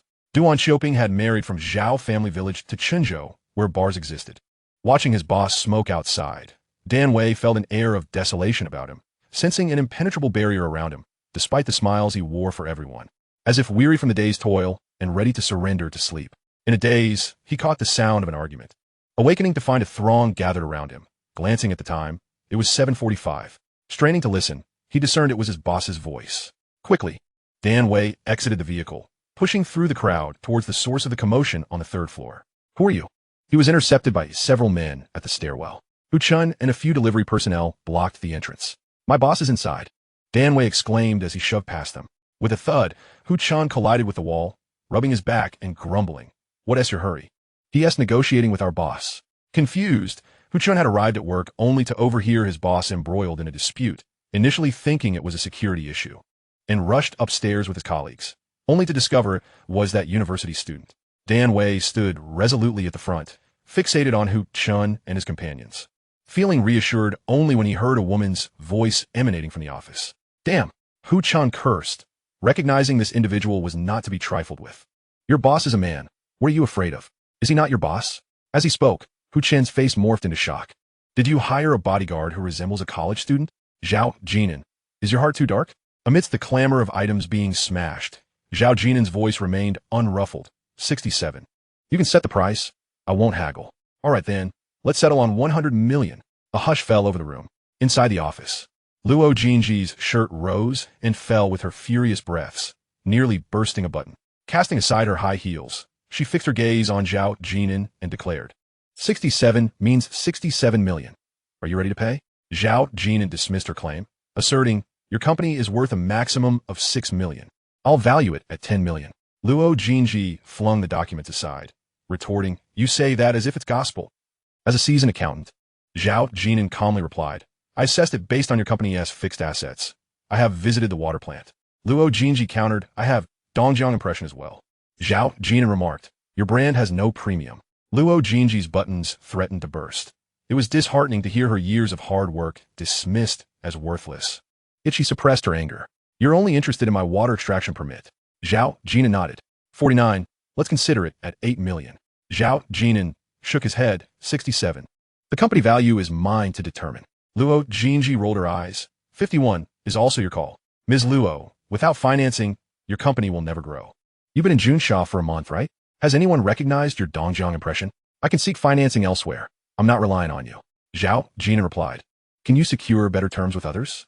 I offer that if there's no progress within 3 years, all shares will revert to you. But with others, you may need to sign a betting agreement. If targets aren't met, the company could belong to someone else. Luo Jinji fell silent, having contemplated the harsh realities of competition since her arrival in Junsha. Leaving her stronghold made penetrating the bottled water market exceedingly difficult. In Zixing, the name Dongjiang still held some weight, but in Junsha, few recognized it, and selling at 1 yuan a bottle was futile against competitors offering spring water at 1.50 and 2 yuan, not to mention the popularity of brands like Yibao and Waha, alongside the 1 yuan Kong Shifu, a formidable brand itself. This was a vicious cycle. The harder it became to sell, the less space small vendors would allocate to her brand. When sales representatives approached, store owners would dismiss them, citing unsold stock from previous deliveries as a reason to avoid cluttering their shelves. To penetrate the market, the fast-moving consumer goods sector typically operates on a principle of supply first, payment later, only settling accounts after sales. This has become an industry norm. Thus, venturing into fast-moving consumer goods without sufficient capital is indeed a challenge, as even acting as an agent requires a degree of financial stability. The first step is to ensure product distribution. Observing the somewhat worn appearance of Luo Jinji, Zhao Jin'an picked up a high heel and said, Ms. Luo, this business ensures you profit, not loss. Should the company thrive, you will gain. If not, everything will revert to you in 3 years. Irritated, she snapped, Ms. Luo, call me Sister Jinji. Zhao Jin'an placed the shoe at her feet, maintaining a calm demeanor. Your reaction is merely a tactic for bargaining. Otherwise, you wouldn't have insisted on a face-to-face discussion. Sitting on the sofa, Luo Jinji chuckled, gazing at the impeccably clean and handsome Zhao Jin'an, then playfully kicked him. You picked up the shoe. Are you not going to help me wear it? Giving shoes to a woman? Fool! Luo Jinji laughed. Others wish to put them on me, but I wouldn't grant them that opportunity. Suddenly, Zhao Jin'an remarked, a foot enthusiast? Luo Jinji's feet were indeed fair and exquisite, and she countered, is 51 not acceptable? Must it be 67? Zhao Jin'an nodded. Within 3 years, I must have the final say. Then I would essentially be working for you. Zhao Jin'an replied. Are you not satisfied with 7 million? Luo Jinji pondered, still unwilling to relent. The company is my labor of love. I can wager with you. Granting you 3 years, but the maximum I can accept is 51. Zhao Jin'an hesitated. Luo Jinji added, however, we could sign a 3-year contract. I understand your concerns. Within 3 years, you can exercise the 67 equity. I want to take advantage of you too much, valuing it at 8 million. Outside, Dan Wei and Hu Chun noticed the argument had subsided. Hu Chun offered Dan Wei a cigarette, observing the small cargo tricycle below adorned with the Dongjiang Impression logo, wondering if his boss was finally ready to take action. In the office, Zhao Jin'an merely flipped through the accounting ledger before stating, "Ms. Luo, please produce the genuine account books." Luo Jinji was taken aback. "You've attended only a few classes, yet you can comprehend financial statements that quickly?" Unbeknownst to her, Zhao Jin'an had over a decade of accounting experience and had even pursued certification as a CPA for such a company. The accountant and cashier combined likely held only entry-level credentials. Without an accounting certificate, one could not serve as an accountant. Whether he was a university student was debatable. He could simply be a vocational school graduate from Shenzhou. How could their accounting possibly deceive Zhao Jin'an? After scrutinizing the books for a while, he stated, "Your accounts show not only a lack of funds, but also a debt of 4 million to the bank." Luo Jinji vacated her executive chair, reclining on the sofa while leisurely sipping milk, uninterested in engaging with Zhao Jin'an. Zhao Jin'an remarked, "And yet you purchased a Range Rover?" Now, Luo Jinji had something to say. "What is wrong with a Range Rover? Which company isn't in debt to the bank? Which boss isn't burdened with loans for luxury cars and mansions? They're forcing me to repay the loan. If they have the ability, let them take the company away." Luo Jinji asserted defiantly, leaving Zhao Jin'an speechless. "Regretful, are you?" Luo Jinji broke into laughter, rising to sip her milk, her slender fingers playfully tapping Zhao Jin'an's chest as she said, "It's not too late to regret. And by the way, in your haste to embark on this entrepreneurial journey, what exactly do you aspire to achieve?" Zhao Jin'an replied, "To become the king of cash." Luo Jinji paused for a moment, taken aback. "I just mentioned debts, and you immediately talk about becoming the king of cash?" Zhao Jin'an asserted, "You handle the banking matters. The funds from your share sales should be reinvested into the company. Only when we turn a profit can you withdraw. Then what do I gain from this?" Zhao Jin'an reassured her, "Fear not, you shall not be shortchanged. But if we incur losses, where will I find the funds? I haven't spent 3 years merely playing around with you." She scoffed. "Your calculations are quite clever, aren't they?" Chapter 64. Your tenderness is entirely reserved for your family. Alas, another quarrel erupted. Outside the door, the onlookers exchanged glances, and Hu Chun, straining to eavesdrop, pondered if he might soon have a new boss. And what did she mean by having spent 3 years merely playing around? "Ah, Luo, even if I were to lose a decade of my life, it would be worth it." An hour later, Zhao Jin'an and Luo Jinji emerged from the office, both impeccably dressed. Dan Wei stood at the entrance, calling out, "Boss." Luo Jinji glanced at Dan Wei, then leaned forward to look at the Audi A6 parked below, remarking, "Zhao, you're starting to exude a boss-like aura, yet I still lack a dedicated driver." She recalled the first time Zhao Jin'an had come here, taking the bus. The sun had risen, casting a clear blue sky, with occasional leaves spiraling down. Descending the stairs and entering the Land Rover, Zhao Jin'an watched as Dan Wei opened the door for him, while Luo Jinji stood momentarily lost in thought. "Zhao Jin'an, follow the Land Rover in front," he instructed as he settled into the back seat. Luo Jinji received a phone call in the office before stepping outside, simply instructing, "Just follow me." 15 minutes later, they stopped at an intersection where Luo Jinji exited the vehicle, prompting Zhao Jin'an to follow suit. Shortly thereafter, Hu Chun and the others arrived. Luo Jinji raised her hand, gesturing towards 2 groups of people arguing ahead. "Jin'an, those are our competitors at Zixing. How do you propose we handle this? Should we call the police? Or confront them with reason?" Zhao Jin'an remained silent, aware that Luo Jinji was testing him. She continued, "In our small city, have you ever heard of Sam Barons? Do you know who dominates the earthwork business at Zixing? We, in the spring water industry, are far better off. Those others truly resort to underhanded tactics." "Jin'an, society harbors not only a sunny disposition, but also a darker side that you have yet to witness." Luo Jinji felt that Zhao Jin'an's character was ill-suited for business. It was no wonder that in a past life, Mu Yao, upon breaking up with Zhao Jin'an, had made such remarks, perhaps not entirely accurate. She perceived a lack of aggression in him, which might be more aptly described as a dearth of ambition, contrary to Mu Yao's assertions. Zhao Jin'an observed the squabbling groups without surprise. After all, the delivery platforms had previously clashed, and sales representatives at Junsha had brawled as well. The current era was certainly not one of unchecked growth, yet the leading figures in the delivery industry were indeed vying for territory. Seeing Luo Jinji raise her hand, Hu Chun and the others remained motionless in the background. Zhao Jin'an understood that if he were to step forward to reason with them, Luo Jinji would undoubtedly think, A person like you should find a regular job and tap away at a keyboard in an office. Luo Jinji turned to scrutinize Zhao Jin'an, while Hu Chun and the others also looked at him. Zhao Jin'an, in turn, gazed at Dan Wei, who understood the moment and knew he could not falter. However, given their brief acquaintance, would he truly risk his life for a mere 4,000 yuan? Luo Jinji was testing Zhao Jin'an, and Zhao Jin'an was likewise testing Dan Wei. Boss, not she. Zhao Jin'an nodded. Dan Wei surveyed the surroundings and approached a small tricycle that had just arrived. Zhao Jin'an took a step back. Luo Jinji remarked, I thought you would roll up your sleeves and take charge. Zhao Jin'an replied, I am the boss. After observing Zhao Jin'an retreat a step, Luo Jinji pondered for a moment before saying, If I'm not mistaken, you and Dan Wei have not signed a contract, and you did not speak just now. Should anything occur, it would solely be Dan Wei's personal action. You have not directed him, and we are merely your witnesses. Zhao Jin'an stated, Dan Wei possesses exceptional skills. No accidents will occur. Luo Jinji shot him a sidelong glance, remarking, Jin'an, who would have thought that beneath your refined exterior lies such cunning? As she spoke, Dan Wei revved the tricycle's engine and charged forward, resulting in a thunderous crash as the bottled spring water tumbled to the ground, the arguing groups having already scattered. Good heavens, where did this brave soul come from? Are you truly risking your life? With the logo of Yin Dongjiang Impressions in view, the people from Mang Forest were struck with fear. You're risking your life for this meager salary? Dan Wei, lacking a smile, appeared genuinely fierce, and his tricycle nearly toppled over. Seeing this, Hu Chun and the others rushed over, hoping to avert any real trouble. Zhao Jin'an turned to Luo Jinji, asking, Are you satisfied now? What are you upset about? Luo Jinji retorted, Take a good look in the mirror. Why not embrace your pretty boy charm?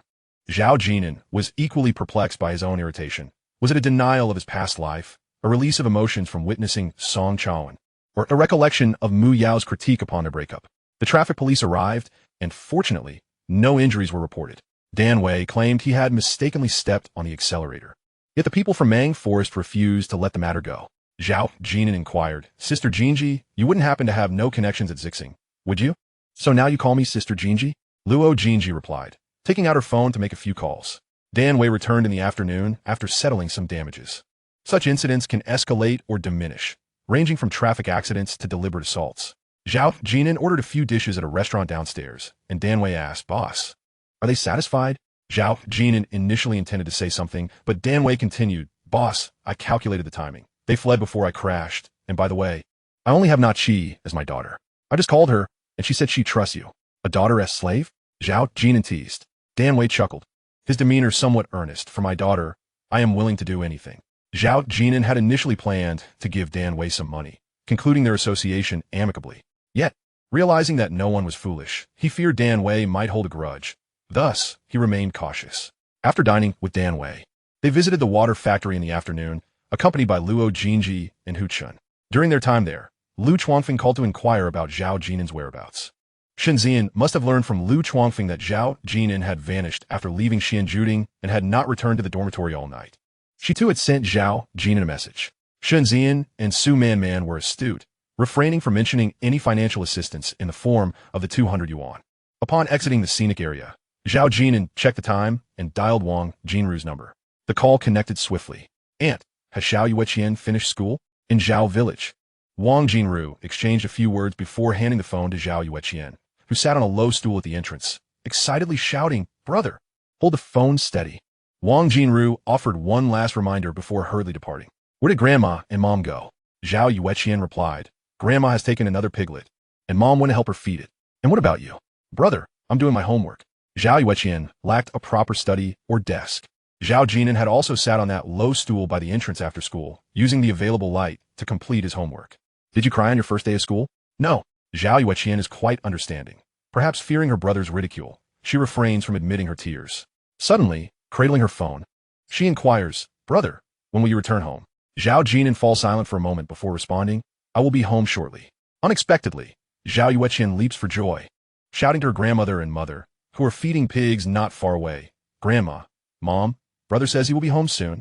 Laughter from Wang Jinru can be heard on the line. You silly little thing. Your brother is studying at Junsha? Zhao Yueqian, not fully comprehending, recalls that when Zhao Jin'an previously attended boarding school, he would return home at least once a month. This time, however, it seems he has been away for quite a while. Make sure to do your homework. Strive to attend university like your brother. This is Wang Jinru's voice again. Zhao Jin'an's admission to the normal university is not only a source of pride for their grandmother, but also for Wang Jinru. If one were to scrutinize the funds from selling pigs, half of that money would indeed belong to Wang Jinru, who has willingly overlooked it for the sake of her mother-in-law.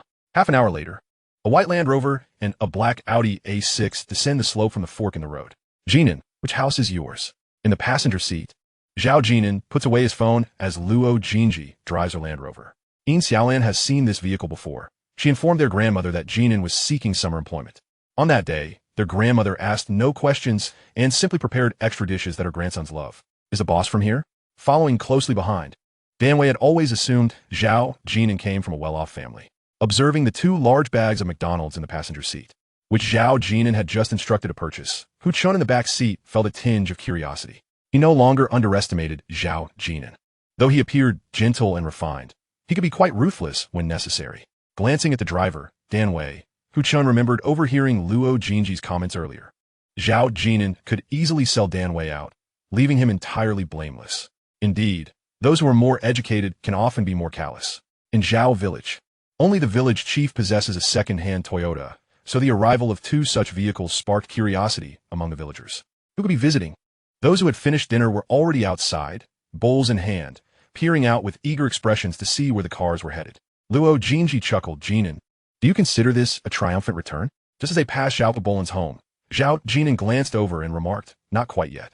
Luo Jinji surveyed their surroundings and asked, are you really only giving them 10,000 yuan? Yes, Zhao Jin'an nodded seriously, adding, if I give them more, they will overthink it.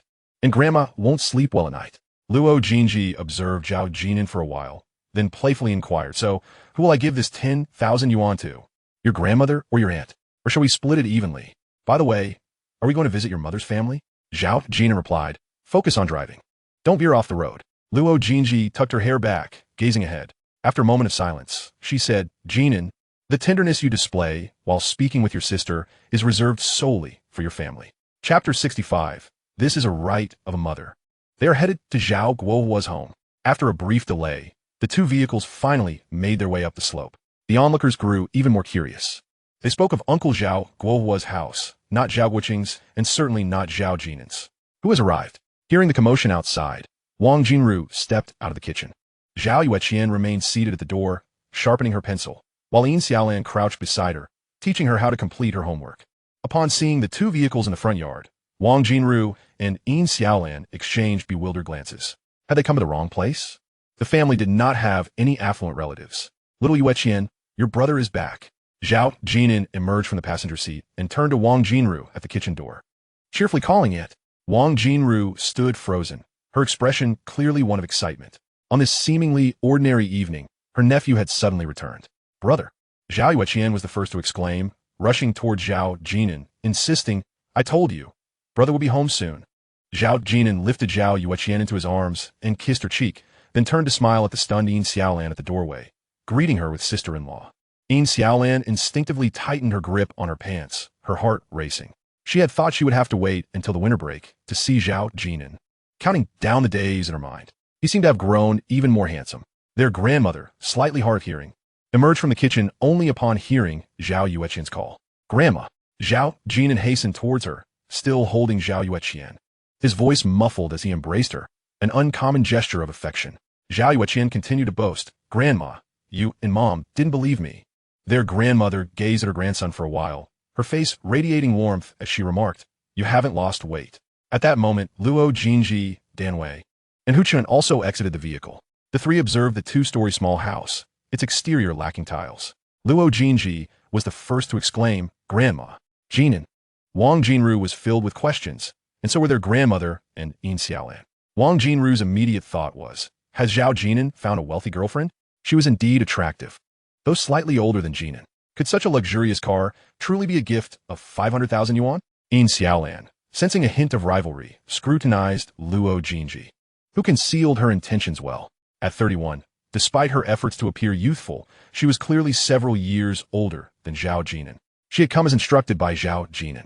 So, Jin'an is working part-time at your company? Wang Jinru asked, uncertain. Hu Chun stepped forward to praise Zhao Jin'an's capabilities, asserting that he was well regarded at Junsha. This was the role Hu Chun played in their introduction, Yet Luo Jinji's credibility alone did not convince them. Wang Jinru was skeptical, and Yin Xiaolan was even less convinced. As women, they could not help but wonder if Zhao Jin'an was being supported by Luo Jinji. Their grandmother held onto Zhao Jin'an's hand silently. Zhao Jin'an understood her thoughts and reassured her, "Grandma, I will graduate from university and obtain my diploma.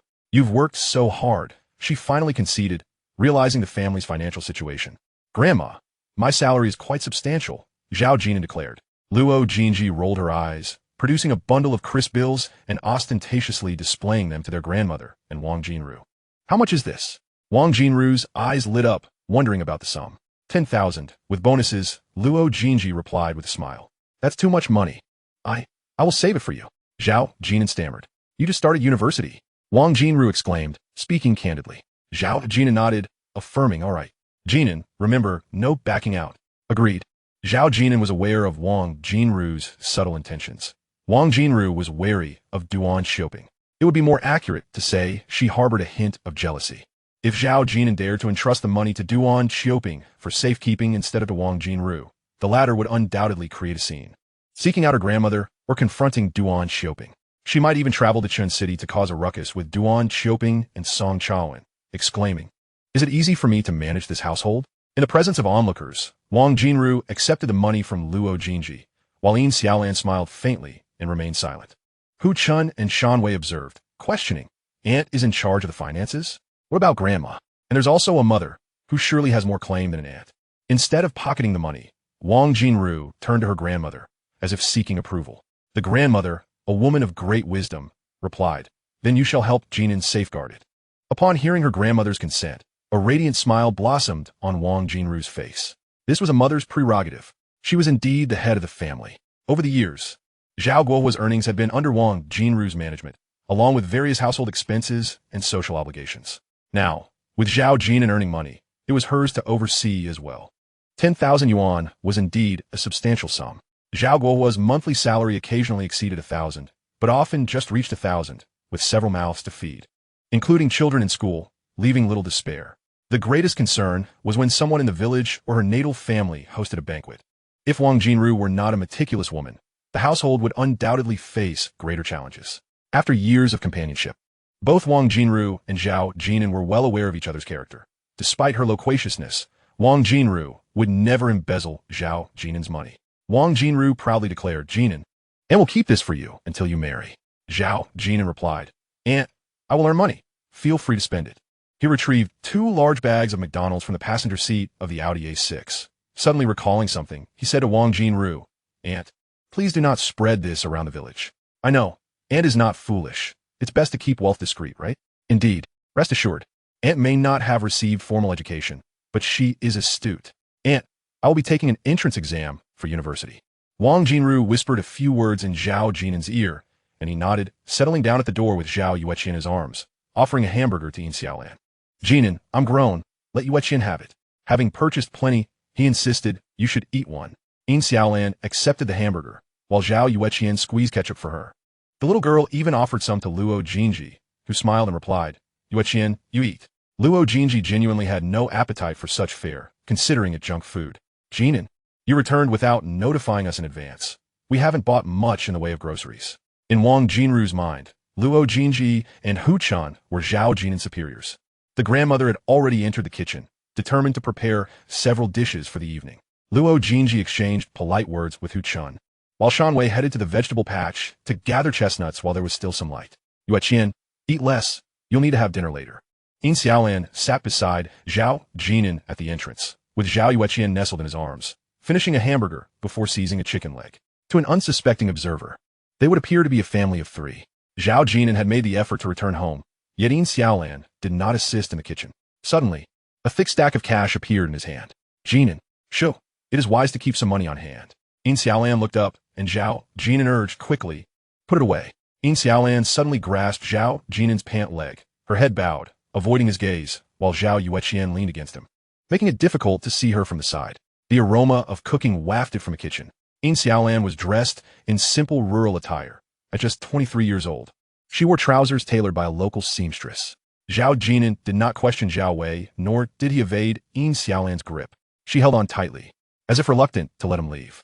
During dinner, the grandmother and Wang Jinru were very warm and accommodating, managing to prepare 8 dishes on short notice, leaving Shan Wei and Hu Qin astonished. The three praised the grandmother's culinary skills to no end. Particularly, Luo Jinji insisted that the grandmother's dishes were the best. The grandmother began to doubt, "Are you truly my grandson's boss, or are you his girlfriend?"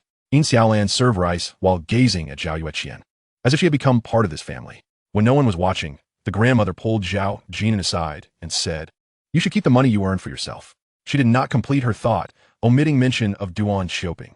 In her mind, neither Wang Jinru nor Duan Xioping could compare to her grandson managing his own finances.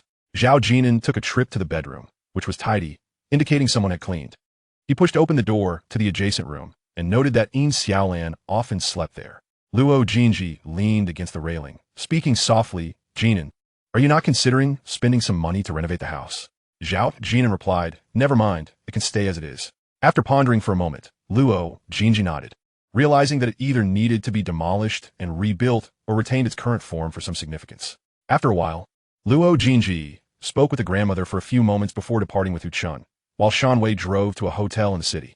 Zhao Jin'an leaned against the railing in silence, recalling how Mu Yao had hurriedly left after dinner and how Chun Xingji could not be called back, even declining to answer the grandmother's call during the new year, citing work commitments. "Grandma, in this lifetime, they will all yearn for your cooking." That evening, Wang Jinru kept Zhao Jin'an company late into the night, asking him various questions, while Zhao Yueqian clung to her brother, refusing to go to bed. Yin Xiaolan also stayed, listening intently, as the grandmother enjoyed witnessing the close bond between the siblings. Wang Jinru, too, relished the sight of Zhao Yueqian asleep in Zhao Jin'an's embrace, reminiscing about his other sister, Song Jiayue. No one mentioned Song Jiayue. With no outsiders present, in the yard, Yin Xiaolan sat on Zhao Jin'an's left, while Wang Jinru stood guard on his right. Zhao Yueqian, still asleep, let out a burp and murmured, "Brother McDonald's." Laughter erupted from Wang Jinru and Yin Xiaolan.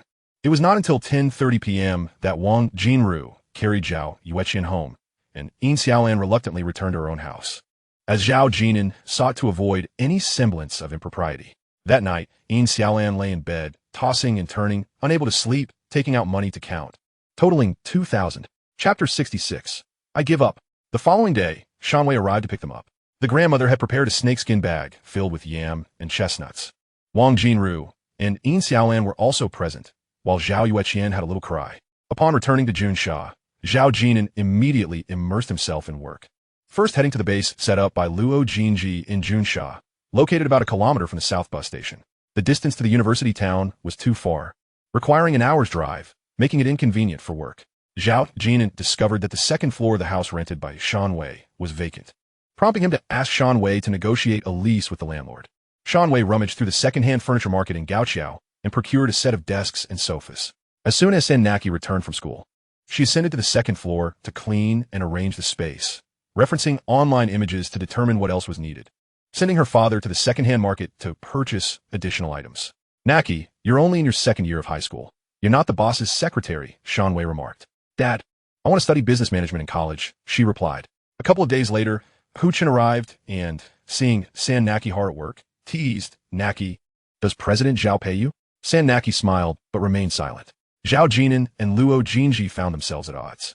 While Luo Jinji wished to retain the brand name Dongjiang Impression, Zhao Jin'an insisted that a change was necessary, although Dongjiang Impression could remain as a subsidiary brand.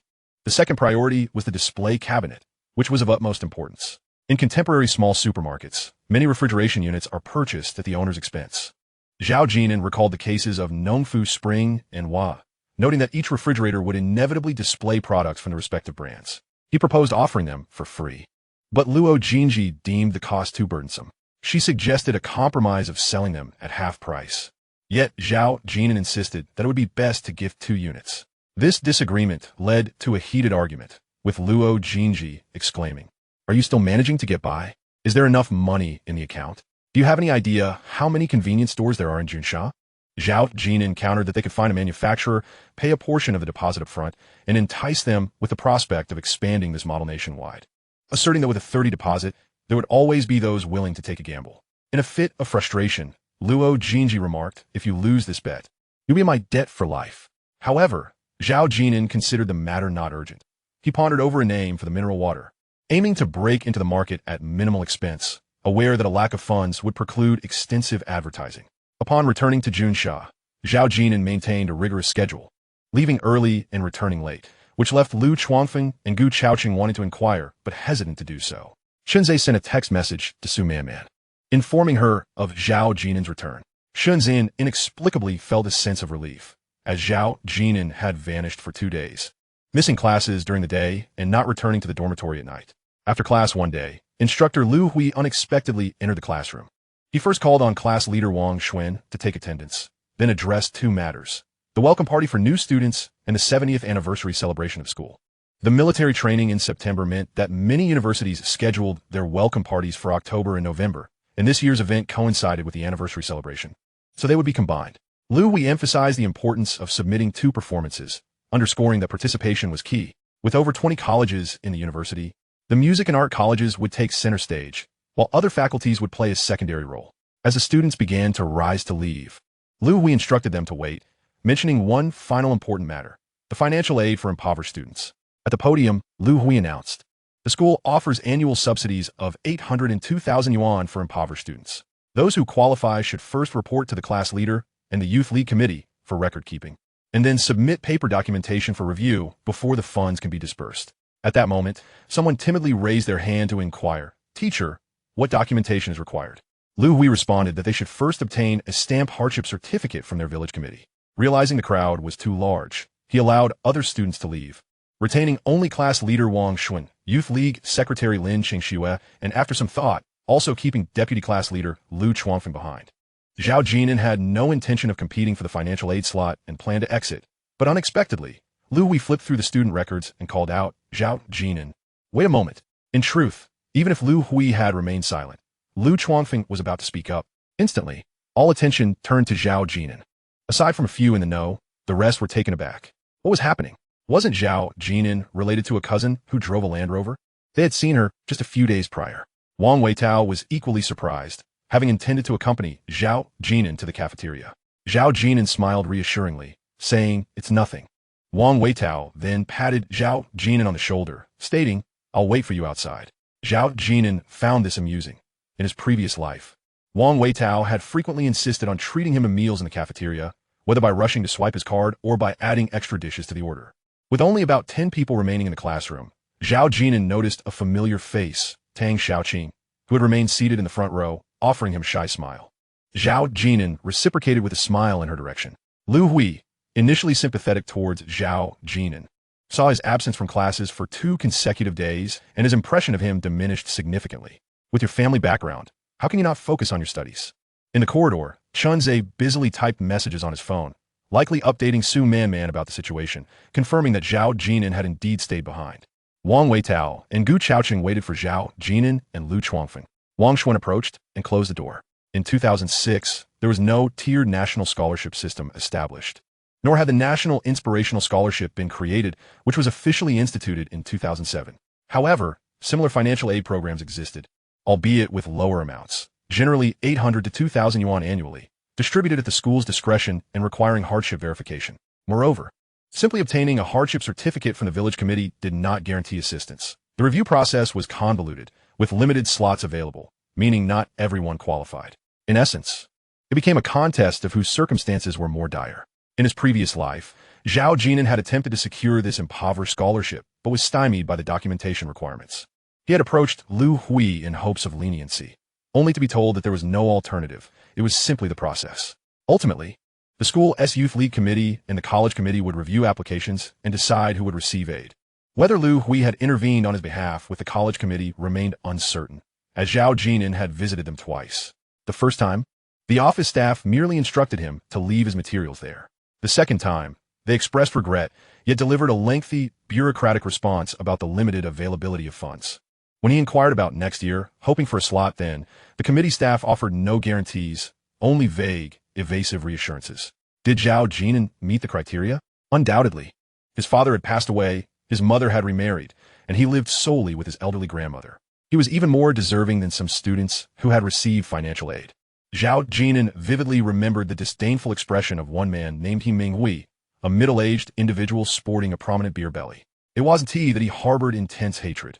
Rather, from that moment on, Zhao Jin'an felt a disconnection from school and lost any sense of nostalgia for his alma mater. Naturally, the institution itself was indifferent to his feelings. Out of the 999 students who entered society, how many truly brought glory to the school or made significant donations? Upon exiting the office, Zhao Jin'an felt a tinge of disappointment.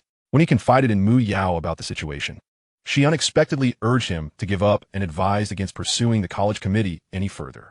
At that moment, Zhao Jin'an stood at the classroom door, showing no intention of sitting down. Since he hadn't received this much-needed financial support in his previous life, why should he toil to gather documentation again in this one? Reflecting on this, Zhao Jin'an finally felt a flicker of anger, thinking to himself that even if the school were to offer it to him, he would rather decline. Zhao Jin'an.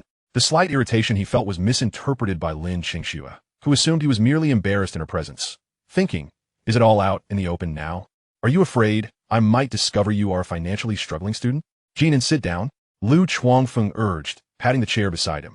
In the classroom, aside from Lu Hui and the 3 class representatives, there were still 5 others present. They sat upright, all eyes fixed on Zhao Jin'an. Tang Xiaoqing shifted a seat, gesturing for Zhao Jin'an to sit there. Lu Hui glanced at Zhao Jin'an and reassured him, don't worry, I won't take much of your time. I'll just outline the documentation you need to prepare. The more complete, the better. Zhao Jin'an surveyed the individuals in the classroom and interjected, I withdraw my application. Lu Hui, caught up in his explanation, momentarily failed to comprehend. A brief silence enveloped the room. Jin'an. Lu Chuangfeng blinked rapidly at Zhao Jin'an, likely signaling, we're dorm mates. As your deputy class leader, I will support you. Regardless of whether Lu Chuangfeng can be of assistance, Zhao Jin'an is grateful for this sentiment.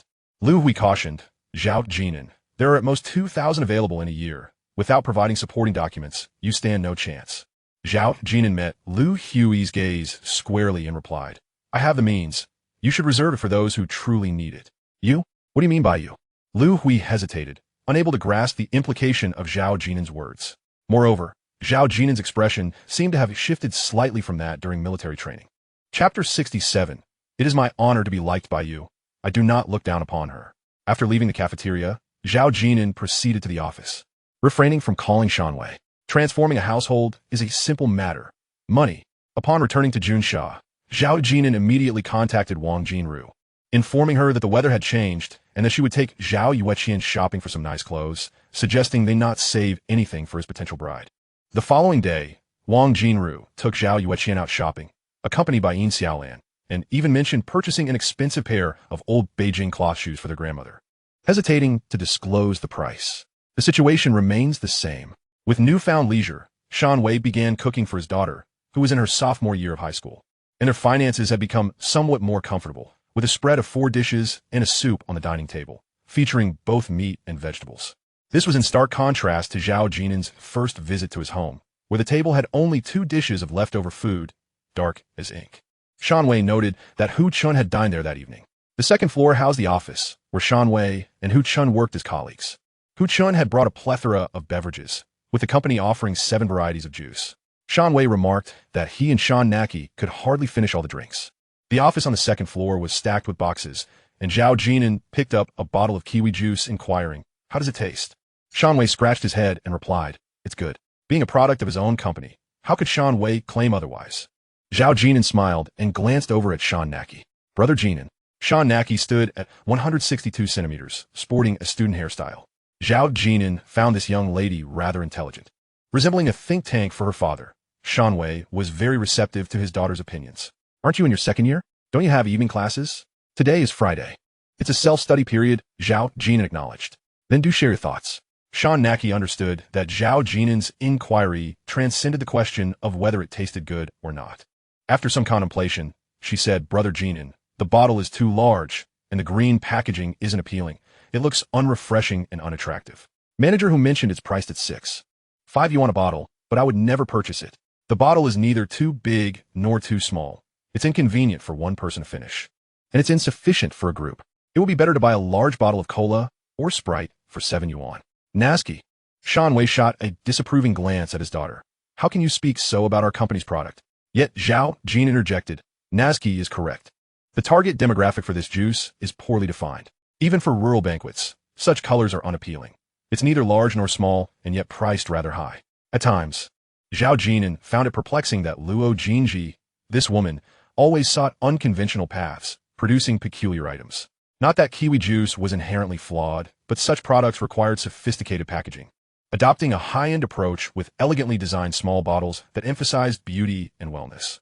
It would be best to distinguish it from ordinary beverages. And the price could not be low. Selling a small bottle for 6 yuan would elevate its desirability among women of taste. You can't compare it to a 3 yuan orange juice. This is kiwi. With that thought, Zhao Jin'an opened his computer to communicate with Luo Jinji, suggesting a revision of the kiwi juice, noting that the refrigerated display was ample and warranted a richer product assortment. Luo Jinji had no other objections, merely expressing concern about the pricing being too high. She failed to realize that bottled mineral water had evolved to sell for tens of yuan, with a viable customer base. This reflected a limitation in vision. Furthermore, some products, when priced too low, failed to convey a sense of prestige. Noticing Zhao Jin'an engrossed in his work, Shan Wei glanced at the trash bin, which was empty, and took Shan Naki out. By 11 p.m., upon hearing the sound of the door closing upstairs, Shan Naki, who was reviewing her studies, lifted her head, aware that Zhao Jin'an was finishing his work and returning to the school dormitory. That day, Shan Naki had mentioned her intention to study business management in college, although she had also considered a profession in secretarial work. They had never contemplated the possibility of a driver and a secretary. If that were the case, these two roles would make them Zhao Jin'an's closest associates in his professional life. Seated in the back seat as they neared the school, there was no need for reminders. Shan Wei rolled up all the windows of the Audi A6 as it entered the campus, parking in an area with fewer people and dim lighting. Upon returning to the dormitory, Lu Chuangfeng sat at the computer while Chen Zhe stood beside him. The three were intently focused on the screen. Goodness, it's truly disheartening. Chen Zhe remarked. The classmates were quite invested in the scholarship situation. The day after leaving the classroom, they had filled out their detailed information and submitted it to the 3 class representatives. One girl, Li Ailin, noted her parents' divorce, indicating her mother had no income, and had even attached a photo ID. Gu Chaoqing frowned as he reviewed the materials. I didn't see it coming. Li Ailin doesn't seem to be from a struggling family. In the classroom, her appearance was rather fashionable, not inferior to Lin Qingxue, and yet her photo ID looked like that. I've seen her QQ space, one bubble tea today, another tomorrow. Lu Chuangfeng, feeling displeased, raised his head and said, Old Gu, how can you compare Li Ailin to my little Shui? She is not nearly as pretty. What makes her inferior? Gu Chaoqing retorted. The ID photo is a bare-faced shot. Li Ailin in class is certainly much more attractive. It's like 2 different people. If the ID photo scores a 65, then with a bit of makeup, she'd easily score an 85. Chen Zhe commented, Lin Qingxue's is much larger. Zhao Jin'an had witnessed Lin Qingxue in her nightgown, and Chen Zhe likely had as well. Unbeknownst to Lu Chuangfeng, Lin Qingxue's assets were indeed conspicuous. Yet he still cautioned Chen Zhe, Ge, don't treat Lin Qingxue so lightly. I'm just a step away from her. Haha, all right. Chen Zhe nodded in response. Picking up another form, this Tang Xiaoqing is in a worse situation. Her father has passed, and her mother is ill and requires medication. What a pity. Gu Chaoqing remarked. Tang Xiaoqing is indeed unfortunate. She must be genuine. Why didn't I notice? She always seems so cheerful when she smiles. Should everyone wear a frown every day? Gu Chaoqing countered. Tang Xiaoqing doesn't wear makeup, and her clothes are quite plain, as if they've been worn for many years. Gu Chaoqing expressed subtly. Chen Zhe pondered. Jinan, since you are not plain, does that mean old Gu's argument is invalid? Must Li Ailin necessarily wear old and tattered clothing? Gu Chaoqing, well, he hadn't truly considered that angle. Chen Zhe continued, Jinan's attire may not be from big brands, but it certainly doesn't appear cheap. Can't you see the data? Tang Xiaoqing stated her mother holds a low-income certificate. Lu Chuangfeng picked up the materials for a closer look. In fact, Tang Xiaoqing looks much better than Li Ailin in her ID photo. She is just a bit short. Yesterday, when she left the classroom, she barely reached my chest. So tiny. Shu. During military training, Tang Xiaoqing seemed quite proactive toward Jinan. Perhaps she harbors feelings for him. In the dormitory, a class representative was present while Chen Zhe and Gu Chaoqing critiqued the materials, with Lu Chuangfeng responsible for entering data into the computer, the 3 engaging in hushed exchanges. Hey, I actually think Tang Xiaoqing and Jinan would make a good match. Why not pair them up? Lu Chuangfeng quipped half-jokingly, half-seriously as he typed away. TCH. Gu Chaoqing let out a dismissive sound, expressing his envy. Look at what Jinan sees in Tang Xiaoqing, a girl like Mu Yao. At that moment, Zhao Jin'an happened to walk in, causing all 3 of them to jump in surprise and immediately fall silent. Chen Zhe awkwardly chuckled and inquired, Jinan, where have you been? Zhao Jin'an glanced at his three roommates and replied, Tang Xiaoqing is quite admirable. It's not her fault that her father has passed and her mother is ill. Wait, had he just been eavesdropping outside? Had he heard everything? The three of them wore expressions of embarrassment, radiating awkwardness. Zhao Jin'an, however, remained unfazed, tossing a few bottles of juice to Lu Chuangfeng and the others, then said to Gu Chaocheng, if Tang Xiaoqing likes me, it would be my honor. I do not look down upon her. Gu Chaocheng retorted, no, Jin'an, we weren't speaking ill of you behind your back. Zhao Jin'an, still holding the juice, stepped outside, giving the door a pat as he said, you probably don't see these juices often. Give them a taste and see how they are. Jin'an, we were just having a casual chat. Lu Chuangfeng called out, eyeing the colorful array of juices. How come Jin'an is so generous? Does he not have to spend money on all these drinks? Gu Chaocheng opened his mouth. Jin'an, you're not angry, are you? It was just a jest. Chenzhe also felt that Lu Chuangfeng's remark was a bit excessive. What? Should a student from a poor background always be matched up with someone? How could one express this? Submitting such materials to classmates inevitably leads to discussions. In the previous life, perhaps Zhao Jin'an was also discussed among the dormitory members of the class committee, but he had never encountered it. He carried the drinks to Wang Weitao's dormitory. Upon seeing the large bag of drinks, Wang Weitao was taken aback. Jin'an, so many. Are you trying to give me diabetes? Zhao Jin'an chuckled, twisting off a bottle cap. You might not even find this in a supermarket. Wait a moment. Let me check if they are expired. They might be out of print soon.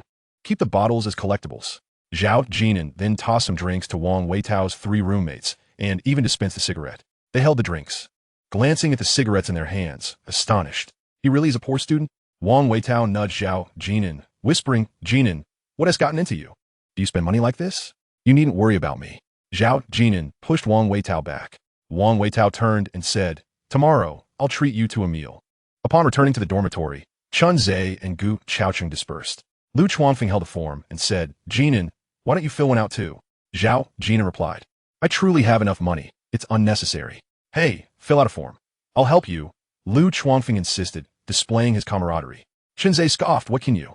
A vice class monitor do? Who gets help from whom is up to you. Well, I can surely have a few good words with the counselor. Lu Hui said that doesn't count. Lu Chuangfeng, having become a class officer, always sought to assert his presence, while Chun Zhe felt he knew everything, especially the nuances of society.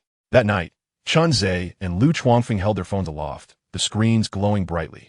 Zhao Jin'an glanced at Chun Zhe, perplexed at how he and Su Man had known each other for so long and still had so much to discuss. He opened his computer, logged into QQ, and the little penguin in the corner jumped incessantly. Bing Xin Xian, Zhao Jin'an, hurry up and fill out the form. Don't sulk, I'll help you with it. Sulk?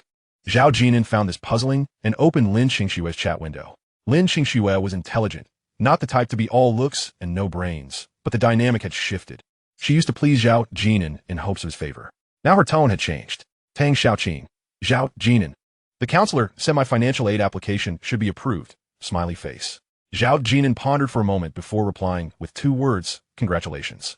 After a while, Tang Xiaoqing responded again. Actually, the counselor said as long as you apply, there's definitely a spot for you.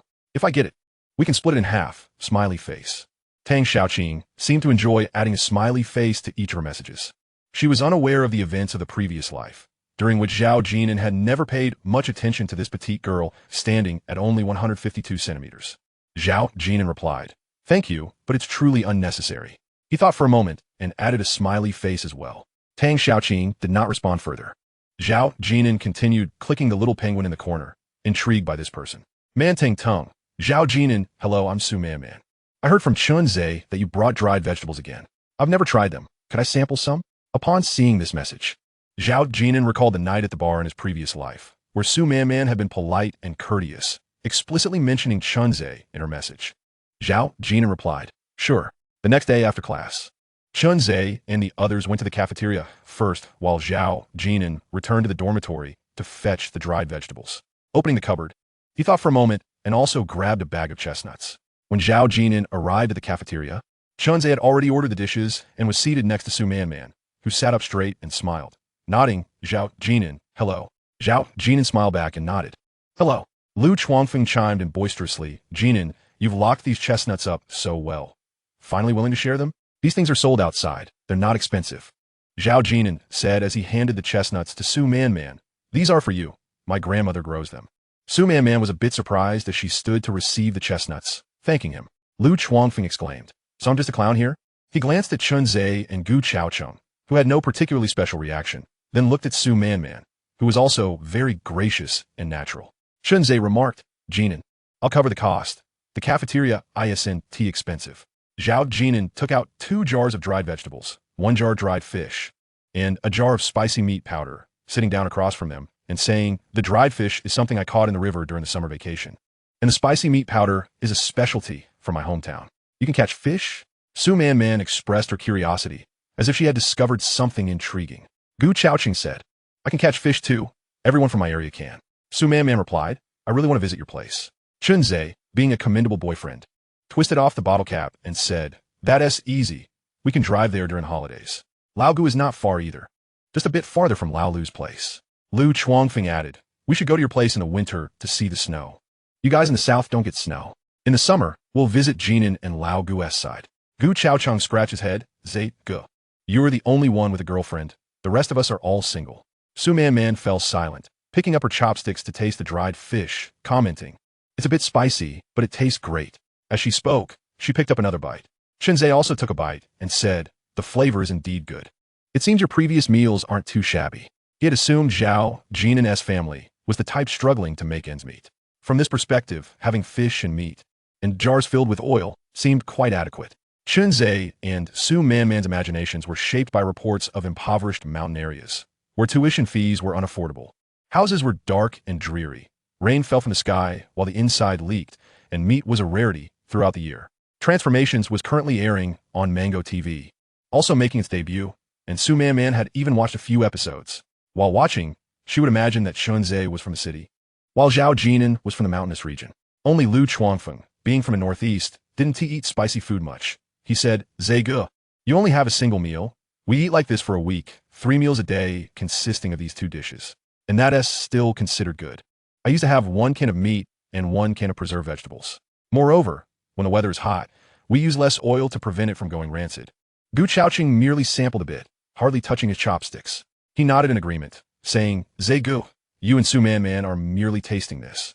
I have been consuming such dried vegetables since the 5th grade, throughout my middle school years, 5 years in total. Now, when I see it, I have absolutely no desire to eat it again. Chun Zhe looked at him in disbelief. Does your school not have a cafeteria? Gu Chaocheng replied, The cafeteria only cooks rice. We brought our own vegetables from home.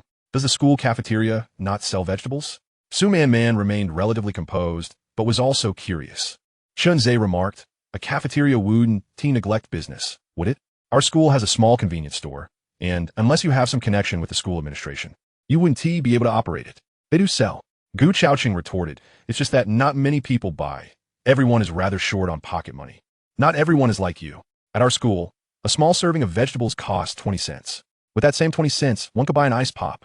Chun Zhe opened his mouth, but that is hardly a significant amount. It's only 20 cents. Gu Chaocheng rolled his eyes back when I was in 5th grade. In the 90s, I received only 1 yuan as pocket money per week. My father would only give me 2 yuan if he was in a good mood. Is that reasonable? Zhao Jin'an quietly ate his meal, not participating in the conversation at all. Jin'an, what about you? Chun Zhe assumed Zhao Jin'an must have no pocket money. And Su Man also turned to look at him. Zhao Jin'an raised his head and said, Sometimes I have 5 yuan. Haha. Gu Chaocheng and Lu Chuangfeng burst into laughter, calling Zhao Jin'an a wealthy individual. In retrospect, it is indeed quite amusing. Nowadays, one cannot even afford a bottle of cola. It's a mystery how we managed back then, yet we did. Zhao Jin'an did not laugh, saying, I had more when I was in elementary school. Gu Chaocheng and Lu Chaocheng continued to laugh, while Su Man suddenly recalled, with a buzzing in her mind, that Mu Yao had mentioned Zhao Jin'an's father had passed away when he was in elementary school. Chapter 69, Zhenran. Exiting the cafeteria, Zhao Jin'an carried the 2 remaining cans of dried vegetables. The sun shone brightly, the temperature pleasantly mild. The campus was alive with youthful exuberance as 4 boys and a girl strolled together. Su Man did not take out her chestnuts to eat. Instead, she placed them directly into her shoulder bag. Zhao Jin'an walked on the far left side, and Gu Chaocheng had just remarked, Zhe Gu, you're the only one with a girlfriend. Gu Chaocheng did not mean anything by it. He envied Chun Zhe and Zhao Jin'an. He had always been attracted to girls like Mu Yao and Su Man, while he found it difficult to grasp the essence of someone like Chun Zhe. As for who was better between Su Man and Mu Yao, Gu Chaocheng could not articulate. Different types of girls, just like now.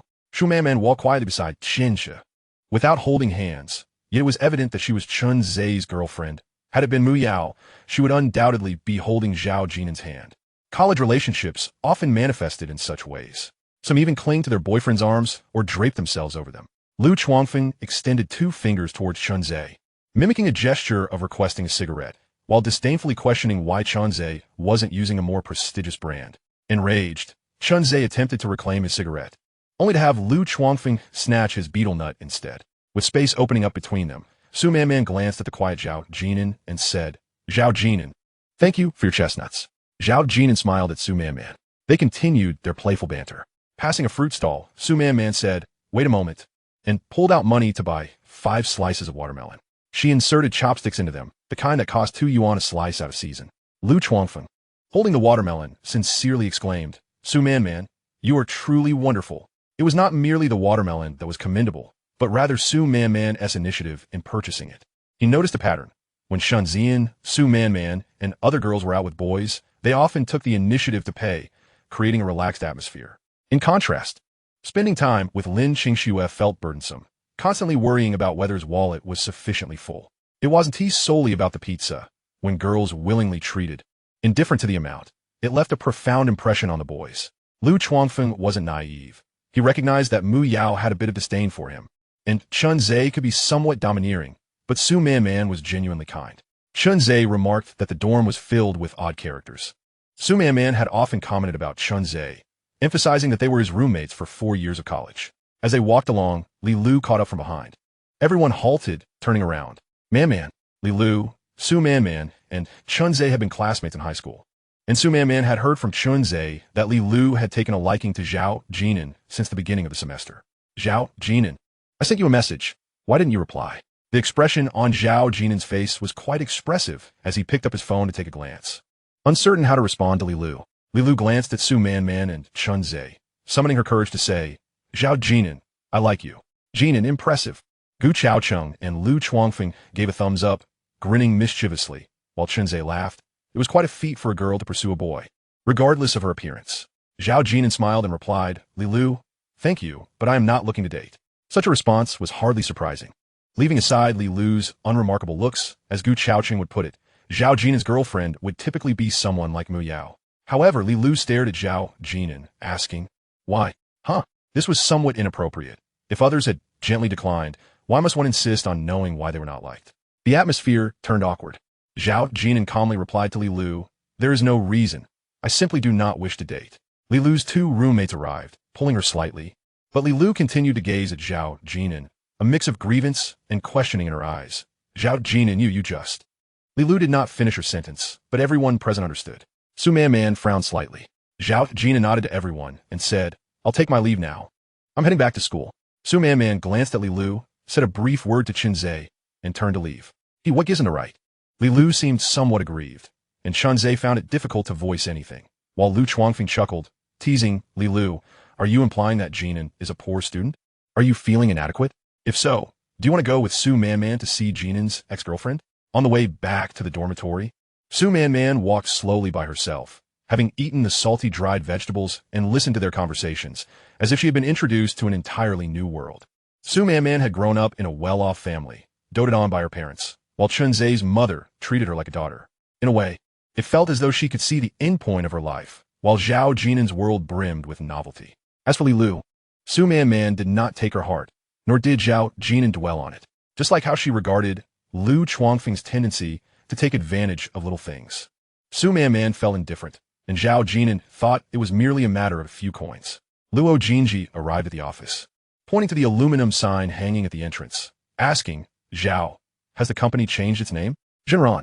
Zhao Jin'an, seated behind the desk, looked up and said, "The name doesn't matter. It just needs to roll off the tongue. Your Dongjiang series is too regionally focused, unless you intend to remain within Qinzhou." Luo Jinji could no longer stay at Zixing, and Zhao Jin'an stated that everything needed a complete overhaul. "What about my Dongjiang impression? Keep it. But both the bottle and packaging need to change, and the price will increase by 50 cents, selling for 1 yuan and 50 cents. And your Jinran? It is our Jinran." Oomph. Zhao Jin'an immediately rejected everything, and anyone would feel upset in such a situation. Luo Jinji tossed her bag down and sank onto the sofa, only to stand up again abruptly. Zhao, isn't this sofa rather low grade? Second-hand? Zhao Jin'an replied, we will replace it once we start making money. Observing Zhao Jin'an, who was diligently engrossed in his work, Luo Jinji took a deep breath to steady herself. I understand the 2 yuan pricing for Zhenron, but must we truly resort to glass bottles? Will anyone actually purchase them at 12 yuan? Jinji, do you find this bottle visually appealing? Zhao Jin'an inquired, turning his computer towards her. My intention is not to focus on the volume of sales. The glass bottle serves merely as a marketing gimmick. A product's greatest fear is the absence of discussion surrounding it. Consider this. If Zhenron's bottled mineral water is priced at 12 yuan, does that not elevate the perceived status of our 2 yuan offering? People's minds will establish their own value. Are you not a finance major? And have you also studied psychology? Luo Jinji picked up her bag and glanced around the corridor, noting that the adjacent room was unoccupied. I'll consider this my office then. She cast another glance at the door. Haven't you hung a sign for the general manager's office? Zhao Jin'an replied. You could hang on your door as well. With just 2 refrigeration units, our product range remains insufficient, she remarked. Take your time. The refrigeration units serve as a form of promotion. 2 units create a tidy appearance. And some small shops simply cannot accommodate 2.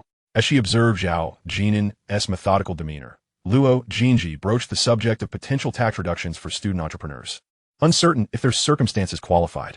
Chapters 70, each in their own way. Luo Jinji had visited the bank, while the loan could be delayed. Zhao Jin'an's approach indicated that the company's funds were grossly inadequate. This was a debt Zhao Jin'an owed Luo Jinji, as she had not withdrawn the funds from selling shares. Zhao Jin'an was also unaware of any current tax relief policies for student entrepreneurs. If such relief existed, how significant could it be? In 2006, no formal directives encouraging student entrepreneurship had been issued. The pivotal years were 2015 and 2021, when policies like comprehensive promotion of mass entrepreneurship and special support for student entrepreneurship were introduced. It was only then that various universities began providing comprehensive support in terms of funding, venues, and taxation, gradually forming a system that encouraged entrepreneurship, ensured employment, and fostered innovation. However, contemporary concepts, such as the Hunan University Innovation and Entrepreneurship Center located at Dongfanghong Square, have also emerged. Zhao Jin'an had long since prepared a business plan. After traversing the library and passing through Zhishan Building, he proceeded westward along Yuangting Road for merely a kilometer, arriving at the administrative building. At the entrance, he spotted a slogan, Strengthen Entrepreneurship Education and Employment Guidance. An aluminum sign was prominently displayed at the entrance, surrounded by numerous vertical signs, over 10 in total, indicating that various administrative departments operated above. Universities are distinctly different from high schools. In high school, the most significant office is the large office for the grade group, where all subject teachers convene to prepare lessons. In contrast, university resembles a bureaucratic institution. Never mind, Zhao Jin'an mused, sitting on a bench outside with his business plan in hand. After a prolonged period of contemplation, he lit a cigarette and departed. He decided against exploiting the school's resources. He would pay any taxes owed in due course. The university would not miss having one entrepreneurial student. Just as in his previous life, each would thrive in their own way. When discussing the network of a 211 university, one must be forthright. The president of a normal university holds a rank equivalent to a departmental head. Of course, the normal university cannot be compared to the 31 directly governed universities under the Ministry of Education, such as Tsinghua and Peking University, whose presidents are of vice ministerial rank. Nevertheless, a departmental head is still a formidable position. Perhaps some may lack a clear understanding of the term departmental head, but even the county mayor holds merely a division head rank. Yet, it is best to leave it at that.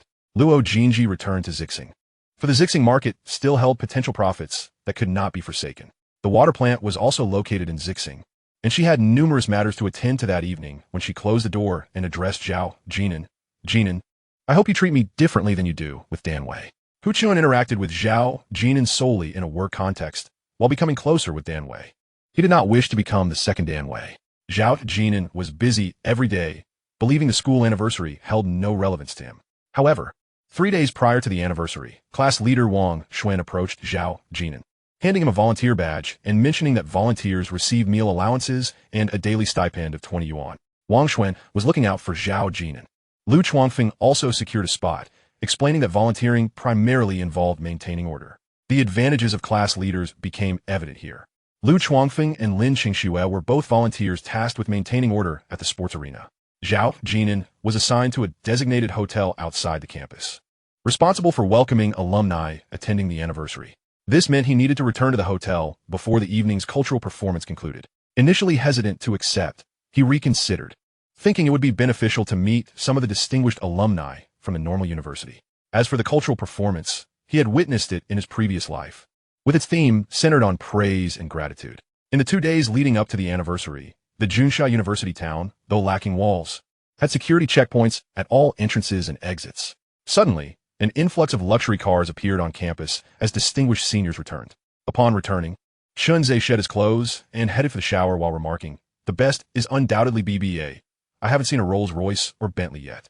Zhao Jin'an pondered for a long while, realizing that no notable figures in the internet sector had graduated from the normal university. Wang Weitao enjoyed visiting room 303, stating, "Chunze, BBA is quite impressive. Perhaps there are seniors who own them, but they simply haven't driven them to Junsha." Lu Chuangfeng inquired about what BBA entailed, but no one answered him. It was only when Lu Chuangfeng asked Gu Chaochang that he received an explanation, leading Lu Chuangfeng to concur with Wang Weitao, asserting that such remarkable vehicles would indeed be challenging to transport over long distances. After entering the bathroom, Chunze opened the door and added, "It's akin to returning home in glory. They can be shipped and then driven to Junsha." The luxury cars seen around Junsha were likely shipped here. Seriously? Lu Chuangfeng thought Chunze was being overly pretentious. BBA is already quite good. Zhao Jin'an distributed cigarettes to Wang Weitao and Lu Chuangfeng, suddenly recognizing that individuals begin their journeys from different starting points, with varying perspectives and aspirations. Chunze's focus diverged from theirs. The day before the anniversary, Lu Chuangfeng returned from a day spent bustling around the gymnasium, realizing that earning 20 yuan was no easy feat after hanging banners and inflating balloons. The entire gymnasium was now enveloped in decorations. "I swear, I am exhausted." Lu Chuangfeng slumped into a chair, exclaiming, "Zerga Laogu, you could have lent a hand. I want to see the outstanding senior sisters." Chunze shrugged. "Besides, I'm not a volunteer, so I didn't receive that 20 yuan. "Exactly," Gu Chaocheng echoed. Regrettably, Lu Chuangfeng lamented, "I should have gone to the hotel to assist with the reception." Noticing that Zhao Jin'an had been notably absent for 2 days, Lu Chuangfeng inquired, "By the way, where has Jin'an gone? I hardly see him aside from class." Gu Chaocheng shook his head, "No idea." With the anniversary festivities in full swing, the 4 girls from room 406 had called, asking if they could sneak into the evening performance. Lu Chuangfeng, tasked with maintaining order, couldn't make any promises. He was merely one of the workers, while the one in charge was the head of the student union sports department. Chenza volunteered to brainstorm solutions. Zhao Jin'an remained busy in the office until he received a call from the person responsible for the hotel reception, prompting him to finally set out. Zhao Jin'an. From the business school, the student union members were verifying the list to prevent anyone from feigning attendance. "It's me." Zhao Jin'an approached swiftly, and the student union leader, having noticed the Audi he arrived in, exclaimed, You came in an Audi?" Zhao Jin'an nodded silently. "Seriously? For just 20 yuan a day?" At the entrance of the hotel, the president of the student council conveyed a few important reminders to Zhao Jin'an and his companions, primarily emphasizing the need to provide exceptional service to the returning senior students. In truth, Zhao Jin'an was not the only one here for amusement. Nearly half of the attendees were here for leisure as well. One girl produced a small mirror, applied a touch of lipstick, and inquired playfully, "Minister Yu, what kind of service are we talking about? If a senior desires companionship for the night, should we consent?" A few boys erupted into mischievous laughter, cheering, "We are not picky. As long as they are seniors, it matters not which cohort they belong to." Ha ha. Indeed, the distinguished seniors may have come with such intentions. It seems quite reasonable for a senior to invite a junior into their room for a chat about life aspirations, extending their care towards the younger students, doesn't it? Perhaps that is the pathway to achieving greatness in life.